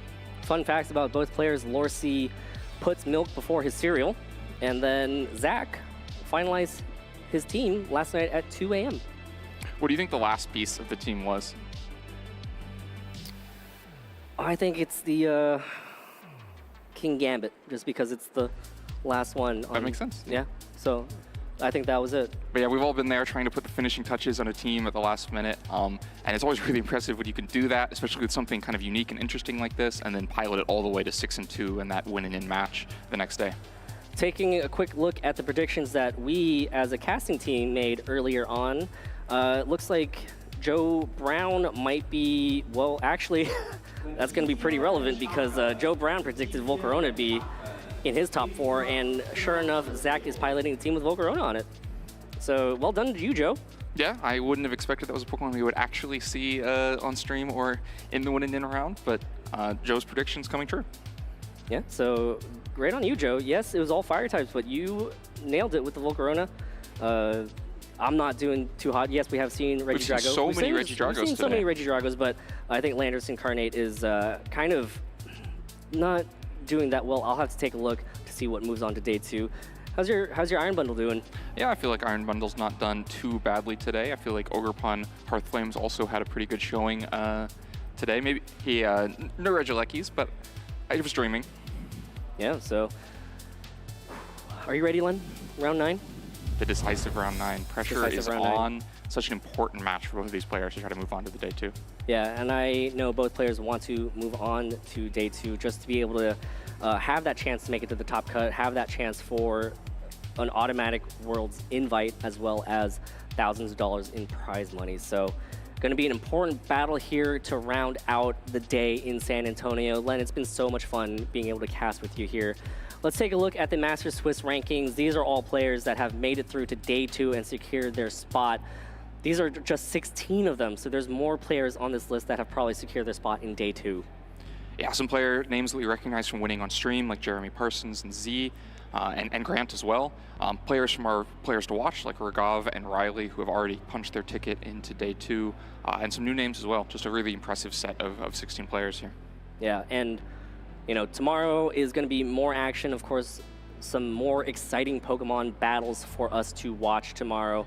Day 2 is where it's so much fun to watch all these battles happen. And then once it gets down to the top cut, it's just super exciting. I mean, everything's just left out on the table. They've made it that far. They've played so many rounds of Pokemon, and you know, it's exhausting. It's a long day. It's a long weekend, and then they get to be able to showcase what they have. It's just not just the battles, but like the stamina that's required to make it all the way out there, right? Yeah, this is a mentally fatiguing thing to do, to play Pokemon this many hours. Your brain is really taxed with all of these difficult decisions. And the stamina to be ready here in the 9th round, the most pivotal round against maybe your most difficult opponent of the day, and still have the mental acuity, the focus ready to give your best effort. Yeah, they started this morning at about 8:30 a.m. And now it's already about 7:15 p.m. here in San Antonio time. So they've been playing for almost 12 hours now. That's a lot of hours of Pokemon. That's a lot of Pokemon. Yeah. So it's going to be awesome, though. I think that both these players are... I just really want to see what Zach's team does. I really want to see. It's such a fascinating set of Pokemon. One way to look at Zach's team is that it's another one of these, a couple of setup Pokemon and a lot of support around them, just with a little bit of unconventional support and a little bit of unconventional setup. So it still has the Swords Dance King Gambit that we've seen on a lot of these teams, but where other teams have maybe had Swords Dance Ogerpon, this has the Quiver Dance Volcarona. And then it still has support Pokemon around that, things like the Rillaboom. But now the second support is not Clefairy or something else that's still not common, but a little bit standard. It's the Encore and Disable Screamtail there to support those Pokemon. Both players now on the stage, seated, ready to get underway here in Swiss Round 9. Loris to your left, Zach to the right. Rillaboom, Ogerpon with the Wellspring Mask. Heatran, Fluttermane, King Gambit, and Salamence for Lorsi's team. Over on Zach's side, Rillaboom, Volcarona, the Iron Valiant, the Ogerpon with the Wellspring Mask, Screamtail, and King Gambit. So that's a team that we are talking about right now, and it's unconventional choices in Pokemon, but Zach's here at 6-2, so this is no team to take lightly. No, absolutely. And like we were saying, these Pokemon have impressive stats, impressive abilities, and can really have a big impact on games, just slightly unconventional. One thing I think is interesting to note from Lorsi's team, we've seen Salamence kind of rising in usage, another Intimidate user, one that is able to stand up against Urshifu a little bit better than Landorus can. But Lorsi, going all in on the bulkiness of Salamence, actually has a Roost even on this Salamence. Okay, that's a move choice for Salamence right there. No Protect. We'll have to find a way to dodge those very powerful Ice-type attacks, possibly through Terrestrialization or just not being on the field when that happens. Taking a look now in-depth at Lorsi's team, the Rillaboom, the Ogerpon, the Fluttermane, the Heatran, King Gambit, and the Salamence. Like you mentioned, that Salamence opting for Roost, opting for an ability to kind of stay on the field for a little bit longer. Yes, Roost will also kind of shed that super effective. It's still super effective because of the dragon typing, but it loses the flying type if it can successfully Roost, right? Yeah, absolutely. Otherwise, kind of a conventional team, right? Salamence is the most unconventional piece here, but a lot of just really solid Pokemon, really solid, well-established movesets. So some details that are different, things like the Citrus Berry on Heatran, or the safety goggles on King Gambit instead of the black glasses. But it's just a solid set of Pokemon. Taking a deeper dive into Zach's team now, the Rillaboom, the Volcarona, the Iron Valiant, the Ogerpon with the Wellspring Mask, Screamtail, and King Gambit. Yeah, another safety goggles King Gambit on this side. Both of them with the same set of Swords Dance, Kowtow Cleave, Sucker Punch, and Protect, all in on the Dark offense. But there's another setup sweeper that Lorsi has to watch out for, which is that Volcarona with the Flamethrower, Giga Drain, Quiver Dance, and Protect. And we've seen a lot of these Volcaronas with the Grass Terrestrialization, gets shed some of the weakness and turns the Giga Drain into a same type attack boosted move. But this time it's a Dragon Terrestrialization. This Volcarona helps it get away from Urshifu. Not going to be a problem in this match, but it's definitely an interesting piece of this team. Yep, and Iron Valiant carrying Wide Guard to prevent multi-target attacks. So, you know, it's great. It's a great call into this metagame with the Regidragos just floating around, being able to block Dragon Energy, as well as, Volcarona, notoriously weak to Rock Slide. Being able to wide guard away those Rock Slides is really important too. Yes, it has that terrestrialization, but maybe the terrestrialization is used on another Pokemon. So that wide guard from that Iron Valiant probably has helped him throughout this entire tournament, but not many sort of options here for spread attacks besides that Flutter Mane and possibly the Heatran's Heat Wave. Yeah, I don't expect the wide guard to be a super relevant to this match, but definitely an interesting tech choice to see, to start to see how the building blocks of Zachary's team got him here to 6-2. Yeah, and it makes sense too, especially if you're kind of terrestrializing in that Dragon type, being able to prevent Dazzling Gleams from being able to knock out your Volcarona. As we get ready here to get underway with round 9, Rillaboom and Volcarona for Zach's side, as Lorsi leads with Ogerpon and Flutter Mane. Yeah, so the Volcarona, we were discussing, immediately hits the field, is supported by the Rillaboom, threatening a fake out, puts Grassy Terrain down that will help that Volcarona stay healthy while it tries to get up Quiver Dance boosts. Flutter Mane doesn't really love its position here, is threatened by the Rillaboom on the other side, can't deal too much damage to Volcarona, especially once it gets boosts. Meanwhile, the Ogerpon, on the other hand, can't really threaten the Rillaboom, but can threaten this Volcarona, and because the Volcarona doesn't have any bug moves, is able to stand up against Volcarona not too badly. Yeah, so position here going to be very important. Volcarona, no bug move, can't just try to hit this Ogerpon super effectively here, as Flutter Mane on Lorsi's side switches out, taking the field and replacing it will be the Heatran, which matches up very well against this Volcarona, but the Rillaboom does have a ground type attack, so we'll have to, actually does not have a ground type attack, so Heatran comes in pretty safely as Ogerpon uses Ivy Cudgel in that Rillaboom slot. And Rillaboom retaliates with a Wood Hammer into that Heatran, quadruple resisted, boosted by that Grassy Terrain. Heatran does not mind it that much. Yeah, so a bit of a trade of resisted attacks, both players looking for different targets with those moves, maybe expecting the Rillaboom to switch, or just trying to pick up damage as fast as possible with no better option than the Ivy Cudgel. I think Lorsi gets the better of that turn. The Volcarona protects itself with no attacks going its way, and the Heatran's able to reposition into a pretty strong place here. That Ivy Cudgel damage onto Rillaboom can be maybe relevant with Heatran trying to pick up the KO using Magma Storm. Heatran on Lorsi's side switches out. Taking the field will be Lorsi's Flutter Mane to come back out onto the field here. Heatran not wanting to stay in. It is pretty safe out there, but Lorsi just positioning himself for a better spot as Terrestrialization takes effect. Volcarona terrestrializes into the Dragon type that you talked about earlier, being able to take those Fire type attacks, being able to take any attack really from Heatran or Ogerpon much better, as Ogerpon uses Ivy Cudgel into that Rillaboom, bringing it down to under 50% as Volcarona uses his turn to set up with a Quiver Dance.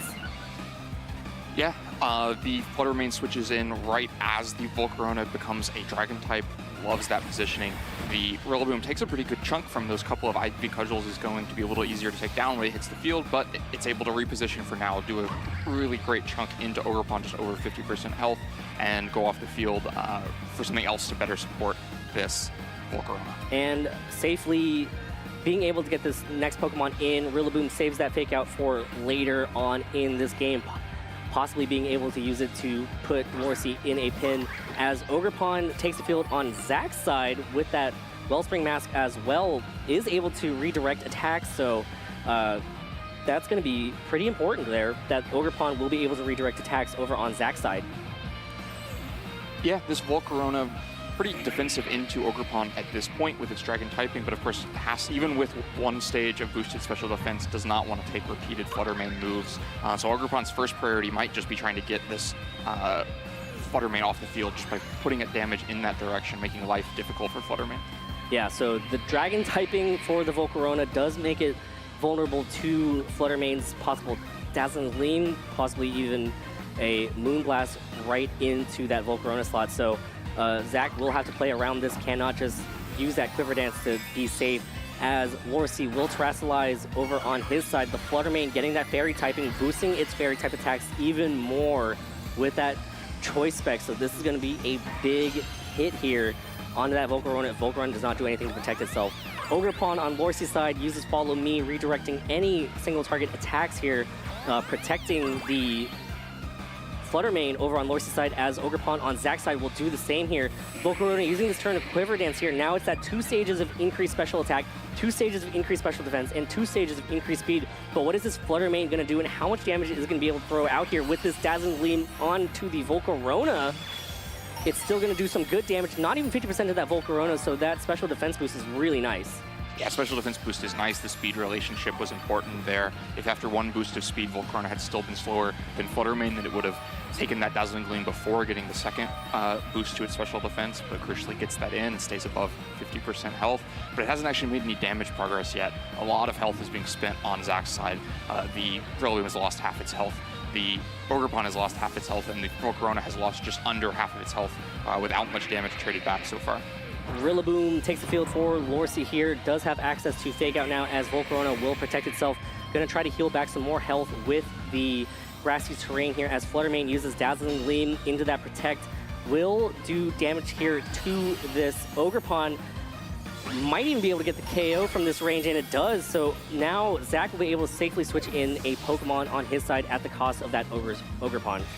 Yeah, I mean, I think that's a pretty high cost. The costs for setting up this Volcarona continue to add up. Of course, that protect means that Volcarona gets both the leftovers and the grassy terrain, becomes even healthier. You wouldn't look at that Volcarona and think it took a super effective Dazzling Gleam just last turn. The Rillaboom comes in here and is able to threaten Fake Out, but the speed relationship with these Rillabooms could be pretty important here if one can Fake Out the other. Yeah, and since Volcarona protected last turn, it will not be able to try to bypass this Fake Out. So the Rillaboom over on Zach's side needs to outspeed Lorcy's Rillaboom and get the Fake Out so that this Volcarona on Zach's side can start dealing damage. It has 2 stages of increased special attack. That's going to be pretty big. Yeah, the other option is just to trade Fake Outs. You can, of course, just Fake Out the Flutter Mane while the Fake Out goes into Volcarona. That would be a net heal for the Volcarona, as it would get Grassy Terrain and leftovers. But the Grassy Terrain should expire fairly soon. Yep, and Zach's Rillaboom will Fake Out into Lorcy's Rillaboom as Volcarona uses Giga Drain onto the Flutter Mane. Gonna heal back some of that health that is drained back to full health here and deal a lot of damage to the Flutter Mane on Lorcy's side, as Lorcy's Flutter Mane will use Dazzling Gleam here. Almost gets the KO. Oh, the critical hit. Big critical hit on that Volcarona right there, allowing it to pick up the 1-hit KO, ignoring those special defense boosts.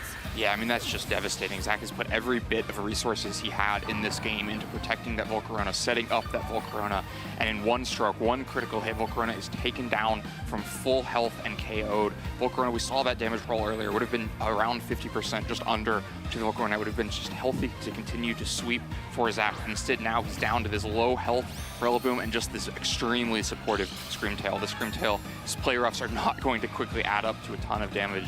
Just a really game-deciding critical hit there. Screamtail will get a speed boost from its ability, the Photosynthesis. But again, like you said, it's more of a support-based Pokemon with this heavily damaged Rillaboom as Lorcy switches out the Flutter Mane for a Heatran here as Screamtail uses Play Rough into that Heatran. Not much damage dealt at all as Rillaboom uses its turn to go for a U-turn from Zach's side into the Rillaboom on Lorcy's side, but here's a huge Wood Hammer onto that Rillaboom and gets the KO. Zach's Rillaboom knocked out. Now it's just a Screamtail versus 4 Pokemon still over on Lorcy's side. Yeah, I mean, this is just what happens when you put all the eggs in one basket, and that basket takes a critical hit, and every one of those eggs breaks. Just all the supportive Pokemon around Volcarona, but no Volcarona to be seen. Yep, and Zach will retreat there. Wants to go back to the drawing board right there. Of course, the big story of that battle was that critical hit from that Dazzling Gleam, right? That Volcarona that Zach had spent so much time trying to build up just automatically got knocked out because of a critical hit from that Dazzling Gleam from that Flutter Mane. Yeah, I mean, it's the danger of playing a team around a defensively boosting Pokemon, right? You put all of your focus in one place, try to get those defensive boosts so that you can take what are extremely powerful hits, right? Zach is relying on taking a super effective Terra Fairy, Choice Specs, Dazzling Gleam. That's a move very few Pokemon can take, but is relying on those 2 special defense boosts to be able to do it, and then the critical hit changes those calculations. Yeah, and if that Volcarona, I mean, the battle would have been completely different if that Volcarona had hung on, right? That Rillaboom was still hanging around too with just a sliver of health, and you still had that Screamtail in the back to be able to provide support for the Volcarona. But again, that is just such a huge critical hit right there. Yeah, I think one problem the Volcarona was going to have is the Heatran Josh, the Lorsi revealed very deep into the game there, but the Heatran is a huge problem for Zach. The lack of high horsepower on Rillaboom combined with Volcarona only having moves that Heatran is either immune to or 4 times resists, the Screamtail is never going to do damage with a 4 times resisted Play Rough, meant that actually as soon as Ogerpon went down, there may have been no way to ever KO that Heatran. That was a long way from where we were in the game state. But it's going to be something you're having to look at if you're Zach. You can't just think about that critical hit and go, oh, I might have won without it, because that Heatran was an enormous problem and you have to find a solution for it. Game 2 starting here between Zach and Lorsi. Volcarona and Rillaboom for Zach. Lorsi leading with Salamence and Heatran here. Intimidate going to be big on that Rillaboom, but again, like you said, this Heatran is going to be a problem for both of these Pokemon.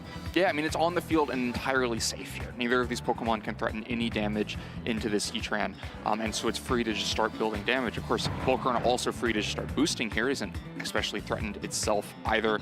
The Salamence can go for super effective air slashes, but after a Quiver Dance or 2, those won't do that much damage. What we imagine is a very defensively trained Salamence, and Fake Out can mitigate the first one before the boost. So both players have reason to somewhat like this situation, but for Zach, you can only like it if you have a clear idea of what you're going to do about Heatran later on in the game. Yeah, and an important Pokemon that has to be in the back for Zach is either that Ogerpon or the Iron Valiant to be able to deal with this Heatran here, as Rillaboom will fake out that Salamence, making it flinch here as Volcarona content to go for some Quiver Dances here, boosting its special attack, special defense, and speed by 1 stage here. But Heatran will use Magma Swarm into this Rillaboom. Rillaboom is holding the Soul Fest, but Rillaboom takes so much damage from it, and the residual damage at the end will be able to get the... the Grassy Terrain will heal back up, but there it is. The damage will be enough to knock out the Rillaboom in essentially 1 hit. Yeah, the Magma Storm is a little bit more residual damage, and the Grassy Terrain is residual healing, and so that difference was enough to deal with that last bit of health on Rillaboom, and so it goes down there in 1 health hit. Just basically traded for 1 Quiver Dance on Volcarona. As we were talking about in the last game, is that playing a composition like this, you're okay with spending resources that way. Spending Rillaboom to get a boosted Volcarona, because it's all about Volcarona doing everything in this matchup. But that's why it can go so wrong with a critical hit, like we saw in the last game, but also why it can go so wrong when there's one Pokemon that big sweeper that you're setting it for can't actually deal with, the way that this Heatran is something Volcarona can deal with. But the Heatran is something Iron Valiant can deal with if it's given the chance. That super effective Aura Sphere will do a ton of damage to Heatran. Iron Valiant takes the field for Zach's side. Again, gonna need to use that Iron Valiant to be able to deal damage to this Heatran, because we've already seen the moves for Volcarona, and it doesn't have anything that can hit this Heatran, as Salamence will Terrasilize into the Poison type here to remove its weakness to Iron Valiant's Fairy Moonblast here, as Volcarona will use Quiver Dance again. 2 stages of increased special attack, special defense, and speed now for this Volcarona. As the Iron Valiant uses Moonblast into that Salamence.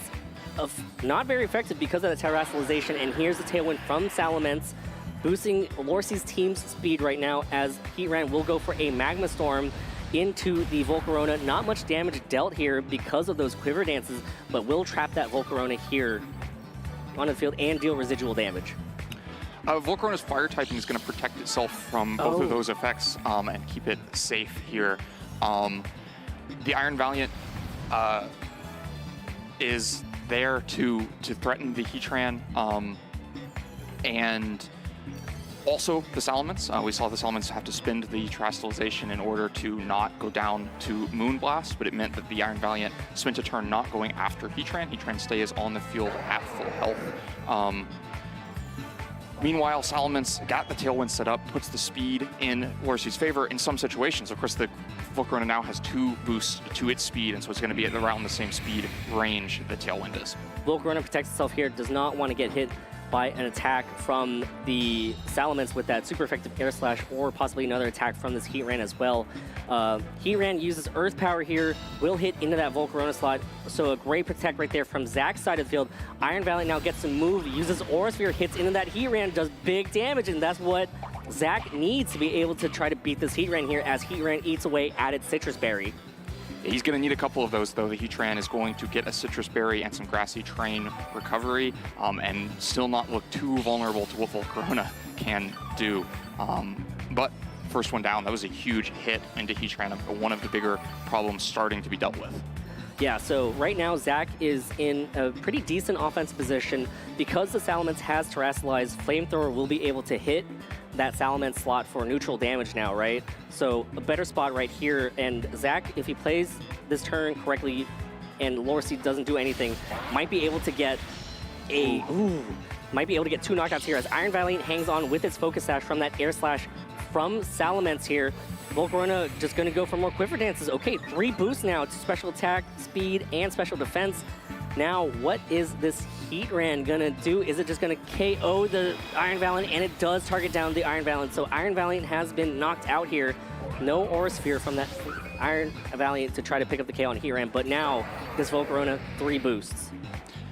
Yeah, and so resources continue to be traded for Quiver Dances. Volcarona looking so threatening, but still not threatening against the Heatran. That poison Terrestrialization on Salamence that allowed it to go live through a Moonblast and get up this Tailwind, which then allowed both of these Pokemon to outspeed Iron Valiant and KO it through that Focus Sash before the second Aura Sphere could land. Lorsi was comfortable with 1 Aura Sphere landing because of the Citrus Berry, the Grassy Terrain, residual recovery, meaning that Heatran is still somewhat healthy here, but of course not going to be healthy enough to take an Ivy Cudgel from Wellspring Mask Ogerpon. Zach's final 2 Pokemon here, the Ogerpon and the Volcarona, needs to win this game to force Game 3. Lorsi with the Tailwind boosting his team speed with the Salamence and the Heatran.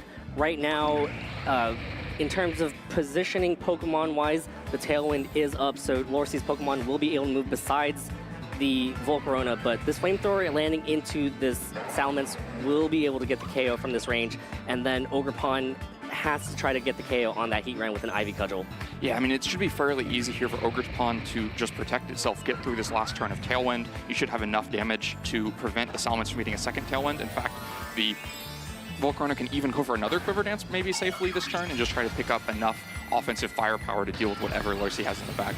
Ogerpon terrestrializes into the Water type, will get a special defense boost because of the Embody aspect, making it bulkier, but most importantly, shedding that Air Slash weakness here. As Volcarona, you said it, content to just go for another Quiver Dance. So that's 4 boosts right now to Volcarona's special stats as well as the speed. So really going for it here as the Salamence uses Dracometer into that Ogerpon slot because of the Embody aspect boost, not taking that much damage at all. And here's a Magma Storm into that slot as well.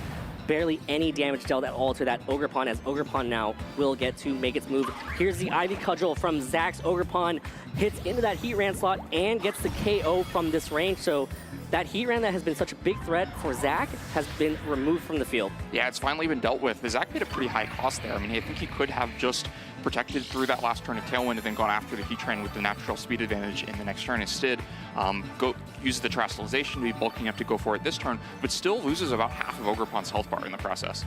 Yeah, it will heal back some because of that, but most importantly, the Tailwind does peter out. But Salamence is still out on the field. If Zach does not do anything to target down that Salamence, then Tailwind can easily just come back up again. Yeah, and there's options for Follow Me. We could even, or Fake Out that could be in the back for Lorsi that would enable that second Tailwind. At this point, the Volcarona may have enough speed boosts that the Tailwind becomes not gonna matter for less relevant. The Volcarona, yeah. But it's the Flutter Mane that we imagine is in the back for Lorsi that we can see on screen that is the speed that you're really looking for. A Flutter Mane under Tailwind is hard to outspeed just via Quiver Dances. It could be an important speed relationship, but of course, Flutter Mane outspeeding Volcarona is not going to be enough. With all of those special defense boosts, and not as a Dragon type this time, the Flutter Mane is going to have a really difficult time dealing with Volcarona. You can see them there, 4 boosts in each of special attack, special defense, and speed.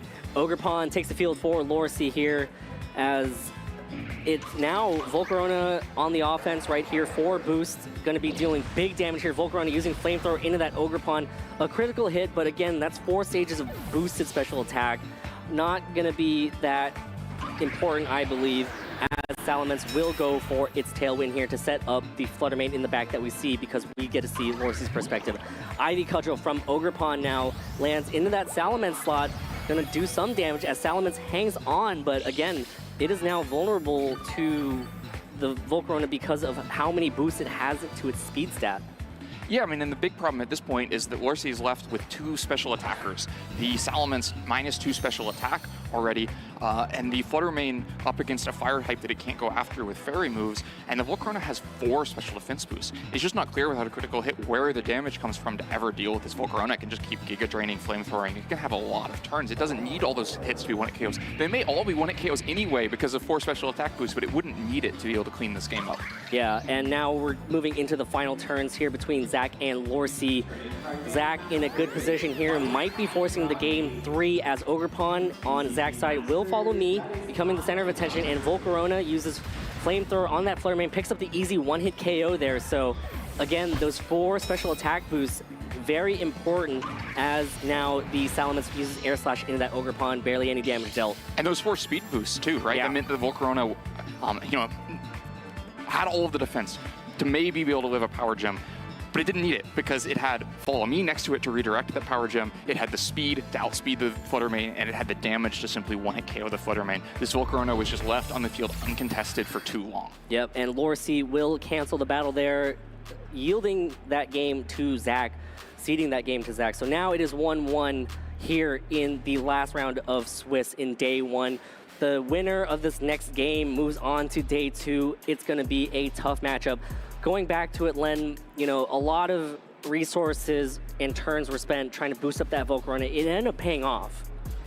So does Zach go back and invest all that resource again into this Volcarona to be able to try to overpower Lorsi's team? Yeah, I think it's the game plan he shows he wants to use. It worked so clearly in the last game. Maybe it was on track to work in game 1 as well. So I don't think there's that much reason for Zach to depart from that. So if you're Lorsi, you have to be going into this next game expecting to once again see the Volcarona and try to be figuring out how to deal with it. I think towards the end of game 2, I identified how valid Heatran can be as an answer. And so Lorsi just led the Heatran out there. But Heatran's only a defensive answer. It doesn't do anything to offensively check this Volcarona by trying to put pressure on it. And what that meant is that despite Heatran being on the field unthreatened for all of those turns, the Volcarona just got enough boosts to be able to deal with the other 3 Pokemon. And that left very little for Zach's other Pokemon to do. The Iron Valiant and the Ogerpon together just needed to deal with the Heatran, which they were able to do with his Ivy Cudgel landing into Heatran and picking up the KO. So I don't think you can try to answer the Volcarona by just setting Heatran in front of it, because it's not a proactive answer. It's just a defensive answer. You can have it there so that so that Zach has to be thinking about this, thinking about what resources he actually gives up to try to give those boosts, to try to protect Volcarona, so that maybe if you get into an end game that is just the Volcarona and the Heatran, you have a way to win that. But I think you have to be more proactive in the early game to try to prevent those boosts. Using things like the Flutter Mane out on the field earlier, using the Ogerpon out on the field earlier to try to pick up damage. Both players now trying to figure out what their best course of action is. Teams are locked. Here we go, Len. Game 3 here. Swiss round 9. Winner of this game moves on to day 2. A lot of pressure on both of these players, and they're playing exceptionally well right now as we get ready to show the leads here between these 2 players, Zach and Lorsi. Volcarona and Rillaboom leads for Zach, and Lorsi changing it up using Ogerpon and King Gambit. Yeah, so King Gambit comes on the field, but definitely more offensive threat here. The Ogerpon is well positioned to be able to make life difficult for Volcarona in the same way that it did in game 1, right? Just by being on the field, ended up forcing a Trastalization in that game 1, a Trastalization that at least meant Flutter Mane was able to do a lot of damage with Dazzling Gleam while picking up KOs and other slots, and just led to a better position for Lorsi. Meanwhile, King Gambit is here to deal with other Pokemon and maybe force Volcarona to think about offense a little bit earlier instead of just simply clicking Quiver Dance for the first Quiver Dance or Protect for the first 5 or 6 turns of the game, like in the last game. Yeah, it's a target, right? The King Gambit is a target for this Volcarona. Just start going for Flamethrower instead of spending those turns to Quiver Dance, as Ogerpon on Lorsi's side will switch out, replaced with a Rillaboom of Lorsi's own. So now the Rillaboom will have access to Fake Out next turn, as the Rillaboom on Zach's side uses Fake Out into the now switch in Rillaboom, and Volcarona going for a Quiver Dance, but this King Gambit will be able to go on the offense here. Does go for an attack, no protect there as, ooh, never mind, sorry, not an attack. Well, it is an attack. King Gambit uses Sword Stance, so now it is currently at 2 stages of increased attack. Yeah, this is precisely why it's a target, because you can just match boost with boost, but this is a very dangerous game to play, because King Gambit could just go down to a flamethrower at any moment, at which point you've given up all the boosts and lost your boosts. If you can time it right, you can land a Sucker Punch into Volcarona, but that's a difficult thing to time, because the Volcarona could just keep quiver dancing. There's no turn where you can be that confident it will actually go on the offensive. So maybe in a bit of an arms race here, a very volatile, scary arms race for both players. Yep, and of course, Lorsi's Rillaboom does have access to fake out this turn, so Zach has to play around this fake out, trying to figure out where this fake out's going to land. Volcarona can protect itself to not just possibly take an attack, like get faked out and then take an attack, but also like the Rillaboom has an Assault Vest, so Rillaboom is kind of vulnerable to an attack this turn. So Rillaboom on Zach's side switches out. Ogerpon will take the field here. Will still not enjoy taking a Kowtow Cleave here, but Rillaboom uses Fake Out onto Volcarona. Volcarona flinches, can't move. Where's this King Gambit going? Going with the Kowtow Cleave into that Ogerpon, and Ogerpon hangs on with just a sliver of health. Yeah, and so this is looking a little bit closer to game 1, where Zach is being forced to give up resources next to Volcarona in order to get the boost, and not getting them quite as easily. Only one so far. But we're not that changed from the position we were describing last turn, where the King Gambit is still in an arms race with this Volcarona, and some less tools for Lorsi to try to deal with this Volcarona because the King Gambit is there. It had to replace something else that might have been more potent in a one-on-one against the Volcarona. Yeah, and Ogerpon does provide a little bit of support for that Volcarona. Ogerpon will be able to follow me away, possible Sucker Punches that, you know, if Lorsi believes that Volcarona is going to go on the offensive, we'll be able to make sure that the Sucker Punches do not land over on Zach's Volcarona, as King Gambit here will Terrasilize, become a Poison type, remove that weakness to the Fire type from Volcarona with the Flamethrowers. So a little defensive Terrasilization here, as Ogerpon does go for Follow Me, trying to redirect any possible attacks into that Volcarona slot, as, ooh, Rillaboom goes for the Grassy Glide, picks up the KO onto the Ogerpon, and now Volcarona could be possibly targeted here, depending on what moves are done. Volcarona uses Quiver Dance, but that means that this King Gambit can go for a Kowtow Cleave now into this Volcarona slot, and it will be going for a Kowtow Cleave here. Gonna do some damage to this Volcarona and picks up the KO! Wow, Volcarona just not bulky enough to take that +2 attack Kowtow Cleave. The Follow Me is played around so well with the Grassy Glide landing first to pick up the KO on the very low health Ogerpon, and then that Kowtow Cleave is just enough damage to KO Volcarona, and that puts Zach back in that position where he's put all these resources into trying to protect his Volcarona and instead just had it go down. The arms race did not go in his favor, and things just look brutally difficult now. That is 4 full health bars you see on the screen. Zach hasn't been able to deal any damage yet and has lost 2 Pokemon, including the absolutely crucial Pokemon Volcarona that the team is built around. Iron Valiant takes the field here, but again, this King Gambit, 2 stages of increased attack, will resist anything that this Iron Valiant can throw at it because of that poison typing right now too. So this King Gambit in pretty good spot here. The Moonblast not doing too much, but it gets a special attack drop. But hey, King Gambit's got Defiant, and now it has 4 stages of increased attack. Here's a Wood Hammer from that Rillaboom, brings it down to under 50% health. But again, this King Gambit now 4 stages of increased attack. Wood Hammer from Lorsi's Rillaboom hits into the Rillaboom on Zach's side here. But now the King Gambit with the Kowtow Cleave hitting into that Rillaboom gets the KO from that range. Again, that is 4 stages of increased attack. And now it's down to Iron Valiant on Zach's side versus 4 Pokemon on Lorsi's side. Yeah, really displaying the value of that unconventional poison Terrassilization on King Gambit, was able to resist the Fairy move from Iron Valiant, and then also resist the Wood Hammer from the Rillaboom, and the King Gambit was able to hang on with still be above 50% health and just be dealing way too much damage for Zach to deal with. Lorsi's Grassy Glide hits into the Iron Valiant. Not very effective Sucker Punch from the King Gambit into the Iron Valiant there, as a Moonblast connects into that King Gambit. So one more turn and Lorsi is in day 2. Yeah, just such a well-played match to answer that last game. He just recognized that he did not play proactively enough, played too much just allowing those quiver dances and said, hey, if you can boost, I can boost. Brought the King Gambit out, got the Swords Dance, and then just picked up that massive one-hit KO, that match-deciding one-hit KO on Volcarona. And you see it there, Lorsi wins round 9 here in Swiss. Will be securing a spot in day 2, but again, such a well-played match from Zach, right? Seeing that Volcarona just being able to sit there and get boosts, using that Volcarona to take advantage in game 2, but Lorsi just recognizing, I need to do something about this. Volcarona, King Gambit, a Pokemon that normally I would not say is the best Volcarona counter, but once you terastallize it and once you make sure that it is safe, the counter that was needed to take down the Volcarona. So congratulations on both players here for a tournament well done. Zach, great job, 6-3. With this team, it's awesome that you got this far piloting this team. Lorsi moving on to day 2 with that 7-2 record as we watch a replay right now to kind of take a look at what happened in game 3. Again, that King Gambit with 2 stages of increased attack, being able to kowtow cleave into that Volcarona, pick up the KO, and just continue to just go on the offense here with that boosted attack stat. Yeah, the kowtow cleave picking up the one-hit KO, you can see how grateful Lorsi was to see that calculation come through and the one-hit KO happen. And you kind of see the pressure that a Pokemon like Volcarona is under to try to do a lot of things. It needs kind of all 5 of its stats, right? It needs to be fast enough once it gets those quiver dances to win in certain matchups. It needs the special attack to actually pick up KOs against important targets with only 1 or 2 boosts, but then it needs both this defense and special defense to survive moves and use the defensive side of that quiver dance.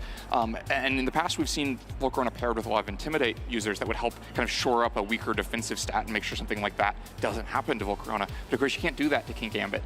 You would just be triggering Defiant. And so King Gambit, in kind of a strange way there, is able to exploit that kind of 1 stat left behind from Volcarona and get the 1-hit KO with kowtow cleave. Yep, using that physical attack to be able to bypass Volcarona's bulk from the special defense boost, as well as that recovery from the Giga Drain. So well-played match from both players. Lorsi just using that King Gambit to be able to bypass that Volcarona and pick up KOs. Such a huge play right there for, I mean, the first turn, Volcarona went for a Quiver Dance, could have easily gone for a Flamethrower right there just to get some damage down onto that King Gambit, right? But Lorsi also realizing, I think this Volcarona is going to go for a Quiver Dance. I'm going to be able to set up with my Swords Dance. Well, yeah, I mean, absolutely. And with the Fake Out. An unboosted Flamethrower, you just have to imagine that Volcarona is not trained, especially in a special attack, because you expect to get those Quiver Dances before you start to gut your damage. So an unboosted Flamethrower is probably not actually that big of a threat to King Gambit. It might have done like 50%, but not going to take King Gambit off the field. And so the trade of boosting moves is somewhat expected there. And then Lorsi just playing the right positional game with Fake Out available on turn 2 instead of turn 1 for himself. The Ogerpon having to switch into the kowtow cleave that meant it wasn't able to redirect 2 attacks, and just like inching out those little positional advantages with those 2 boosted Pokemon opposite each other, and kind of winning the game with what position the support Pokemon were in, not necessarily the position the attacking Pokemon were in. Volcarona was maybe always going to have the advantage as a pure attacker there, but because of the positioning of Zach's defensive and supportive Pokemon, the kowtow cleave eventually was able to come through and KO Volcarona. Yeah, so again, impressive play from both players. I mean, wow, that was awesome to watch. I mean, Volcarona is a Pokemon that I remember so well, just wanting to get those boosts and being able to see it at this format in Regulation E, being able to do almost exactly the same thing that I remember doing, just trying to go for Quiver Dances. You can't leave those unchecked at all, or else you saw it in game 2. If you allow this Volcarona to just kind of sit there, continue to Quiver Dance, it's going to be problematic. Zach's Volcarona also has that Giga Drain, which allows it to have more staying power as well, just being able to drain health from the opposing Pokemon and stick around on the field, plus the grassy terrain, plus the leftovers. I mean, we saw it in game 2, I believe, just heal right back. No, I think it was game 1 where it just healed right back up. Got knocked out immediately because of the critical hit, but you know, that Volcarona on Zach's team does have a lot of staying power, and Lorsi just found that way through. Yeah, I mean, the staying power doesn't matter if you have an option to 1-hit KO the Volcarona back, right? That is a pretty key strategy in Pokemon Len. Knock out your opponent's Pokemon before they can knock out yours. Again, it also could have come down to different mind games because of the Sucker Punch, right? But Lorsi navigated navigated that game correctly. And we actually have an interview with both players right now, Lorsi and Zach, down in the lounge with Gabby. So I'm excited to hear from both those players. So Gabby, take it away. Thank you so much, Dwee, and what a holiday present we have here for you today. I'm here with both Lorsi and Zach, who just finished up our stream. How y'all feeling right now? I'm feeling all right. Day 2. Just came back from LAIC. That's my last tournament previous than this. So I'm just happy to be in day 2. I was kind of down on myself throughout the tournament because I lost to like some things that I felt like I shouldn't have lost to, but I ended up picking it back up and being able to make day 2, so I'm pretty happy about that. Yeah, and Zach, I mean, you got to showcase something we've never seen before on stream, at least in the Scarlet and Violet era, I'll say. You know, Quiver Dance Volcarona getting all the way up to +4 at one point. Yeah. What were you thinking about when you built that team? So I ended up just seeing the team on the Showdown ladder somewhere, and I thought it was actually a pretty interesting way of dealing with torn Shifu stuff that was flying around.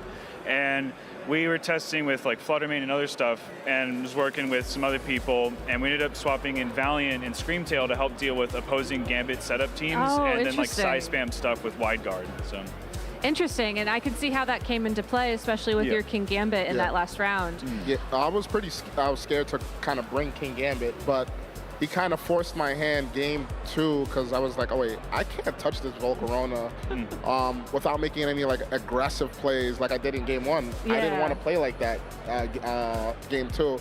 And I saw like I couldn't win, so I'm like, when in doubt, Gambit out. So it's you know, like Gambit just kind of like overwhelmed with momentum, obviously with Swords Dance and stuff like that. So yeah, I love Gambit. It's a pretty different team from what you ran at LAIC. If I remember, there was no King Gambit at that tournament. So no King Gambit. It was like a Roaring Moon kind of balanced team. I love balance. So I hit up Eric Rios. He ran this 6 at the last regional that he attended, and I just fell in love with it. I thought that it had a very good Torn Shifu matchup, and I was like, you know what? This is the last event. I just want to play something that has a positive matchup to what I think is going to be very common. Yeah. But I keep forgetting that, like, American regionals are very different than in EU. So I was facing stuff that I'm like, huh?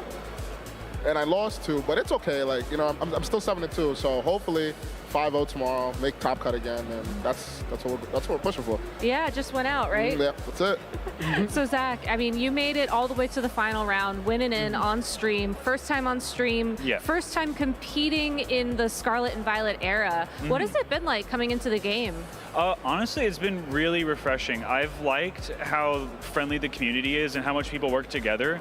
And I didn't play back in the closed team sheet era, but I think with open team sheet, it helps people like even be more friendly and share ideas. So coming in as a new player, there's just lots of people to learn from and information to like sift from tournaments and stuff because of everything. So I've really liked it more than any other kind of experience I've had with like competitiveness, just because the friendliness of it all. So. Have you had any favorite matches from the day that you'd like to just shout out on stream? Yeah, I had one match where I got to click Wide Guard, I think like 5 or 6 times with Iron Valiant against a Tornadus. So I was just sitting there doing Bleak Wind Storms, missing everything. And that was a really fun, like, checkmatey kind of end game that I had. Oh, that's cool. Yeah, and I want to ask both of you before we do like shout outs and wrap up this interview. You know, Regulation F is right around the corner. I've been asking everyone, what's on your list? Like, what are you checking out in terms of the new Pokemon that have been introduced? Man. You guys know what I'm going to say. It's okay. This is a safe I'm a balanced player. I can't. Incineroar is the best Pokemon ever. Like, Intimidate, Fake Out, Parting Shot, Knockoff. Like, I just can't wait to play with that. I think Latias might be really good. I'm seeing a couple things about Latias. What else? Maybe the Dragon Electric type. Yeah, Raging Bull. Raging Bull, That's what I'm looking out for. Very interesting. I'm just excited for just something fresh.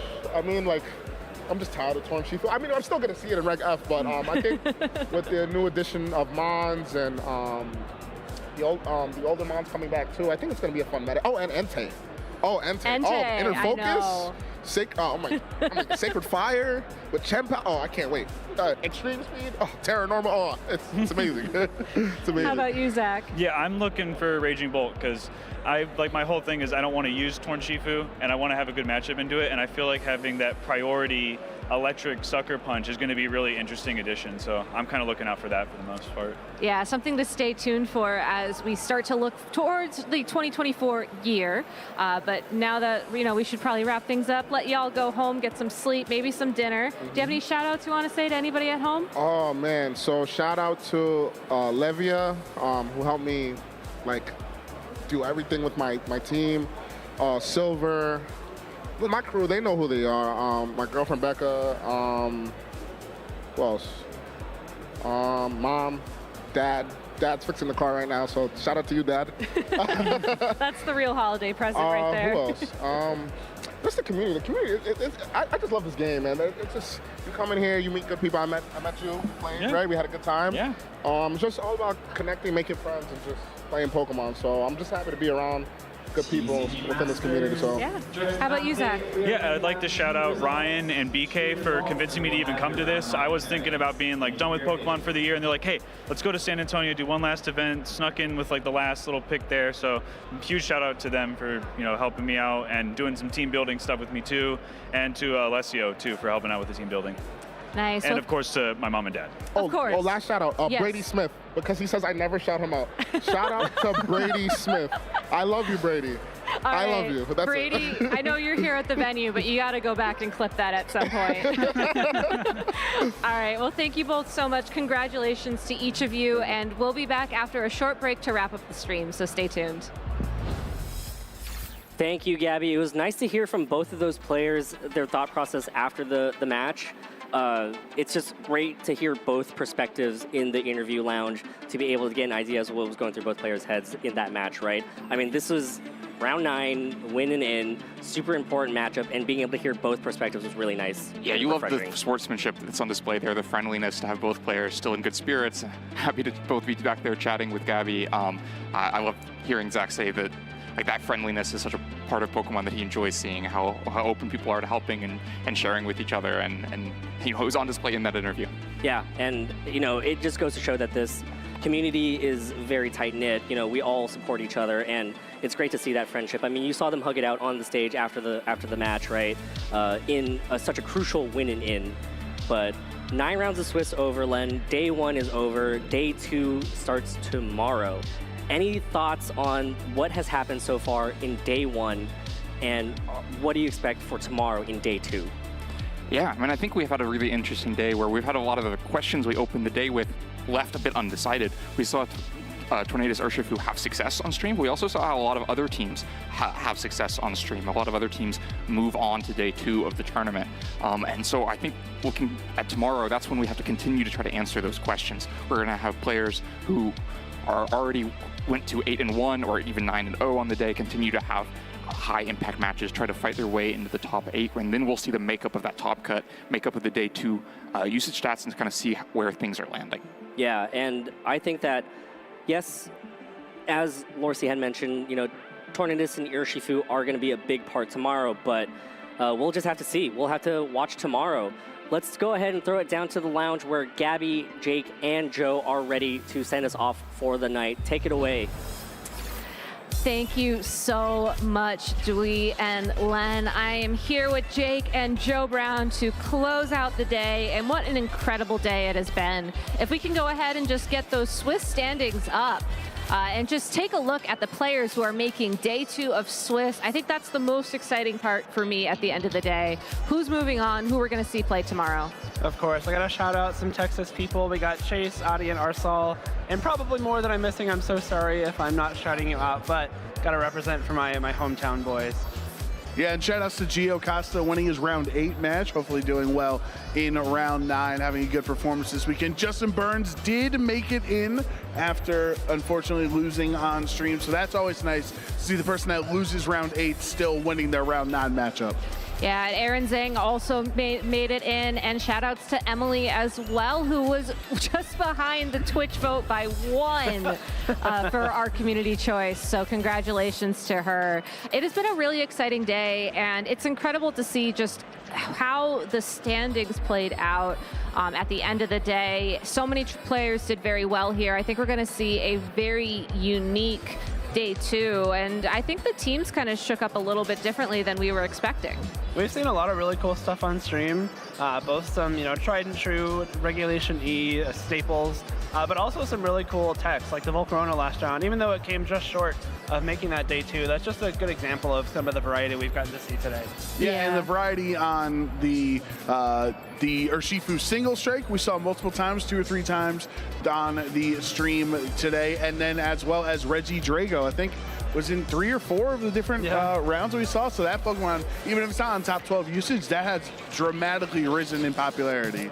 You'll have to tune in tomorrow to see just where Reggie Drago ends up on the popularity charts. We will be starting tomorrow at 7:45 Pacific, 9:45 local time for us, which is Central Time. And again, you do not want to miss day 2 of this competition. It's been so incredible so far. If you are watching at home, make sure to join in on the conversation using that hashtag #PlayPokemon on your social media of choice.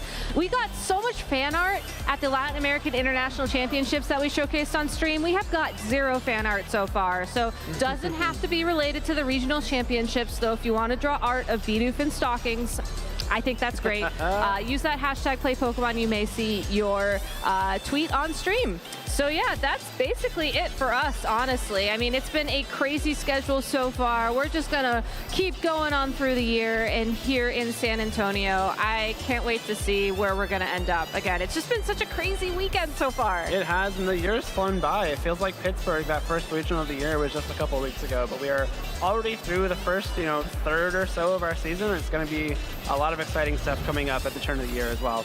Yeah, I can't wait till we turn that calendar year into 2024 and just jump right into it with Portland, jump right into it with Charlotte. Like there is no break in VGC. Just continue on. Fortunately, though, there is a bit of a break for us, as this is the end of our day 1 here of the competition. You can check out the TCG stream, as I believe they're still going for one more round here today. But that is it for us at VG. So I will see you bright and early tomorrow morning here.